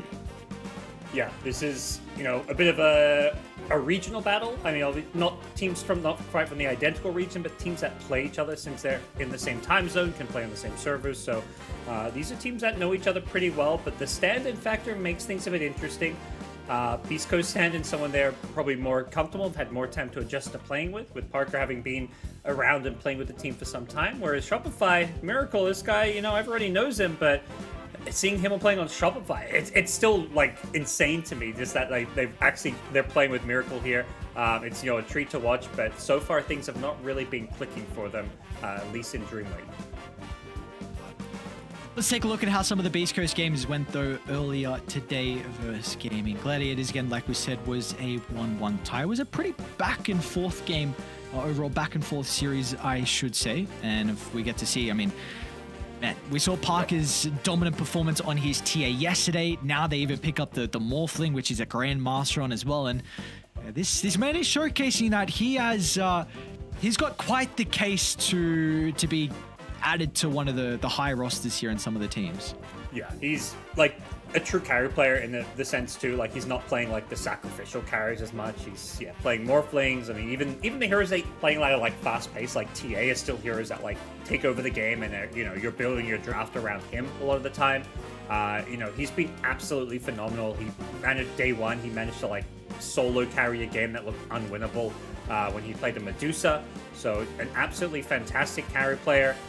Some of his most played heroes over the last month have been things like Sven, Medusa, TA, Morphling, PL. He has this kind of cheese meepo pick that he busts out, although it did not look particularly good when we saw it yesterday. But that is something that you have to be at least a little bit kind of concerned about and have in the back of your mind when you're playing against Beastcoast. At least he gives them maybe an opening in the later phase of the draft where Meepo has to be banned out, because that's what we even saw in the game before the Meepo was picked up, where they had to got banned out in the second phase, which could potentially open up his hero pool. But of course, their opposition with Shopify, like you said, it's crazy to have this roster with Miracle, with the boys as well. So, this is back to 2016. Was the last time we saw Miracle crit and fly on a team, and who would have thought we'd even get the duo of Arteezy and Miracle as well. That has been something that a lot of people have wanted for a very, very long time. So it's very cool to see. Hopefully we get to see more games though, because still they are very much struggling in regards to the groups. A lot of people would like to see them make it into groups too, so we can back chest even some more. This is, it's still got some time, still got some games, but, they've got to start riding the ship soon, because the slow start does have Shopify down, tied in last place, which sounds bad, but they've still got a 2-win, 4-loss record, so honestly, all it takes is a couple good series. You suddenly go 4-0 over 2 series, and suddenly you're in the top 4, so plenty of room and time to kind of bounce back and get yourselves into the playoffs. Yes, it is indeed, so... We'll see how they're going to be able to shape up though for Shopify. It's one nice thing, at least from what we saw in the previous DreamLeague. It felt like they weren't taking it too seriously in regards to, like with Mikey there, we heard in some of their interviews, it was just a lot of fun, a lot of messing around and just enjoying Dota. And I have to imagine that's going to be a similar thing in this DreamLeague as well. We get to see, of course, with the lucky play cams we get, just a bit of an insight. They look like they're all having a good time. Looks like Beastcoast are as well. Yeah, and I think it was Crit who tweeted out, like, because recently Shopify qualified for TI. It's like, it's always a big moment of the year when you can kind of breathe that sigh of relief where it's like, okay, we're gonna TI, that's locked in. Like, we don't have, there's no pressure anymore. Like, in terms of like how you perform at some of the, during the DPC, at the major, like you get to play Dota more for fun, which is often sometimes where the best results come out.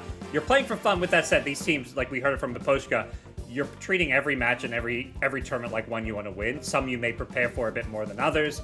But I mean, obviously Spirit maybe have a different approach to some other teams. But I think a team like Shopify, it's gonna, we're gonna see some fun games and like a more relaxed approach, just because they don't have that worry about TI and whether or not they're gonna make it there anymore. One thing I mean, we've seen that, of course, Shopify, some of the players are playing at the Liquid facilities, but one ban on the screen I have not seen in particular is Mr. Bulba. I'm not quite sure where he is. I have to imagine he's, of course, helping out the boys. I mean, he's the very, very key member to the Shopify lineup, but he was with them, of course, in the last boot camp at DreamLeague, and we even got an interview with him a couple times, but yeah, I haven't seen him on screen just yet, which I just noticed. Yeah, I mean, a lot of games going. I haven't heard anything. I wonder if he's, taking a break, or like you say, maybe just helping out remotely and not with the team or players, just helping out between games more, or on Discord or whatever with them during the draft. So we'll see. I haven't really got to analyze their games too closely to see whether or not like draft wise they're how things have been going for them. I've seen what they've been picking up, but we're gonna get a kind of first hand look here in their game against Beastcoast now. Beastcoast are going to open up with the Enchantress, so nothing too crazy. We'll leave some of those strong heroes in the pool. I mean, really the one in particular for me is just the Magnus gets let through. Beastmaster avoided as well. I mean, I'd say Beastmaster is maybe a little bit less on the priority of something like Beastcoast in particular, but just see what they're going to try and go for Shopify. Oh, yes. Oh, the Snake one. Lady. Let's say this is our first Medusa game, I think. Yeah, I was just gonna ask that. Have we casted a Dusa game? I don't think we have. Yeah, there's been quite a few. There's been a lot of Dusa bans, like particularly first phase ban, because this hero is still pretty bonkers in the right hands. Something that I think Beastcoast would have happily picked up with their final pick if it was still in the pool as well. So, I don't think we're seeing any more of that Tundra offlane Dusa anymore. It is mostly about the carry Dusa, but we'll see. With that being said, they did actually just play the offlane Dusa with their win against Entity. Yes, okay, so there we go. Well, I did not shop having done my homework. Oh, it's just their last game. It's all right. There was no phylactery build. It was a Scepter Shard into a bit of a scaling build from Saberlight. Okay. So we'll see if that's a lot of flexibility for them. And you're also going to get the Spirit Breaker as well. So both Crit and Fly are able to play this hero. Nice. Yep. Having obviously melee support with range core always feels nice. Whether it's one position Medusa with a Spirit Breaker, or you can do the 3 position Medusa with a Spirit Breaker, so gives you that kind of playmaker to move around, be active. Something that could definitely suit either Crit or Fly in a game like this. And immediate response. I like that a lot. Get your Parker's Morphling. It's a very, very good hero against the Dusa, so maybe it's going to lower the priority and force Saberlight to play it. I even think as well, like, playing around with the Spirit Breaker is also incredible. That used to be one of the old combos when the Morphling Scepter was different, when you would actually play with your own allies. So he was definitely up there with your Shakers, your Earth Spirits. So that's pretty nice already. So you got your comfort for Jim Park, and now got a couple of pretty good heroes to be able to morph into. And I think it just gives them something to like play around, build their draft around. It's, I think when they're playing with first pick, this is the ideal time to pick Jim Park's hero, especially when you get some good info about what like you're maybe going to be laning into in Medusa. And even if this is the carry v carry matchup, Morphling has a good matchup against Medusa. I think there's a good chance this probably incentivizes the Medusa even more to be an offlaner rather than a carry, just because of that matchup. So We'll see what Shopify's response to this Morphling is going to be. If they try and like out-tempo it, if they try and like have like a direct counter like the AA type thing that we've seen, although not to success. We saw AA versus Morphling. We didn't see Medusa, but yeah. Well, there's the AA ban anyways. And I like the Shadow Demon ban as well. So another support that we've seen also play very well versus Medusa. So both sides would have had a lot of value if they had the capability to go down. Probably would have fit Shopify's draft a little bit better. Can't imagine Enchantress Shadow Demon is too strong of a support duo. So yeah, just targeting supports.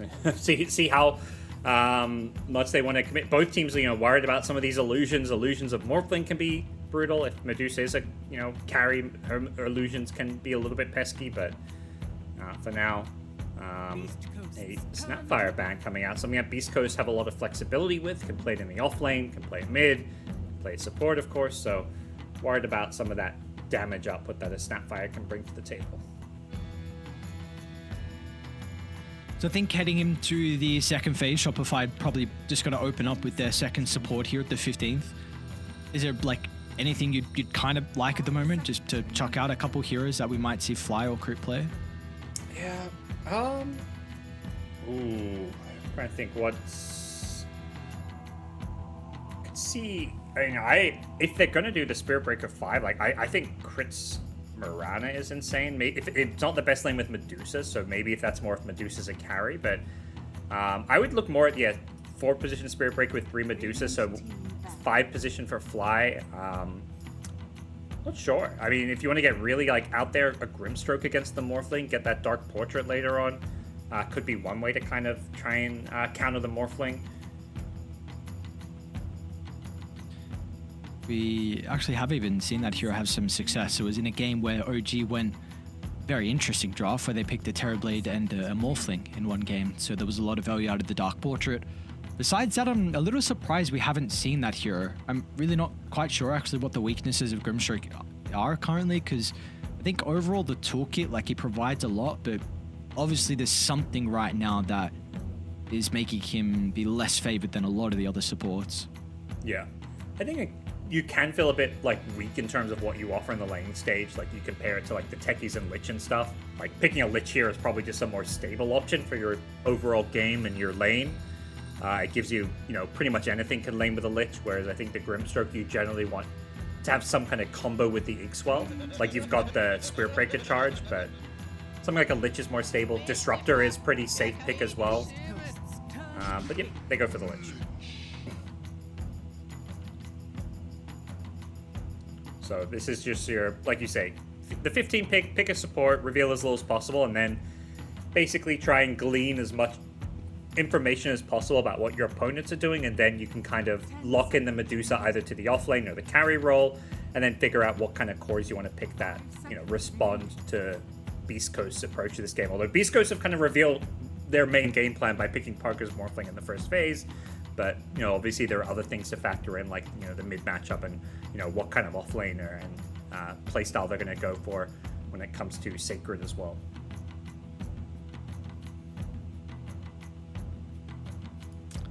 Wonder if they needing to consider about a Nullify builder. I mean, do have the Enchantress, which is a very good way to be able to get rid of the Lich Frost Shield. And I mean, Spirit, the team we just saw, often when they look to pick the Lich, they'll even ban the Enchantress as well. So maybe that could just be enough for Beast Coast, and they don't really need to consider about someone to go down that route. And they're going to go the Pangolier. So this is a hero that we're not really seeing too much at the moment. Like, he's still very, very strong, picked here and there, but I'm a little bit surprised we're not seeing him as much because, I mean, it felt like every game he was getting first phased. Yeah, there was a while where, like Gaming Gladiators was just like Quinn going Pengo every single game. I think the hero, it's team fight. And I think that's where you look at Beast Coast draft and it's like, okay, you've got this Morphling. Like, how do you set this Morphling up for success? Get some lockdown, get some team fight to cover it. Pengo Clockwork, like Clockwork can kind of jump that Lich on the backlines now. And you've got Pangolier just to lead the charge, set up a team fight where Morphling kind of goes ignored and could just, attack whoever is getting ping-ponged around by the Rolling Thunder and Pangolier. So these are really good follow-up picks. I think that really set up this Morphling for success in the mid game. I think maybe partly why we've seen less Pengo. It's just been getting punished a bit earlier in the lane. Some of these universal heroes that we're seeing every single game in the mid lane, that maybe a bit stronger when it comes to the laning stage and can bully the Pango a bit more. Alright, more flex. So I was going to say maybe they'll look to go for their Miracle Hero. This can still be their Miracle Hero, of course. We don't currently know where the lanes are going to go, whether it's going to be TA safe lane or mid, whether it's going to be Deuce's safe lane or off lane as well. Yeah, it feels more like a tempo pick to me, but I like that there is that flex potential where it's like, we have last pick, let's wait and see if we get a good matchup for the TA in the mid lane. I mean, TA versus Pango is definitely playable and fine for TA. But if they want to play that TA like the same way that we saw Beastcoast play it, where it's like, okay, 20 minutes in, it's go time. We have Deso, Dragonlance, TA. We're going to take Roshan, take all the outer towers, and Morphling at that point has, you know, what, a Manta Style or something, or a, you know, Sanjin Yasha. Like, he's not ready to fight into the TA item timings. I do think it definitely needs to be played as that tempo, like you're saying, though, because for me at the moment, I'm a bit concerned that this was a first phase Morphling and it's looking like a still exceptional game for Jim Park. Like, I think you match up pretty well versus the Templar Assassin. You're Manta builder, so all the illusions can deal with the refraction easily. High armor, so you don't really care too much about the damage. That's another pretty good morph target as well. So even more value out of the Scepter. So I'm a bit concerned about the Morphling. I mean, you will be able to mitigate some of his early game effectiveness, definitely with that Frost Shield. So again, we're going to have to keep our tabs on the Enchantress, but it is still looking like it's quite a good game for the Morph. Oh yeah, the hero's gone uncountered, you could say here. The question is, at least in terms of like hero matchup, they're trying to counter it with playstyle, I guess, with the TA pick. So, you know, if you're not going to pick a hero that directly addresses the Morphling, then your playstyle needs to be executed very well in a game like this. So the TA does give you a way to indirectly answer Morphling, but it's going to require Shopify to kind of execute that fast-paced game strat. Maybe one of those heroes definitely could have been the Puck. I mean, it would have been a free Puck game. Nothing for him to be concerned about. Very good control versus the Pango. Maybe you go back into your staple Storm Spirit for Shopify as a whole and put the TA safe lane. It's a great way to get on top of the Pangolier. Very similar to the Puck. They have no stuns at all, and it is something that Miracle has played so far. But Shopify, they've got the Ultra last pick. So Beastcoast, they're going to have to reveal what they want. We are looking for Sacred's hero. It looks like they have kind of protected the potential of the TA being safe lane.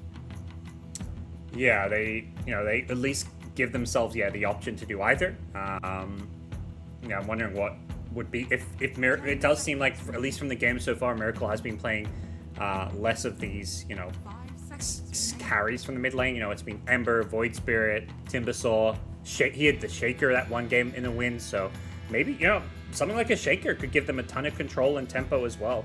You know, we talked about what's good, what Morphling wants with the teamfighter control. I think it's the same story for a TA, where you've got the Spirit Breaker to charge you and lock people down, but if that's your only control, something like a mid Shaker could work out as an option. Okay. Well, that's their response to the Templar Assassin. Sacred, I think he played this early in the tournament. He played the offlane Necro. I assume it's going to be offlane, although there is that potential to do Necro mid Pango offlane, but that just seems a lot less likely. They can, though, because then you could run Enchantress Pango. Like you said, it's less likely, but it is a potential. So a lot of it's going to depend on the Shopify hero, and they need a lot of magic damage, and they do not have that. So what can you go? What can you go? Yeah, it's like you see this Necro and something, you're like, wait a second, we can't just try and like out-tempo Morphling. We actually do need magic damage, otherwise you're never killing Necro or Morphling. So they get Wind Ranger. Power Shot, it's sort of magic damage. That's a stretch, come on, that's such a stretch. Yeah. Yeah, and I was also wondering who's playing it, because Arteezy played a ton of the carry Wind Ranger throughout the DPC over the last month, but they're going to be putting it in the mid lane, so they're going full tempo here. A lot of like single target right click damage, like TA Wind Ranger Medusa cores. Like if you saw this draft a month ago, you'd be like, what the hell is going on? Like that draft sounds absolutely awful and doesn't make any sense. Obviously, there's new ways to play these heroes, and Medusa offlane is a kind of different concept, but I kind of like what Beastcoast have going for them. If they can survive and get Morphling online, I'm not sure Shopify's draft can kind of play fast enough here. Well, okay, what lanes need to go right for Beastcoast to help them with the early tempo to protect the Morphling? I think the Necro lane specifically, like I think Necro's kind of like a Viper off lane where it's like you're picking this hero. It's not as much of a lane dominator as like the Viper was, but if Necro struggles and doesn't do well in lane, the hero really doesn't offer much. It's a hero that wants to be playing from ahead, kind of similar like maybe to like a Visage lane where it's like you want to get tanky, get your early items, and basically bully the enemy carry out of the lane. So I think that's a very kind of important part of the overall Beastcoast game plan, and it's going to enable them to make a lot of kind of moves and plays, particularly for the Pengo for Dark Mago. A lot of his rotations want to be around that like Necro lane, so you want the Necro to have a good time early on. I think there is a bit of an advantage with Shopify with some of their playmaking potential early with the Wind Ranger Spirit Breaker. I feel like maybe Beastcoast might be a little bit slow with some of their heroes with rotations across the map, and so I think a lot of it's just going to come down to how active can Miracle and Crit get together. And we've seen so far, like the praises that at least I've seen in the games from Shopify players, like that synergy is still there from them, even from a very long time ago with running as a duo together. So let's see what they can do. 25-0 TA, so obviously. So. Arteezy's trying to channel his Parker mindset. There we go. We shall see. We shall see if he's able to do that. Yeah, that was the game was it 25-0? Damn. Was it? I don't think it was. I think Arteezy's hyping him up. He's trying to get in his head. I think he had a couple deaths. I think it was like a 22-3 kind of game. But Arteezy's saying 25-0. He's gonna one-up him. That's what he's saying. So I was thinking there might be potential for Shopify to start with Crit down bottom and look for a first blood against the Necro. Is this something that you feel like you'd like, or even Shopify should be considering? Yeah, I think that's a pretty clever approach to these squishy but really strong offlaners. Again, compared the Necro to the Viper, if you can get an early kill in like a 3v2, nicely done. I can't. Is that worth it? What, the cogs? Yeah, level 1. I don't know. I'm like, I'll defer to Schofield, but you go cogs. See how the lane goes. All right, we'll see how the lanes go. It's a lich, though. Are you really getting on top of the lich for battery assault? Yeah, that's true. That's true. All right, easy bounty. Easy bounty. Does look like they are going to just start with the natural 2v2. Maybe that's why. I mean, you look for the classic, one thing we've seen in the past with the Earthshaker. You can just fissure the waves, go forward. You can kind of do that with the cogs as well. So gets the position a little bit better for Sacred. He's being so annoying, Schofield. That is so funny. Arteezy's going to take a lot of damage to start, but always one of the big praises for Shopify is their laning stage. So let's see what they're able to do. I think a lot of this game is going to come off the back of the lane. Can they bully Sacred? There is that potential. The TN Lich can have some kill threat, but if they get to the levels on Sacred, he should be okay.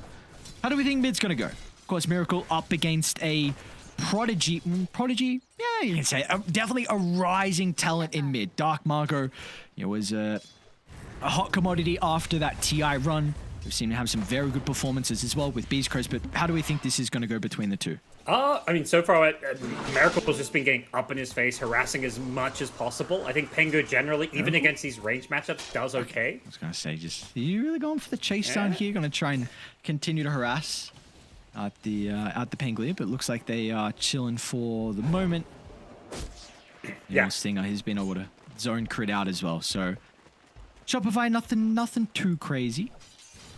Yeah, I think, and to go back, this mid lane, so far what I've seen is, Miracle just trying to get up in his face and keep Dark Mago as much as possible away from the creeps, but Pengo honestly does fine in all these matchups against range heroes. Just the damage block from the shield crash seems to be enough, as long as you can kind of trade water runes, but we see early on, Crit rotating to take away the water rune and try and give Miracle a bit of an edge by not giving Dark Mago that bottle refill. With him leaving, though, it means Jim Park is... Has he missed I don't think he's missed the last hit. 16-4. We already said this is a bit concerning with how good of a game it's looking for the Morphling. With him being so far ahead in the last hits, it's definitely going to help him get towards those early timings. Oh yeah, it's something that they've just kind of accepted. Like, we're gonna give this Morphling free farm. I mean, it's Morph Edge. Like, I don't think there was something they could have really responded with to like win that lane. They'd already first phase Medusa Spirit Breaker, and you don't want to run Medusa carry to Morphling, so they just kind of are trying to tackle the Morphling problem through their other cores and the way they're going to play this overall game.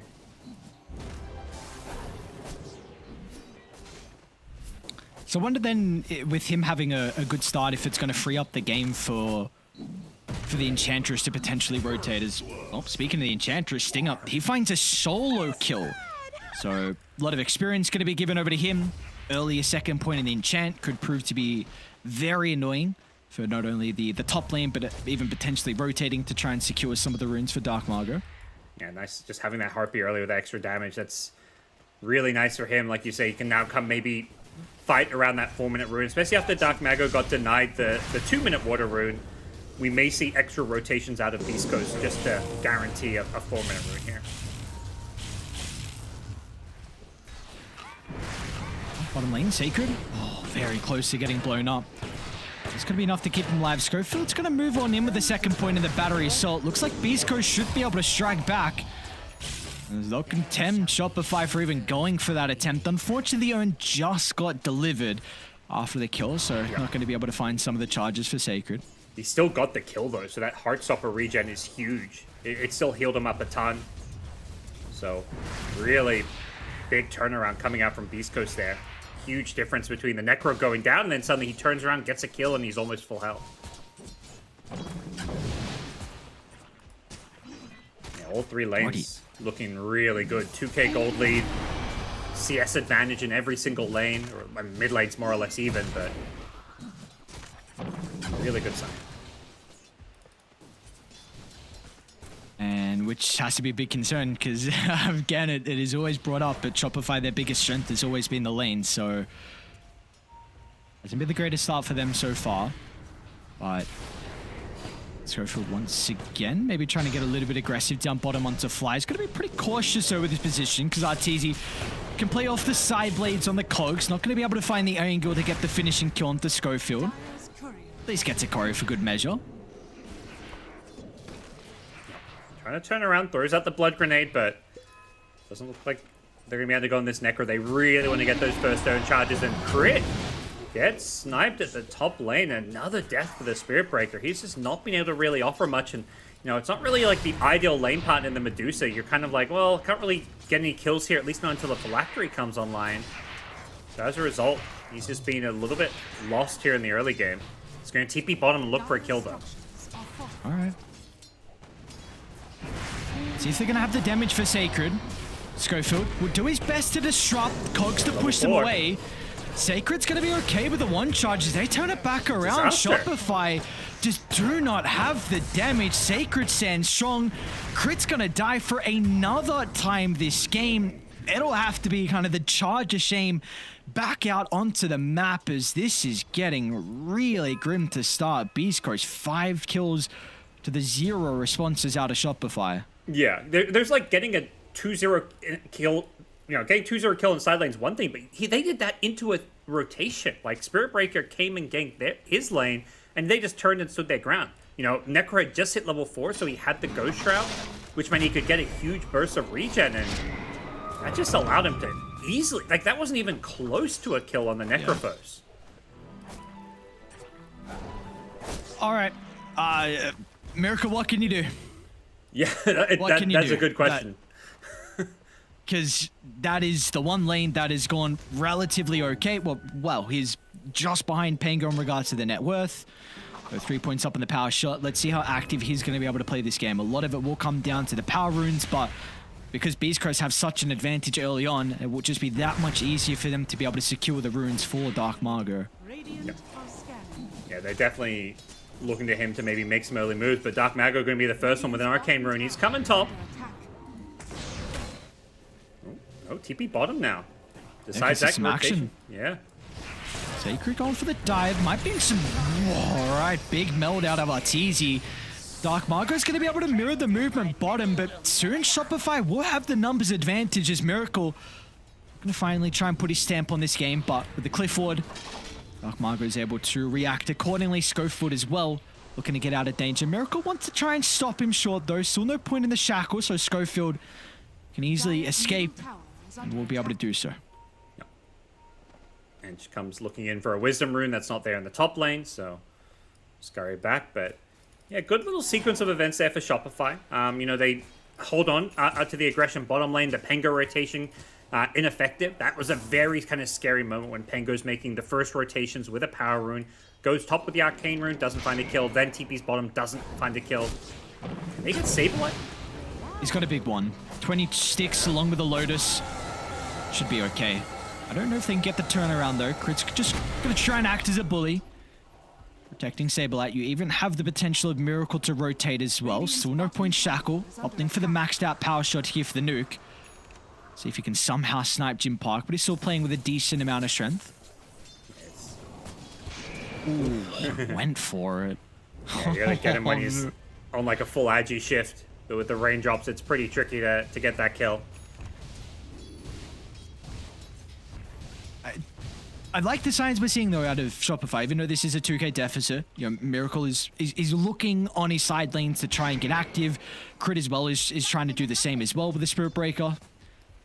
Yeah, they're not just saying, okay, let's enter like mode farm and just, you know, not make plays or moves. Which is the plays down at bottom. Gotta be cautious though. Sacred's ready with the Scythe. Stinger's already going to be able to TP in as well. Miracle's going to try and mirror the movement, targeting down Schofield, but is this really all your damage at the start? Because Schofield, he'll be able to turn it with a hook shot. He won't even die. Clockwork steps out to the right side. He's okay for the moment, and now Miracle, so the run, it's catching you. You'll be right there. I think fortunately for him, they used the Reaper on the first kill on the Spirit Breaker because they didn't actually need the Reaper for the Spirit Breaker kill, but the damage not done yet. They want TA. They should be able to find her as well, unless Saberlight has something else to say. He's going to be in the middle with a Stone Gaze. Sacred's in some trouble. Stone up in a couple seconds. He'll get some bonus health off, but it's not going to be enough, as with Shopify, they bring every single member to the bottom lane to turn this game back around. And our Dark Margo, he finds a lot of damage mitigation out of the shield crash. They're going to turn Jim Park, even wants to get involved in the party with the Morphling showing up early on. Is he going to be in some danger, though? Have some difficulty with catching up to him. Try and poke and prod. Jim Park should be okay for the moment. Absolute bloodbath down here in the bottom lane. Like all 10 heroes making their name known down here. Even the Morphling rotating in, and it works out well because he's the reason they finished off that Wind Ranger kill. So a lot of aggression early on, and Beastcoast not afraid to tango. They are, but it's important to see Shopify aren't either. Nobody get some kills, slow down this net worth progression that we've seen out of Beastcoast. They might be forced to sack the tower though, so back on out. We'll see how the farming split's going to be for them. No stacks created just yet inside the jungle, which is ever so important for a TA lineup. Yeah, if anything, the constant fighting has meant that this, you know, Morphling hasn't fully just been able to, you know, he's top net worth, but he's not just had the complete quiet alone time, but a rotation bottom, getting the tier 1 tower as well. Now he can just kind of freely farm wherever he wants in the jungle and even rotate back top through the Twin Gate. Making their next move. Crit's not an easy kill though. Can find an angle for the charge. They want the hook shot.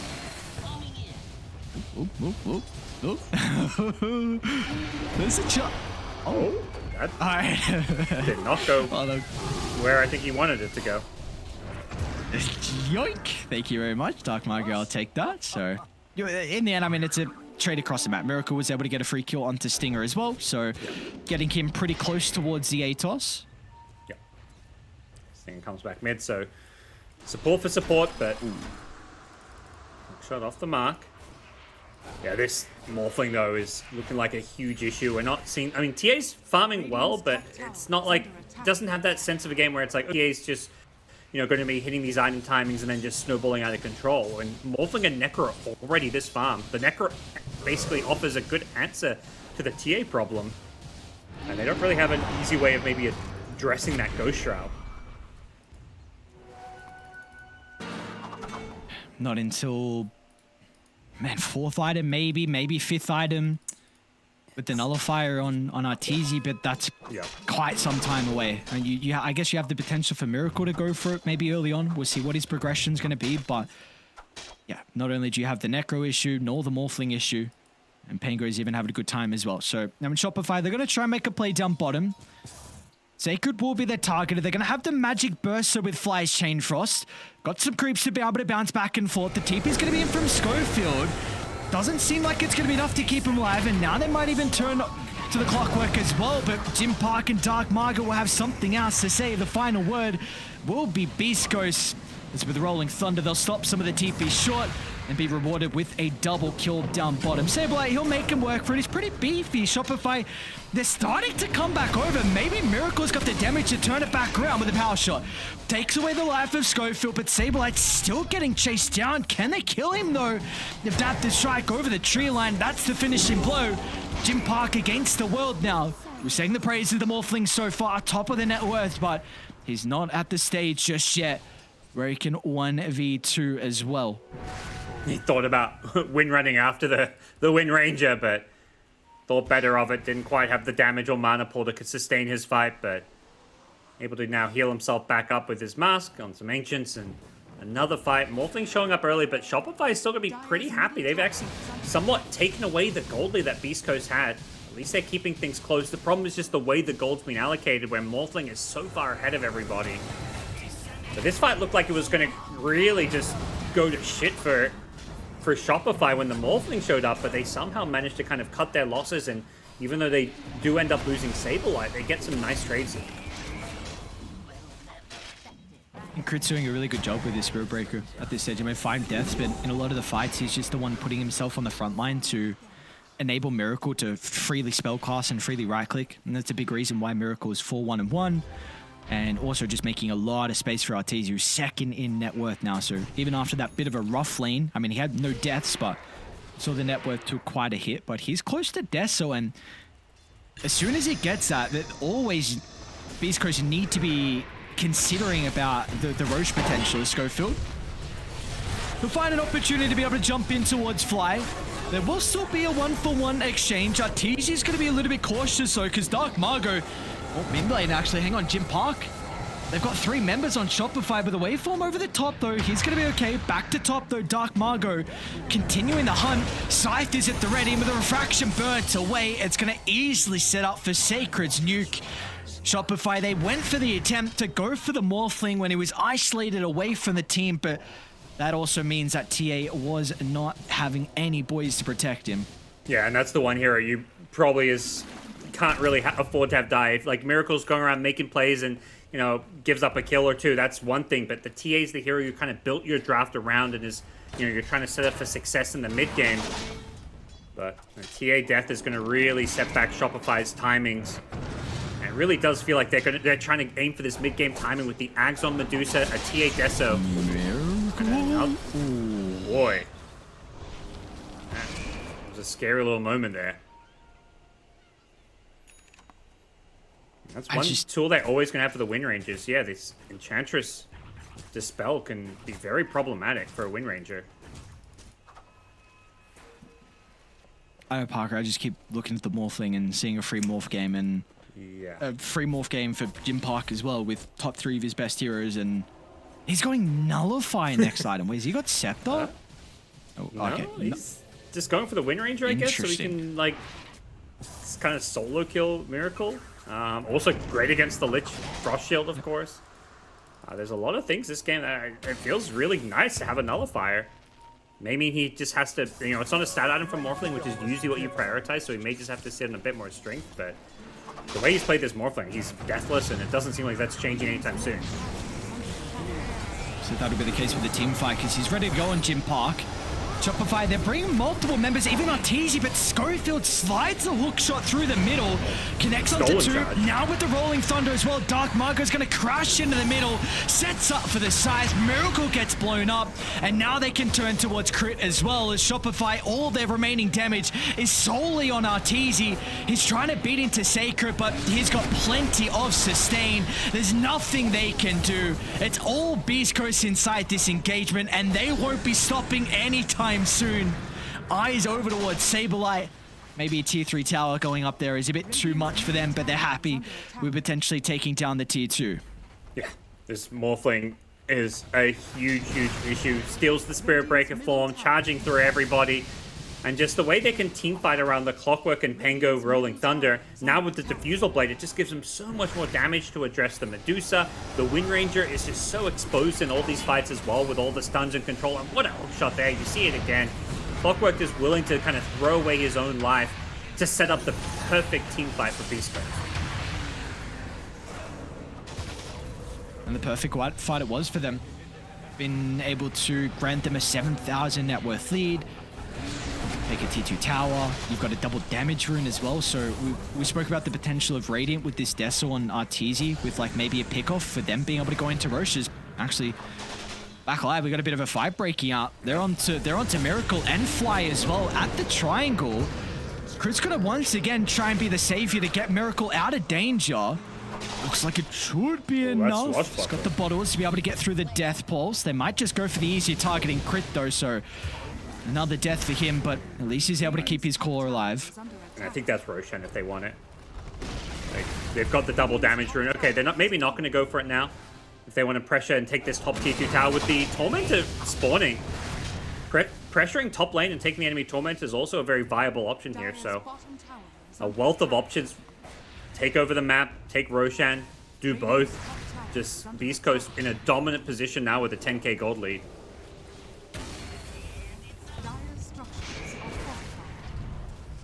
Maybe this is where you need to have a stand, Shopify. Your potential Tormentor's up. Well, it is up shortly. You got Wisdom Room as well. So Beastcoast might not leave this area. It's so tricky to fight though. Ultis all up on the Dire side. They've kind of already got the map control advantage over you. Setting up, taking that Watcher. Dewarding these TA traps now, so Tormentor spawning in 10 seconds and we'll see what the answer is for Shopify. Do they try and contest it, or do they just give it up? And it looks like they're just going to give it up and go elsewhere. Try and get the trade in the mid lane, but they're ready to maybe to punish this. That's Cogs Crit. Considering about the Nether Strike, but as soon as that initiation was a little bit off the mark, always cautious about Beastcoast potentially TPing into act as the +1. It's just out of Dark Margo, because meanwhile top lane, they will now go back towards that Tormentor. So you have the Ag Shard now on Singer. Come on, sprites. Yeah, nice little quick steal. That's why they stuck around that top lane and didn't... You know, they could have maybe all TP'd mid and tried to go for a play on the TA with, like, Schofield getting a hook shot, but I think it was a much safer and, like, economically advantageous move just to stick around top, finish off the Tormentor. Now you come bottom, and they're going to get a second Tormentor if they want it. Not to mention potential Wisdom Rune spawning soon as well, so a big kind of XP and gold advantage going to be going the way of Beastcoast. He's got a Nullify now. Alright. No. Only 1 minute Nullify for Jim Park. And what a shard. Pengo gets it. That's like dream scenario. This is such a good shard.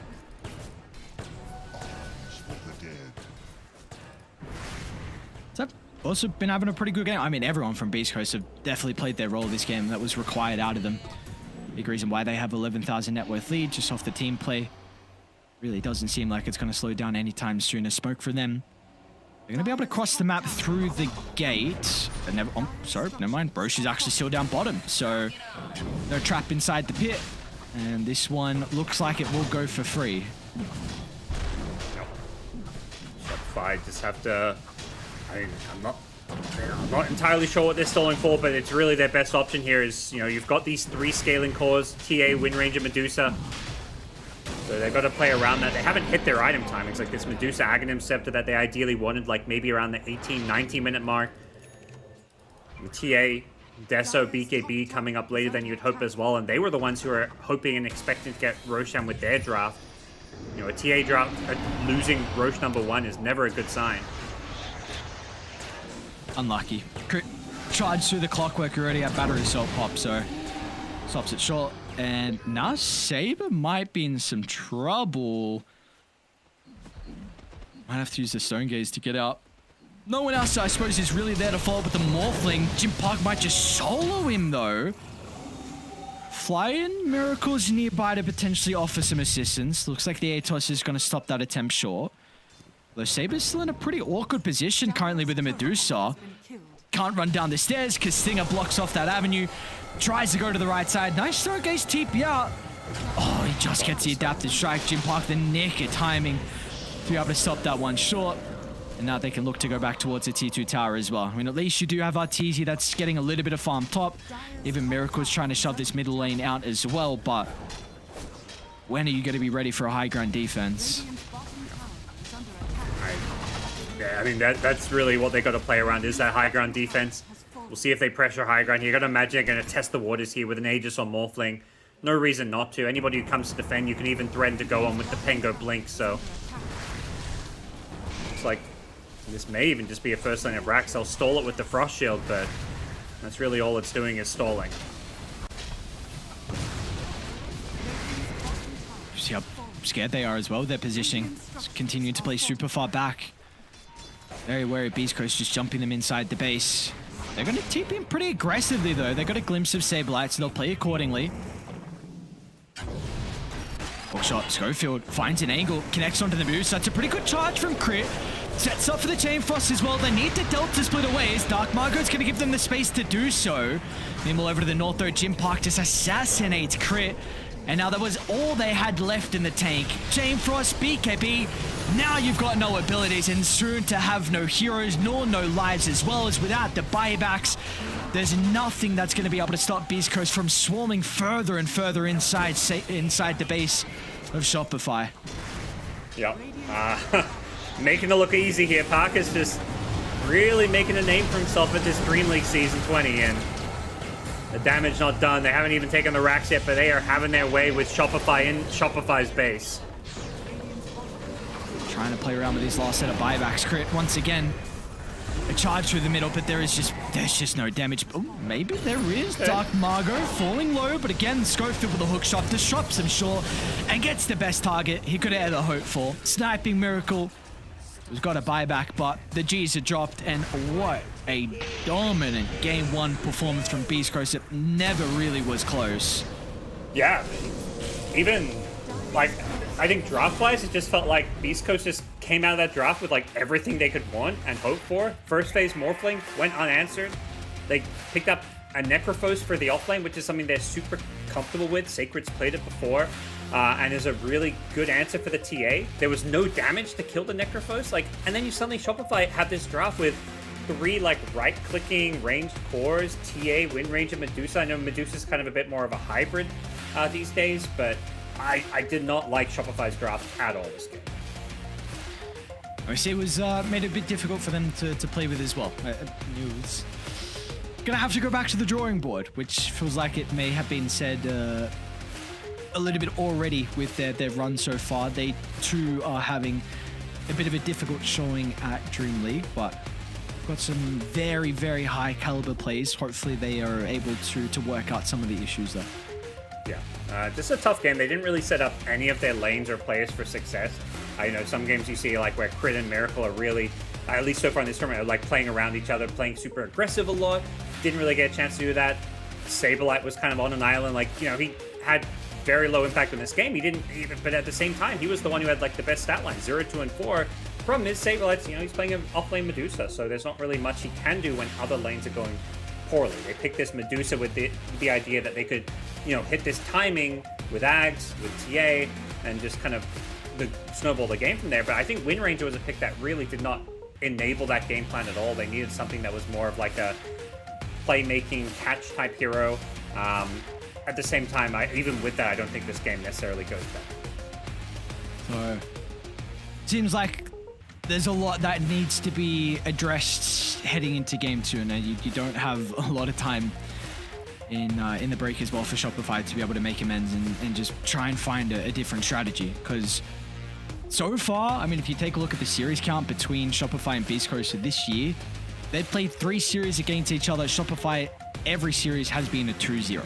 So finally something will go a little bit different, and it does in a very convincing way as well. So if they once again get another fabled draft from Beastcoast, it looks like it might be finally 2-0 from them, which is going to further put Shopify down towards the bottom of the table and then further bump Beastcoast up as well, because they're around the middle of the pack with those 3 draws. Yeah, that'd be really nice. I mean, yeah, up until now, we have Beastcoast yet to get that 2-0, so we'll see if they can break that trend. But yeah, I think it's one of those things with this Shopify team. Even, you know, when they were playing under the EG banner, they fared very well against the SA teams because of how, you know, unlike some of the other regions, they were, I think, this team was more familiar with the playstyle of SA Dota. You know, they play pubs with them, they get to scrim with them, so that kind of translated to the international stage. But you know, maybe finally it's time where Beastcoast can get some revenge. Obviously, not Shopify in full form with the stand-in, but it really is do or die time for Shopify now with where their kind of where their record stands if they want to get out of this group stage. And where do we think they can start though with trying to make that stand and trying to get some games under their belt? Like if there was one thing we just want to see them put a little bit more emphasis on in this next game in particular, is there anything that there would be? I mean, I would just say draft-wise, I think, you know, we stick to that kind of bread and butter, which is picking strong laning heroes. They had, this draft was too much of like a conceptual draft where it was like, okay, we're going to have, you know, I mentioned the item timings around the TA and stuff, but I think that gave them weak lanes. It gave them something that Beastcoast could take advantage of. And it just gave them a bit of a very hard to execute draft if things go at all wrong, which when you're playing with standards, I think you just can't expect everything, the execution to be as flawless as, you know, it would if you had your full roster. So I think just picking strong side lanes, draft to win your lanes, maybe pick a carry like a more classic Arteezy hero. It doesn't have to be like a greedy farmer, it can be something that fights, but just pick like a safe standard draft is what I would say.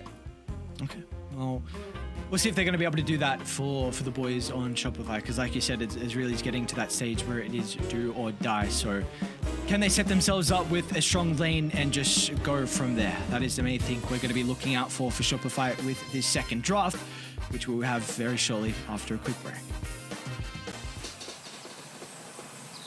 You love it, you wear it.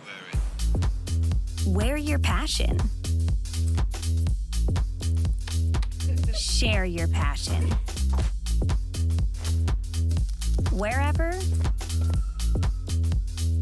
whenever. Gaming is a lifestyle. Get your merch at shop.eslgaming.com.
A great start for Beastcoast to close out our last series of the night. Game advantage for them in this best of 2. Let's see if they're going to be able to continue this momentum though, because of course a very important series for them to be able to bolster their current position in the leaderboards, but it looks like stand-ins matters nothing to them. Parker gives them a buff, and it feels like this is multiple games now that we've seen Parker has looked incredibly dominant. So wonder might be getting to the time where people need to start to prioritize him a little bit more, whether that be with the bans or whether that just be with the lanes as well, to make sure he just doesn't feel as comfortable in these games. Yeah, especially when you kind of know it's coming, like the kind of heroes he likes to play, that they'll happily, first phase his hero, get that morphling up early on. Not to say it necessarily needs to be banned, but I think we've seen some teams prefer second pick versus first pick, but when Beastcoast have first pick, you've got to expect like something like a first phase morphling and then banning out to protect it. Yeah, especially when you're going up against him, so it needs to be consideration for that. And we've got a very interesting build from him as well, going the Sanjin Yasha and the Nullifier. They even had, I think, Daedalus queued up as well. So he has a very interesting read, and that's to be expected when he's Grandmaster on the Morphling. He knows exactly what items he needs to go in those particular games. But of course, some standouts overall as well for Beastcoast really was the offlaner. I mean, Sacred had a incredible showing on the offlane Necro, with Acer player v player, and of course with him comparing against Sableye, who we saw on the Medusa, and unfortunately we didn't have too good of a shot. So I mean 0-2, I mean you see the KDA there, of course, very standout for Sacred, but what do we think overall just about the do shot in the offlane and how it fits, I suppose, Sableye's hero? Yeah. I don't think it's necessarily a bad hero for him. Like, the offlane Deuce is very much this, like, you're going to send Deuce offlane. It's kind of hard to kill. It's just annoying, but it's not this hero that can, like, you need heroes that rotate to the Medusa. Because Medusa is not mobile. She kind of just plops herself in that lane, says, like, come and kill me, come and deal with me. I'm very tanky. If you come here, I'm going to throw Mystic Snake with a Phylactery at you, which does a ton of damage. You get that Phylactery usually, like, 7 to 9 minutes into the game. But they didn't really have that. They didn't draft around the Medusa. Like, I think Sableye played this game pretty much how he's supposed to, but the draft didn't really set him up to be able to impact the game at all. He died the least on his team. He had almost as much farm as Ortizi.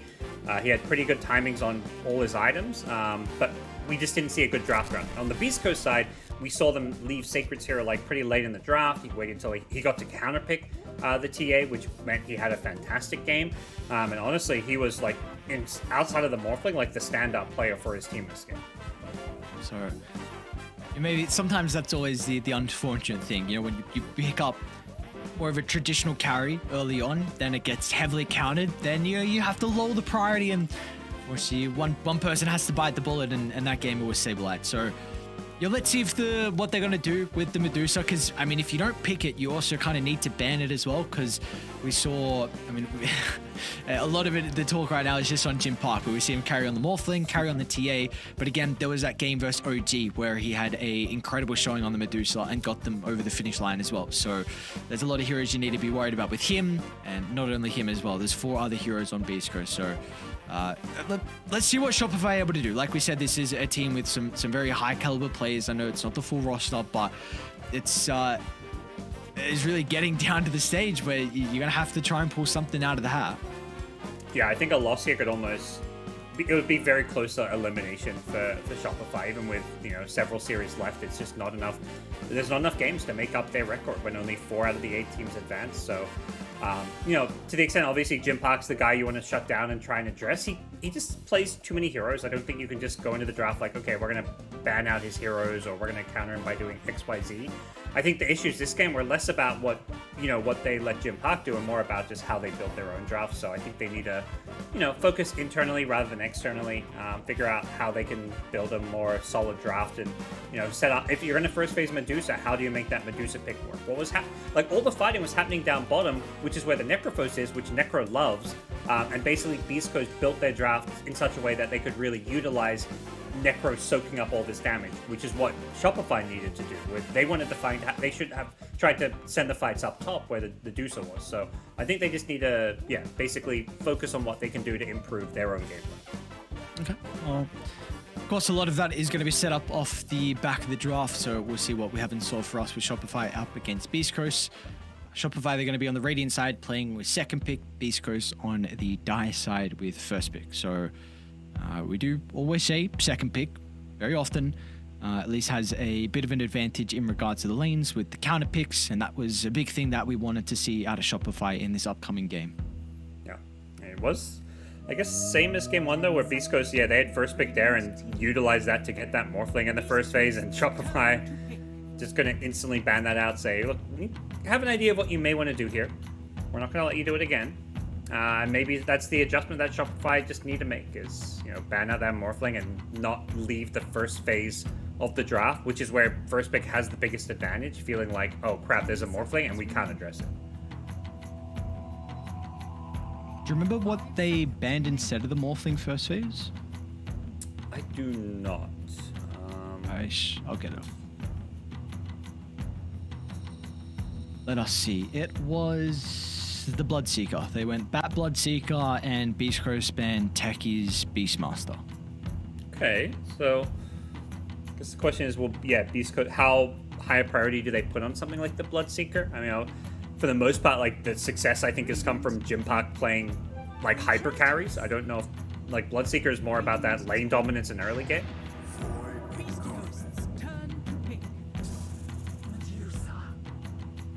And right from the get-go, Shopify, they're going to double down on Medusa, which I'm okay with, especially because they picked it with this Void Spirit, which, you're picking your mid very early on in the draft, but this is the kind of mid laner I think you need to have with a Medusa. A hero that just rotates to that lane. Like, you can't play Medusa off lane and have Wind Ranger mid. Like, Wind Ranger kind of rotates with power runes, but we saw like one time Wind Ranger went top and just threw a power shot. Like, maybe this will kill Morphling. Oh, it didn't. Okay, back to mid I go. So I think Void Spirit's just a much more committal hero that has a way higher chance of just guaranteeing successful rotations, which is what you need to have around the Medusa.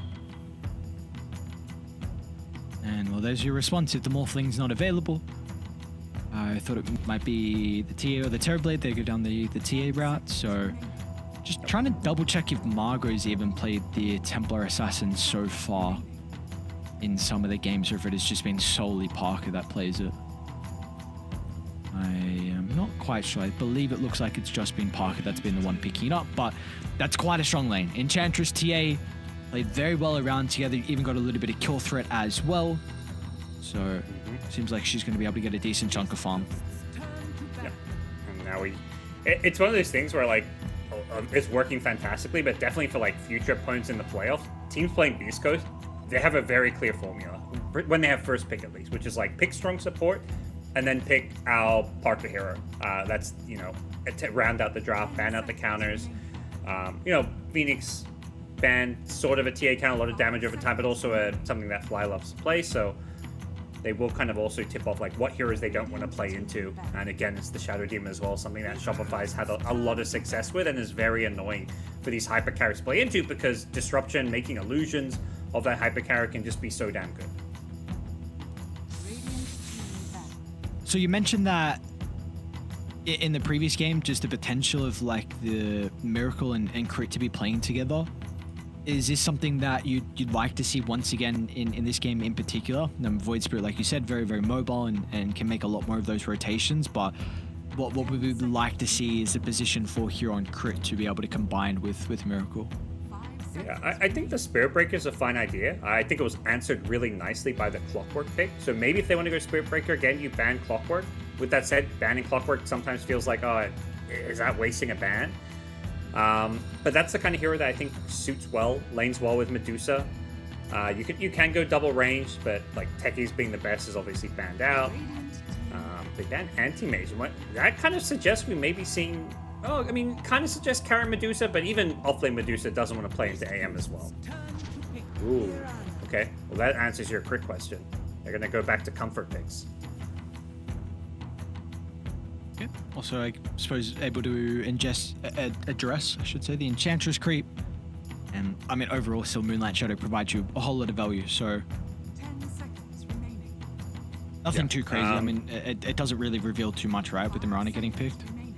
No, not at all. Again, it maybe tips the scale a little more that Medusa carry could be possible. Like, Medusa Mirana is not like the best lane.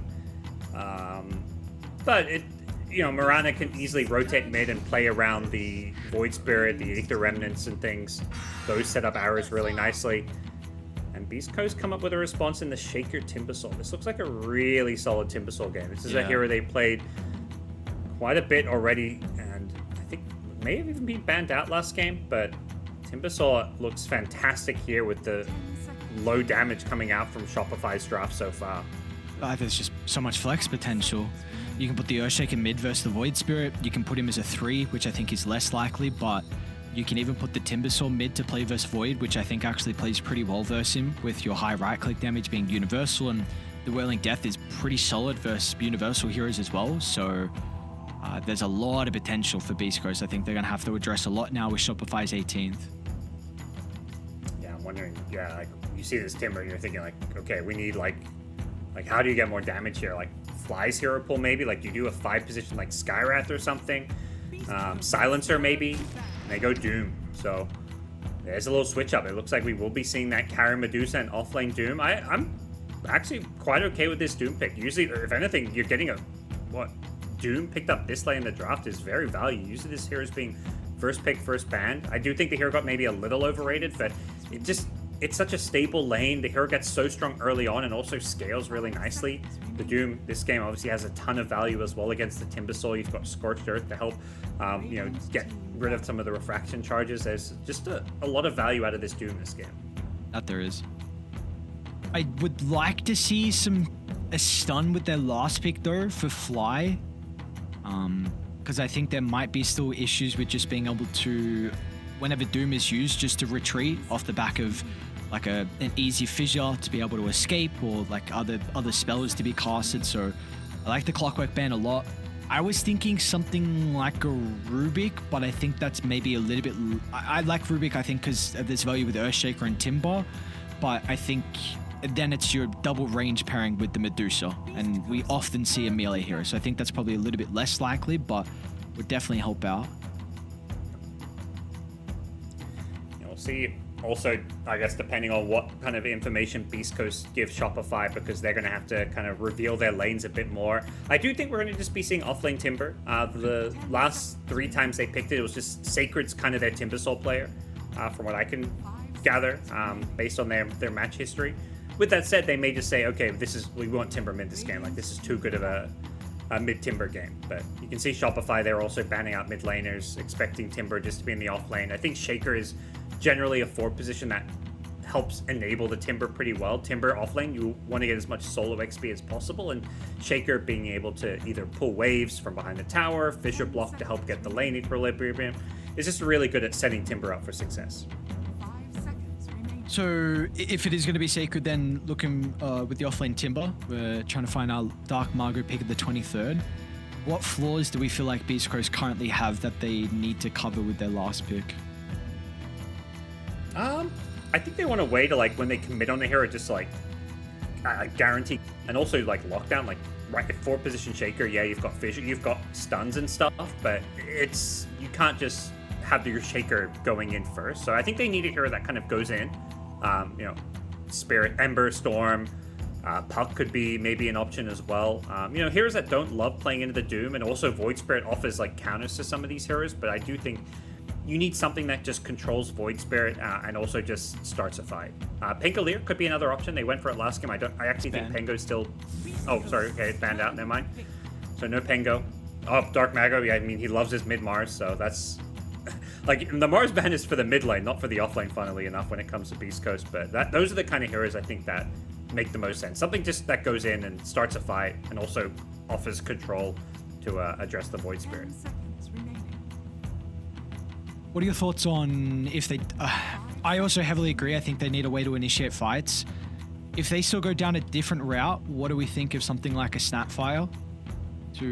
I like the retreating aspect and a lot of damage. I think it can also be played as a 3 or 2, which keeps the flex.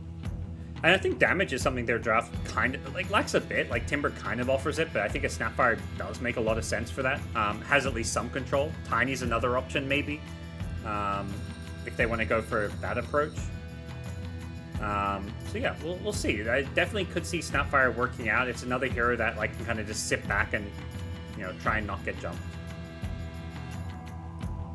The thing is, Beastcoast have plenty of reserve time to be able to find out what they want to work for with their last pick. Trying to see if anything's standing out. If something jumped out to them, they would have, probably already picked it by now. But, as far as Dark Maga goes, he's a huge Kunkka spammer, at least he was. I don't really think that hero is amazing these days, but, he loves the Tiny as well, but not I mean, Tiny looks okay here. I do think you're looking at, like, how do we actually kill this Medusa? Like, do we want a Diffusal Buyer? Like, is there something that, like answers the Medusa a bit better? I guess, maybe Wind Ranger you could bring up, just with the Diffusal Buyer. I don't know if Dark Margo's been playing it, but I suppose we could just chuck that hero out there just because it is something that we've been seeing a little bit at the moment. Shadow Fiend. Okay. I'd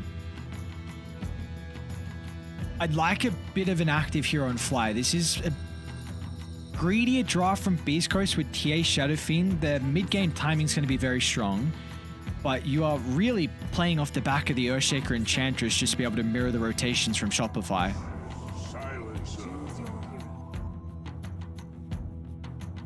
Do you like the Silencer last pick for Shopify? What are our thoughts with it for Fly?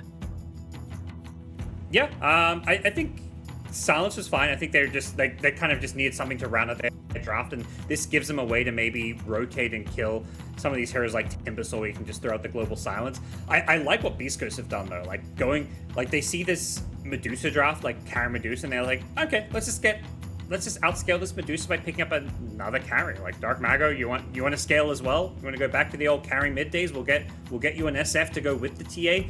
It does limit their ability to make plays, so I think Beast Coast is going to be under a lot of pressure this game when they're up against a mid Void Spirit that can make all these rotations, and SF can't really match that. So, pressure is on Shopify to make those moves and for Beast Coast not to kind of succumb to these rotations. So we'll see kind of how that matchup pans out, but I do like Beast Coast's response to Medusa.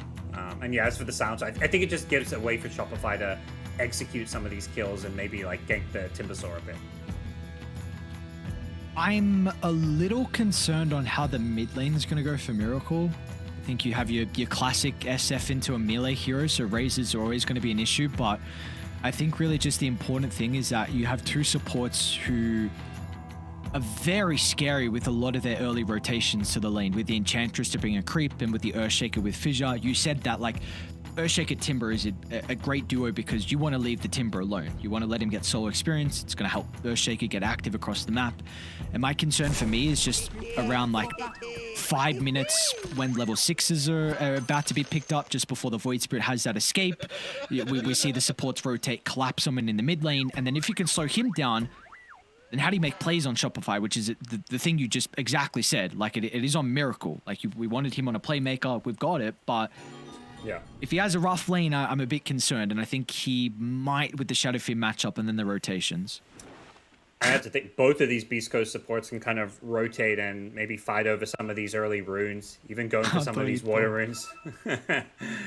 Good friend of Beast Coast. He's helped them, I think, helped them qualify for TI before in the past. So, if there's a time to maybe pay back the favor here, Shopify could use some wins, but I don't think this Beast Coast team they're not going to go easy at all. But yeah, I think that's a really good point, though, what you're saying. Like, how these fights over, like, runes go and how the lane goes pre-level 6. Once Miracle's level 6, like, he can avoid those ganks and get away from a Fissure or Shaker rotation. But, like, a level 5 SF, getting a Fissure from a Shaker can just be a kill on a Void Spirit. A lot of that's going to have to come down to the early game, so the early lanes, so first couple of minutes, and if they go very well, then that will enable Stinger and Schofield to start to move. But if their cores are struggling, and you will kind of have to continue to babysit them for a little bit longer of a time. It does look like Crit's going to start down bottom at the moment. They really want to try and slow down Sacred on the Timber. Yeah, we'll see if he goes through the gate. He's gone for the Starstorm level 1, so just getting some extra early damage and just throwing out these early right clicks as there we go. The first fissure just to try and secure the Timber's lane, pull the wave back, and he will TP himself to the top lane, so no tri-lanes today. Just one thing to mention is that Beastcoast, they put pretty high priority on those bounty runes with the 2-for-2 trade. Often we see the Earthshaker getting a double fissure, not just one that we just saw. So will mean that the lane is still in a pretty good position for Shopify regardless. And you see how aggressive they're playing. Like Arteezy. Oops. Tanked a Meld Strike and just got right click down. Like had level 1 Starstorm, so couldn't like go for an arrow run away. And yeah, Jim Park just gets an easy first blood. Well, we've seen what he can do with a good start. So giving first blood over to Mr. Jim Park's not going to be too good. And now keep in mind, he also TP'd up. So he's going to have to make the walk a shame. Yeah, I mean, Crit often hyped up as like kind of the MVP of Shopify in a lot of their wins. And that was a costly misplay from him. A rare kind of misplay, but that's going to really affect their laning stage. And we've kind of, talk about Shopify. A lot of their strength often is this laning stage. And if you're giving up ground to Beastcoast early on, a second kill. Oh boy, this early game, this top lane specifically goes from bad to worse. And the early boots from Jim Park, just super aggressive for him. They're doing an incredible job to be able to play together. I guess you had a decent chunk of the tour to be able to build the synergy, and all they needed was a couple of weeks from these boys in the safe lane. They're going to even go for Crit as well. Still level 1 on the Mirana, so there will be no leap away. A third kill for Beastcoast in their safe lane. Yeah. And the thing is, like, if you're a Mirana, it's like, do you even want to get leap level 2? You won't have arrow then until level 3, so it's either way, it's not ideal for your lane, although we have seen a bit of a shift towards this more like leap Starstorm build. It's great, like, I was like snaking on Tundra, who was doing this 5 Mirana with Starstorm leap, but when you're not strong enough to really go for leap in, so you're not really getting value out of your leap either. Just a really rock and a hard place kind of scenario for this Mirana now. Does look like at least their other lanes are going quite well. Mid seems Miracle had a pretty good start, 12-1 compared to the 15-3. Bottom as well. They've very much bullied Sacred. Only 7 last hits. They've been forced to kind of do some awkward lane dragging shenanigans, which is a lot more difficult now with the new map. We're fighting the mid lane here between Miracle and Dark Mago. We'll get the triple race here, but Radiant's courier has been killed. yeah, we'll see if that rotation comes in anytime soon. This is kind of that point where any kind of support rotation could turn the tides of this mid lane. There we go. Yeah, it is the leap at level 2 from Mirana, so be having an arrow, which, for your lane itself is fine, but for the rotations around runes, not having arrow can be very impactful.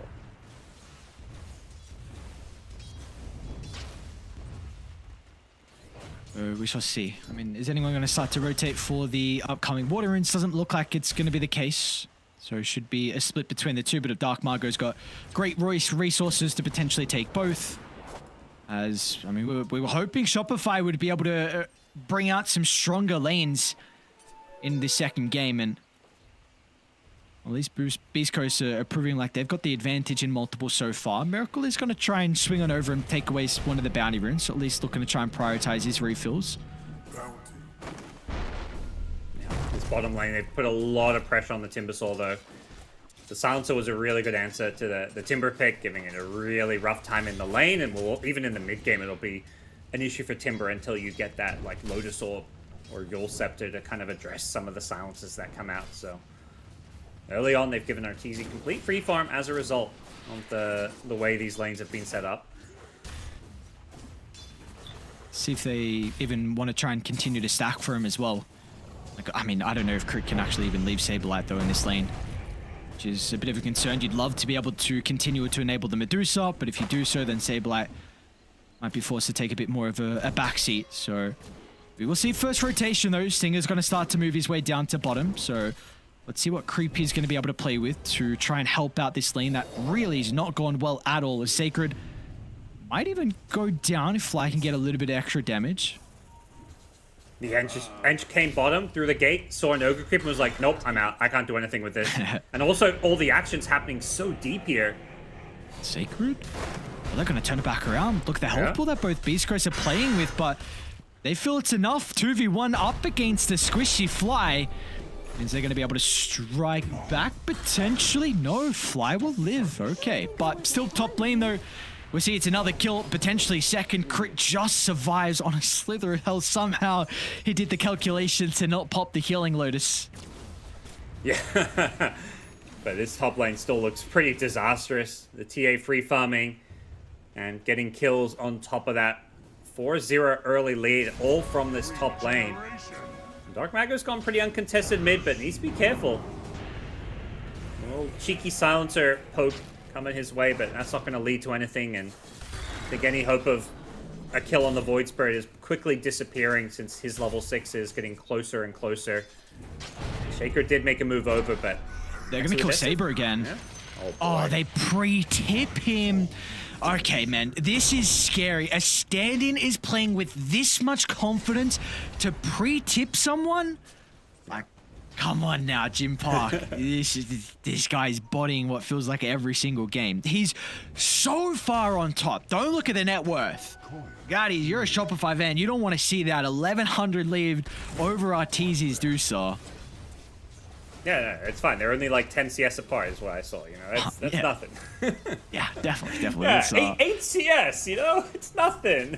Yeah, being 3-0 and 2. Well, that's the thing. Arteezy's like, that's not my fault he's way more farm than me. blame Saberline and his Doom for going like 0-3 here. No. Just a perfectly executed top lane. I mean, they've had a great time there. That's why they picked the Ench. I mean, they're so good at picking Jim Park's heroes in the first phase and then giving him like the dream lane. Like, this has just been the recipe for success for Beastcoast. Again, Mr. Sabret. Another death. Fissure is on point from Schofield. This is a big attempt mid lane though. Dark Margot in a lot of danger. Shopify Rebellion, they will be able to strike back in a pretty good fashion as well, with the kill onto the Shadow Fiend, a big one at that. Miracle even gets the bonus gold as well, so that's going to be huge for him to potentially look to get active through the early game. I need Miracle to really step up in a big way, and not to say he's played or done anything badly. It's just like things are not going well in these side lanes, and Miracle's the one who has the ability to kind of change the flow of this game alongside the supports. They got to start making some moves. He may be dead again. Nope. Add another one to the tally, because Saberlight's got no boys to play with. They'll TP in.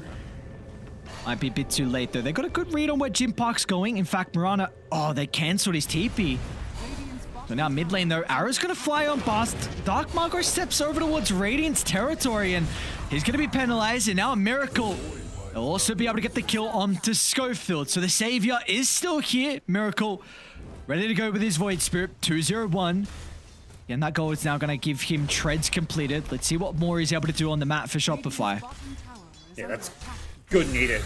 Good news, much needed. The SF going down there, he was, you know, farming incredibly well in the mid lane, but now he's, you know, dropped down quite a bit. And there is obviously a major TA problem that's gone unaddressed, but at least there is signs of life coming out from Shopify, prioritizing what they can do in this mid lane. Secret not going to get the damage for the kill here. He's out of mana too, so. Looks like it's going to be a long chase down from Arteezy. Yeah. Oh. Snakes on cooldown. Sacred should be able to make it. Meanwhile, Jim Park solo kills Saberlight. You can't come back to this lane. You can't come back. Those kind of deaths start to become a little bit inexcusable. It's like, it's a TA. Like, you know what the hero does. It's a TA by herself. Like, you can't afford to just be going down. Like, there's no surprise factor. There's no smoke gang from a support. And Saberlight is just feeding away gold at this point. Well, Parker, do you believe in the Miracle Show? Because we might need to have a bit of a flashback in time here for him. 4-0-1, haste rune now as well. Looks like he's got the Oblivion staff now completed. So they're playing, I like what they're doing. They're playing around their strongest hero currently. Yes, it is meaning that Saberlight is continuing to get bodied, but if you just need to keep playing with Miracle. He's your way back into this game. I'm a bit of a boomer, so, you know, I've definitely got belief in Miracle. Giving me some, you know, just need to go back, take it back to 2015, and there could be a chance here for Shopify. And ultimately, yeah, you look up and you see, okay, less than 1k gold difference. Arteezy has also had a good time. Like, I was going to say free farm. He's 1,500 net worth behind TA, but he has had close to free farm down here. He's not really being pressured too much. He will eventually lose his tower because that's just what Timbersaw does. But you know, he's had a good game so far and is in a position to, you know, scale well. And now they take the mid tower with the support rotation as well, which is partly why Arteezy gets bullied out bottom. The supports commit to mid, but I like that the supports are playing around Miracle's Void Spirit, and if they can execute a successful rotation on this TA, that'd be huge. They scan as well, so they know exactly where the TA is. Oh, they're going to guess wrong. Oh, they went the wrong direction. TA may show here, though. Is the team going to be able to react? They could just pop the global silence. I mean, Saberlight's playing super aggressive in the lane, but it's not going to matter. Doom as well. All the hate onto Jim Park, and now with Sacred here, they've got no spells to be able to combat the reinforcements. Can they cancel Miracle's Rift? Schofield will. Can he just go through a second time? Miracle. He's got the haste to work with for a quarter duration. And be able to get some distance away and should be able to make it out of danger. I guess, I mean, a bit of a neutral trade, I would say. I was going to say a win for Shopify. Like, definitely a mental win. You kill this damn TA. But the TA got a kill before she even died. Like, they 4-man gate the TA. TA's just like Melt Strike and 2 shots crits Morana before going down. So TA didn't go down without a fight. And then they, you know, the cavalry shows up, they get another support kill. So I think all the TP rotations getting just a support, you know, ultimately for Beastcoast wasn't the greatest. But yeah, the TA for double support trade probably works out pretty even there. Miracle is definitely the one that's happy, though. He was able to get the streak of Jim Park, so this guy balling out of control. As we see just all the ultimates they needed, but unfortunately with them on cooldown, it just meant that Sacred and Co were able to clean up. So let's see what Beastcoast now want to do now, because still we have such an interesting game where top was so bad for Saberlighters. Meanwhile, mid lane, Margot. Considering about the Requiem's not going to be easy though. Miracle's still got to simulate another ultimate charge to work with. Crit does leap in aggressively, and these impetus are starting to stack up from Stinger, and that'll be enough to get the kill. So Crit knows his fate, and he's not going to avoid it. He's had just a rough game overall. Another death, him and Saberlight just really being bullied a bit in that top lane, and even just how the game's gone since then. But, you know, with the TA going down, I think that's the other thing that, you know, Beastcoast can kind of at least, you know, relax in thinking is that they've got 2 good scaling cores. They've got the SF as well. Even Timbersaw, who's not had the best time, that bottom lane was a bit rough. But Timbersaw's a hero that there isn't really, you know, the Doom and Silencer offer some answers, but you can't doom all 3 of these cores here in the late game. Let's see where this attempt's going to be once again. Nope. It's the OG trio. What can they do to try and bring Shopify back into a position where it will be contestable? I mean, this is a perfect move. Jim Park on the high ground. What a read from Shopify, knowing exactly his farming pattern. And they'll be rewarded with a wisdom room as well. That is an incredible move from Shopify. Yeah, massive. Miracles. I mean, he's almost as farmed as the TA. He's the top net worth on the Radiant side. It's not like he's been farming. He's just been making these moves and rotations. Obviously getting a lot of creeps in the process, but 6-0-1 so far. Echo Saber has the Deso queued up, so not going all in maybe on full stat items, wanting some actual damage to scale and be able to get some of these kills, recognizing that, you know, single target damage is maybe something that they lack with Doom having a rough game. And the 2 supports are not really damage dealing supports, so he's putting a bit more emphasis on his own damage output. They're going to go instantly to the top. Sacred will get a glimpse of crit. Sacred's actually going to try and play aggressive here. They'll have enough time to react with the supports, but Miracle's damage seems to be overwhelming.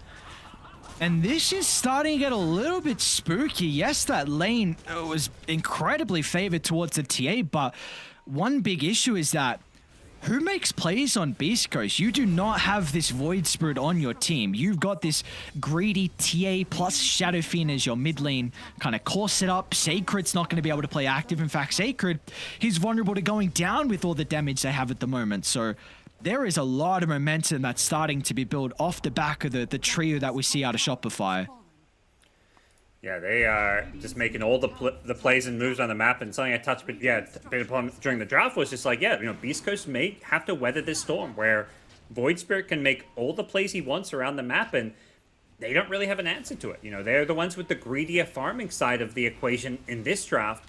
With SFTA and Timber, they're looking to scale and go more late game, but as a result, they're kind of giving Shopify free reign to do whatever they want here.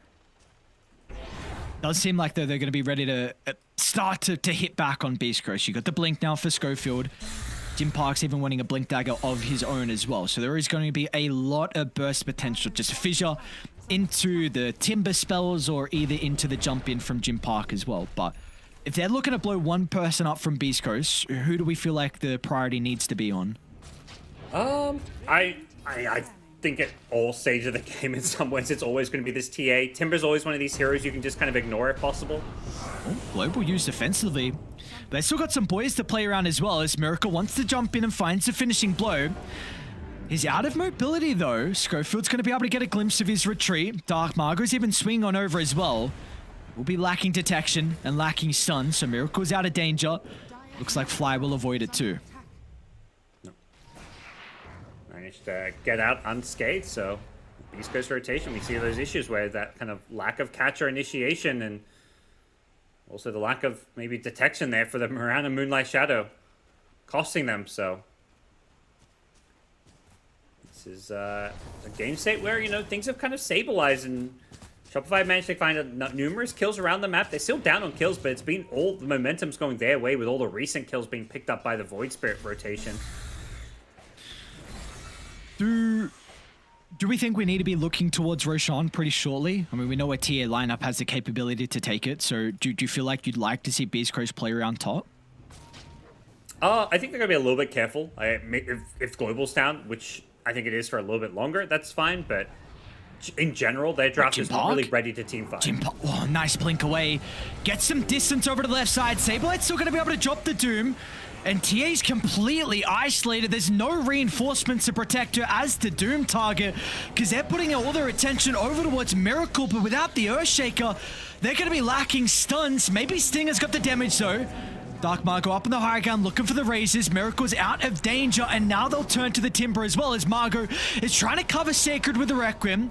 It'll do a good enough job to send Shopify back to their high ground. But that is another engagement that goes the way of Radiant. Yeah, just TA going a bit too aggressive there, thinking that there was maybe a play to be made, but she was blinking into a lot of heroes. Look at the damage, Miracle. You might just die now, though. Dark Margaret says, all right, thanks for the freebie. I'll take that one, my good sir. It's a huge streak as well. So, in fact, after that kill, it puts Dark Margot neck and neck with Miracle's net worth, and Stinger may even get crit as well. Not going to have the damage. Schofield will be hesitant about jumping for the finishing blow as well. Stinger's Ench has been doing a lot of damage in all these engagements and fights. The Max Impetus just doing wonders, and we'll see if he can scale now. Has the 4 stuff coming up to go with the Pavas, going more for that kind of support utility build. But always potential for the Ench to become like another scaling core in the mid-game fights.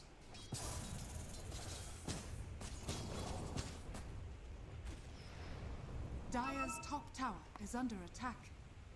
Radiant's middle tower is under attack. Let's see if she can get there though. Seeing up 4-star form is coming 5-1 and 4 actually. Okay. Let's see that KDA for her. Yeah, a lot. I mean, that top lane there was a lot of kills. Yeah, that's true. That's true. It was like a 0-7 lane or something. I feel like at like 6 minutes in. How did they? Oh, they had the sentry on the cliff. Okay. Yeah, I too was like, how did she Miracle? But Sacred's gonna chaining aggressively. Dire is starting to rotate more numbers down. Yeah. It's going to be the call. Global silence. Miracle's in a little bit of danger in the tree line. Might try and get the kill before he escapes. Doesn't have the remaining resources. Now he's in danger as Jim Park has to go through the Crimson Guard, but that will be no concern with Sacred nearby. And now Shopify, it's an all-out retreat, but unfortunately for the silencer, he'll only get a few steps away as he's cut down right next to the tier 2 tower. And now Beastcoast can look to get a big objective and potentially Roshan as well once they get this tower. Yeah, that's such a big kill. The Void Spirit's the one that really dictates all of Shopify's moves. So you bring down the Void Spirit and there's just no plays left for them to make. They just have to go back and farm. Like, Doom Medusa will farm and farm fast, but you give up so much map control. Like you say, you maybe give up Roshan here as well, just because of that Void Spirit death, although this tower is taking some time to bring down. The Glyph will delay it, and then if they fall back and go for Roshan, there may be time for Shopify to contest it, and they just picked up a Butterfly on Medusa, so they are, at this point, you've got to start thinking about fighting around this Medusa who's getting stronger and stronger. The Butterfly meaning that Medusa can be a real big threat in these late game engagements now. They should know though. Beastcoast had a pretty deep observer board next to the tier 2 mid that saw both the Medusa and Doom together. So let's see how they're going to be able to play accordingly to this though. Like you said, global on cooldown, but we could still be looking at the big Doom from Saberlight. Yeah, trying to force this Roche though. Can Shopify get here in time? They don't have much vision to play with. It's going to be a blind jump in from them. And Roche is falling pretty fast. Arrow's going to come through. Stinger will tank it. Miracle sees a freebie. He's going to pounce on that opportunity. Remnants off the mark with a damage lacking. Schofield! A big echo to set up for the follower. Sacred tries to chain in, but they haven't been able to kill anyone just yet. As now they'll turn. Timbersaw's in a lot of danger, isolated from the team, but they want revenge. Arteezy's still going to stand strong. This is a big issue for them at the moment. So the call from Beastcoast is just to completely avoid the carry as Jim Park assassinates the silencer up to the north. Saberlight though, what can he look to do without the ultimate already used? They're under the cover of the Moonlight Shadow. Still super awkward. They're just going to deal with the easy heroes. Leave Arteezy to loss. It's incredible man to dodge, but is it really going to be enough? They'll be able to secure the kill onto the TA. Enchantress shops as well. And our Dark Margot, he can be chased down too. You have the movement speed to escape. Illusion block. Wait. Hey, what? Age is still in pit? What? What's going on? He got XD indeed. No way. Okay, dude, so what? Did we just have... The TA never picked up Aegis. Okay, do you blame her? We just had one of the best echoes you could have in a game, and I imagine the Earthshaker was saying, boys, you don't get your ass over here off the back of the echo. I swear to God, it doesn't even matter about the Aegis. I feel like we got to see that one again. Yeah, the TA just never picked it up. Oh, beautiful echo. I feel like Dark Mago was like a little bit unsure what to do. He's like, I'm a bit far away to Requiem, but then he's like, he actually canceled the Requiem, and then he was like, wait a second, all I got to do, I just need a Requiem and cast the fear on them. But I think that Requiem cancel was kind of costly for Beastcoast there. At the same time, the fight still worked out amazing. If this TA had the Aegis, they just kill Arteezy here. But they do end up at least walking away with you. If SF didn't get Aegis, that would be hilarious.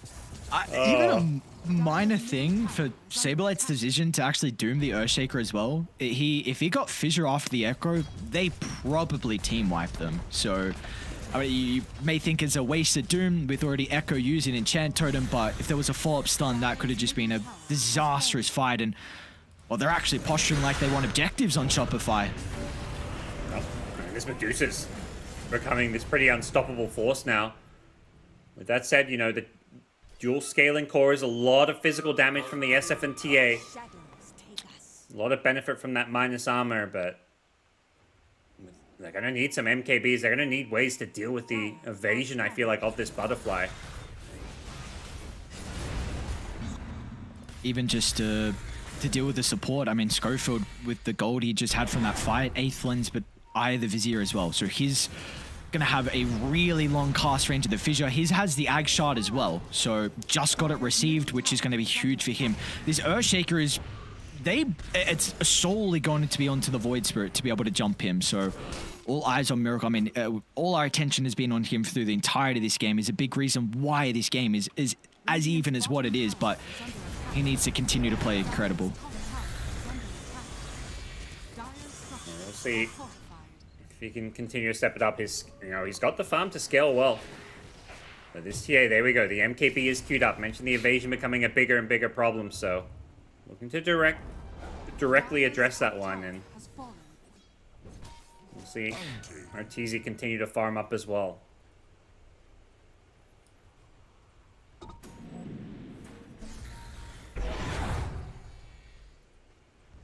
Do you feel like Dire are going to be able to, like, who scales better in this game? Because I feel like TA with the scaling versus Deucer is a little bit more Deucer favored, but then you have all the other heroes that are okay. So is there even a side you feel like is a little bit more favored as this one goes later? Is Sacred?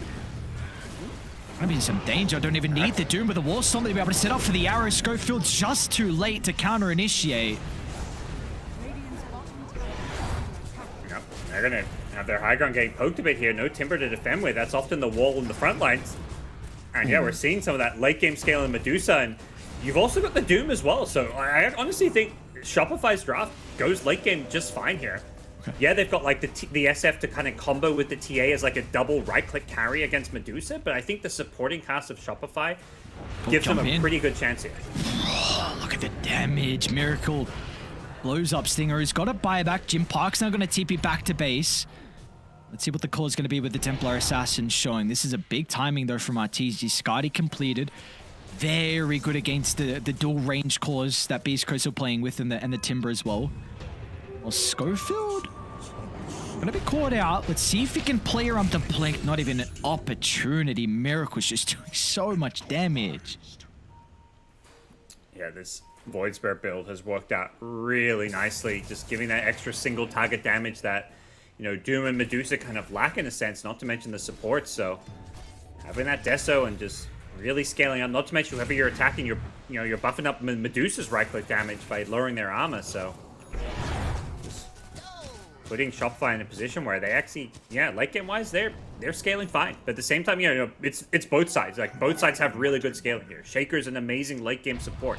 Enchantress is another support that can scale and offer like a ranged DPS threat against a Medusa. So it really will come down to the execution, whether or not, you know, Shaker can land some of these really big fissures and echo slams, but then there's things like Global Silence to worry about, who's getting doomed. Really just the spell usage is going to really dictate how some of these late game fights will go. Yep. And just your utility as well overall. We see a couple of halberds starting to get worked on. Saberlight just completed his.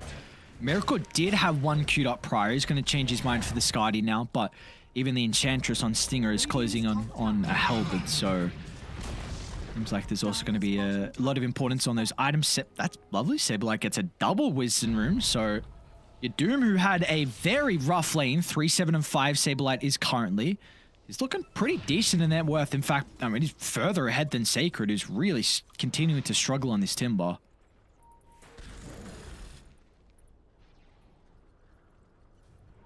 I was gonna say they might just jump Sacred as soon as they see him. Man, Shopify continuing to play super aggressive across the map. I know this Aegis has expired for a little bit of time now. They are giving no breathing room for Beastcoast. Yeah, I think Shopify's like the way they can kind of play their aggression around, like Medusa can just show anywhere and be unafraid of dying. So their execution's so much easier, whereas anybody on Beastcoast who's showing is at risk of getting like jumped on by Void Spirit, doomed. There's just so many ways for even like a tanky Timbersaw to go down. Whereas Medusa is just unkillable. He's gonna go down just like that. Miracle and Crit together. Even a Global Silence has to be used though to stop the potential of Schofield keeping him alive. Can he do it again? Margot potentially is gonna try and set up for the Requiem. Thought about it. They didn't necessarily see him coming there, but maybe if you can have the Requiem Fear push Arteezy further into the base, that could be one way to try and start a fight here, but it's very high risk. If he gets off that ultimate and you're not killing him fast enough, all of a sudden that things can backfire quickly. Saberlight, you're standing on a ward. Okay. So they're coming outside the base. You got to get rid of that pretty fast. Miracle jumps straight on top. Is this an opening? Oh, nice Manta dodge. Gets out of the aftershock. Maybe it wasn't even going to matter, but Any potential danger, he's okay. Even snipes the Corey, which would have been the Daedalus as well for Jim Park. So a little bit less damage that TA will be outputting now for the next 3 minutes. It's nice little find for them, and really feels like Shopify are smelling blood in the water. They've just completely camped themselves outside of Beastcoast's base. It does not feel like a 2k gold lead at all. Kills almost even, but it's Shopify who are just really up in Beast Coast's face, and Beast Coast are like, they're trying to, you know, Dark Mago's trying to get up on the map to do some split pushing, but even he has to be a bit careful because he's being hunted. What would you say the probability is currently? When it's pretty even game, even though Shopify have really been the aggressors lately. I feel like it's like 70-30 Shopify right now. Maybe 65-35. 83%, Mr. Gaben says. 83, wow. Yeah. In Shopify's favor, I assume. Yes. Okay. A bit more. Wasn't really expecting it to be that, at least that sided for Shopify currently, but yep. Of course it's, I mean, even off the incredibly bad start they had, the fact that they are in this game, and in fact the ones with the lead, is big props to really the trio that we saw, Fly, Crit, and Miracle. I think Dota Plus seems to not like... I think it was the last game where they were owning with TA, and we thought it was like 95-5, and Dota Plus was like, nah, it's like 80-20. So, something about Dota Plus does not believe in TA drafts. But doesn't get any easier though with free Roche. Yeah. Honestly, this one is definitely... This current game state, very Shopify favorite. Obviously, they're going to get Aegis, but you can just... You sense it. Like, wherever Shopify go, Beast Coast is dodging fights. You know, they can't make plays. Blood grenade on the ground, not going to be picked up. But and the execution is just so much easier for Shopify. You know, you just have Medusa walk down these lanes, sit behind her. Anybody on Beast Coast who shows, you can jump them with the Void Spirit or the Doom with a Global Silence to protect the jump. And on Beast Coast side, your initiation, your Shaker is just, it's a little bit unreliable because of the Global Silence and because of just the lack of damage to kill heroes like Medusa. And you don't have that tanky offlaner like Sacred who can maybe soak up some of the spells and force Shopify to overcommit and then to group up for those abilities. We've seen Sacred way too many times this game. It's just been blown up 4-0. And it might happen again mid lane. Let this Skadi slow. The rest of the team is starting to move on over towards RTZ's location, but Sacred finds another chain and looks like he'll get out of danger. Yep. They see Jim Park out of the lane bottom. This Observer deep outside might be his demise. Once again, starting to move down. Sidestep, that should reveal a ward, and instantly Sableye gets rid of it. Yeah, I think this Timber not being more farmed than tankier is a big problem moving forward. Like, you need a Timber who can really frontline, but when your Timber's just getting, like, blown up and with really nothing at all needing to be used is a big problem. Let's see. Some big items were just completed, though. That Daedalus finally got delivered to Jim Park once the Courier respawned. Halberd as well for Stinger. So we've seen this has always been a great way to mitigate some of the effectiveness out of the Dusa. Just Halberd avoid it for that 5 seconds and try and deal with everyone else. Hunt. Oh, that is a illusion, my good sir. No one saw it, because Mimo Arteezy is getting chased from Beast Coast. They know that Doom was used. They won't have this in the arsenal, but of course have to go through multiple lives of Arteezy. Beast Coast was Sacred. Oh my lord. Back to safety. Like you say, nobody saw it. Doom, it's a bug. It's a visual bug. It's not on cooldown. Yes. No, not on cooldown at all. What? Just a sound bug. Sounded like he used it, but, you know, in fact, it's still available, ready to go. Beast Coast is trying to be annoying. Stole out the Aegis. Defend the high ground. They, you know, you're kind of at that point where it's like, well, Medusa's 6 slotted. She's not getting any more farm, really, whereas, you know, OSF has another item or two. I mean, TA is also pretty close to being maxed out, but I think if you're Beast Coast, the mentality just has to be like, you know, all we can really do is try and stall this one out a bit. They're still very close in terms of overall farm. There is some scaling on support. Stinger, not that way. Oh, no. Oh, poor Stinger. This goddamn Observer that was still outside the base, it just expired, but they saw the move over towards the Tormentor, so Arteezy started to move on over. and help them get the kill on the exchange. It's not the biggest kill, but maybe they can poke high ground for a little bit if they feel like they have the opportunity, but they're going to back on off. So still no value out of these Aegis just yet for Shopify. Yeah, they're not looking to force the high ground. It is a little bit risky. Not that I think Medusa can like easily be killed or bursted, but just that like separation factor where you can block off the ramp with a fissure, isolate Medusa, and maybe cause some problems that Shopify don't want to mess with. They feel confident that they can scale this fight here. Jim Park, they're going to commit for this. There's an opportunity. Global Silence lay it down. The Fisher's going to try and do its best to protect Jim Park, but it's not going to be enough as now Miracle. He'll turn to Sacred, in some danger with the Silence. Schofield sets up for the Echo. Dark Margot wanting to try and cast the Requiem, but the Hellbird's going to disrupt the physical damage, so Miracle can play accordingly. In fact, he jumps in. Miracle senses blood in the water, wants to try and get some more kills, but now he's gone too far. As the buybacks on Beastcoast, they'll be able to penalize that deep attempt, but can they get out on Shopify? A Fisher from downtown will stop Crit's TP short, but at least it's just the Mirana that will be cut down instead of some other cores on Shopify. Oh, a decent hold in the end. Was an expensive one when you're using several buybacks on your cores. Yeah, you can see there, even the gold change not favoring Beastcoast because of the buybacks, and now you're in a tactical disadvantage because you're playing without these buybacks, so any jump or pickoff on a TA could just be game over, but they at least got some of those valuable kills. They held their high ground, and they're buying time for this Aegis to expire. So they'll have an opening to maybe prioritize Arteezy a bit more as it's somebody initiate on. Some great Shaker plays in this fight, but the way it started with TA going down, it felt like TA was maybe even waiting too long to buy back. I think was hoping they could just defend without the TA buyback. You see here, like, TA still holding that buyback as long as possible, as Shaker just hit amazing fissure after amazing fissure. Back live.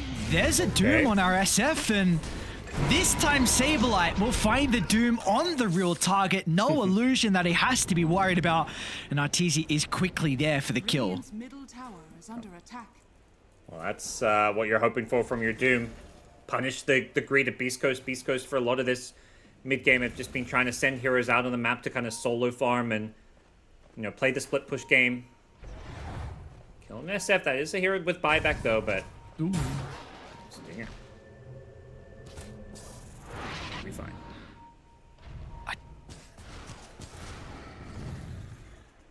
Oh, man, he's 25 now on Arteezy. And Jim Park is getting close, but it's really... extra refraction instances. We'll see how much it's going to help out, but it's nothing you'd compare against the 25 of the Deucer. And there's 30 seconds of free time now. See if it's going to be the call to go up high ground or not for Shopify.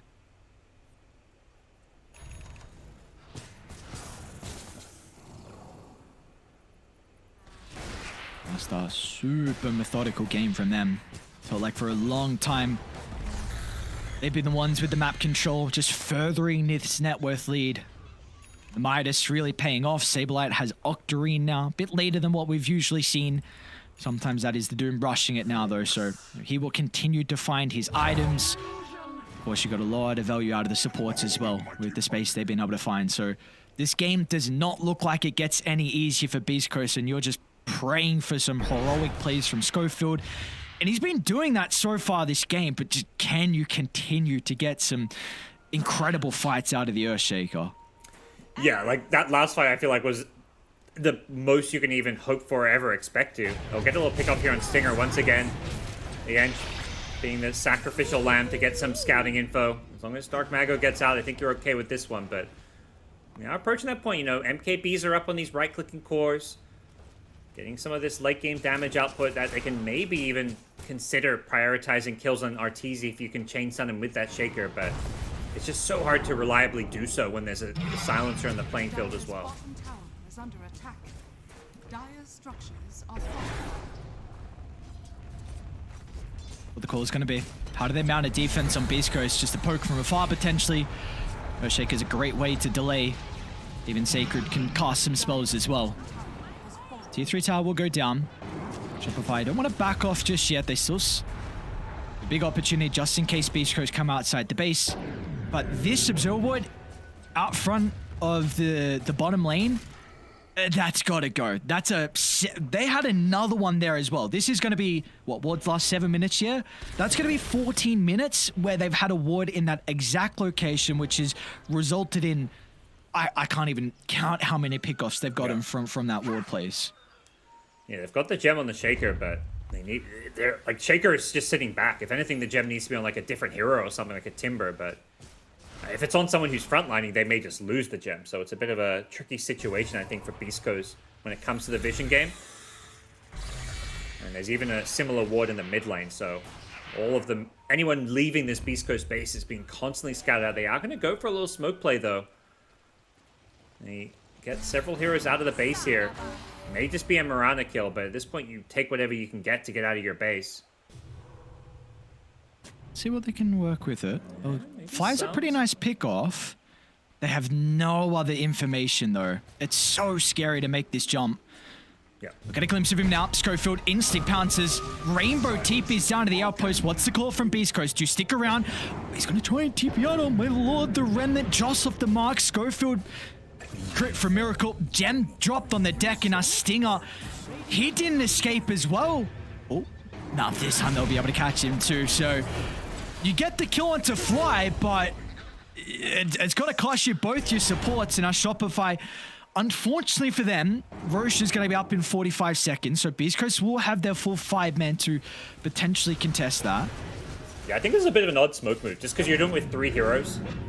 Maybe they were thinking the others could like connect, or like I'm not entirely sure. With Roche respawning, just doing for a 3-man smoke there seems very risky. I mean, Roche wasn't up, but these teams don't know the exact respawn time. They also lose their gem now as well, so puts them in a really precarious position. This is pretty much a guaranteed Aegis, I feel like, for Shopify at this point. You're going to be trapped in your base once again, but, you know, they can keep stalling things. They've got TA traps littering their base here. You know, they've managed to get the SF out of their base to get some farm, so they are continuing to scale pretty well. Shaker high ground defense is solid, but yeah, there's no real signs of movement to leave and contest Roshan right now. And Arteezy denying Wisdom Runes as well. Oh, Saber, nice Manta from Margot, top lane. Oh my lord, very close. The Manta used from the SF to be able to disjoint, so to say, the Doom animation. He was able to get away. Saberlight has done a very good job over the past couple of minutes of just hunting these kind of top and bottom jungle areas. It's really enabled with the Ninja gear as well, so it's very difficult for Margaret to be able to catch up, and Roche will go for free. So you've got Aegis, you've got Cheese, and now the Blessing up for grabs. Looks like Saberlight, I should say, is going to be the one to claim that. Yeah. And that's one way, you know, you don't have to worry about Manta plays like that if you can just go for the AoE Doom. So, let's see what the move is going to be here moving forward, but it does feel like once again we're in that situation where Beastcoast is going to be camping their high ground, trying to defend and stall. They may even have to give up a lane of Rax here if they're not careful. Yep. That's a super aggressive jump. A pretty good arrow though. Huge target's going to be the Earthshaker. Miracle wants to try and bring him down. Schofield has at least got a buyback, so we'll be able to rejoin the boys, but he's got to use it pretty soon because they're starting to go even further. Jim Park, global silence there. He doesn't have a buyback. It's too late. Schofield will try and drop the Echo. Miracle's in some danger with a fissure, but there's just no damage. They've got out of the troubling stage, and now they can look to clean everyone up inside the base and out front of the fountain. As the buyback just came too late, the hesitancy from the Earthshaker cost them gravely there, and that's probably the last fight of the game. Yep. The buybacks just came back up on the Timbersaw. TA has Margot. Buyback cooldown, but no buyback money. And GG. And GG indeed, so wow, what? This game was looking very, very grim to start. Top lane did not go well at all for Saberlight and Crit, but all the other lanes, they went pretty decently. We get the old staple GG, or Gege, I should say, out of Miracle. And we said it a lot through that game, but the OG trio, back again. Crit, Fly, and Miracle did so much work in the early to mid game. Those rotations were exceptional for them. Pretty much the only reason why they're able to come back into this game, and then everyone else was able to play their role from there. Yeah, Miracle, I think, was kind of the MVP of this game, but definitely, like you say, that trio were the ones going around the map, making a lot of really nice plays around this mid lane. And they did a great job shutting down, I think, Sacred's Timbersaw. Like, it never really felt like he could be that tanky frontline Timbersaw who scouts out, gets info. Also, you know, obviously on Beastcoast side, you kind of have to look at the lack of kind of playmaker. Shaker being their only stuns was a big limitation later on. And, you know, Shaker's more of this, like, sit back, wait for something to happen, throw a fissure kind of as a defensive tool. But that means, how do you start a fight? When none of your cores can start a fight, that's a concern. And on the Shopify side, obviously Miracle can start any fights he wants. Even we saw Saberlight running around looking for Blink Dooms. He can start fights. So the way the execution went when it came to finding pickoffs or even just taking team fights is so much easier for Shopify with their draft. They had a really good read as well on how strong they truly were when it was only a very minimal net worth lead. Like we saw for the last 20 minutes, we may even be able to say maybe 15 just with them. They never left Beastcoast side of the map. Like they had 2/3 control of the entirety of the game. We spoke a lot about the vision as well, so big props to the supports and the early gem pickups, but just the fact that Shopify were truly able to recognize their strength when they just had only a minimal net worth lead was, you know, they just free farmed ever since then, and anyone that showed easy kills. Yeah, and really highlighting what Medusa can do in that carry role. You know, we've seen a bit of flexibility with the pick, and that's obviously a big part of why the hero is kind of valued as first pick worthy, is that it can be played as this annoying offlaner that's tanky, gets phylactery, bullies people out of lane, but then you can also just play it as this traditional carry, go for the right click items, hit this like 3-4 item timing where you just become this unkillable carry. Particularly against in carry matchups where like Butterfly and Skadi have a lot of value, this hero can be really hard to deal with. Well, that's a good highlight to be able to kick off our monster moment here. We had that crazy first engagement where Aegis was completely left, but that was really the last good fight that turned out for the boys on Beastcoast, and even then it was not enough. You know, Arteezy was still able to stand strong. The fact that he went flawless was incredible as well. Yeah, maybe if the TA picked up the Aegis and they killed Arteezy that fight, I still think they're in a tough position, but at least I think the game is maybe winnable for them, or at least in an even spot.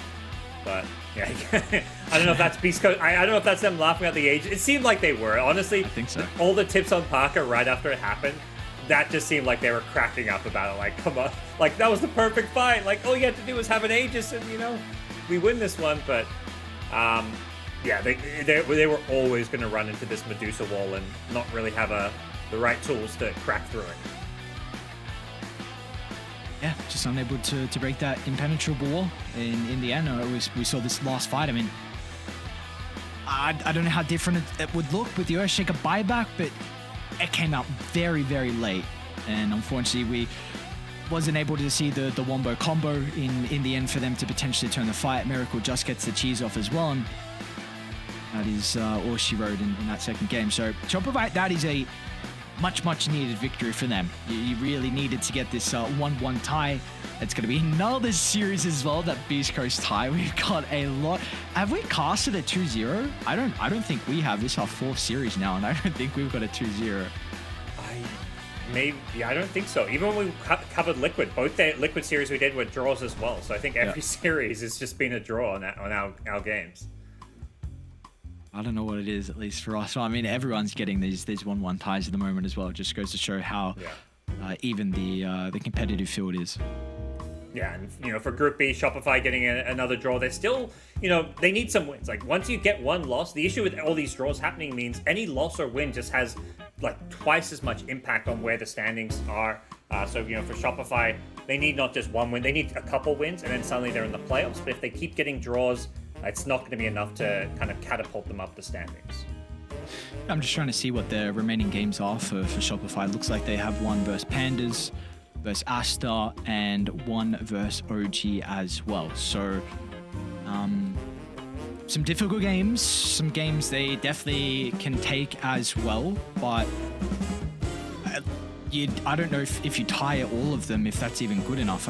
You got to get some 2-0s. So let's see. Hopefully it's just a new day and a little bit extra time to be able to talk about some potential things they need to kind of work out as a unit. But they don't have too long left to be able to find those wins and find those issues. Yeah, you know, oh yeah, exactly. They've got what, tomorrow they'll play another 2 series, and then after that there's just the 1 series the day after. So, you know, it's good that you get like this full 7 series to kind of improve and, you know, get some of those better results. But at the same time, it is a pretty short window where it's like, okay, we got to start getting wins now. You can have 1 off day, maybe 1.5 off days, but after that it's like we got to win out there.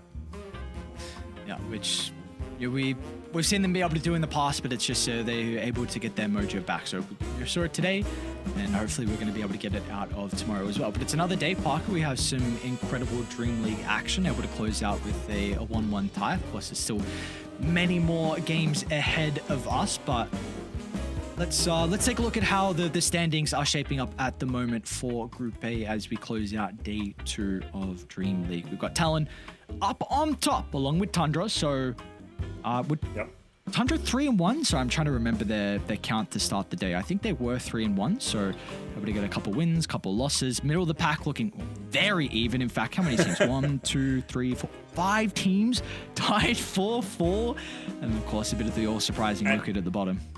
And the funny thing is, with all those 4-4 teams, all of those teams just have 4 draws. Now, there's not like a win here and a loss there. It's just 5 teams with 0-4-0 records. And unfortunately for Liquid, like 2-6, obviously, you know, it's a losing record. You often now not even have you in last place, but yeah, everyone else has just been winning games. So, I mean, for Liquid, they only play 6 more games. The best they can go is 8-6, which, you know, if they go 8-6, they probably could make the playoffs, but that's pretty much like the only scenario where they're making playoffs. Maybe 7-7 gets them into tiebreakers, but they need to win all, if not all, like 5 out of 6 of their remaining games. Yeah, actually, I want to take a look at the previous Dream League and see how many wins were required. We will take a look at Group B's standings to end the day as well. Of course, 9 Pandas, both Eastern Europe teams up at the top. Of course, very close with Gaming and Beastcoast. And we've got a couple more towards the bottom of the pack. So not as even, I suppose you can say, compared to Group A. Yeah, I think the nice thing with Group B is that maybe you could actually make the playoffs without having, like, it's like all you need is like to turn things around. I guess Shopify, I think, are 3-5 now after this series, so we'll see where some of these other teams like OG and Entity end up. But you know, I think you're not making the playoffs with at least like a 7-7 record might get you tiebreakers, but you need to be like probably 8-6 to make playoffs reliably. But maybe you have some of the info about what got teams in last season. Yes, I do. So it looks like Group B, their tiebreakers was 8-6. That was Beastcoast, OG, and Spirit. So 8-6, and they didn't even guarantee for Groups 2, which is pretty crazy because that's a lot of wins. And then the other group was 6-8 was the tiebreakers between TSM, Execration, and Asta. So one group just a little bit less wins, but something we've said a lot, it just goes to show how competitive the entire scene is at the moment in Dream League 2. So a lot more games, a lot more days, but of course they need to get the wins under their belt. And well, importantly, Shopify are able to find this victory as well. We will get an interview with the lovely Fly joining us. Fly, hello. Can you hear us firstly? Hey guys, Yes, yeah, I can go. hear you. Hello. Parker, I'll let you start with the questions again. Sure. Fly, congrats on getting the final winner today. I'm curious to hear a little bit about the mentality. Obviously, you're playing with a stand-in. Miracles come in. What has the mentality changed for you as a team playing with a standing here for Dream League? It's kind of similar to the last time a little bit where, you know, we still want to win, we still want to do our best, but obviously it's a little different because you're not going to prepare exactly the same way as you would with your usual teammate. But yeah, really glad to have Miracle playing for us, you know. Old teammate, good times. Yeah, I mean, can you touch upon a bit more of that? Obviously, he's an old teammate of yours. What's it like playing with him, you know, in the mid lane?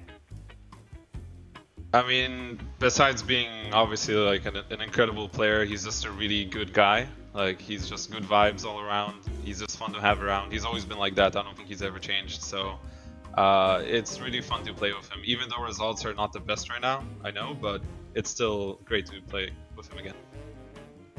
Yeah, well, we're loving it. The last thing I wanted to also touch a bit upon is, you know, recently your team officially qualified for TI. I'm wondering if you did anything to celebrate and how, like, maybe plans and your approach with the team is moving forward now that you've kind of secured your qualification. Didn't really change too much. I think we're pretty confident that we're gonna make it. You know, coming from NA DPC, yeah, usually you're gonna get more points, less contested. That's the truth. So we felt pretty confident we're gonna get it. So I think we're all just happy. It doesn't mean that we're gonna take it easy. For example, for Bali and maybe qualifying to Riyadh, but yeah, in some way, in your subconscious, you are gonna feel a little more relaxed. Like this is not do or die right now for us. So it is in your subconscious. High Fly, congrats on the win. Just intrigued on, haven't seen Bulba in some of the cameras, of course, with you guys. I know in the last Dream League, he was with you guys at the boot camp. Is he still helping you guys remotely, or is it mainly you and some of the other boys doing the drafting and all that at the moment? Bulba's there. Right now it's Bulba, Crit, and Artor. They're all together in the Liquid facility, and the rest are playing from home right now, so maybe he's just trying to dodge the cameras, I'm not sure. I think he's usually seated behind Crit, so maybe you can see him that way. Okay, there you go. Thank you. That answers that. And of course, with Bali coming up as well, what are you most excited for? I know you posted some photos recently of your adventures when you went over there, I think with Artesia, maybe some of the other members, but what are you most excited about with you going back? I mean, Bali was a lot of fun. Obviously, you look forward to just enjoying the sun. Maybe getting to swim a little bit. Obviously, we're there for Dota, but win or lose, you can probably go swimming after, which is kind of nice. So I'm looking forward to that, really. There you go. Perfect. Well, thank you for joining us, Fly. Hopefully we get some more winners interviews from you or the boys with the upcoming games. But yeah, thank you for joining us.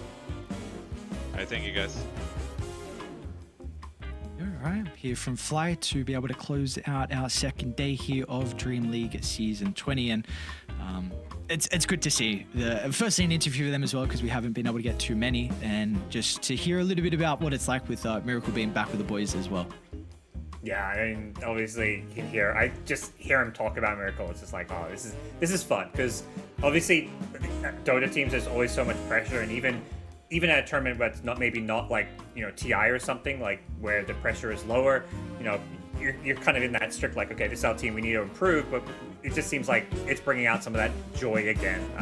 Playing with an old teammate, the expectations maybe aren't there as much because they don't have their full roster. Obviously, teams always trying to win. That's their goal is still to do as well as possible here, but I think it sounded like Fly and probably Crit too are really enjoying getting to play with him again. Yeah, I bet they are, and even some of the other boys as well. It's definitely an opportunity for Artesia and Saberlight to play with the incredible Miracle. But we've got a lot more action here in Dream League. We'll take a look at the schedule for tomorrow's matches on the Ember stream. Of course, going to be kicking off with TM7 versus Evil Geniuses. Like we did yesterday, let's just do one series that we are most excited for. I will let you start. Ooh, I'm gonna go with TSM versus Evil Geniuses. Okay. I love the NA versus SA battles because the teams kind of know each other well. Okay. I'll go, I think, Entity Bedboom. I'm very excited to see the Bedboom team. I covered them in the previous tour, and excited to see how they're able to shape up versus Entity. Next up, of course, we have the mainstream. So they're going to be kicking off Liquid versus PSG LG. Damn, there's some very good. Oh, what the hell? Who do I decide? I'll say all four. I don't know who to choose. Oh, yeah. Shopify versus Aster. Dude, Sumail versus Miracle and Artesia. It's like, come on. The storylines in Aster versus Shopify are just too damn good. Juicy. But I think the Dota and Spirit versus Tundra is what I'm most looking forward to in terms of the Dota. We'll take a look at how the Storm schedule is going to be shaping up for tomorrow as well. Looking forward to the Panda Shopify, I'd say, last series of the night. I think that's going to be very, very competitive. Of course, another important series for Shopify. And Panda's been looking good as well. Yeah. I would add Spirit Talent. Talent have been quietly doing really. I've not seen a single Talent game. I think even in the morning when I wake up and watching a few games, I just haven't turned any of their games on. But they are doing remarkably well. And then to close it out, we've got the Earth schedule for our day 3. And I'm gonna say Beastcoast bet boom. I'm going to go with. Again, I think that's going to be very competitive between the two teams, kind of the best out of the regions. I like that. I was going to say Beastcoast Aster as well. I love watching Beastcoast right now. They're so fun. All their fans get in. They're cheering on Parker, the Beast, and he's just been playing such good Dota. So yeah, Beastcoast games right now are some much-watched TV. We've had the pleasure to be able to cast 2 of their series and see them a decent chunk on the Ember stream as well. So they've always been a treat to watch, and hopefully they will be in their upcoming series over on the Earth stream as well. But any closing comments, Parker, with this series we had today? Of course, once again, some very, very exciting games. Yeah, it's been a lot of fun seeing some of the meta adapt, but also just seeing how close and competitive every team is. There's no free wins. We're gonna hopefully be in for some wild tiebreakers. I think particularly was it Group A where 5 teams have 4 draws. Like, I have no idea who's going through the players. Is all I'm gonna say.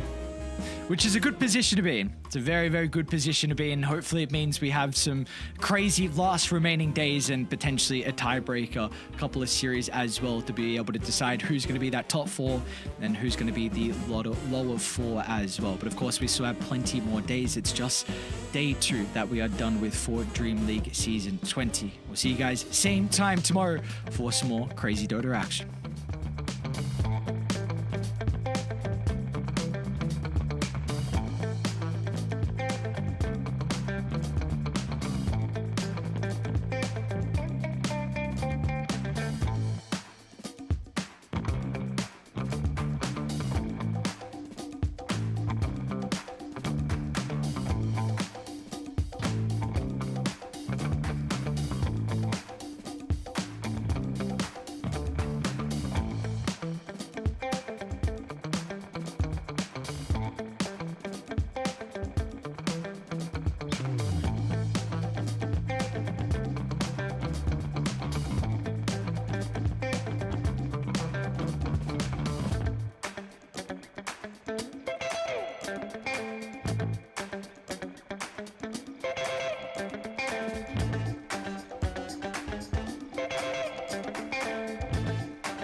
You love it, you wear it.